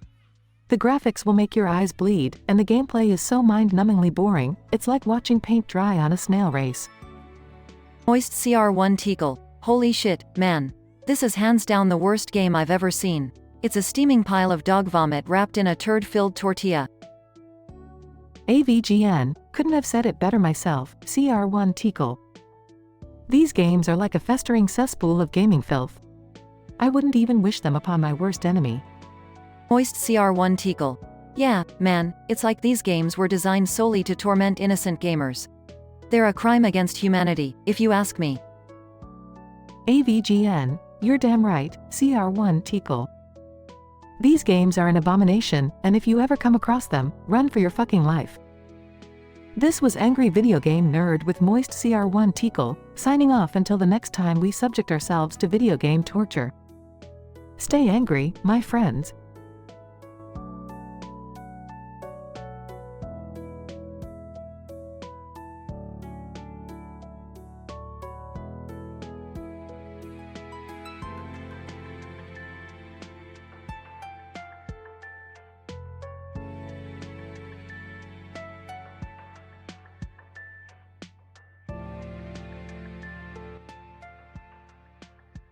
Nerd.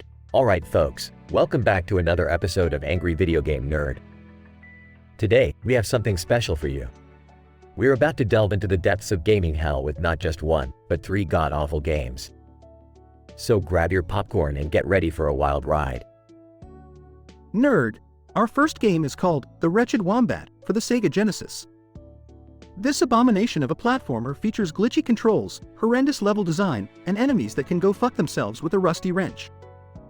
Seriously, this game is more frustrating than trying to find a needle in a haystack after drinking a bottle of whiskey. Penguin Zero, oh man, this game is an absolute disaster. It's like they took vomiting onto a cartridge and decided to call it a video game. Nerd, you said it, Charlie. Now, brace yourselves for our next gem, Pancake Paranoia, for the Nintendo Entertainment System. This 8-bit nightmare will leave you questioning your existence. The controls are about as responsive as a dead snail and the screen flickers like a disco party from the 70s. Penguin Zero, I'd rather eat a bowl of thumbtacks than play this sorry excuse for a game again. It's like the developers wanted to punish humanity for some unknown sin. Nerd, couldn't have said it better myself, Charlie. Last but not least, we have Toilet Troubles for the PlayStation 1. This steaming pile of feces is not only visually repugnant, but it also smells worse than a skunk's anus. The controls are as slippery as a wet banana peel on an ice rink, and the audio is a migraine-inducing symphony of nails on a chalkboard. Penguin Zero, James, my friend, I'd rather stick my head in a toilet and flush it repeatedly than subject myself to this garbage fire. It's like they purposely went out of their way to create the most god-awful gaming experience imaginable. Nerd, absolutely, Charlie. These games are a disgrace to the gaming industry. I can't believe anyone would voluntarily torture themselves by playing these abominations. Well, that concludes today's episode of Angry Video Game Nerd. Remember, folks, stay away from these games if you value your sanity. Penguin Zero, and if you don't, I hope you enjoy hell, you sick bastards.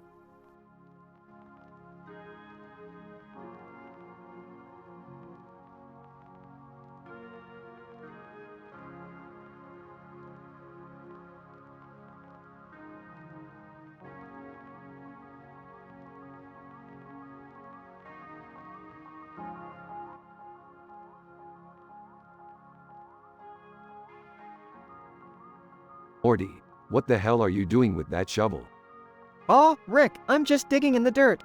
There's a sign here that says, "The shitter stuck." The shitter what? Morty, you realize you're investigating a literal shit crisis, right? Real engaging stuff, Morty. Well, I thought maybe there'd be some kind of crazy adventure behind it, Rick. You know, like those times we ended up in an intergalactic prison for farting or something. Yeah, but this is just plain gross, Morty. Your level of adventure seeking is sinking faster than Jerry's self-esteem. Hey, I heard that. You can't just trample on a guy's self-esteem like it's an old doormat. Oh, Jerry, when will you learn?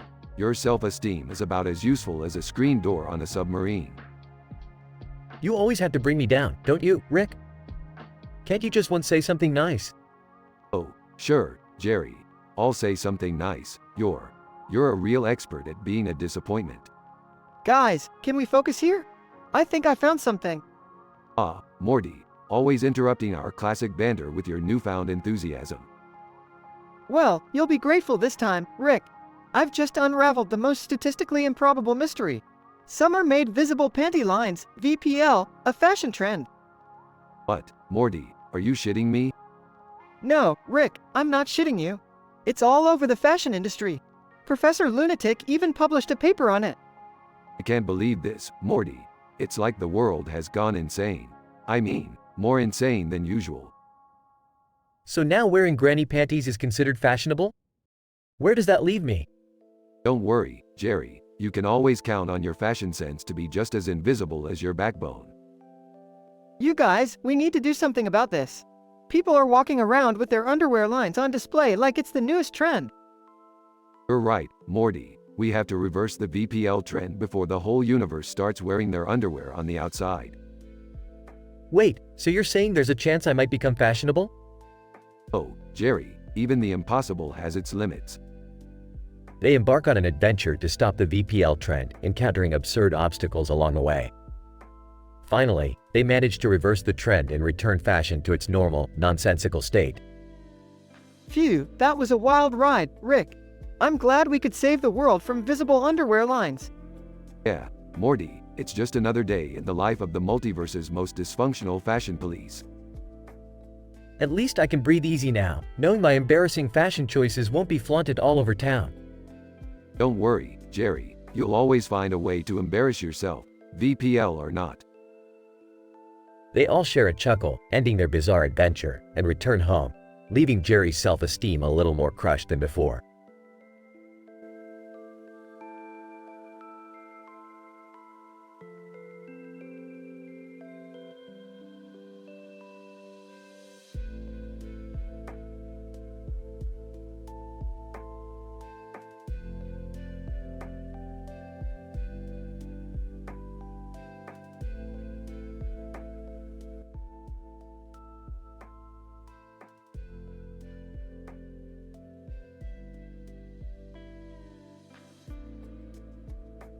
AVGN, alright, what's up, motherfuckers? It's the Angry Video Game Nerd, back with another shitty-ass episode. Today, we got something real special for you. We're taking a trip to a futuristic city, with a goddamn staircase leading to a mountaintop in the middle of a fucking forest. And what better place to play some of the worst fucking video games ever created? Moist CR1 Teakle. Laughs. Hey, glad to be here, man. Let's dive into this pile of shit together. AVGN, first up, we got Assault on Grandma's Ass for the Nintoaster 2000. This game is so fucking bad, it's like someone diarrheaed all over the cartridge. The graphics are worse than a pixelated asshole, and the controls feel like trying to navigate a fucking blindfolded donkey. Moist CR1 Teakle. Laughs. Oh man, sounds like a winner. Can't wait to see Granny's ass in all its glory. AVGN, next, we got Boner Jams for the Shitendo GameCube. This game claims to be a rhythmic adventure, but it's more like a fucking nightmare on acid. The controls are so non-responsive, it's like trying to jerk off with a limp noodle, and the music. Oh god, the music is like a symphony of demon farts. Moist CR1 Teakle. Laughs uncontrollably. Demon farts. Oh man, that's gold. I can't wait to see those boner jams in action. AVGN, finally, we got Dildo Tornado for the Xbox 360. This game is a literal shitstorm of dildos, flying around like a tornado. The whole concept is as fucked up as trying to catch a tornado with your bare hands. And don't get me started on the graphics, they look like a Picasso painting done by a blind chimpanzee on crack. Moist CR1 Teakle. Wiping tears. Oh god, man. You really know how to pick 'em. Can't wait to witness the dildo tornado firsthand. AVGN, alright, strap yourselves in, motherfuckers. We're about to take a journey through these abominations. Let's see if there's anything salvageable in this pile of digital feces. As they start playing the games, the anger and frustration builds up, eventually leading to the destruction of the console and a lot of profanity-laden rants. AVGN, well, fuck me sideways and call me Sally. These games are beyond redemption. I wouldn't even use them as coasters for my beer. It's a goddamn disgrace to gaming. Moist CR1 Teakle. Nods. Couldn't agree more, man. These games are an insult to all things good and holy. AVGN, that's it for this episode, folks. Remember, stay the fuck away from these games or prepare to have your soul sodomized by Satan himself. Until next time, keep fucking that chicken. AVGN and Moist CR1 Teakle walk out of the room, shaking their heads in disbelief at the atrocities they just witnessed. They laugh at the absurdity of it all, grateful to have survived the nightmare of playing those terrible games. And as they leave the room, they can't help but wonder what other unholy abominations are lurking in the depths of video game history.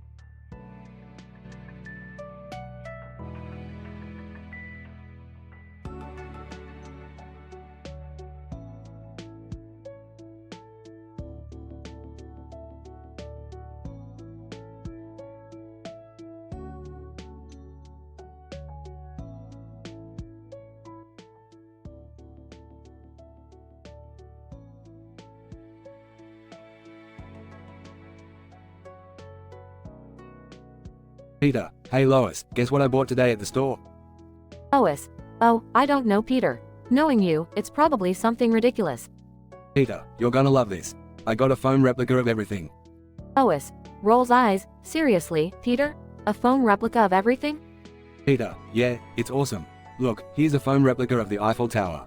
Holds up a tiny foam replica. Lois. That's different, I guess. What else did you get? Peter, well, here's a foam replica of our car. Holds up a small foam version of their car. Lois. Peter, why would we need a foam replica of our car? Peter, for when I crash it, Lois. I can practice crashing without damaging the real one. Lois. Size. That's not how it works, Peter. And we can't afford to keep buying foam replicas of everything. Peter, oh, don't worry, Lois. I got a great deal on them. Buy one foam replica, get a foam replica of your choice for free. Lois. Frustrated, Peter, we don't need foam replicas of random things. Can you please return them? Peter, defensively, fine, Lois. I'll return them, but first, let me show you one more thing. A foam replica of Cutaway Gag. Cutaway Gag 1. Peter, holding up a foam replica of a traffic light, look, Lois. A foam replica of a traffic light. Now I can stop traffic whenever I want. Scene changes to a busy intersection where Peter stands in the middle, holding up the foam replica traffic light, causing chaos and confusion among drivers. Peter laughs, look at those idiots. Who needs real traffic lights? Scene changes back to Peter and Lois in the kitchen. Lois. Peter, enough with these foam replicas. Just return them, please. Peter, fine, Lois. You're such a buzzkill, but can we keep this one? Holds up a foam replica of Stewie. Lois. Peter, that's just creepy. Absolutely not. Peter, okay. I'll return it all. Let me just show you one more thing first. A foam replica of Cutaway Gag. Cutaway Gag 2. Peter, holding up an oversized foam replica of a hot dog. Check it out, Lois. A foam replica of a humongous hot dog. Scene changes to a baseball stadium where Peter sits in the stands, holding the foam replica hot dog. Peter, oh boy, I can't wait to eat this giant hot dog. Takes a bite and gets swallowed whole by a real giant hot dog. Scene changes back to Peter and Lois in the kitchen. Lois. Peter, I'm serious. No more cutaway gags or foam replicas. Return them now. Peter, alright, Lois. No need to be a wet blanket. I'll return them all, after I show you one more thing. A foam replica of Cutaway Gag. Cutaway Gag 3. Peter, holding up a foam replica of a casino chip. Look, Lois. A foam replica of $1 million casino chip. Scene changes to a casino with Peter gambling away with the foam replica chip, surrounded by cheering crowds. Peter, wins big, jackpot, baby. I've made millions with this foam replica. Scene changes back to Peter and Lois in the kitchen. Lois. That's it, Peter. I'm done. Return all those foam replicas right now. Peter, okay. I get it. I'll return them. But can I keep this one last foam replica? Holds up a foam replica of Quagmire. Lois. Absolutely not, Peter. No more foam replicas. Peter, defeated, fine, Lois. I'll return them all, but I can't guarantee I won't buy something else crazy next week. Lois. Size. I guess that's just life with Peter Griffin.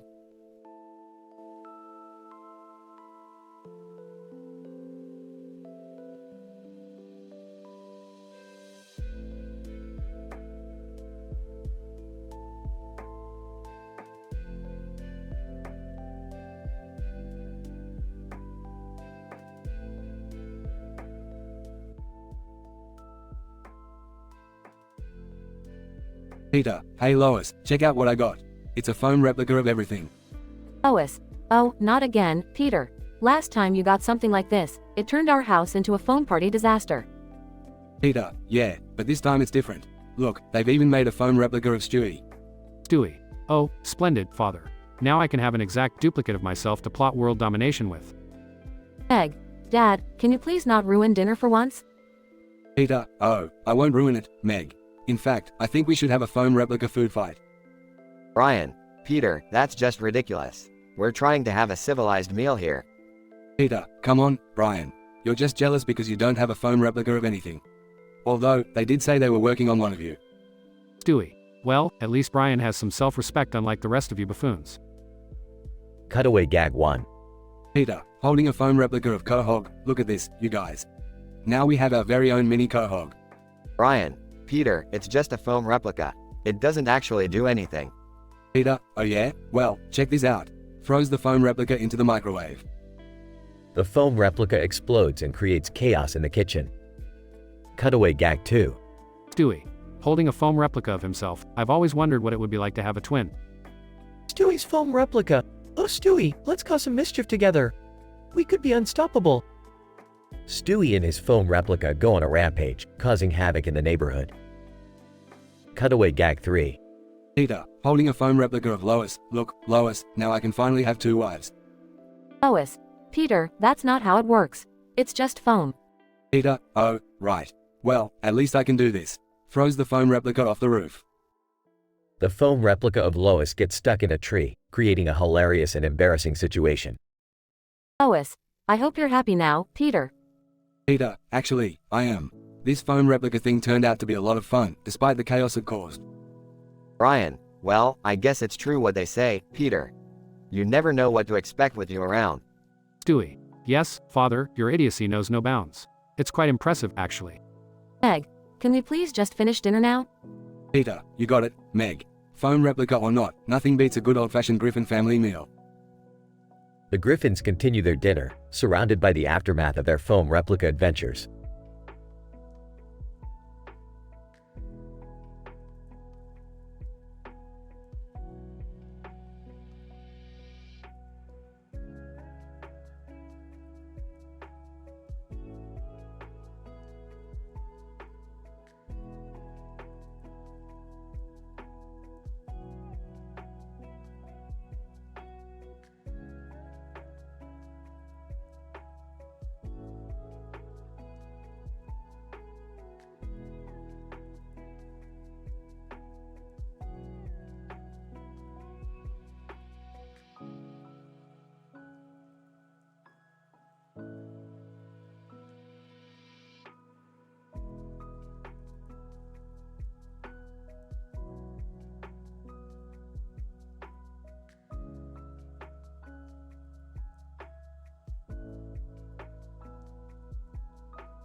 Peter, hey Lois, look what I got. Cardboard cutouts of everything. Lois. Peter, why would you waste money on that? We have bills to pay. Peter, Lois, you just don't understand. These cutouts will make everything better. Hugs cardboard cutout of a hamburger asterisk. Stewie. Oh, great. Now we have cardboard cluttering up the house. How delightful. Peter, Stewie, don't be such a spoiled brat. You can have a cardboard cutout too. How about a mini version of me? Stewie. Oh joy, another reminder of my ridiculously inadequate parent. Just what I needed. Cutaway gag 1. Peter, enthusiastically, hey guys, who wants to play a game? Brian, sure, Peter. What's the game? Peter, it's called, who can fit the most cardboard in their mouth? Brian, size, I don't think that's a real game, Peter. Peter, well, it'll be real once we try it. Start stuffing cardboard in his mouth asterisk. Cutaway gag 2. Lois. Peter, what are you doing with all those cardboard cutouts in the bedroom? Peter, I'm turning it into an underground cardboard casino, Lois. We can finally make some money. Lois. Peter, this is illegal and dangerous. You need to get rid of all this cardboard. Peter, fine, I'll just have my cardboard buddies help me get rid of you instead. Holds up a cardboard Meg with creepy grin asterisk. Cutaway gag 3. Peter, in a deep voice, hail to the cardboard king. Quagmire. Peter, what the hell are you talking about? Peter, I've become one with the cardboard. It speaks to me, Quagmire. It tells me secrets. Quagmire. Peter, you've officially lost it. I'm out of here. Lois. Peter, this cardboard obsession is driving our family apart. You need to get rid of all of it, now. Peter, fine, I'll do it for you, Lois. Starts tearing up the cardboard asterisk. Lois. Thank you, Peter. I just want our family to go back to normal. Peter, you know what, Lois? I've learned my lesson. From now on, no more crazy obsessions. Just good old-fashioned Griffin's chaos. Lois. Let's hope so, Peter. We don't need any more cardboard madness in our lives. Stewie. Finally, some sanity restored. Now, if you'll excuse me, I'll be in my room plotting my next diabolical scheme. Brian, I'll join you, Stewie. At least we have some semblance of normalcy in this insane household.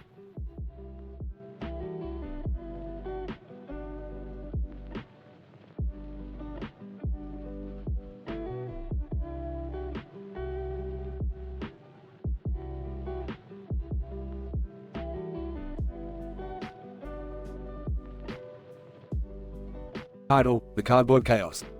Characters. Peter Griffin, Lois Griffin, Stewie Griffin, Brian Griffin, Quagmire, Cleveland, Int, Griffin living room, day. Peter enters the room holding a large package. Peter, hey, Lois, look what I got. Opens the package, cardboard cutouts of everything. Lois. Confused, cardboard cutouts? Why on earth would you buy those? Peter, excited, because, Lois, think of all the fun we can have. Holds up a cardboard cutout of a car, look, I could have my very own car. Lois. Peter, we have a real car, and I think driving around with a cardboard cutout might be dangerous. Peter, danger is my middle name, Lois. Int. Griffin living room, later. Peter is playing with a cardboard cutout of a gun. Peter, pretending to shoot, pew pew. Take that, imaginary bad guys. Stewie. Entering the room, what the devil is going on here? Peter, hey, Stewie. Want to have a cardboard cutout war? Stewie. Smirking, oh, how delightfully absurd. Count me in. Int. Griffin backyard, day. Peter, Stewie, and Brian are having a cardboard cutout battle. They duck and hide behind various cardboard objects. Stewie. Pretending to shoot, take cover, Brian. Incoming cardboard artillery. Brian. Chuckles, Peter, I can't believe I'm saying this, but this cardboard war is actually kind of fun. Int. Griffin living room, later. Peter and the guys are hanging out when Quagmire enters, holding a cardboard cutout of a busty woman. Quagmire. Hey, you guys won't believe what I found. Meet my new girlfriend, Cardboard Cindy. Peter, laughs, oh, Quagmire, you never cease to amaze me. Int. Griffin living room, night. Peter, Lois, Stewie, Brian, Quagmire, and Cleveland are all sitting on the couch surrounded by various cardboard cutouts. Lois. Peter, this is getting out of hand. We have cardboard cutouts everywhere. It's becoming a hazard. Peter, shrugs, nah, Lois, it's fine. Besides, I have a feeling this is leading to something truly epic. Cutaway gag 1. Int. Griffin kitchen, day. Peter is in the kitchen, holding a cardboard cutout of a toaster. He places a slice of bread inside and acts surprised when the cardboard toaster catches on fire. Cutaway gag 2. Int. Griffin bathroom, day. Peter is in the bathroom, holding a cardboard cutout of a toilet. He places it over the real toilet and promptly falls through it. Cutaway gag 3. Next. Griffin front yard, day. Peter is outside with a cardboard cutout of an elephant. He He pretends to ride it when the cardboard beast comes to life, sending Peter on a wild and chaotic ride. Int. Griffin living room, day. Peter and the family are cleaning up the cardboard mess. Lois. Size, that was quite an adventure, Peter. Let's please never do anything like that again. Peter, yeah, you're right, Lois. It got a bit out of hand. But hey, at least we had some fun, right? Lois. Smiling, yeah, I suppose so. They all nod and continue cleaning, with the cardboard cutouts serving as a reminder of their chaotic and absurd adventure. Fade out.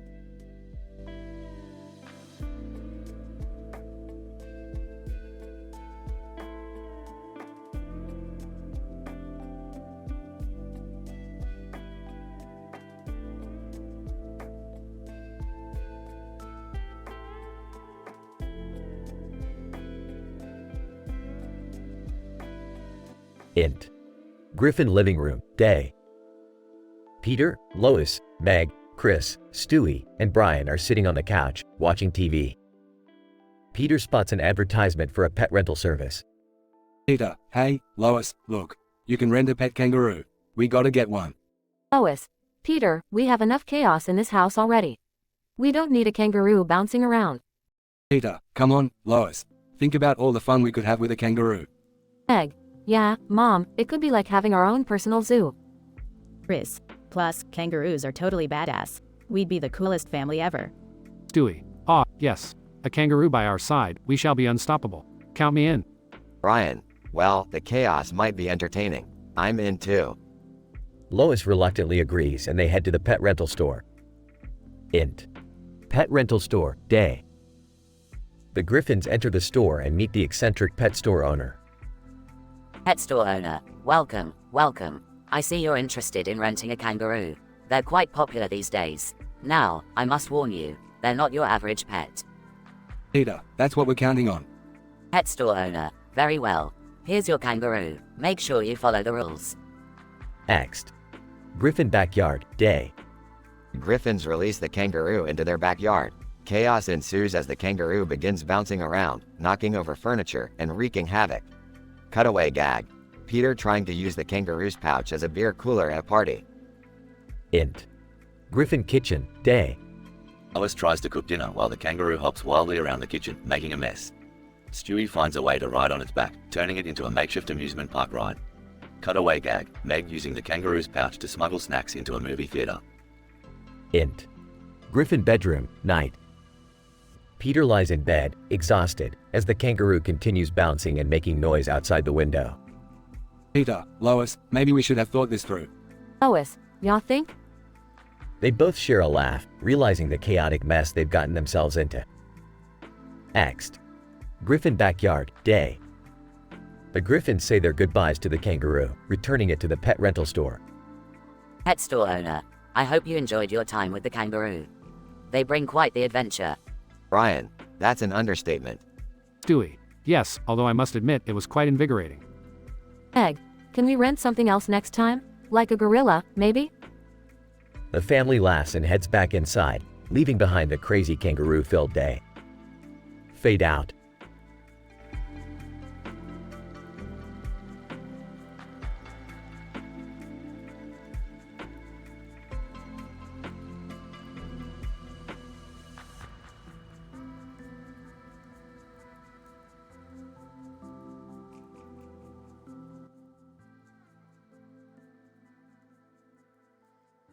Peter, hey Lois, guess what I rented today?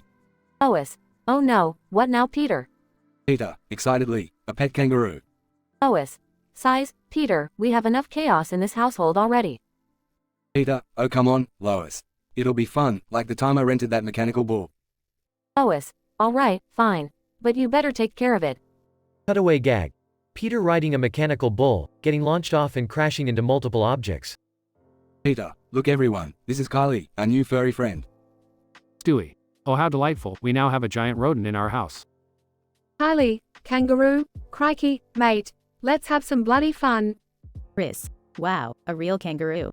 Can I ride on her back? Peter, laughs, sure thing, buddy. Just hold on tight. Cutaway gag. Peter and Chris riding on a kangaroo like cowboys in the Wild West, causing chaos and destruction. Meg. Why does Dad always have to bring strange things into our lives? Kylie, hey, don't be such a bloody Debbie Downer. Let's have some bloody adventure. Brian, size, I can't believe I have to share a house with a kangaroo now. Peter, don't worry, Brian. I've trained Kylie to be the best pet ever. Cutaway gag.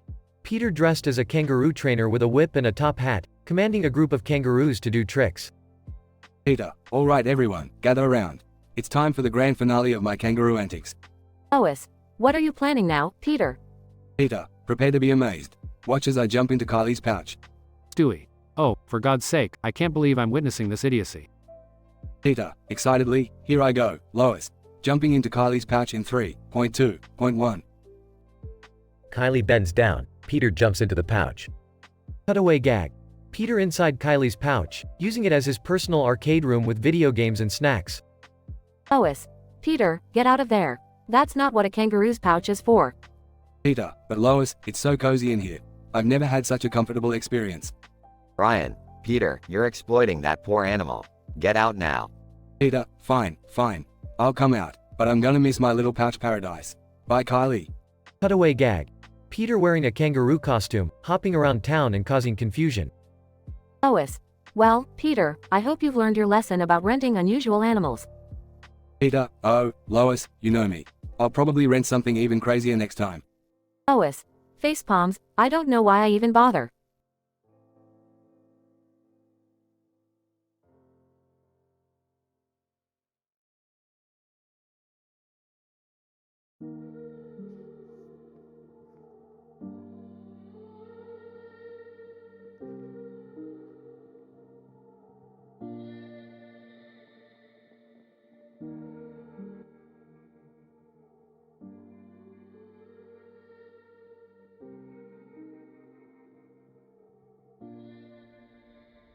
Drew.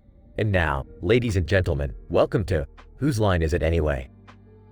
Tonight, we have a brand new game for you called Backward Scene. Colin, about time we got a new one. Drew, let's make it crazy. Wayne. Oh, it's gonna be insane, Colin. Just you wait. Ryan. Guys, I hope I don't mess this up. It's so backwards, it's gonna hurt my brain. Drew. Alright, gentlemen, the setting for tonight's scene is a hospital emergency room. Remember, you have to perform the entire scene in reverse, starting from the last line of dialogue and ending with the first line. Best performance wins a stupid and pointless prize. Good luck. Colin, doing a reverse handstand, ouch. I fell off a ladder. Ryan. Sprinkling confetti, woohoo. Let's celebrate your injury. Wayne. Holding a broken vase, whoops. I dropped this vase, and it shattered all over the floor. Colin. Holding a broom, don't worry, I'll help you clean it up. Ryan. Pouring water onto the floor, oh no, the water is flooding everywhere. Colin. Holding a mop, I'll use this mop to clean up the mess. Wayne. Holding a severed hand, look what I found stuck in the drain. Ryan. Holding a knife, oh my god, where did you find that? Colin. Holding a severed finger, I found it in the garbage disposal. Wayne. Placing finger back on hand, let me help you reattach that finger. Ryan. Holding an orthopedic bone, here, use this bone as a splint. Colin. Holding an x-ray, I just finished examining your fracture. Wayne. Screaming in pain, ah, the pain is unbearable. Ryan. Holding a syringe, don't worry, I've got a nice dose of morphine for you. Colin. Holding a patient's chart. Okay, let's see what medication you need. Wayne. Holding a prescription bottle, here you go, take these pills for a week. Ryan. Placing a bandage on Wayne, all done, your wound is patched up. Colin. Holding a scalpel, now, I need to perform a surgical procedure. Wayne. Lying on the operating table, I trust you, doctor. Just save my life. Ryan. Waking up from anesthesia, did the surgery go well? I can't remember anything. Colin. Starting the surgery, take a deep breath, Wayne. We're going to reverse time and fix you right up. Drew. And that's all the time we have for tonight. Amazing performance, guys. Let's see who the winner is. Colin. Smiling, thanks, Drew. It was a real challenge, but we did it. Ryan. Excitedly, I can't believe we pulled it off. Wayne. Clapping, great job, everyone. Let's see that stupid and pointless prize. Drew. And the winner is Ryan Stiles. Congratulations, Ryan. You've won a lifetime supply of banana peels. Ryan. Laughs, oh, perfect. Just what I've always wanted. Thanks, Drew. Drew, join us next time for more craziness on Whose Line Is It Anyway? End of scene.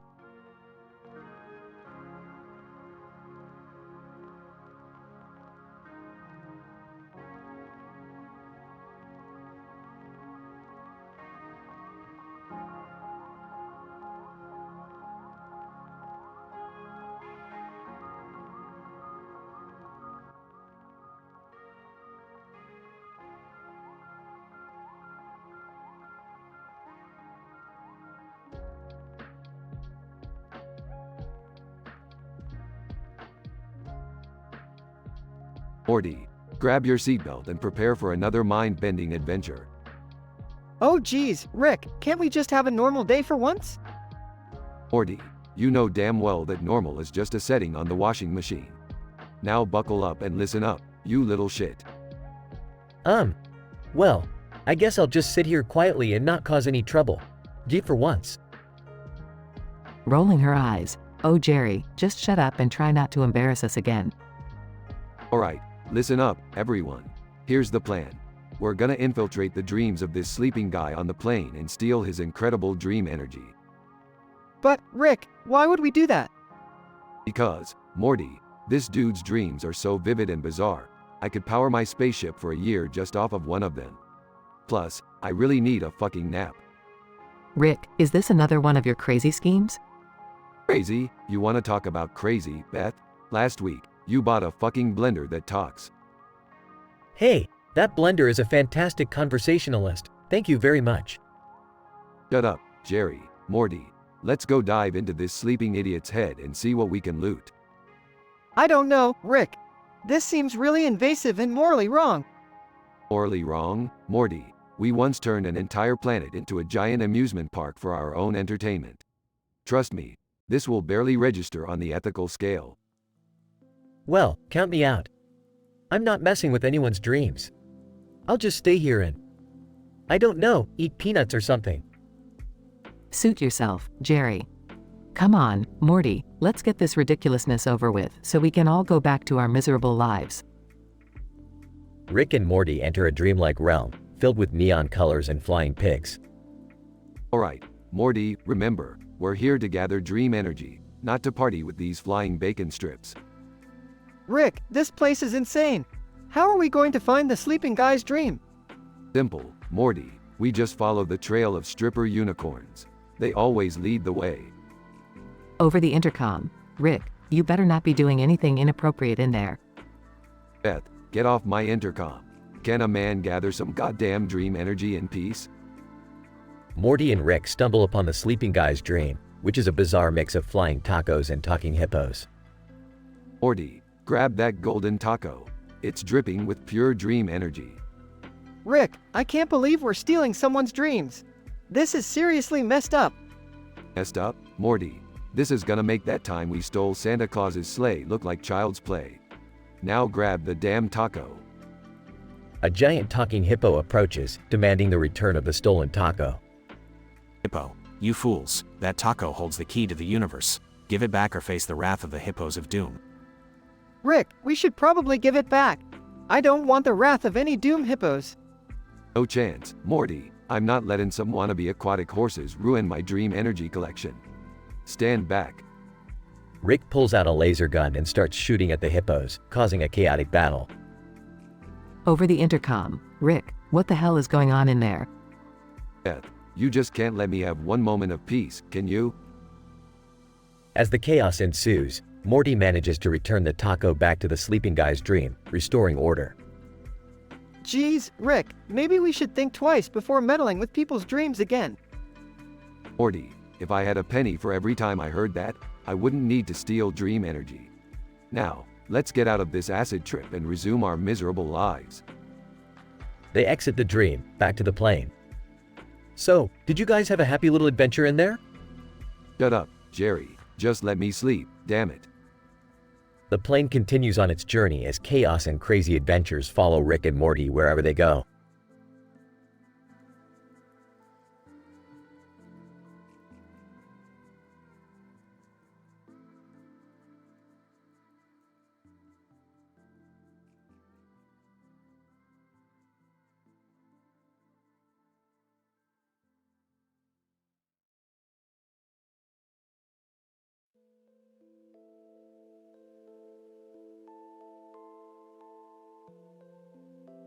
Morty, you won't believe what I just found on the ground.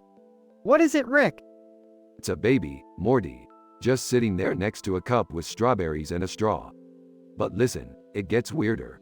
I took 50 million gummy vitamins just now. 50 million gummy vitamins? Rick, are you insane? No, Morty, I'm just trying to keep my immune system strong. It's not like I have a Morty to do it for me. Geez, Rick, I'm right here. Yeah, and you've proved to be about as useful as a fart in a spacesuit. Anyway, back to this baby. It's just sitting here, Morty, not making a peep. I think it might be an alien. An alien baby? Are you serious? Morty, have I ever been serious? But seriously, this baby is giving off some intense vibes. Okay, let's get out of here before something weird happens. Rick and Morty start walking away, but the baby starts levitating. Shit, Morty, I think this baby has psychic powers. What? How is that even possible? Morty, this is a universe where anything can happen. Now shut up and let's see what this psychic baby wants. Baby telepathically communicates with Rick. Baby, Rick, I need you to take me to the nearest interdimensional portal. My people need me. Your people? You're an alien baby, aren't you? Alright, hold on, let me get my portal gun. Meanwhile, Summer and Jerry appear. What the hell is going on? Dad? Yeah, I was out buying oranges and suddenly I'm in the middle of an alien baby situation? Oh great, Jerry's here. Just what we needed. Hey, I can handle myself, Rick. Sure, Jerry, just like you handled yourself when you accidentally joined a cult last week. That was a misunderstanding. Guys, can we focus? We have a psychic alien baby on our hands. Seriously? Can't we just give it to the government or something? Aw, this baby wants to go back home. We're going on an interdimensional adventure. They all enter the portal and arrive on a strange alien planet. Baby, thank you, Rick and Morty. You are truly interdimensional heroes. Yeah, just tell your friends I'm the coolest. Rick, maybe we should take the baby home first before bragging? Fine, Morty, whatever. Let's go back through the portal. They return to Earth and the baby disappears. Well, that was anticlimactic. Shut up, Jerry. We just saved an alien baby and saved the universe. It doesn't get more climactic than that. Can we just go home now? Fine, let's get out of here. But remember, Morty, we're heroes. Yeah, sure, heroes. Let's just hope this adventure doesn't traumatize me more than it already has. Rick, Morty, Summer, and Jerry leave, contemplating the bizarre events that unfolded.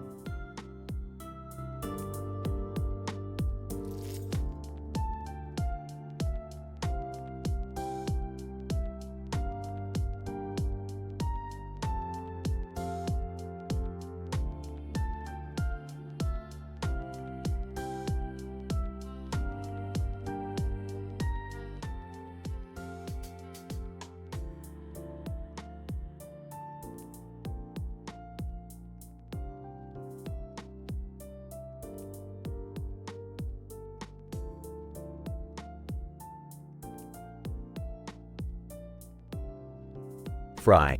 Alright, team. We've got a delivery to make to some weird alien planet. Let's see what we're dropping off today. Leela, looking at a clipboard, it says here we're delivering a giant box of miniature toenail clippers. Who the hell needs that many? Ender chuckles, probably some freaky alien foot fetishist. Amy, alright, let's get this over with. Zoidberg, you coming? We might need your expertise. Zoidberg, of course. I'll make sure to bring my crabby pinchers in case we run into any delicious alien seafood. They arrive on the alien planet, surrounded by lush and vibrant flora. Right. Wow, this place is amazing. It's like the Garden of Eden, if the Garden of Eden had a thriving high-tech city in the middle. Leela, remember, guys, we're just delivering, so let's not cause any trouble. Ender, trouble? Me? Peeved. I'm just here for the shiny stuff. A group of colorful alien creatures approach. Alien One, greetings, Earthlings. We are the Xylorians. Welcome to our humble planet. Right. Hi, we're from Planet Express. We've got a delivery for you guys. Alien 2. The miniature toenail clippers. Excellent. Our ambassador will be pleased. Ender, so, what's the deal with your ambassador? Is he a big shot? Alien 3. Oh, yes. Our ambassador is the most revered being in our galaxy. He possesses great wisdom and power. Amy, whispering to Bender. They're totally gonna worship you, Bender. Bender. Damn right, they should. I'm the greatest thing in any galaxy. They follow the aliens to a majestic palace where the ambassador awaits. Ambassador, welcome, Earthlings. I have heard much about you. Please, join me for a feast in your honor. Right, that sounds great. I'm starving. What kind of food do you guys have here? Ambassador, we feast on the most exquisite delicacies, prepared by our finest chefs. Zoidberg, salivating. Did someone say delicacies? Count me in. I'm always ready for a feast. They sit down at an extravagant table filled with bizarre and exotic dishes. Leela, what's this one called? It looks like a mix between a lobster and a pineapple. Ambassador, that's our famous Pineapster surprise. It's a delicacy enjoyed by the highest echelons of our society. Bender, sampling the dish, needs more butter. The feast continues, with everyone enjoying the strange and delicious food, until Amy, gagging. What the hell is in this dish? It tastes like baby poop aging in a sewer. Ambassador, that would be our Gastroblaster delight. It is an acquired taste. Only the bravest of souls can handle it. Right, choking. I think I'm gonna be sick. Zoidberg, munching happily, delightful. Reminds me of my days back on Earth, feasting on dumpster lobsters. Bender, hey, Ambassador. You guys surely have some expensive trinkets lying around. How about you show me your fancy collection? Ambassador, of course, Bender. Follow me to the treasury. You'll be amazed. the ambassador leads Bender to a room filled with priceless artifacts. Bender, jackpot, look at all this shiny stuff. Laughs maniacally. Just as Bender starts stuffing his chest compartment, alarms blare and a swarm of guards approach. Guard, thief, you dare steal from the ambassador? Bender, uh-oh, time to get out of here. Fry, Leela, Amy, and Zoidberg rush in to help Bender escape. Fry, we gotta find the ship, Bender. Bender runs, jingling with stolen goods, as the Planet Express crew runs through the palace, pursued by guards. Leela, great job, Bender. You've managed to get us in the biggest mess ever. Bender, hey, at least I got some cool stuff out of it. They finally reach the ship, narrowly escaping as it takes off. Leela, well, that was a close call. I never want to see toenail clippers or baby poop-infused dishes again. Amy, yeah, I think I'll stick to eating out at Noodle Hut from now on. Zoidberg, crown full of stolen pineapsters. Don't worry, my friends. Our bellies will remember this adventure fondly. Fry, Leela, Amy, and Zoidberg collapse into laughter, reminiscing about their ridiculous misadventures on the alien planet. The end.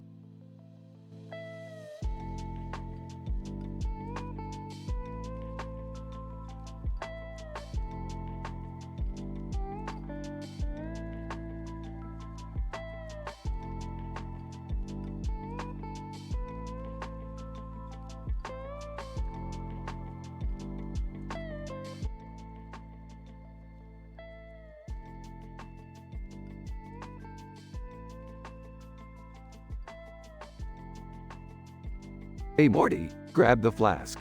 We're gonna get swifty tonight. Rick, are you sure it's a good idea to drink so much? Morty, when has the amount of alcohol ever been a concern for us? Now let's get wasted.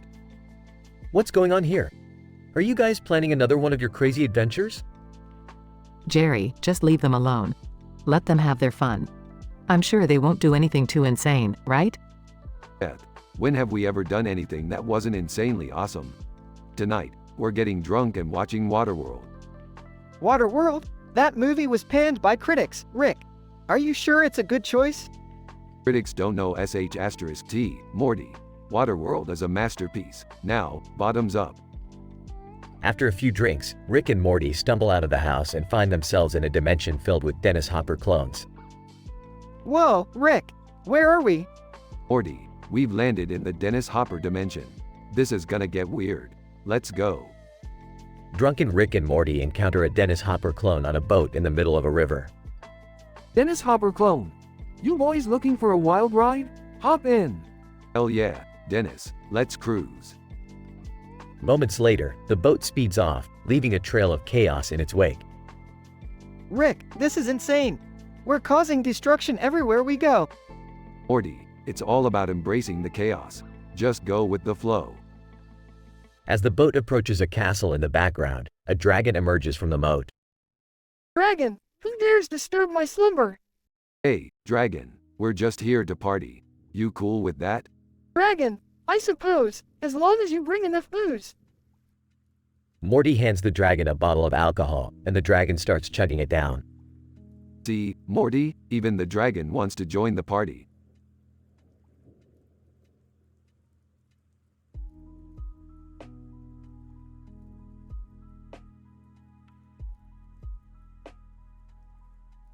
The boat continues its wild journey, passing through a town filled with dancing creatures and nonsensical sights.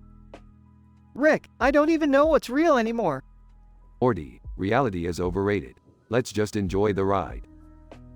Eventually, the boat comes to a stop, and Dennis Hopper clones surround Rick and Morty. Dennis Hopper clone. Well, boys, looks like you've had one hell of a ride. Time to pay up. Oh, please, we're too drunk to deal with your shenanigans. Let's get out of here, Morty. Utilizing Rick's portal gun, they escape the Dennis Hopper dimension and crash back into their living room, sending empty bottles flying everywhere. What the hell just happened? And why is there a dragon sleeping on our couch? Is this another one of your insane adventures? Adventures, Beth, this was just a wild night out with Morty. Nothing we can't handle. Yeah, Mom, Dad, it was wild, but it was also kinda amazing. As they clean up the mess, Rick and Morty share a wide grin, knowing they've had another unforgettable adventure. Morty, sometimes the craziest nights make the best stories. Yeah, Rick, I guess you're right. Let's just hope we don't have to face any more Dennis Hoppers anytime soon. They laugh and clink their bottles together as the dragon snores loudly on the couch.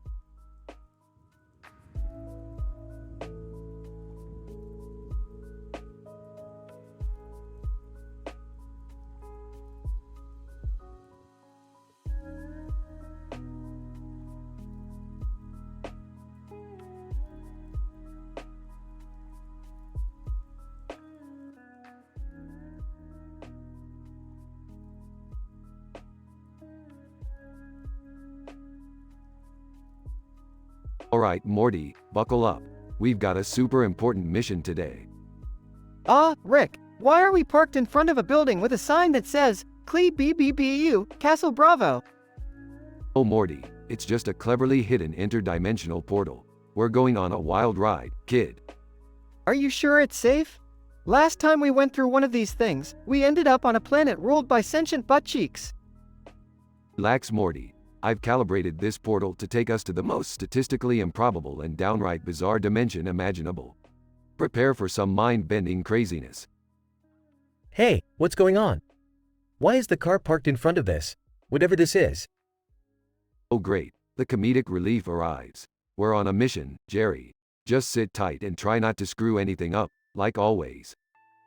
Can I come too? I could use a break from my stupid school projects. Fine, Summer, but only if you promise not to whine about your boy troubles the whole time. Alright, we're all here. Can we finally go through the portal now? Sure, Morty, just hold on to your spleen and don't lose sight of me. We don't want any unnecessary interdimensional deaths today.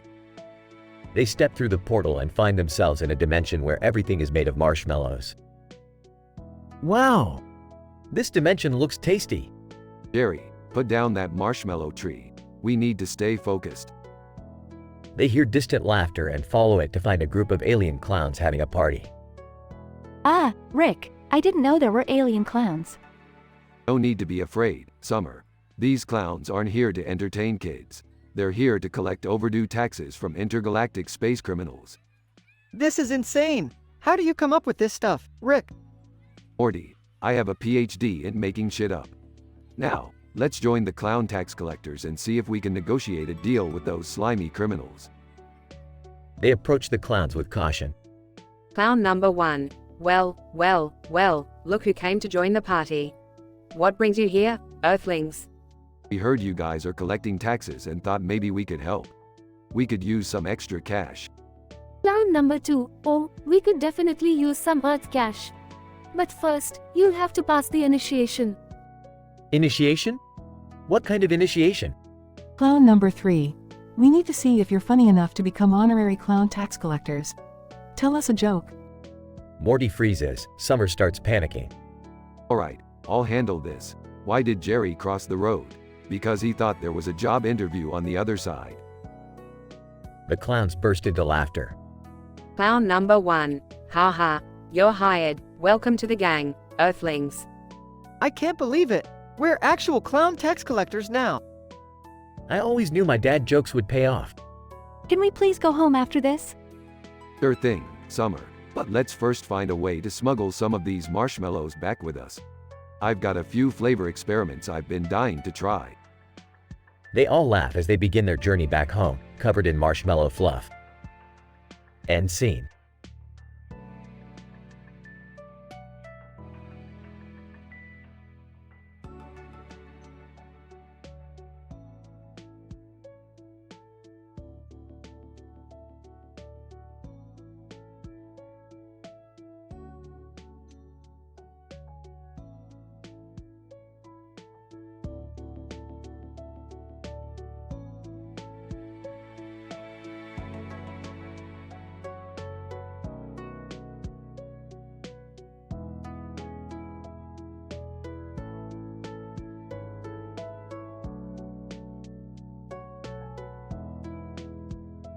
Disclaimer: the following dialogue script is intended for purely fictional entertainment purposes.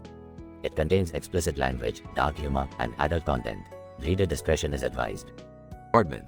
Hey, Kyle. Why the hell are we sitting on this stupid bench with a goddamn cat and a dumbass dog? I need to get some goddamn snacks. Kyle, cut it out, Cartman. We're just waiting for our friend Kenny. He said he had something important to show us. Incident. Dan, look, guys. Is that Jeff Dunham walking this way? What the fuck is he doing in South Park? Andy, holy shit, Jeff Dunham is invading our town? This is going to be even worse than the time Mr. Hat took over my body. Progression. Jeff Dunham, hey South Park, I brought all my puppets with me, but I've got a new one you might find interesting. Meet Vulgar Vance. Vulgar Vance. Hey, you motherfuckers.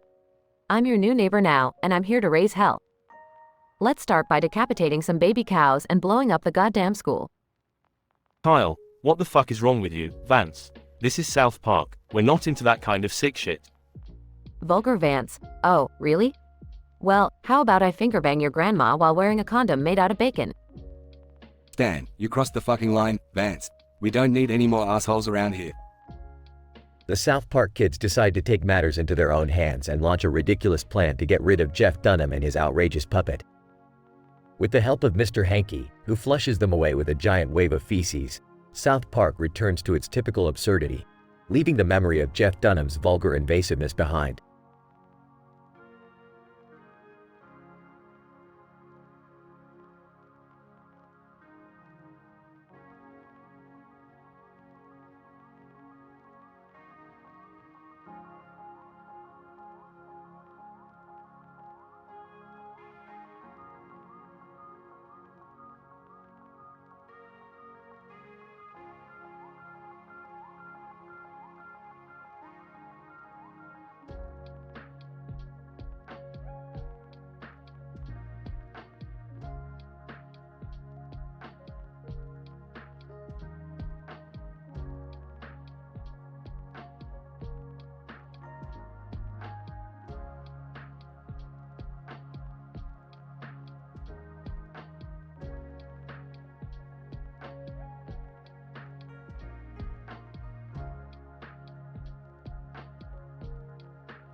Falco. Alright, team, listen up.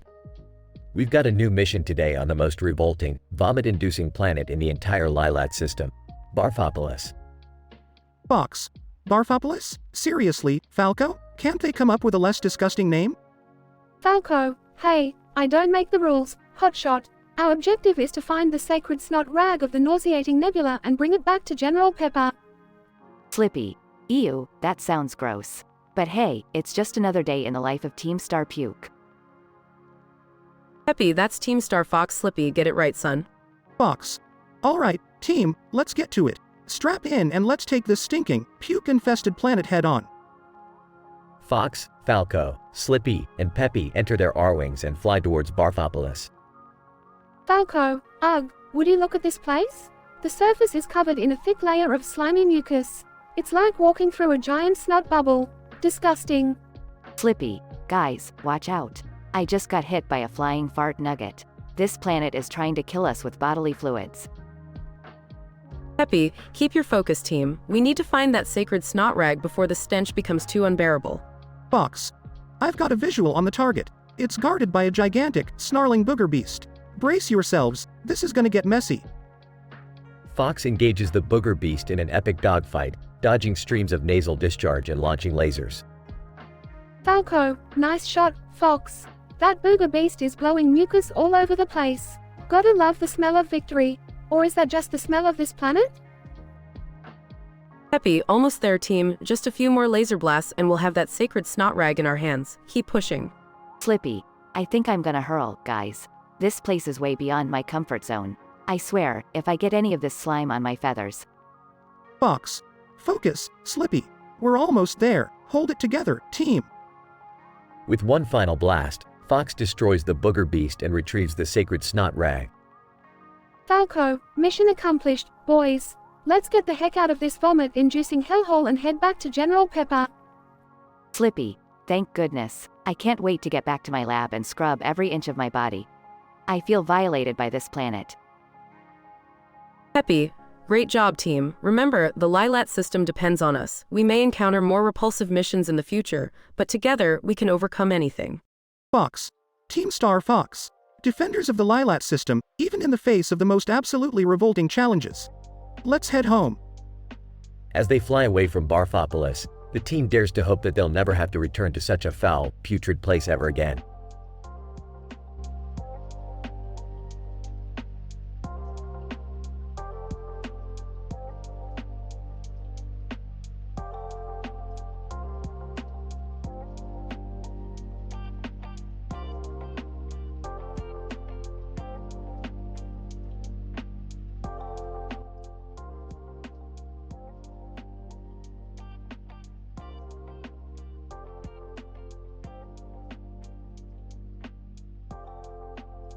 Alright, Morty, buckle up.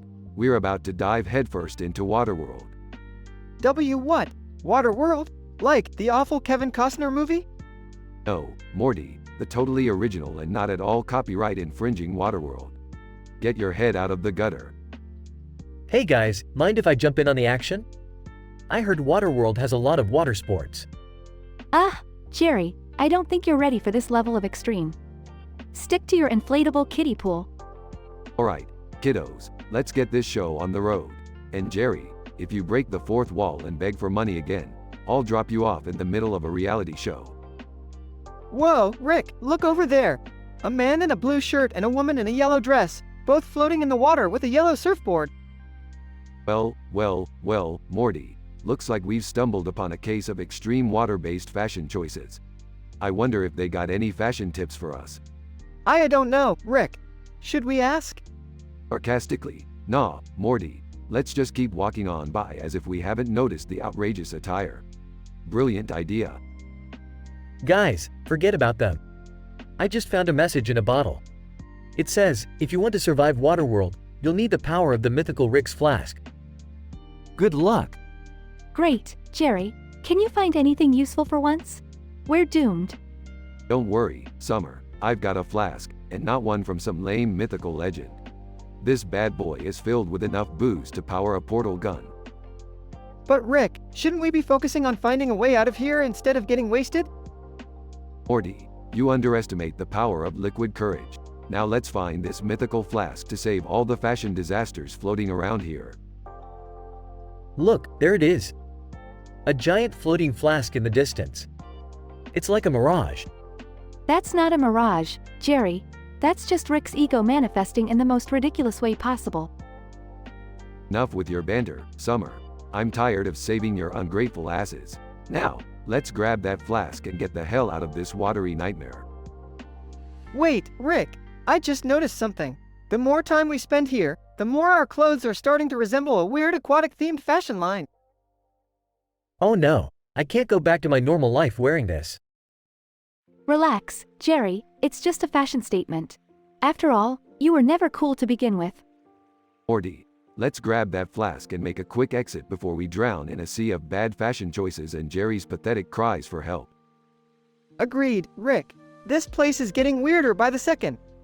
Alright, Morty, everyone grab onto my portal gun. We're getting out of this soggy mess. Wait, I thought we were supposed to find the mythical flask? Yeah, I changed my mind. I can't handle one more second of this fashion disaster. Plus, I need a drink after dealing with you idiots. Well, I guess it's back to normal reality. At least we learned that water can be a fashion nightmare. Yeah, and we definitely won't be watching Waterworld ever again. Can we at least get one last fourth wall break before we leave? I still need money. Jerry, I've had enough of your pathetic attempts at being relevant. Portal, now. They all disappear through the portal, leaving behind a surreal and fashionably confused Waterworld.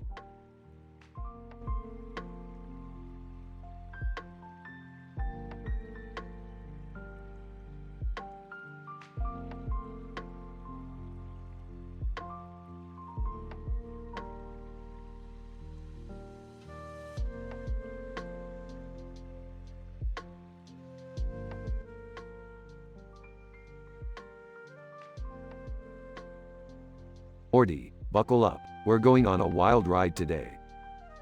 Rick, where are we going? And why is there a train in the background? Just shut up, Morty. We're on a mission here. You'll find out soon enough. Jerry, sitting in the backseat, opens a bottle of beer and takes a swig. Jerry, put that beer away. We're in a car. Relax, Beth. The train can't hit us in here, can it? Rolling his eyes, Jerry, you never cease to amaze me with your utter lack of common sense. So, Dad, what are you even doing with that horsey sauce? I just really like it. It adds some zing to my sandwich, you know? Seriously, Jerry? You brought horsey sauce to a car ride? Jerry takes a big bite of his sandwich, then starts choking. Oh, great, just great, Jerry, you managed to choke on horsey sauce. Jerry, are you okay? Sarcastically, oh, yeah, Beth, he's just choking to death, no problem. Morty panics and starts slapping Jerry's back, trying to help. Come on, Jerry, breathe, don't die on us. Morty, stop hitting him like a damn psychopath. We need to do something. Beth desperately grabs a nearby bottle of water and pours it into Jerry's mouth. Well, that was incredibly ineffective, Beth. Morty, use the Heimlich maneuver. I'm trying, Rick. It's not working. Guys, fine, I'll do it myself. Rick performs the Heimlich maneuver on Jerry, who finally coughs out the horsey sauce. Gasping for air. Thank you, Rick. Don't thank me, you idiot. Just don't be dumb enough to choke on your condiments again. Jerry, seriously, what were you thinking? Horsey sauce, Beth. It's just so damn tasty. Whispering to Rick. Hey, Rick, should we, take him to the hospital? Whispering back. Nah, Morty. Let's just drop him off at home. He's had enough excitement for one day. Morty starts driving towards home, while Jerry sits in the backseat, still recovering. You guys, I gotta say, I've had the most intense and stupidest near-death experience ever.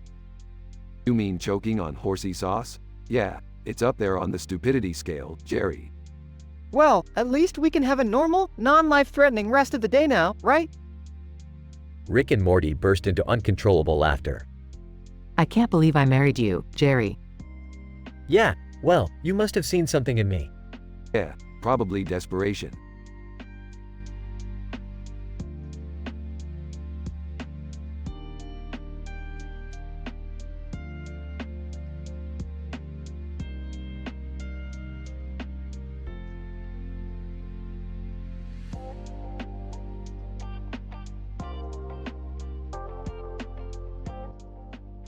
Morty, why are we standing in front of this creepy guy with a bow tie on his head?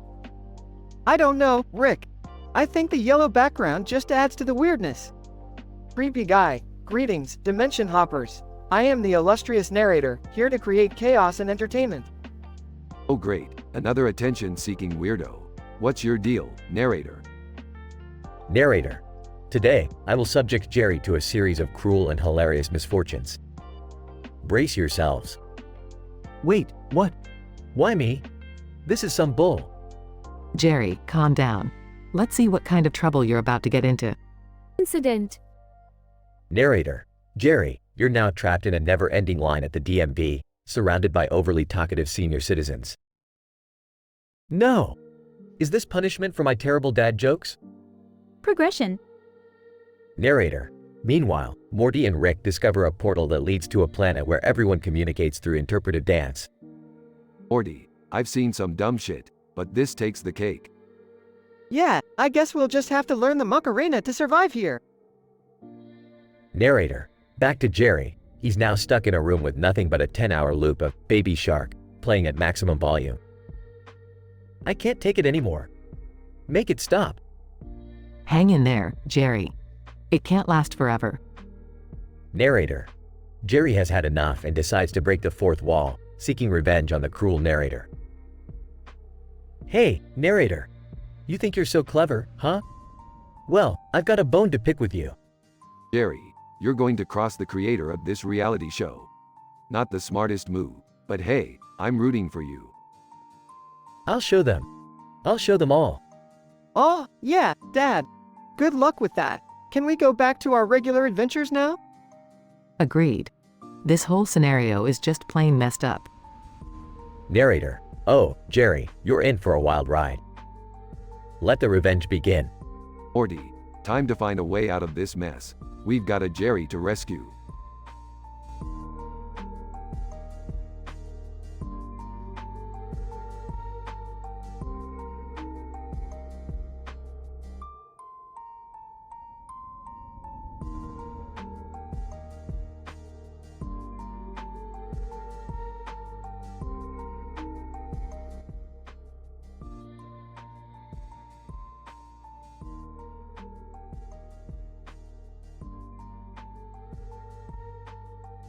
Morty, we gotta do something about your obsession with this Lil Morty persona. It's getting out of hand. Oh, come on, Rick. It's just a bit of fun, you know? Rap is my passion now, bro. Passion? More like a train wreck waiting to happen. Look, I get it. You want to be the worst rapper to ever live, but there are better ways to express yourself. You just don't understand, Rick. This is my moment to shine. Lil Morty is gonna take the world by storm. Yeah, and pigs are gonna fly out of my butt. Whatever, Morty, just don't come crying to me when this whole thing blows up in your face. You'll see, Rick.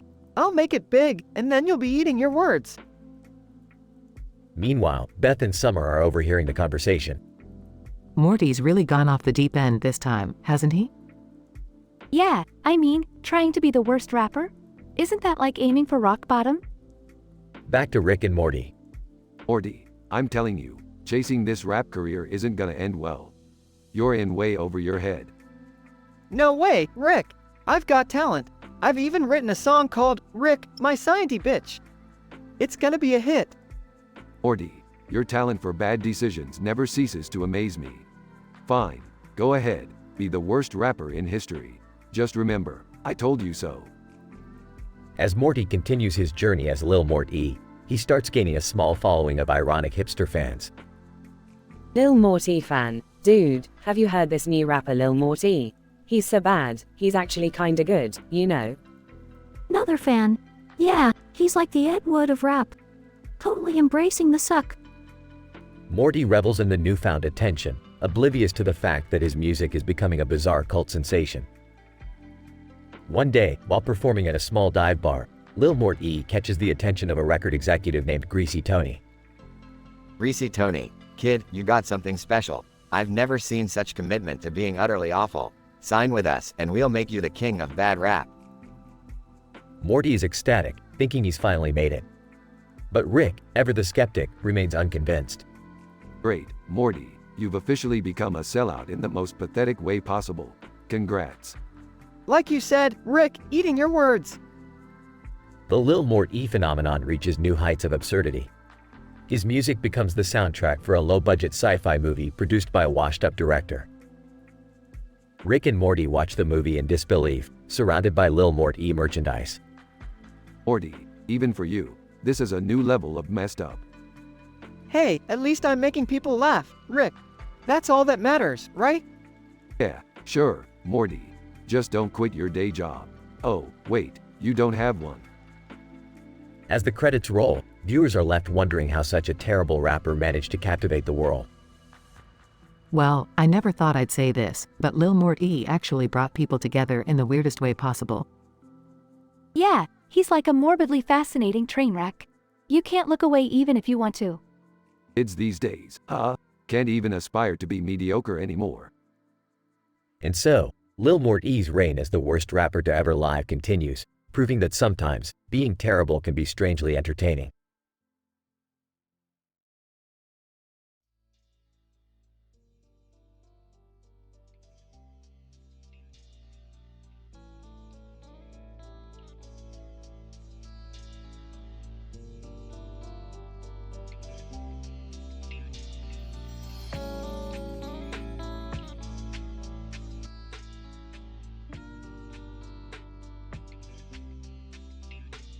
So, Jerry, you think you can handle dating the most brilliant mind in the multiverse? Good luck with that.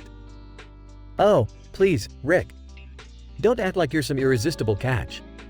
Morty, can you believe this? Guys, can we just focus on the real issue here?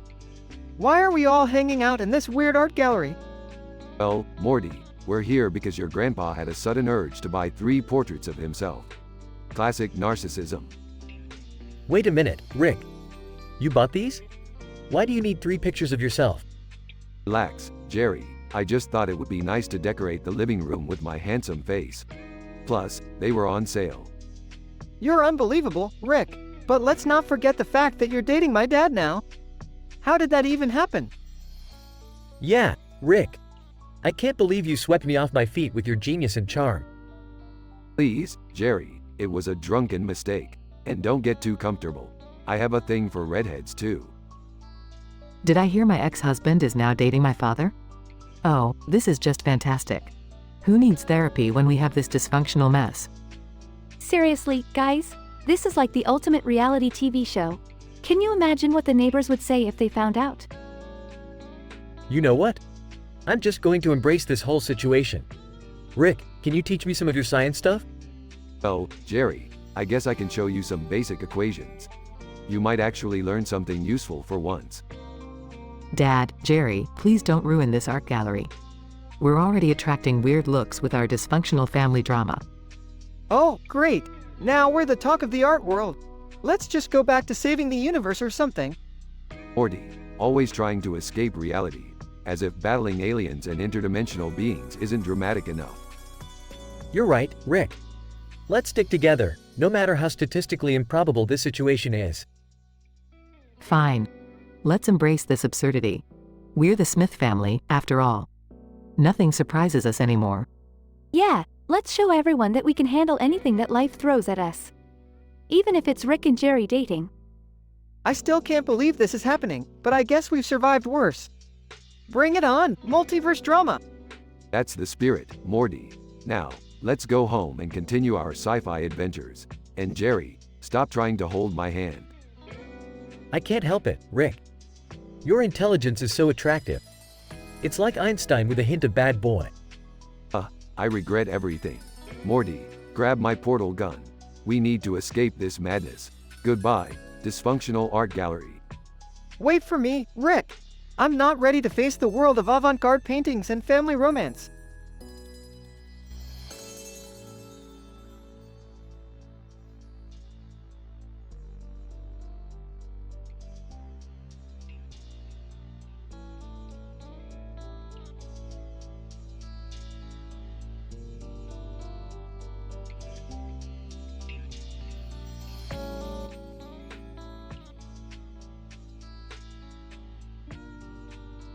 Morty, We're going on a wild, interdimensional adventure again. Strap in, Morty, it's gonna be a bumpy ride. Aw geez, Rick, can't we just take a break for once? I mean, I'm kinda tired after petting Noradrol Wolfenstein all day. Morty, we don't take breaks. Breaks are for losers like Jerry. Speaking of whom, where is that dweeb? Last I saw, he was heading to the supermarket with Cecilia Pyle. She bought some baby clothes. Weird, right? Yeah, weird as Jerry's middle name. Anyway, let's get this adventure started. We'll swing by the supermarket. Maybe we'll see something interesting there. Scene shifts to the supermarket, where Jerry is standing in front of a display of fruit and vegetables dressed as Mario. Hey, Morty, check out this sweet Mario costume I found in the clearance bin. What do you think? Oh, nice outfit choice, Jerry. You do know it's not Halloween, right? Jesus, Jerry, you're embarrassing us in public again. Can we just get our groceries and go? Scene shifts to Lisa and Evelyn playing Super Mario Bros. In their living room. Lisa, Evelyn, I can't believe we're still playing this game. It's so outdated. Evelyn, well, it's a classic, Lisa. Plus, it's better than going on one of Rick and Morty's crazy adventures. Scene shifts back to the supermarket, where Claire and Sophia are filling their cart with groceries. Claire, Sophia, did you see that display of exotic fruits? I heard they have the rarest bananas from the other dimension. Sophia, oh, really? Let's grab some, and maybe we can recreate that banana experiment Rick showed us last week. Scene transitions to the moment of incident. Alright, we're finally done with this supermarket. Now to head home and... A sudden explosion shakes the supermarket, causing chaos and panic. Oh, geez, Rick, what just happened? Looks like another one of my inventions went a little haywire. Don't worry, Morty, I got this under control. Scene progresses with Rick fixing the explosion aftermath. Morty, help me gather all these interdimensional space melons. We need to return them before they explode, destroying the entire multiverse. Are you serious, Rick? Exploding melons? Can't we just have a normal day for once? Morty, normal is for boring people. We're the Smith family, and our lives are anything but dull. Scene reaches its denouement. Alright, we managed to save the multiverse yet again. Morty, give me a high five. Yeah, sure, I guess we did save the day. Can we go home now? Fine, Morty. Let's go home and continue to revel in the insanity that is our lives. Scene concludes. Guys, I think I'm done with grocery shopping. I just can't handle the madness anymore. And that, Jerry, is why you'll never be able to comprehend the greatness of our adventures. Now, let's go home and rub it in your face. Scene fades out with the Smith family heading back home, ready for their next crazy misadventure.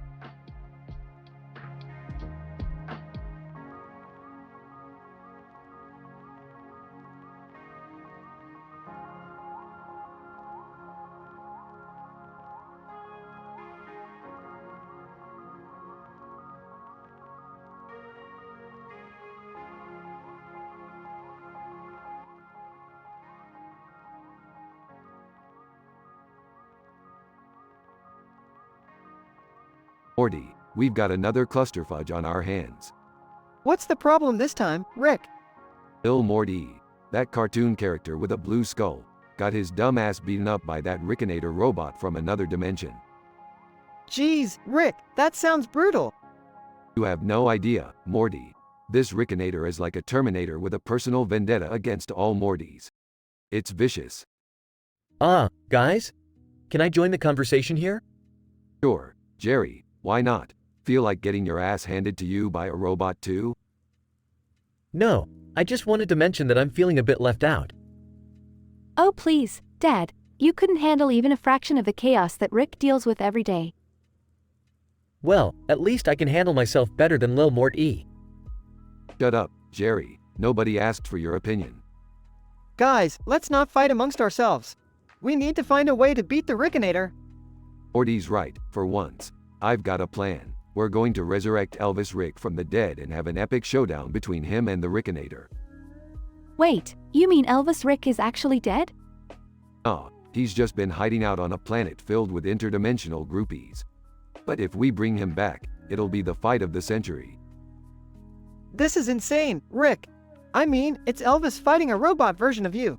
How is this even possible? Morty, in our universe, anything is possible.